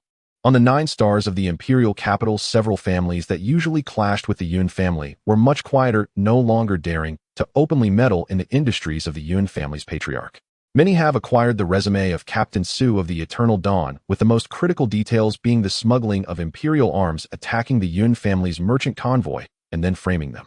However, from the perspective of the Empire's procedural justice, Captain Su of the Eternal Dawn can be considered to be upright and without any flaws. Moreover, it is well known that this time the son-in-law of the Yun family's patriarch returned with a fully equipped Starlight-class heavy interstellar battleship, the heaviest battleship in the Empire's history. According to rumors, Captain Su has obtained the certification for navigation within the Imperial Capital Star region and can dock at other star systems outside the first star of the Imperial Capital. The Eternal Dawn can dock at the spaceport. For any major family, this is a deterrent. The interstellar destroyers, over 1,000 meters long, and the interstellar cruisers, 3,000 to 4,000 meters long, are simply insignificant when faced with an interstellar battleship. Many families have locked up their wayward sons, fearing they might disturb the eldest daughter of the Yun family. Having a few dozen wayward sons in the family is not terrifying as long as they do not play with starships. The family star coins are enough to support them for hundreds of generations. However, if they cause trouble and provoke the eldest daughter of the Yun family, Captain Su might directly retaliate out of rage for his beloved. No one wants to be targeted by the main beam cannon of an interstellar battleship. Even if the Eternal Dawn does not fire, that family would be utterly ruined and become the laughingstock of the entire Imperial Capital Star region. To seek revenge, one must traverse the entire Empire's territory, waiting for Su Mo to be outside the Empire's domain. However, as a single-ship type vessel, the Starlight class is designed for single-ship operations. The cost of construction has already exceeded the standard significantly, with some new technologies still being outfitted on the Aurora class, and sinking a Starlight-class heavy interstellar battleship would require at least 3 destroyers, 6 interstellar battleships, and an entire fleet of fully equipped cruisers and destroyers for a joint operation. Though referred to as a single-ship type, the Starship has a hangar. It can at least launch 6 interstellar cruisers, 16 interstellar destroyers, and numerous interstellar escort boats. Moreover, if a real interception were attempted, it could easily escalate into a major incident, resulting in the Empire's iron-fisted sanctions. So even a madman might think twice. Meanwhile, in the Yun family's estate, the second son of the Yun family, looking helpless, approached the patriarch as recent rumors circulated in the market about the son-in-law of the Yun family seeking justice for the eldest daughter. This truly frightened the second son of the Yun family. Fearing that his brother's son-in-law might fire a beam cannon at his estate, even though his estate has undergone multiple upgrades to withstand attacks from Star-class cruisers. However, facing the attack of an interstellar battleship, one shot could reduce it to ashes. He believes his niece would not hesitate to let Su-mo fire. As long as the power is controlled to avoid too much damage, and after obtaining the Yun family's understanding and paying a fine, the matter should naturally come to a close. The second son of the Yun family helplessly said, "Father, my brother is trying to kill me this time. That Su-mo is indiscriminate, capable of anything. You must save me, father." The patriarch of the Yun family looked at the second son with disappointment and said coldly, "Did you ever think about this when you forced Yun Mu-yun into a marriage? In this class of the Imperial Royal Starship University, only Su-mo has married the direct daughter of a noble family. Do you know what this means? Although the eldest brother is injured and his spiritual energy cultivation is lacking, he has this interstellar battleship that can freely navigate in any star system of the Empire. The Yun family's industries have nothing to do with you now. Hand over your assets to the third brother and live quietly as a wayward son. Don't think about causing trouble, or I will lock you up in the family's electronic prison and let you experience what it means to burn incense like a panda." He has 3 sons and 1 daughter. One daughter is married to the crown prince of the empire. Although many do not look favorably upon the crown prince, it is undeniable that his influence is the most formidable. One cannot merely observe the surface issues. In this class of the Imperial Royal Starship University, most of the single-ship type starships are under the control of the crown prince. Compared to the fleet-type interstellar battleships, the ones built specifically for single-ship types, due to their over-budget construction costs, have been returned, while the Starlight-class interstellar battleships are equipped with the latest STC standard construction templates from the Imperial Academy of Sciences. They can be mass-produced under blueprint conditions with sizes ranging from 500 to 1,500 meters, capable of jumping through stargates and performing warp maneuvers. As for the escort boats, there is even less to say. The single-ship type starships are more suited for exploration. However, given the current situation, his son-in-law has invested all the star coins into the military system. "Father, is there really no way out?" the second son of the Yun family asked. The patriarch of the Yun family chuckled and said, "What do you think? The mess you created not only offended that prince, but also attempted to sell out the eldest brother. If Su-mo doesn't raid your base in the wilderness star system, it's already giving you face. If you remain obstinate, the outcome may not be so favorable. Remember, the Yun family needs Su-mo, and we need an interstellar battleship that can navigate freely within the Imperial Capital Star region. In this time of trouble, preparations must be made for your elder sister. The situation of the Empire is not good. The Empire relies on taxes to govern those star systems, and the Empire's fleet instills a considerable sense of fear in the Empire's citizens. The territories inherited from the Federation are somewhat better, but the rest of the lands are prone to rebellion at any moment."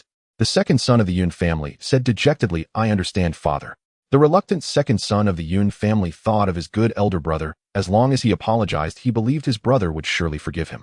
In the Imperial Capital Star Domain, at the Imperial Capital's 9 stars, Director Su Xiang of the Planetary Defense Administration looked at the landing coordinates sent by the Eternal Dawn starship and instructed, "Notify the Yun family and tell them their son-in-law has arrived."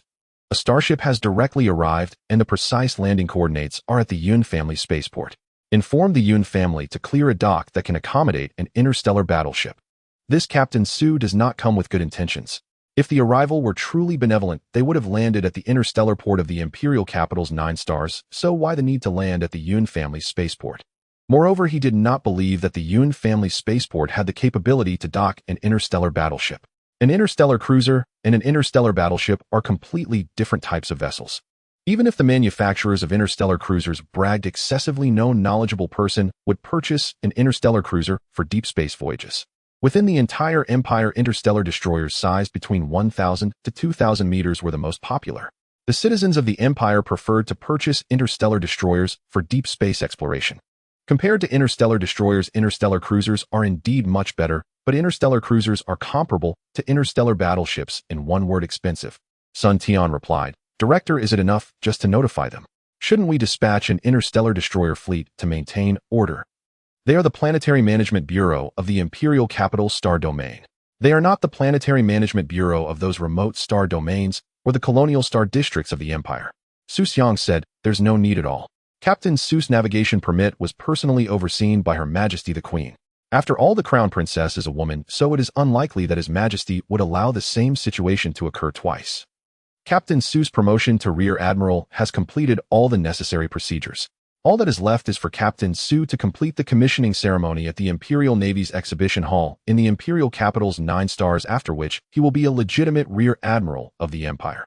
Such a Rear Admiral is no less familiar with regulations and procedures than we are. What is the point of dispatching an interstellar destroyer fleet?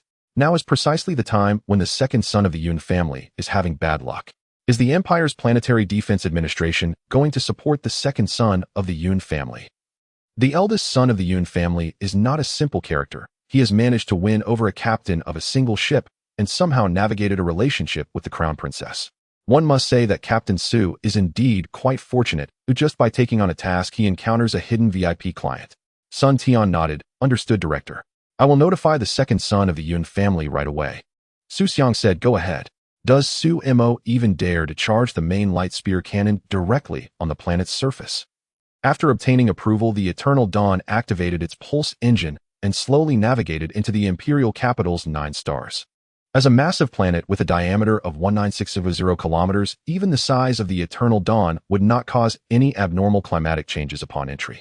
However, for the Eternal Dawn, such a landing still posed significant challenges. Inside the bridge of the Eternal Dawn, Suemo sat in the captain's command chair watching the images on the main screen and commanded, by Ho plan the route to the Yun family estate, maintaining an altitude of 20,000 meters. There is no need to activate optical stealth. Let's appear directly in the Imperial Capital's 9 stars. After all, these are people who have seen great worlds under the Emperor's feet. How could they be frightened by an interstellar battleship? The men under the Emperor's feet have likely seen not only interstellar battleships, but also star destroyers. Yun Mu Yun smiled as she looked at the location of the Yun family estate on the route map.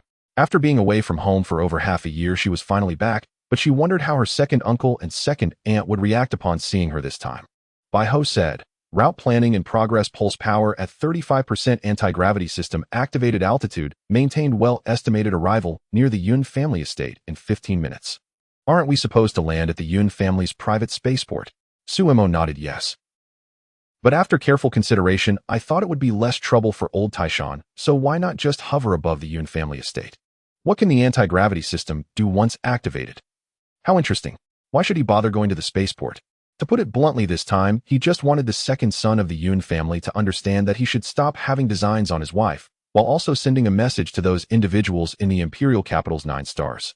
He married the eldest daughter of the Yun family. It is not a demotion, nor is it a case of entering a marriage by adoption. He still needs to carry on the Su family line. Chun Xianxian held her forehead and said helplessly, then you better keep the noise to a minimum. Otherwise, it would be very troublesome to explain this matter to the imperial officials. Hovering above the Yun family estate is quite a complicated issue. Suemo pointed at Yun Mu Yun and said, my wife has agreed, so no matter what happens, my wife will represent the Yun family in expressing understanding for the actions of the Eternal Dawn Starship. He had long been fully prepared and was not afraid of certain clowns trying to stir up trouble. However, the surface of the Imperial Capital's 9 stars was in chaos due to the sudden appearance of an interstellar battleship, and the Public Security Bureau was also thrown into disarray, as no one informed them when this starship entered the Imperial Capital's 9 stars. Those second-generation individuals driving luxurious escort yachts looked at such a massive starship and could not help but feel envious. They thought they must get their family head to buy such a starship, as it would be quite impressive to take it out. After receiving the news, many members of the Yun family from the Yun family estate also took their escort boats and left the estate, fearing that Captain Su might make a mistake and cause the Eternal Dawn Starship to fall. One could say that due to Su Mo's change of course, the entire Imperial Capital's 9 stars was in a state of panic. Even the few interstellar destroyers from the Public Security Bureau began to take off and chase after the Eternal Dawn. Inside the Public Security Bureau on the Imperial Capital Starship No. 9, the director of the Public Security Bureau stared at the massive starship in shock and said, an interstellar battleship. Has it gone to the Yun family? Contact the Imperial Capital's Planetary Defense Administration and the Navy and inquire if any starships have recently arrived at the Imperial Capital's 9 stars. The Yun family is the maternal family of the Crown Princess, right? The Crown Prince wouldn't be thinking of cleaning up the court, would he? Is there anyone under heaven who has been the Crown Prince for hundreds of years? In the imperial capital star region, at the height of 7,000 meters above the Yun family manor, lies the 9 stars of the imperial capital. The massive Eternal Dawn starship loomed like a mountain obscuring the light of the stars.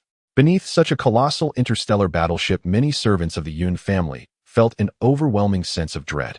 Fearing that the starship above might inadvertently activate its main cannon charging mode, the servants understood that even charging the main cannon within the stellar atmosphere could trigger extreme weather conditions in a small area, and no one dared to take that gamble.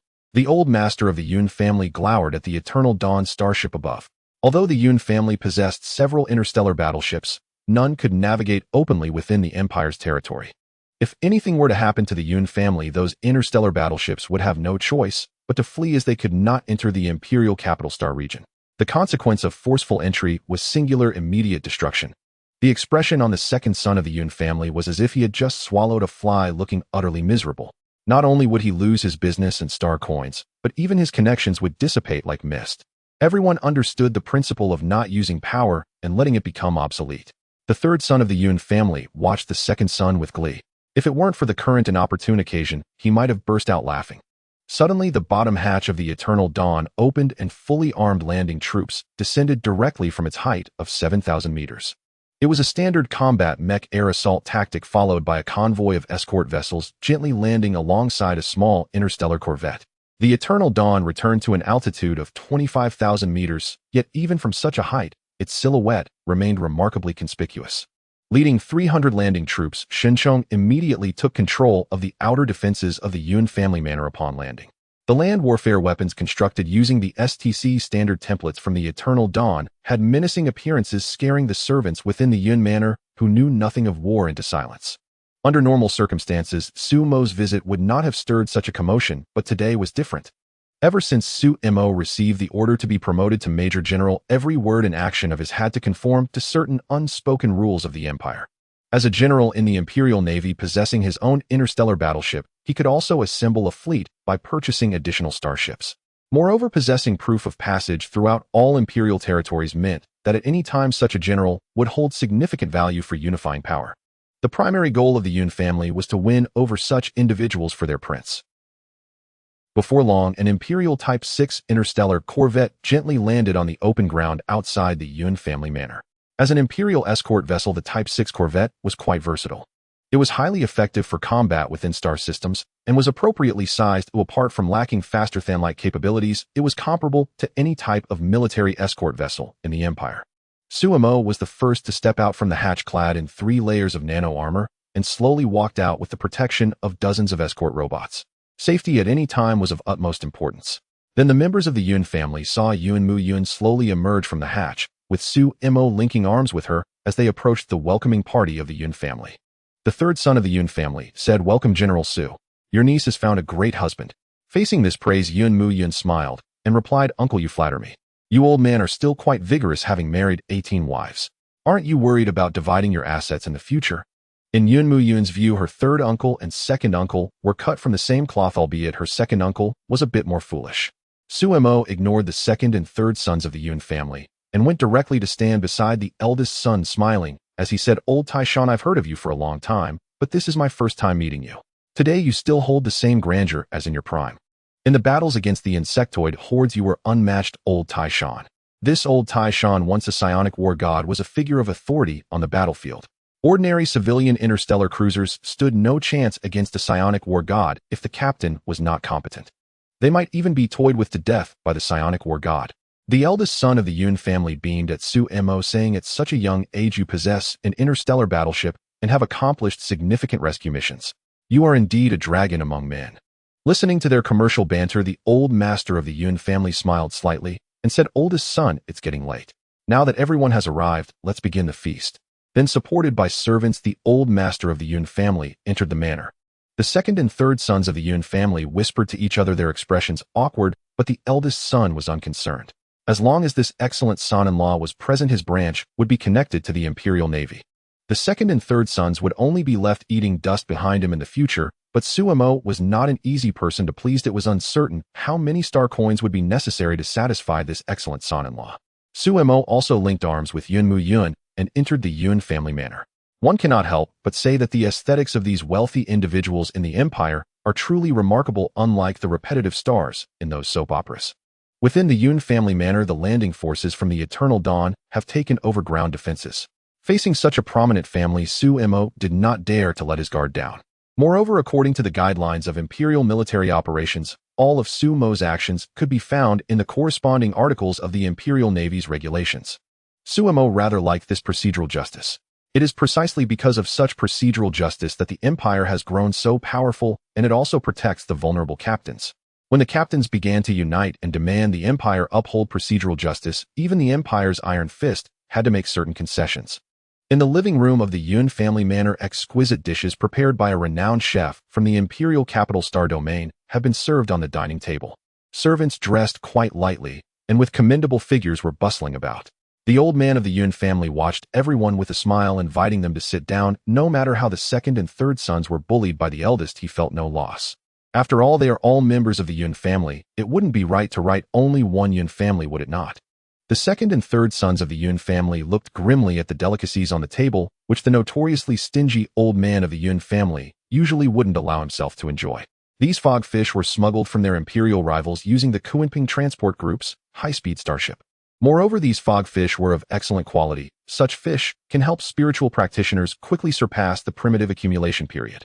These fogfish are also crucial materials that have been explicitly banned from being exported to the Empire by alien civilizations. On the market, a 30-kilogram fogfish costs a staggering 30 million star coins.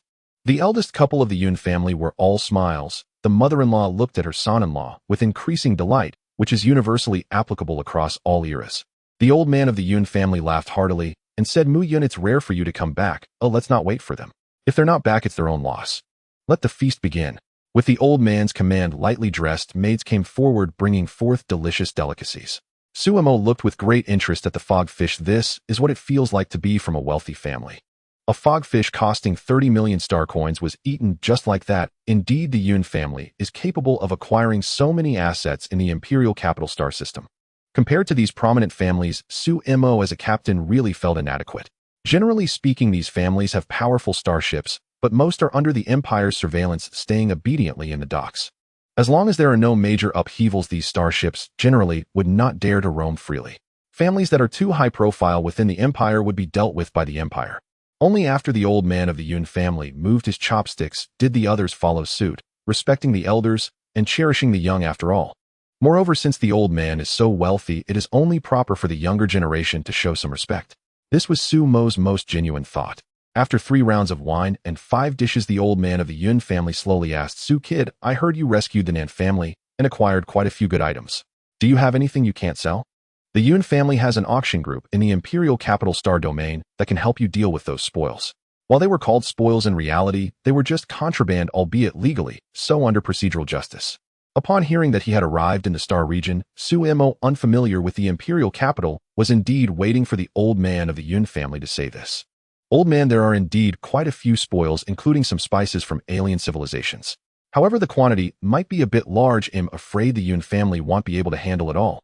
Over 30,000 standard spatial boxes. Even after some handling, there were still over 20,000 standard spatial boxes waiting for Su-mo to open." The old man of the Yun family smiled and said, "Su-kid, don't worry, the Yun family can handle as much as you have. Rest assured, the Yun family will not treat its son-in-law unfairly. Moreover, the Yun family's auction group has connections." The old man pointed to the east, implying that their family's auction group had shares owned by the Imperial Prince. Su-mo understood and said, "You can let the Yun family handle it, but let's be clear, you must give me a discount on the handling fee. My shabby ship is still waiting for star coins to be upgraded. Although the Eternal Dawn is already considered a fairly powerful interstellar battleship, it still needs an additional layer of strong mutual interaction armor typically found on destroyers." Su-mo, sitting in the bridge, felt no sense of security at all. Security is a necessity. The old man of the Yun family laughed and said, "Don't worry, we won't treat you poorly. If you need a lot of star coins, the Yun family can provide them at no cost." Su-mo smiled slightly and said, "Old man, free money doesn't just fall from the sky." He has never believed that anything would just fall from the sky, and as for sandbagging in the name of extracting peaches under the Empire's procedural justice, that is simply impossible. The old man of the Yun family said solemnly, "The Empire's 3rd expedition fleet in the Savage Star system has run into considerable trouble. It is said they encountered alien spiritual power masters and suffered significant losses. Currently, the Imperial Council is considering whether to issue a local mobilization order within the Empire. Moreover, the transportation of relevant goods has become a race among the major families. Suemo said with interest, everything is to settle the accounts, but aren't you afraid of the Ministry of Internal Affairs in the Empire investigating? This is a decision by the Imperial Council, so the Yun family needs you to rescue their transport fleet at an appropriate time, just as you did with the Nan family in the Imperial colony. Since it's all business, we must agree on a good price. After all, this is about betraying the Empire. Business is business. I have long known these pests are not good people, but I never expected these people to turn the Empire's assets into their own, making it sound so pleasant. After a feast, both hosts and guests were delighted. After staying at the Yun family manor for several days and indulging in plenty of fog fish, Suemo finally left with Yun Mu-yun and returned to the Starship. Upon returning to the Starship, he contacted the Kuanping Transportation Group's delivery Starship, beginning to select a large number of Spacebox blind boxes to send anonymous packages to the heads of various important departments, including the Imperial Navy. This is also why Suemo could still live comfortably after seizing the spoils from the Nan family. He did indeed profit greatly, but the heads of the Imperial Navy and other crucial departments also faced losses. The key is that all of Suemo's actions comply with the procedural justice of the Empire. Otherwise, no matter how many star coins there were, they couldn't bribe those heads. To put it simply, these officials want to have their cake and eat it too. In the cargo hold of the Eternal Dawn, the staff from the Yun family auction group, visiting an interstellar battleship cargo hold for the first time, felt that this world was very unfamiliar. Isn't it just an auction? Why do those armed landing troops need to watch them with phase guns? Do they dare to commit theft on an interstellar battleship? Manager Yun, it has been reported that the amount of star coins required has exceeded our current liquidity. We need to take out a large loan from the Imperial Star Sea Bank. After deducting the fees owed to Captain Su, we still have a 7% profit. As for the remaining profits, dividends must naturally be distributed. Regardless of profit or loss, dividends cannot stop, or else there will be a lot of trouble. Especially under the semi-feudal system of the Empire, this is even more true. Yun Fong frowned and said all prices must be given at the highest standard. After all, the wool comes from the pig. We cannot easily offend Captain Suo, otherwise we will all suffer the consequences. In the history of the Empire, those capable of bringing an interstellar battleship into the Imperial capital region are not simple characters. Especially since this Captain Su is also the son-in-law of the Yun family, the most accomplished son-in-law of the Yun family besides the Crown Prince. As a branch of the Yun family, he should be trying to curry favor. Understood, Manager Yun. How could we dare to scheme against Captain Su? A staff member from the Yun family auction group pointed to the armed combat robots nearby. On the bridge of the Eternal Dawn, Suemo watched as star coins entered the account, and then, as they were withdrawn, saying buying a starship is easy, but maintaining a battleship is not simple at all. The Empire is struggling in the barbaric star systems, and the news has not yet reached the citizens of the Empire. Once the citizens know, everyone will be aware. The prices of wartime supplies will surely skyrocket. What kind of business is most profitable? Of course, it's a no-cost venture. With his rank as a major general in the Empire, he sends construction orders to major military factories. As long as the kickbacks are sufficient, the prices must be heavily discounted under procedural justice. Then at that time, flipping them for sale, how much star coin would that earn? Most of the Empire belongs to the old aristocracy. Why can't Suemo do this job when they can? What contraband? It's all business. Yun Mu-yun said the interstellar battleship dock at the Imperial capital's 9 stars has already been contacted. It is expected that in 3 days we can enter. The strong interaction armor coating for the relevant destroyers is also on the way. Isn't it a bit too cautious to apply 750mm thick strong interaction armor? The current armor thickness of the Empire's destroyers is only about 450mm. This star-class interstellar battleship under our feet already has top-tier defensive capabilities among interstellar battleships of the same level in the Empire. Applying such thick strong interaction armor is indeed overly cautious. Suemo spoke not at all exaggerated. The internal situation of the Empire is already unstable. If anything happens to His Majesty, the Emperor, the entire Empire will likely descend into chaos. At that time, the captains of interstellar battleships with autonomous combat power will definitely face varying degrees of attack. Thus, it is very necessary to guard against the strikes of destroyers. Additionally, we need to reinforce our power output sources. I spent 300 grams of spices to have the Imperial Navy decommission a small-scale optical brain production line, as well as the production line for the first-generation Viper-class interstellar destroyers. With these items, our sense of security will significantly increase. Although I currently have only one ship, there will come a day when I will retire. At that time, without a few hundred star systems, my retirement won't be peaceful. Yun Mu-yun looked slightly shocked as she gazed at Su Mo, saying, "But that is a precious and important asset of the Empire. How could the Imperial Navy decommission such a production line?" Su Mo replied, "Why is it impossible to decommission? 300 grams of spices is enough to turn the son of the general in charge of logistics at the Imperial Navy from a psychic waste into a psychic genius. That general is indeed quite honest, but his son is greedy. Flies don't bother an egg without cracks. That general's wife has a strong vanity. Dropping dozens of standard space boxes of jewelry will surely compel her to act, especially when a fire or explosion occurs. Won't he retire shortly after? And it's at the price of selling scrap metal. In the Empire, as long as you learn to utilize procedural justice and are good at gift-giving, there is basically nothing you cannot accomplish. Of course, if you don't have your own starship and no official status, then you can only be a 9-to-5 worker on a planetary surface. In short, the Empire will not let any citizen starve. It is hard to imagine that in such an interstellar era the Empire still prides itself on not starving any of its citizens." Hearing this, Yun Mu-yun felt a wave of shock. She had previously anticipated the prevalence of corruption within the Empire, but she never expected it to be this extensive. It is simply outrageous. Su Mo continued, "Earning star coins must all be spent. I actually want to obtain a marquis title, but we must complete the struggles that our descendants will face in our generation. Why should I, who sails a starship and sweats for the Empire, allow my territory to be surpassed by those who study for over a decade to become an imperial official? In the Empire, the firepower intensity of your starship's main cannon is equivalent to the volume of your voice. So what if the planetary governor is there? With a shot from the main light spear cannon, won't he be turned to ashes?"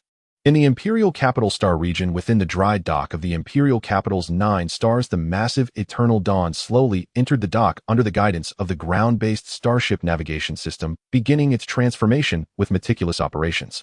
Compared to the previous awkward modifications, this transformation was a grand undertaking by Su Mo. Not only were all the equipment procured directly from factories under the Imperial Navy, but various optical brains were also purchased in a frenzy, almost saturating every corner of the Eternal Dawn. The cargo bay doors of the Eternal Dawn also required modifications, with the large door being replaced by multiple smaller doors and close-range weapons installed to protect against disturbances during unloading. This involved a transformation project worth 220 billion, with Su Mo spending 700 billion star coins on a variety of blueprints. With blueprints and simplified STC standard construction templates, he could always remain calm and retaliate against enemies at any time. This is an overwhelming sense of security. Bai Qianqian, holding an optical brain, checked the progress of the modifications and said, "Captain, the modification work on the Starship has reached 15%. According to Bai House assessment, although we are still 2 levels weaker in firepower compared to the Star Destroyer, our defensive capabilities and subspace reconnaissance far exceed those of the Imperial Standard Star Destroyer." While munching on alien fruits, Su Mo nodded and said, "Very good, this is just the beginning. Even standing here, I can smell the scent of gunpowder in the air. This starship beneath our feet is the foundation for our survival in the cosmic sea. This is the last transformation of the Eternal Dawn. There probably won't be another opportunity like this in the future." Whether he could engage in such a no-cost deal again is debatable. Some things are enough to do once. Doing too much makes it too ostentatious. In the cosmic sea, captains who are too ostentatious are always brought down. Bai Qianqian smiled slightly, holding the optical brain as she walked towards the lounge. As the weapons officer, she had signed off on numerous weapons that should not be equipped on the Starship, especially the thousands of large-scale unmanned starfighter and bomber models that only star fortresses would equip. Those starfighters and bombers with wingspans close to 200 meters can engage in short-range superluminal travel and possess stealth capabilities, making them perfect for bombing enemy bases.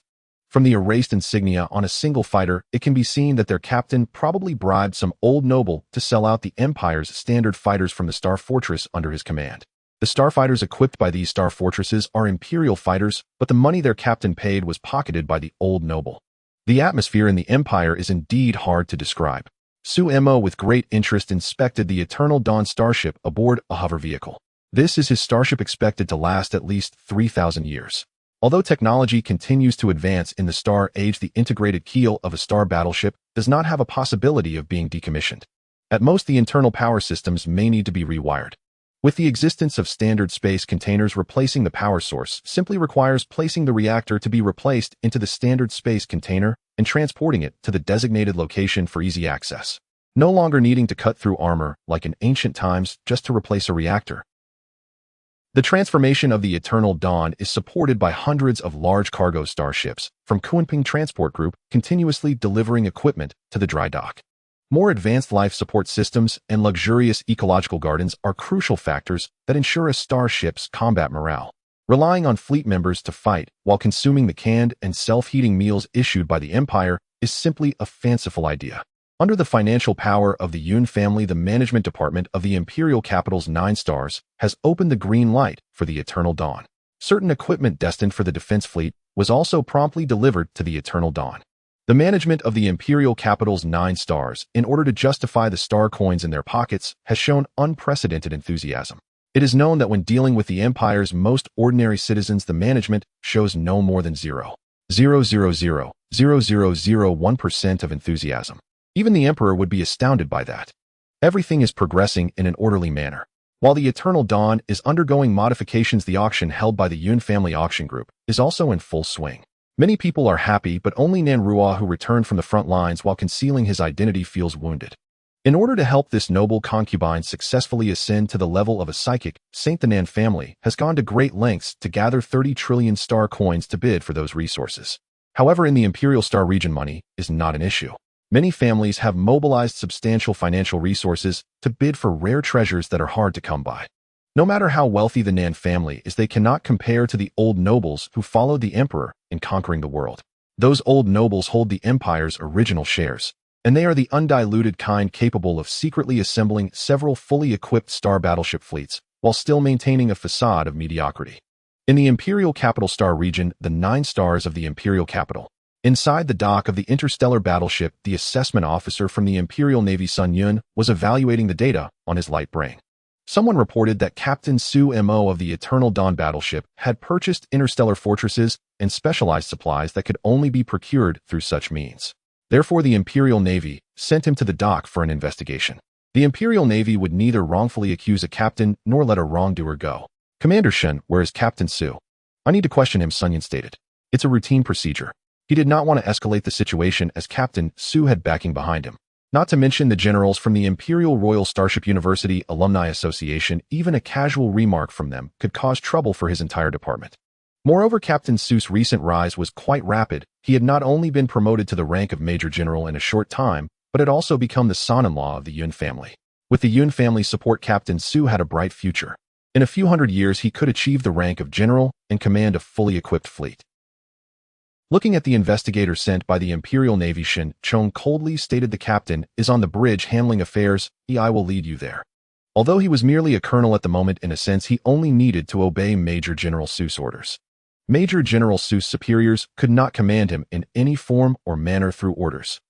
Walking within the Eternal Dawn, Sun Yun increasingly felt that Captain Su must have procured some equipment that should not have been acquired.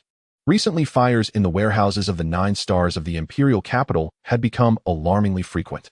In such a grand interstellar era, warehouses still relied on the most ancient and traditional methods. This had almost become an unsolved mystery in the context of the Imperial Age. Soon Sun Yun was brought to the bridge by Shin Chong. He looked at Captain Su and said, General Su, I am Sun Yun from the 6th Office of the Equipment Investigation Department of the Imperial Navy. I received a report from the Nan family that your starship has recently acquired a significant amount of non-interstellar battleship equipment. Therefore, the Imperial Navy has sent me to inquire with you. Facing a major general of the Empire, although he looked down on the sugar daddy, Su Mo, the rules of the Empire were the rules, and no one could violate them.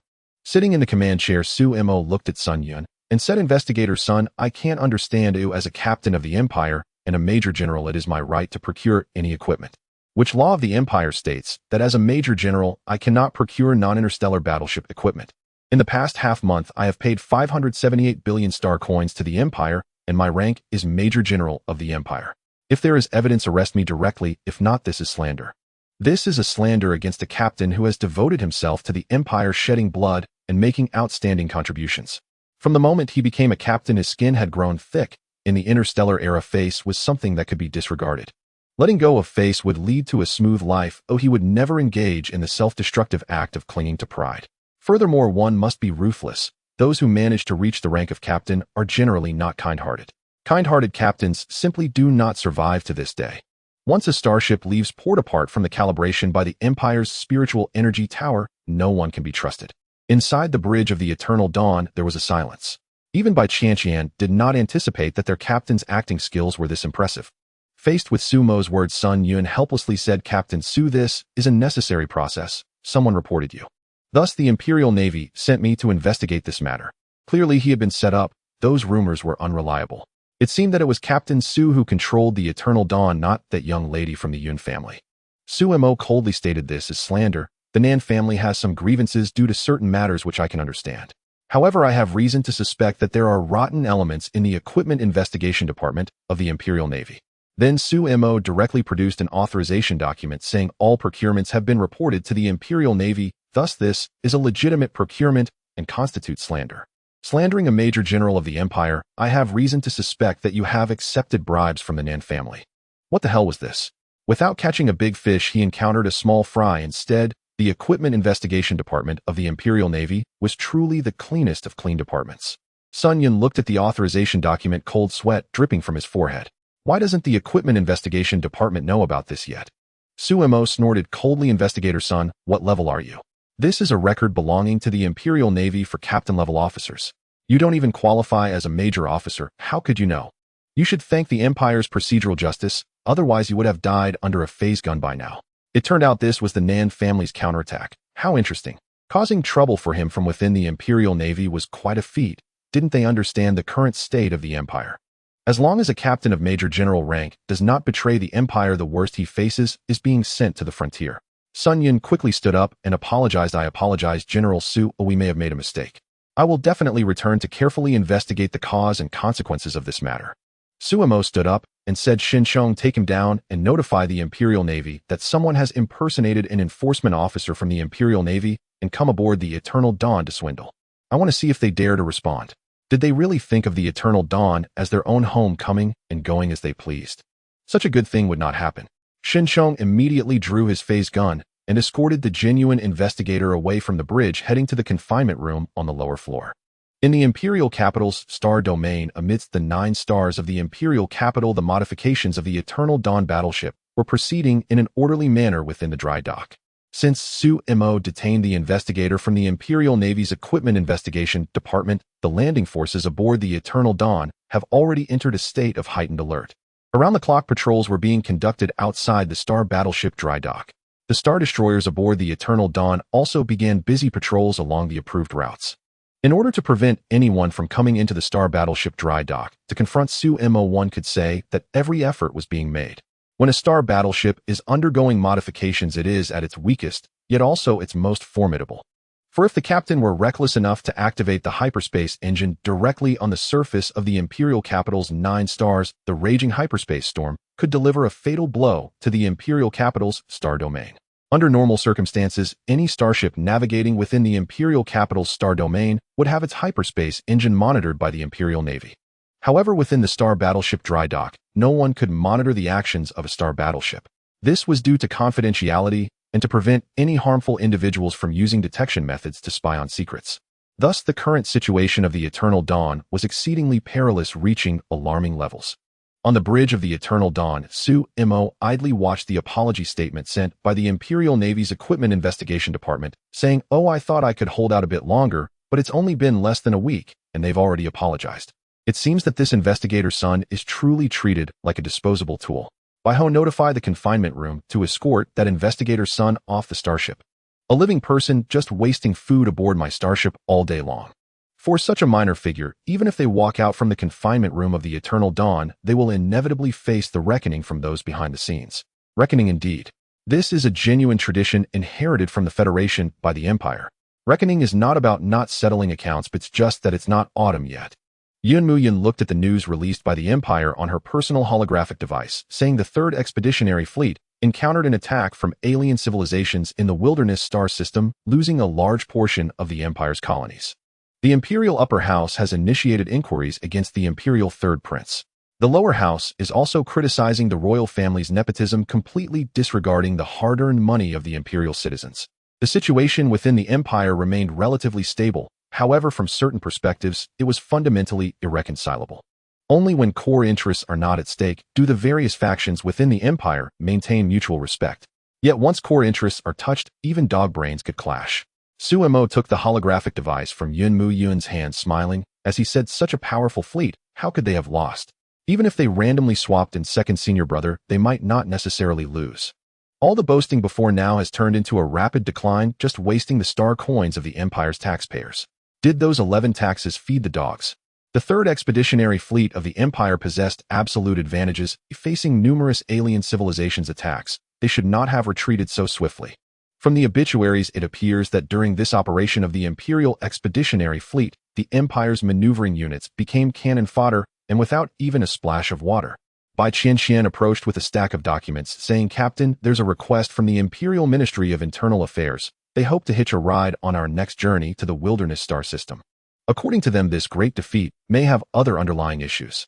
Suemo picked up the documents, looking at the emblem of the Imperial Ministry of Internal Affairs, saying the Imperial Ministry of Internal Affairs, the most central intelligence agency of the Imperial royal family, is just like the Imperial Guards from ancient times. But to put it bluntly, it's all business. If the price is right, they can transport anything. After all, it's all business. Although the Ministry of Internal Affairs is loyal to His Majesty the Emperor, they are loyal only to him regardless of who occupies that position. This is also the reason why the Imperial Ministry of Internal Affairs has not faced reckoning for thousands of years. However, this does not mean that the ministry is truly loyal to the Empire. The Emperor of the Empire and those nobles have a vastly different existence from the common people of the Empire. Even the Emperor has no good solutions in such situations. Who knows whether there are solutions? Yun Muyun said it is expected that all modifications to the Starship will be completed in 3 months and the materials ordered will be on board within 6 months. Currently, the Empire has announced a partial mobilization of the border star systems, expecting to enlist 30 million maneuvering units to conduct expansion operations in the Wilderness Star System.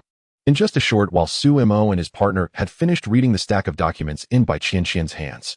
Suemo also arrived at an important conclusion: the Empire's financial market could open an account and invest in military industry before the war arrives to ensure profits. Unless the Star Sea Empire faced a crisis of annihilation, or the Empire's military-industrial complex dared to cook the books showing profits while still claiming losses. But this is clearly impossible, as the imperial authorities would not allow any situation of physical dividends to arise. In the era of interstellar travel, there are always many dangerous materials. A small spaceship under 100 meters equipped with a nuclear fission battery could execute a self-destruct, delivering unbearable blows to certain individuals. The Empire's toy manufacturing group sells toys that include tools for handmade nuclear fission batteries along with a complete set of instructions. In the interstellar era, it is very easy to carry out a terrorist attack. However, very few people have the guts to do so. Wouldn't those with such courage prefer to become interstellar pirates robbing merchant ships? Bai Qianqian said helplessly, "Captain, the imperial financial market has already issued a closure notice stating that everything is for the Empire during wartime." Suemo stood up, saying, "Everything for the Empire. I see it as everything for the Star Coin." Over the past 7 months, the Eternal Dawn interstellar battleship underwent a significant overhaul at the Imperial Capital Star Domain's Imperial Capital 9 Stars in the interstellar battleship dock. Under Sumo's leadership, he invested nearly enough star coins to purchase 6 fully equipped interstellar cruisers into the Eternal Dawn. With no regard for cost, the comfort of the life support systems on the Eternal Dawn increased by several magnitudes, and all equipment on board holds enough critical replacement parts for 300 years of indulgence. The production line for interstellar fighters and 200-meter modular interstellar corvettes has been debugged and is fully operational as well. Inside the bridge of the Eternal Dawn, members of the busy bridge crew were nervously honing their skills, with some students from the Imperial Military Academy joining due to not being assigned to positions for various reasons under Sumo's recruitment. They directly joined the Eternal Dawn, mixing into the Imperial Navy. Suemo sat in the captain's command chair, munching on local delicacies sent by merchants. While eating, he said, "By hope, pull up the evaluation report of the Eternal Dawn using data from the Imperial Standard Starship from 300 years ago as a comparison template. For a starship designed with a lifespan of nearly 3,000 years and an actual operational lifespan of 18,000 years. 300 years is equivalent to a brand new ship, while most of the Empire's main fleets are still equipped with starships manufactured and built 2,500 years ago. Basically, every Imperial starship has undergone adjustments under dozens of captains." Baiho directly pulled up the comparison visuals, and the crew in the bridge couldn't help but marvel at Captain Seuss' wealth. If it were them, even after working for the Empire for 1,000 years, it would be difficult to configure a decent interstellar battleship. Baiho said, "Captain, according to the comparison data, our ship's current status excels over the Empire's standard interstellar battleships in terms of defensive maneuverability and spatial jumping. However, in terms of size, our ship, being a Starlight-class interstellar battleship, is far inferior to the dimensions of a Star Destroyer. Sumo replied calmly, "That's sufficient. After all, we do not intend to engage in fleet-scale battles against enemy fleets. Our mission is to earn money, a considerable amount of it. At present, only star coins serve as hard currency.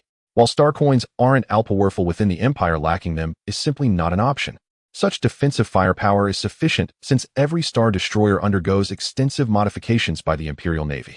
On Imperial Star Destroyers, those less critical devices are produced by the lowest bidding arms dealers, which are undoubtedly inferior to high-end custom versions."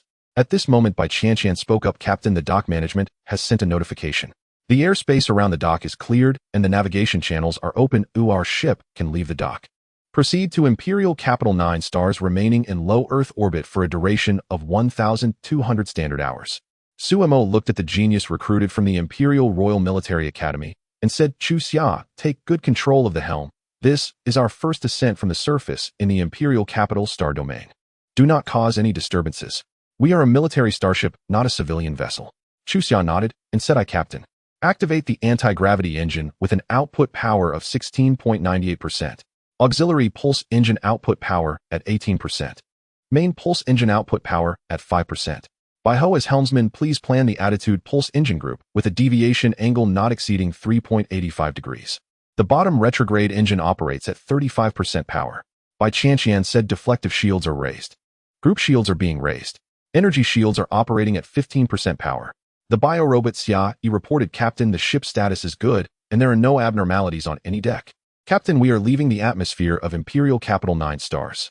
Suemo glanced at Yunmu Yun and said, "First Officer, the ship has ascended. Notify the Imperial Capital 9 stars Starport Authority to prepare for docking in low Earth orbit.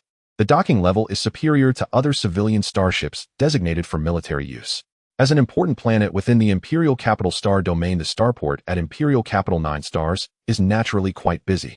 However, as a major general of the Empire, docking in the name of military action means that all civilian starships must yield unless they bear a military access code.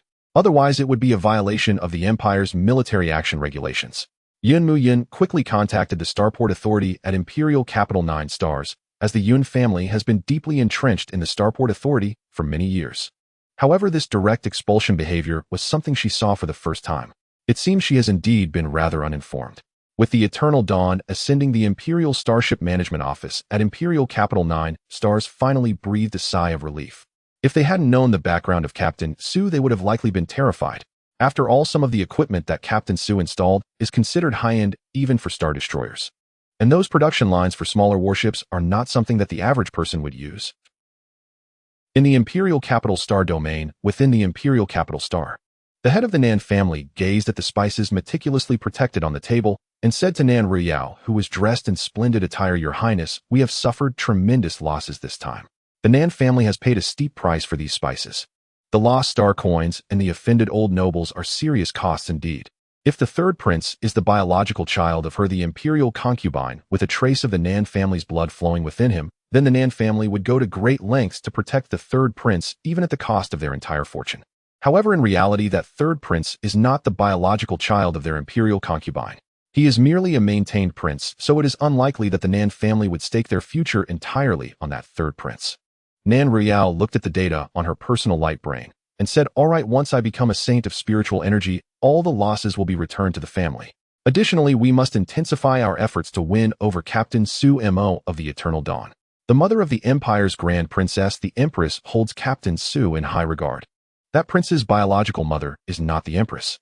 If one day the Emperor passes, the Empress can exercise the power of choosing a successor. In the context of interstellar conflicts, there are no eternal friends, only eternal interests."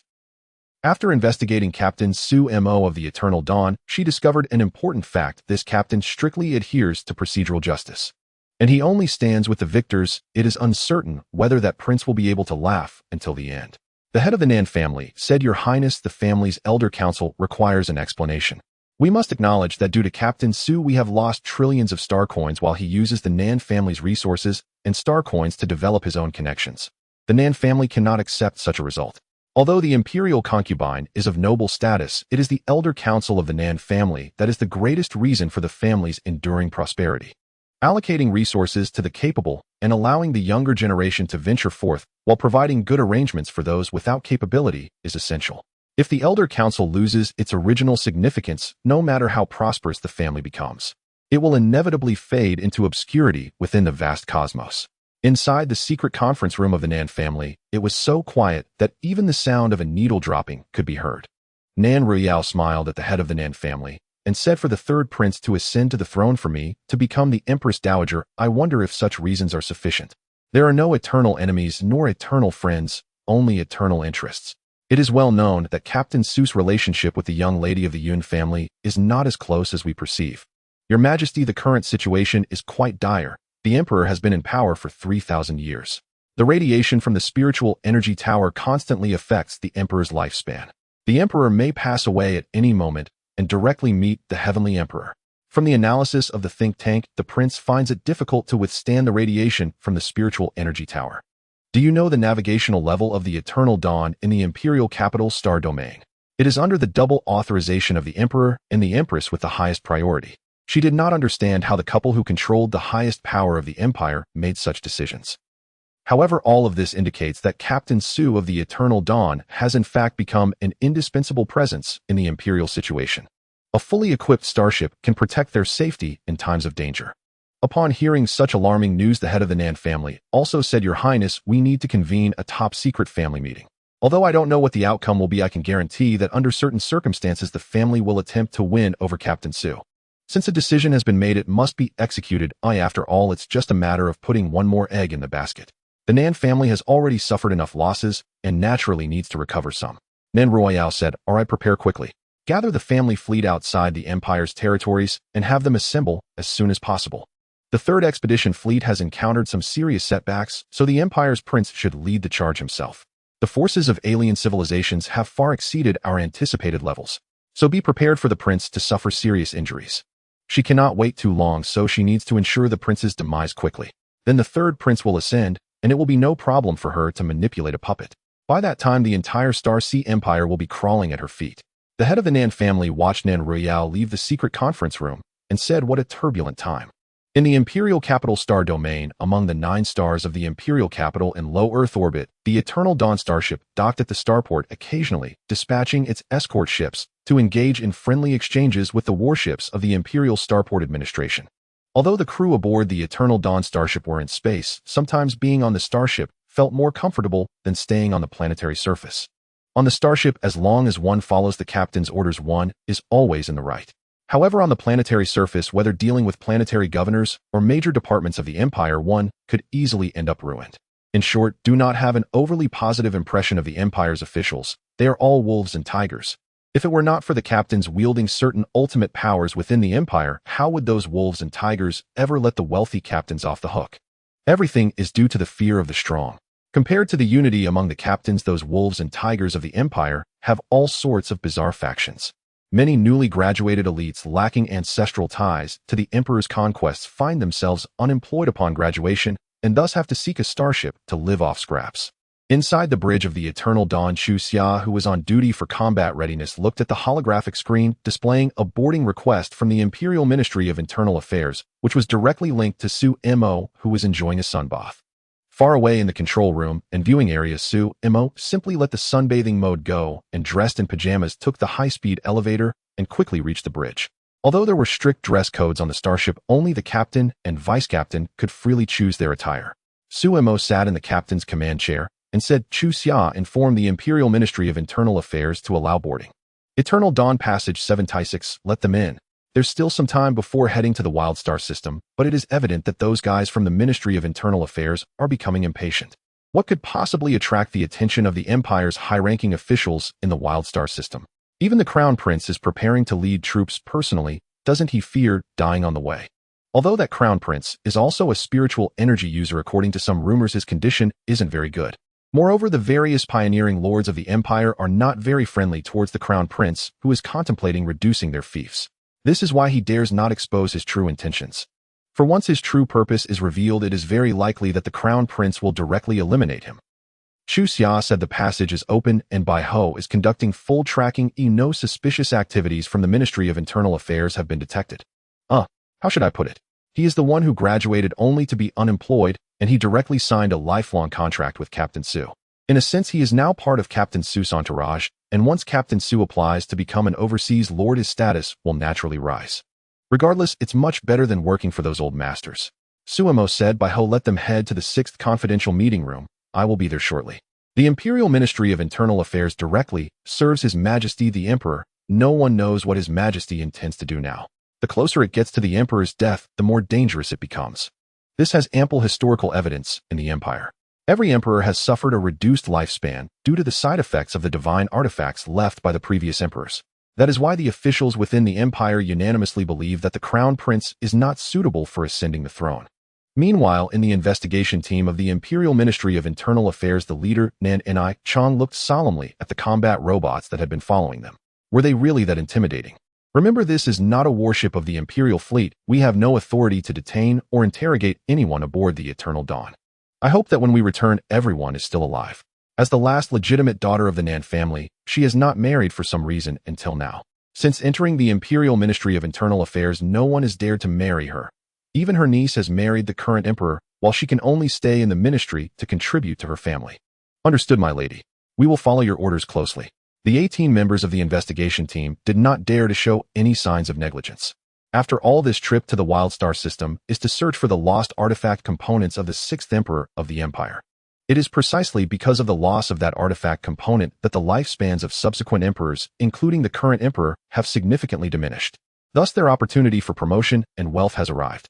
Upon arriving outside the 6th confidential meeting room of the Eternal Dawn, they looked at the fully armed landing forces and the oversized phase cannons. Fear was evident on the faces of the investigation team members. Chapter 85, A Precarious Situation. Within the Empire's territory, the atmosphere was still one of peace and celebration. The dignitaries continued to enjoy music and dances. Either they were going to the Heavenly Pavilion to listen to music or hosting banquets in other venues. In short, the lives of the Empire's dignitaries were far beyond the imagination of the common people. However, in the Empire's colony in the 73rd region of the WildStar system, multiple fleets of alien civilizations launched a surprise attack on the Empire's 3rd Expeditionary Fleet. The assault fleet of the alien civilizations moved swiftly, deploying several large interstellar battleships. They also employed various weapons that violated interstellar maritime ethics. Under the combined assault of several alien civilizations, the previously defeated Empire's 3rd Expeditionary Fleet was now in a precarious situation. A barrage of deadly energy spears swept across the entire star sector, but the Empire's fleet in the colonies was insufficient to withstand the joint attack of multiple alien civilizations. This included the indigenous people of the WildStar system, as well as the subspace insect race and the Dark Demon Empire, among others. Inside the bridge of the Emperor-class battleship, the Empire's 3rd Prince looked at the front lines battle reports and said angrily, "Why has the situation developed to this point? When did these alien civilizations become so intelligent as to unite? Deploy all combat ships and wipe them out for me. My elder brother's fleet is about to arrive. Once it does, we are all finished." He could hardly imagine such a scenario. His elder brother was a cunning old fox. First, he won over the Yun family, then took a concubine, and had a firstborn son to avoid the threat of the maternal clan of the firstborn. Nan Roafing looked at the battle reports and helplessly said, "Your Highness, the situation we are facing is extremely precarious. What we should do now is summon the colony fleets for a retreat. Stay away from the position the Crown Prince is about to reach. Your Highness, we are under orders from the Crown Prince and are not to be disregarded." Moreover, the Crown Prince is not yet a sovereign. He could not understand why the situation had deteriorated to this point. At the beginning of the war, they clearly held an absolute advantage. However, this battle has dragged on for nearly 3 months, and the situation has worsened to its current state. Therefore, as long as they do nothing next, the situation should not deteriorate further. The 3rd Prince snapped back to reality and said, "Then let's proceed as you suggested. Also arrange for those space pirates. Oh, I will spare no expense to equip them with the contraband weapons I acquired from the alien civilizations. I will ensure that my elder brother meets his end in the Sea of Stars.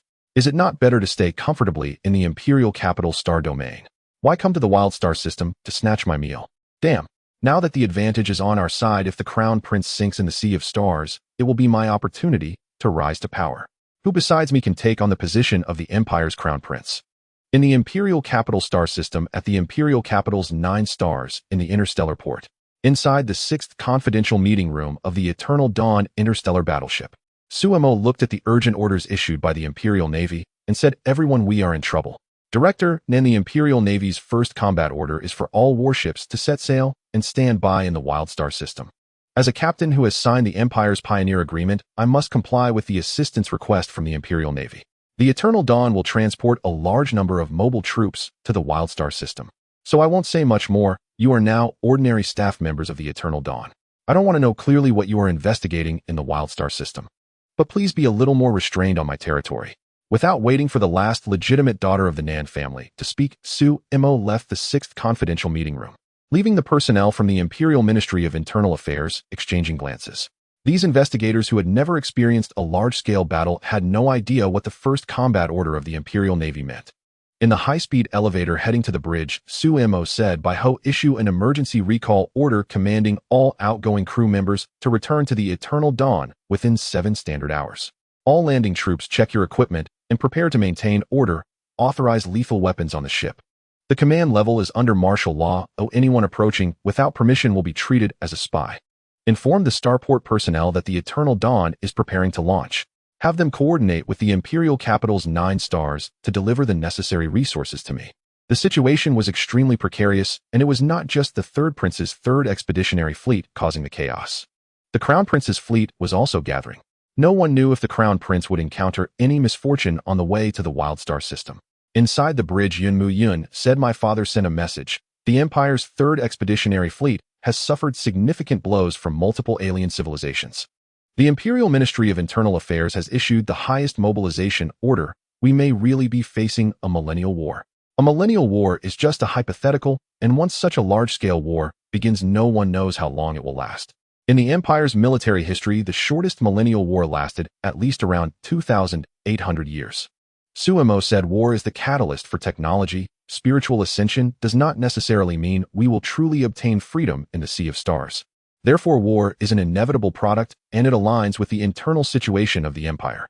When the contradictions within the Empire reach a critical point, that is when the Empire will initiate or be forced into war. This is our opportunity. The Empire might just loosen the registration permissions for interstellar lords. After all, only with the identity of an interstellar lord can one exert influence in the Empire's colonies and become truly superior. Even if you establish a kingdom and call yourself an emperor, no one will manage it. Of course, these titles are limited to the Empire's colonial star systems. Yun said, "It seems that war has already begun. The Empire's war machine has fully started. Moreover, the noble members are calling for nobles to accompany the fleet into battle. Many prestigious families need a war to rise or inherit titles." In the Imperial Capital Star Domain, at the 9 stars of the capital within the interstellar port, with the appearance of the guiding destroyer from the Starport Management Bureau, the Eternal Dawn has also departed from its dock. The massive interstellar battleship slowly navigated away from its mooring, prompting many Imperial citizens who came to bid farewell to their families to marvel at the might of the Empire. Of course, most of these Imperial citizens who came to see off their families were visiting the interstellar port of the 9 stars for the first time. After all, for ordinary Imperial citizens, reaching the interstellar port of the 9 stars requires not only a significant amount of star coins, but also a considerable portion of local specialties to stand at the viewing area of the 9 stars. It is only when family members serve and head to the battlefield that their relatives will board the Empire's transport starship to the interstellar port and bid farewell to their loved ones. This fully reflects the cultural care that the cabinet officials of the Empire have for its citizens. Although for these relatives, bidding farewell, this farewell may very well be a permanent one, many still hope that their loved ones can make a significant contribution to the Empire on the battlefield, and then earn their own honor. However, in the current situation of the Empire, if an Imperial citizen's father is not a brigadier general in the Empire's military, then that citizen can only rise to the rank of lieutenant colonel at most. Within the Empire's territory, a large number of garrison institutions consist of lieutenant colonels with no hope of promotion. If an Imperial citizen's father holds only the rank of colonel in the military, then their maximum promotion will be to colonel. If any Imperial citizen's father is a well-established military noble, then that citizen will at least be promoted to the rank of rear admiral. On the other hand, the sons of ordinary Imperial citizens in the military will generally stop at the rank of captain unless they have significant opportunities. They must either enter the Empire's Royal Military Academy or slowly accumulate experience to eventually retire as an honorary major. Apart from 35 years of hard studying, nothing can compare to the struggles of their hundreds of ancestors. Of course, they could also take a gamble and enter the single-ship command system of the Royal Starship University. However, aside from luck, they also need direct relatives who have made contributions to the Empire. As hundreds of interstellar transport ships departed from the interstellar port of the Nine Stars, the Empire's Millennium War quietly began. It isn't just the sons of ordinary citizens who must face the perilous battlefield. For the sons of established military nobles, war is also an indispensable reality. However, the children of the old nobility have a much easier time becoming generals. Inside the Eternal Dawn's bridge, there was a profound silence. Suemo broke the silence, saying, "By Ho have the two Israel mobile troops and 5 Euro-Psionic legions boarded the regular passenger deck yet?" By Ho replied, "Captain, it is confirmed that all regular passengers have entered the cabins. The VIP clients have also entered the designated lounge we arranged." Suemo nodded and said, "Very well, set the course for the Stargate. Let us set sail." He did not have much opinion about this Millennium War. He was just an ordinary captain of an interstellar battleship. In the face of a Millennium War involving thousands of interstellar battleships, a captain like him was only fit to follow the Empire's grand fleet and carry out some menial tasks. For example, transporting personnel from the Empire's Ministry of Internal Affairs to investigate the Wilderness Star System. However, with the war underway, these so-called investigators would likely not have the opportunity to conduct any investigations. If the investigators from the Empire's Ministry of Internal Affairs dared to appear openly on the battlefield of the Millennium War, no matter what these investigators wished to investigate, they would be the prime targets of suppression by various powers within the Empire. The interests of His Majesty the Emperor are never aligned with those of the nobility. Even discovering that the subspace insectoid fleet was about to invade, the military achievements from the Empire's colonies didn't even earn him the lowest rank of nobility, demonstrating how strictly the royal family controls the nobility. With the identity of an imperial noble, one can become a member of the Imperial Nobility Council and apply for the development rights of an interstellar lord. Only then can one truly become a person of standing in the Empire. Being a captain in the Empire is merely a poor laborer's existence. For the nobility, the entire Empire shares in their wealth. Let us not forget that the Empire's control over its colonies is not strict. As long as taxes are paid on time, the governors in the colonies are unconcerned about the atrocious acts committed against the common people of other civilizations. As Chu Xia operated the massive battleship, he reported, "Captain, the course has been set. Preparing for faster than light travel, estimated power at 30%, 1.6 times the speed of light. Outside the Imperial Capital Star Domain, we are entering the Empire's distant No. 1 Stargate, heading towards the large Magellanic Cloud, and then jumping through 30 stargates to reach the Wilderness Star System." Although he was quite puzzled as to why the captain did not choose to enter hyperspace directly. As a helmsman, he knew very well that on such a massive interstellar battleship, it was only the captain who was the true commander. By Chanshan, dressed in the Imperial Navy's female No. 9 uniform, also said, "The weapon systems are all online. The landing troops and shipboard firepower have been fully activated. All laser lance artillery has completed its preparations." Suemo nodded and said, "Chu Xia, begin the voyage according to the predetermined target. This is your first long voyage. Don't be too constrained. After all, we are not the Empire's fleet. Besides surviving the impending war, we also need to earn enough star coins. By Ho, connect the ship's broadcast." By Ho replied, "The ship's broadcast is connected." Suemo stood up and said, "Brothers, this is the bridge. I am the captain of this ship. Our course is set for the Empire's colonies in the Wilderness Star System, and we are still within the boundaries of the Empire. The estimated journey will take 25 days. Wishing you all good luck." Following that, the Eternal Dawn starship almost instantly entered faster than light travel. If it were an interstellar cruiser, it would take at least 15 minutes to prepare for faster than light travel from a standby state. For the Eternal Dawn, the speed of entering faster than light travel depends on the captain's orders. Star Calendar, Kaiyuan Calendar, September 6, 3337. The Imperial Colony, the frontline defense of the Savage Star System, is located on the 200th star in the 109th Star District. A cruel and devastating battle continues to rage on. As a giant planet rich in various rare minerals, neither the Empire nor the alien civilizations are willing to destroy such a planet through a catastrophic method of direct annihilation. In the early hours, under the tranquil starry sky, not a sound can be heard. Among the 50,000 mobile troops stationed on this giant planet, fewer than 3,000 remain. Isn't this laughable?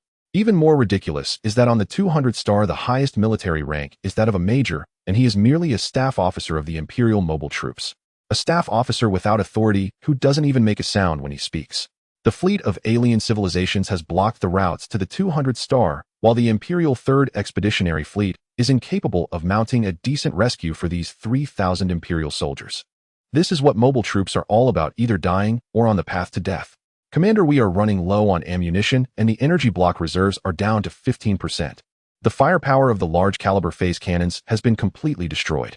If the enemy attacks tomorrow morning, I suggest you distribute a metal combat knife to each soldier. Fong Ming's face was covered in smoke. He knew they were facing a situation where survival was unlikely. No warship would risk being targeted by the concentrated fire of alien civilizations to come to the rescue of this damned resource planet, even if the warehouses on the surface of the 200 star held a significant amount of rare resources. And that third prince had already been unreachable for half a month. Qin Yi looked at the three-dimensional holographic map, filled with points of alien forces, and said, "Haha, it's all the same now. We are now in the city of trapped beasts. Given the firepower of the alien civilizations, we should have been dead long ago. There must be traitors within the Empire. The alien civilizations are fishing for the Imperial fleet. Surround and isolate the corpses, an ancient tactic, yet quite applicable, don't you think?" At this point in the battle, they had already reached a dead end. No one cares about the losses of the mobile troops. Compared to the remnants of 3,000 mobile troops, the bigwigs in the Imperial cabinet are more concerned about their starships worth trillions. Fong Ming said, "Commander Qin, we all know you have an impressive background. Can't you ask for reinforcements from above?" Qin Yi replied, "It's useless. The alien civilizations haven't cut off our external communication. This is destined to be a futile rescue attempt. Fewer ships arriving means we're just delivering supplies to the alien civilizations. If more ships arrive, it plays right into the hands of those alien civilizations. Do you think my face is worth sending a destroyer here? The Empire has entered a state of emergency war." Clearly, although he was a side branch of the Qin family, he still lacked the kind of influence his clan uncle had already told him that they could only hold their ground now. Of course, this was just a euphemism to tell him that no reinforcements would come. Fong Ming's expression fell as he said, "I never expected to die in this godforsaken place. I joined the mobile troops for my child's education, and now it's been 15 years. Qin Yi sighed and said, "Tell the brothers reinforcements will arrive in 7 days. Fong Ming smiled helplessly and said, "Understood, Commander. There may be no reinforcements, but one must give the brothers a glimmer of hope. In such a harsh battlefield environment, without hope, they would only be waiting for death. So what, it's all the same death." Watching Fong Ming leave, Qin Yi directly posted a rescue information reward on the military intranet. Over 40,000 dead, and not a sound has been made. We must leave a seed for the 1996th Mobile Infantry Division. The Empire's resources should be taken from the people and used for the people. Though he had no star currency, the warehouses on the 200 star stored a vast amount of resources. Resources are star currency, and star currency is resources. I hope some captain will charge directly into the 200 star. After sending out the rescue reward information, Qin Yi donned his battle armor and began to survey the ravaged battlefield. When the battle reaches a deadlock, it will return to its most primitive state. Trench warfare is always a timeless topic for mobile troops. The starry sky here is eerily quiet. Qin Yi walked along the protective wall, looking at the weary soldiers, feeling helpless. They had lost all their heavy equipment, and the starships of the 3rd Expeditionary Fleet had retreated too quickly. According to estimates, there are at least 20 resource stars where the Empire's mobile troops are making their final stand. Your Majesty, is this the kind of empire you wish to see? Looking down from the protective wall, there are mountains of insectoid corpses. According to intelligence reports, the mother insects of the insectoids have already begun to lay eggs on this giant planet. If the Empire's fleet cannot arrive in time, then one day all the resources on this giant planet will become the ammunition for the Empire. At various positions on the protective wall, a thick fog surrounds. No one pays attention to the arrival of Commander Qin, for the war has reached such a point where they have done right by the Emperor and the Empire. Of course, they have also done right by the bigwigs in the Imperial cabinet who pay their salaries. Qin Yi silently observed everything. As an elite, the 1996th mobile troops knew that there would be no reinforcements in 7 days. The reason for saying 7 days is that their position could not withstand even that long. In fact, by tomorrow morning, they would all die on this damned 200 star. Silence is the battlefield of this night. Under this eerily quiet starry sky, countless messages were transmitted through quantum communication channels to the governor's office of the Imperial colony in the Savage Star system. And then all of it was deleted. Compared to sending a rescue mission to the 200 star, which would be a costly undertaking with multiple giant planets involved, they would rather send death benefits directly to those mobile troops. However, there are always exceptions. The governor's office of the Imperial colony in the Savage Star system could delete the communication information of ordinary mobile troops. But when faced with military intranet information, the governor's office doesn't even have the level to review it. This was done to prevent the governors of the various imperial colonies from becoming too arrogant, hence the two-tier management system. The colony fleet is responsible for combat, while the colony governor handles administrative management. At the Empire's frontier near the Stargate leading to the Wild Star Expanse, Eternal Dawn stood in line awaiting passage. With the Empire now in a state of war, Stargate transit required strict adherence to Q protocols. Though bribes could secure priority passage, why pay when one need not? Chu Xia reported from the bridge, "Captain, we are scheduled to enter the Stargate in 35 minutes, emerging at the entrance to the Death Corridor." Su Mo replied, "Maintain current status. We have ample time." Moments later, Su Mo, idly scrolling through his personal neural interface, paused upon seeing the high-priority military bounty alert for Chiu Yuan posted across the secure intranet. Chu Xia, he commanded, "Urgent intelligence received. Notify all passengers Eternal Dawn is initiating subspace transit. Enforce all shipboard regulations strictly. Any violation will be treated as treason. A bounty of 1 trillion star credits. How many stellar systems must one command to issue such a sum? If Eternal Dawn were to traverse subspace at maximum velocity, it would reach the gas giant known as that moment in approximately 10 standard hours. Subspace navigation, after all, was inherently unstable. Drifting off course was commonplace. So where precisely did rescue begin or end? Chu Xia maneuvered Eternal Dawn out of the queue and accelerated into the void using pulse thrusters. He dared not initiate subspace rupture so close to the Stargate. The resulting spatial resonance could trigger unpredictable cascade effects with the gate's quantum field. What might follow remained anyone's guess. Chu Xia announced, "Pressure control engine engaged. Subspace rift initiation underway. Estimated opening in 15 seconds. Bai Qianqian responded, "Subspace shielding online. All subspace reactors operating at 35% output. Subspace velocity forward 2. As Su Mo's most trusted officer, Bai Qianqian stood beside Chu Xia, guiding him through the intricate sequence of activation procedures. Though the AI steward Baiho handled fine-grained control, not every command could, or should, be delegated to the central navigational AI.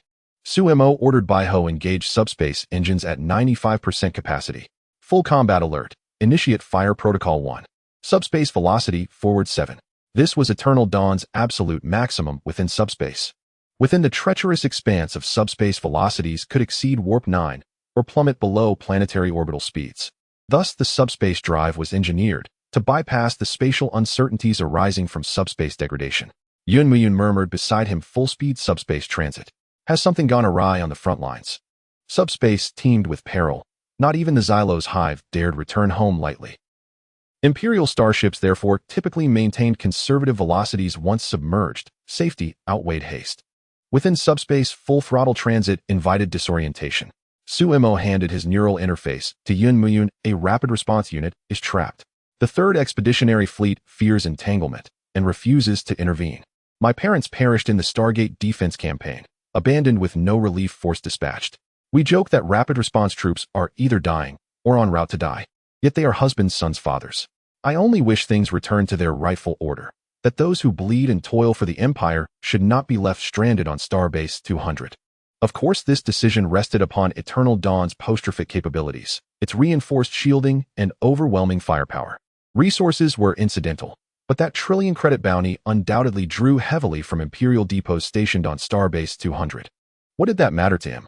The world was already lost to alien occupation, so why not reclaim some assets while rescuing lives? Yun Muyun cautioned, "We still carry Imperial Internal Affairs investigators aboard. If they detect our course deviation, they'll file formal complaints." Those Internal Affairs officers possessed no skill beyond denunciation. Su Mo spoke without hesitation, "Should they prove obstructive, I shall respectfully request that Aunt Nan of the Nan family make the ultimate sacrifice and receive double survivor compensation." Crisis, however grave, always yielded solutions. And here, on his own vessel, did Internal Affairs investigators truly believe they held authority? He held supreme executive jurisdiction. Not even the Imperial Naval Investigative Bureau dared challenge him in colonial backwaters. So long as procedural legitimacy was upheld, no one else cared. Yun Muyun asked a solo assault, "Can we breach Starbase 200 alone?" Su Mo offered a cryptic smile, "You'll see in due time." That Lieutenant Colonel Chin, remarkably candid, had disclosed the full truth. Over 200 enemy warships encircled the target. Others might have downplayed the number. Such numbers, though unspecified by class, posed no insurmountable barrier. Interstellar warfare still demanded courage above all, and courage was never his deficiency.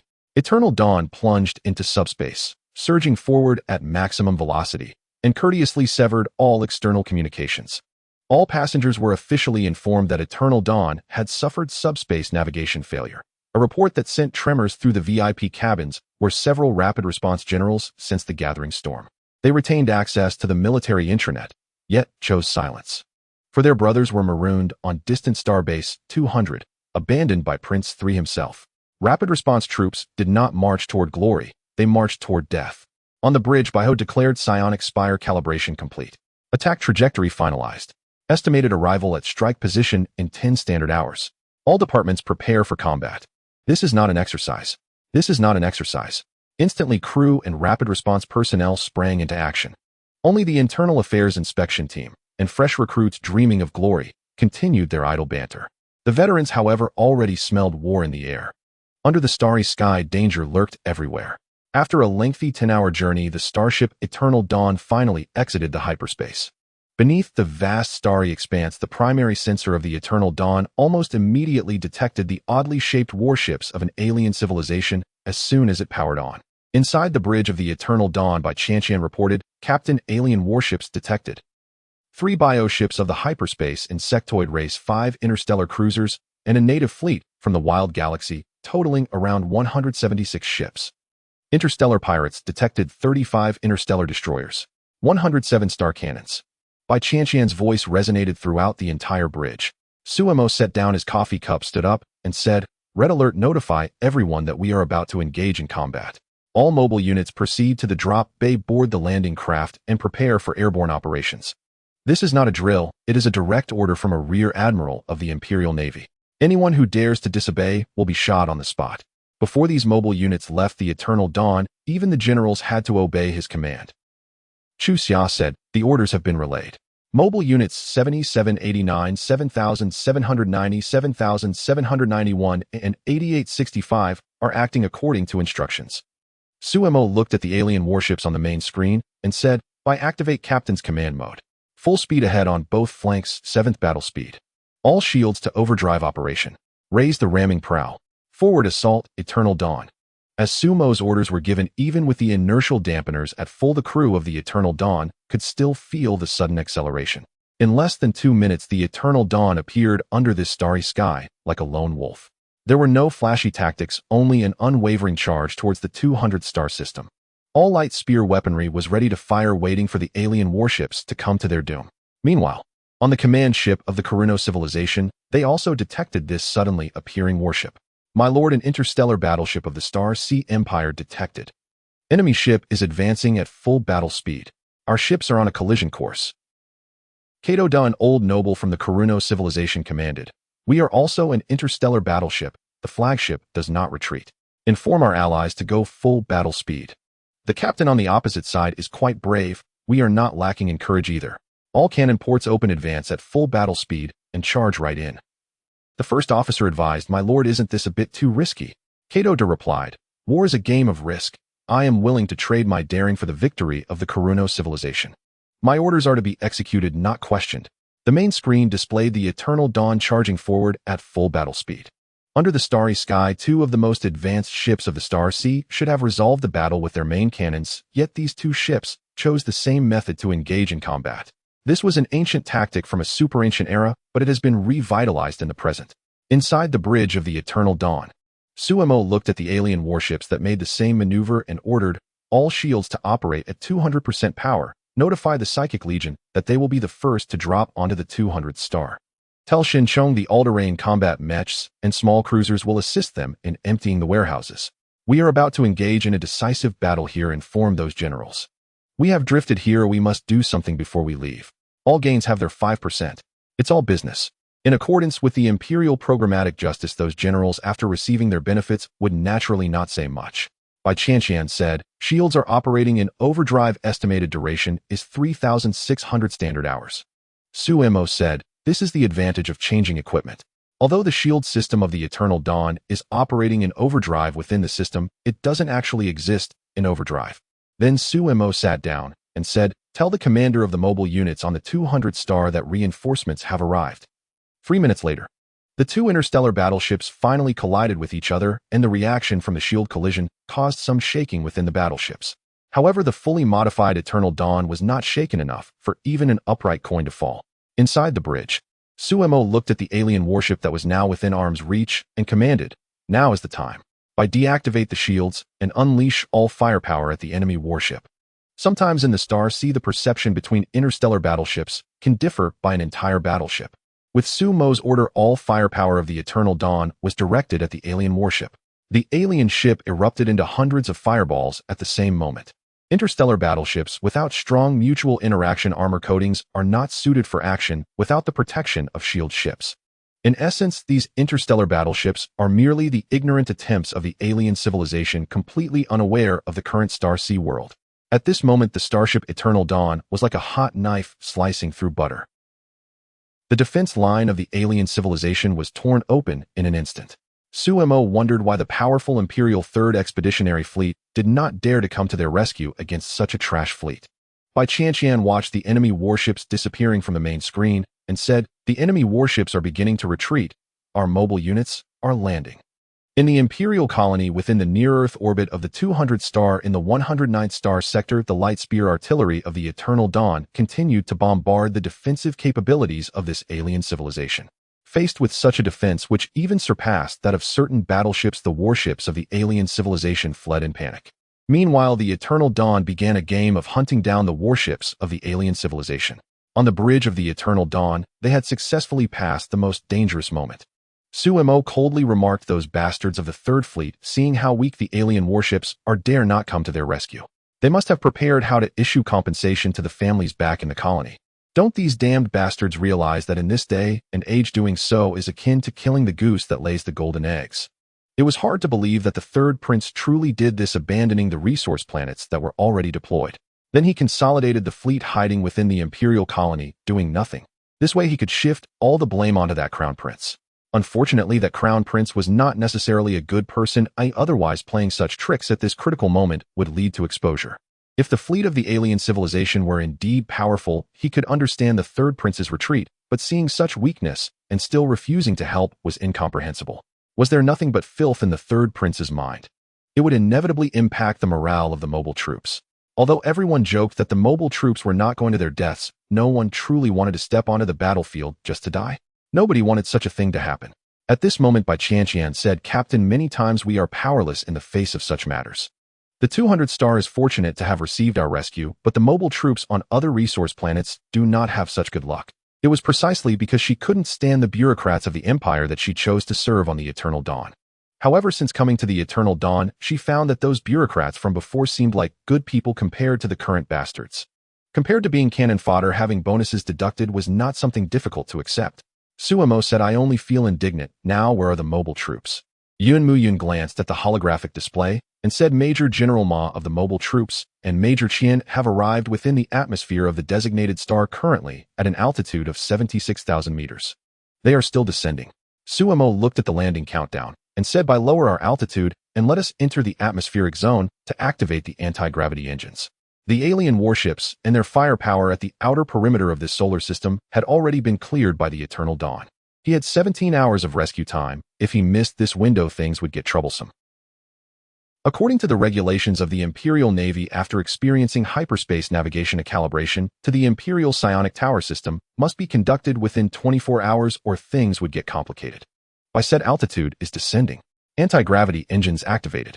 This colossal vessel slowly entered the 200th star of the 109th star sector. Along with it entered the landing craft from the mobile troops and the landing forces from the Eternal Dawn. The landing troops excelled in orbital space. Riding specialized all-terrain mechs, they directly parachuted from near-Earth orbit, activating pulse retrothrust at 300 meters above the ground. In the planetary surface, battle orbital drops were an exceptionally advanced infiltration method. The mobile troops, however, needed to rely on landing craft to transport personnel. Meanwhile, the remaining mobile troops on the 200th star faced their final moments. All communications were almost simultaneously suppressed. The alien civilization's Yamato commander Muta Ikaguchi watched the continuous signals of landing craft on the holographic screen and cursed, "Baka Yuruyu are all useless. Reinforcements from the Star Sea Empire have arrived, and you didn't even notice. Dispatch troops to charge. We must seize the position before the Star Sea Empire reinforcements arrive. Gentlemen, the rise and fall of the Empire depend on this battle. They must seize the Star Sea Empire to make the Empire powerful again. Hi, the Divine One Special Forces are on their way. This is the most advanced combat mech of the Empire." On the battlefield, Yi could see the alien mech forces without needing optical observation equipment. Qin Yi stood on the defensive wall wielding a particle oscillation sword and roared, "Everyone charge with bayonets. Launch a countercharge against the enemy mech forces." This was the moment to decide victory or defeat, as well as witness life and death. This Qin Yi from the Imperial Qin family's branch charged out of the position alongside the emperor to subdue the rebellious. The booming cannon fire ceased, and the Yamato mech forces were ready to break into the enemy lines. However, urgent alarms rang from the cockpit as countless close-range light spear artillery descended, eliminating these Yamato bandits on the spot. This is the Imperial Starship Eternal Dawn here to execute a rescue mission. The mobile troops have been dispatched, and the shipborne mobile troops are entering now. The Great Guardian has entered the field and is clearing the enemy's ground combat forces. Please conduct an alternate retreat. Our ship will take over the battlefield. The emotionless announcement from the Eternal Dawn sent Qin, Yi Fong Ming, and others into a frenzy of joy. Someone truly came to rescue them. However, a large number of starships resembling transport vessels flew towards the direction of the Empire's largest material storage facility on the 200 star, where a vast amount of refined rare minerals were stored. Qin Yi then understood that saving people was just a side task. Making money was the most important thing. But it didn't matter, being alive was truly wonderful. The communication channel for the mobile troops has been established. Please, Major Qin, proceed to Area 1023 to report the situation to Major Qian. Qin Yi called Fong Ming, saying, "It seems we've hit a stroke of good luck. Perhaps you could be promoted 3 to 5 ranks."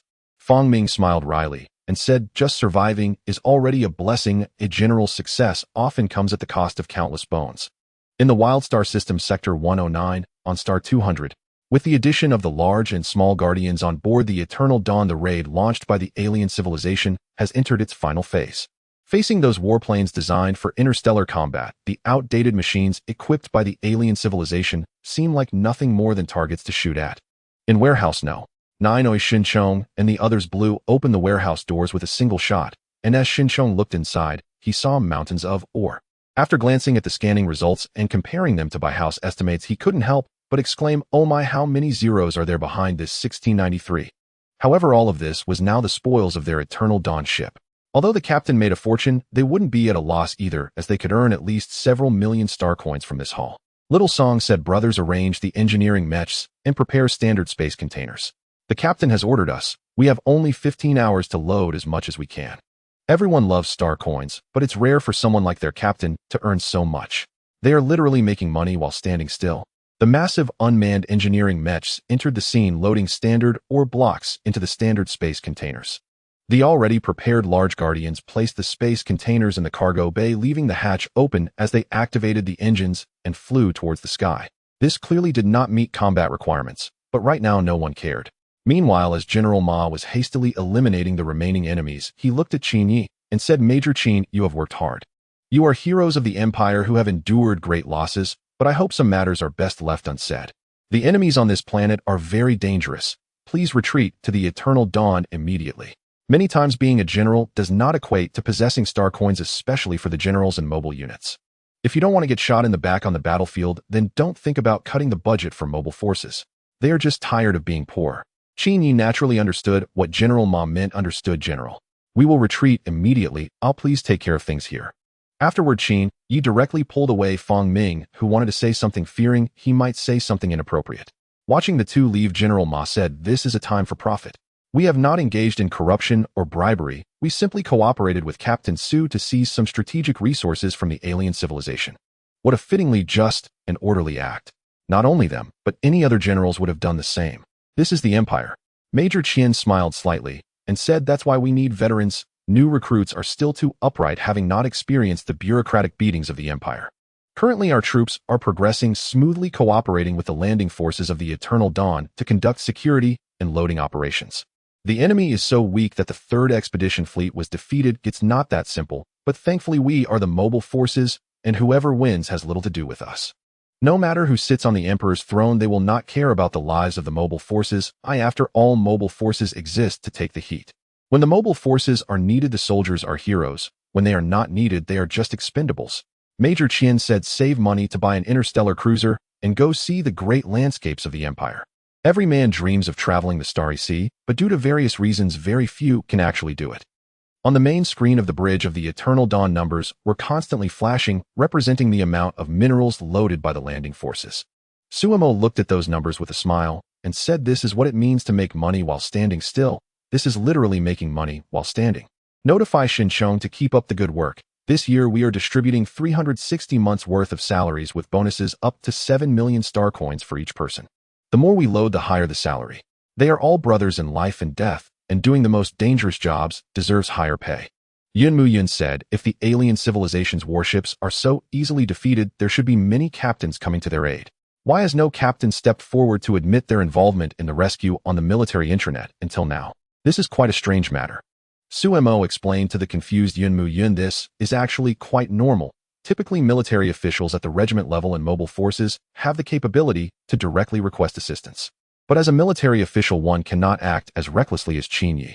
If it weren't for the Qin family's vast resources, Qin Yi would probably be spending time in confinement on the Eternal Dawn right now. His wife is just one of those who complicate simple issues.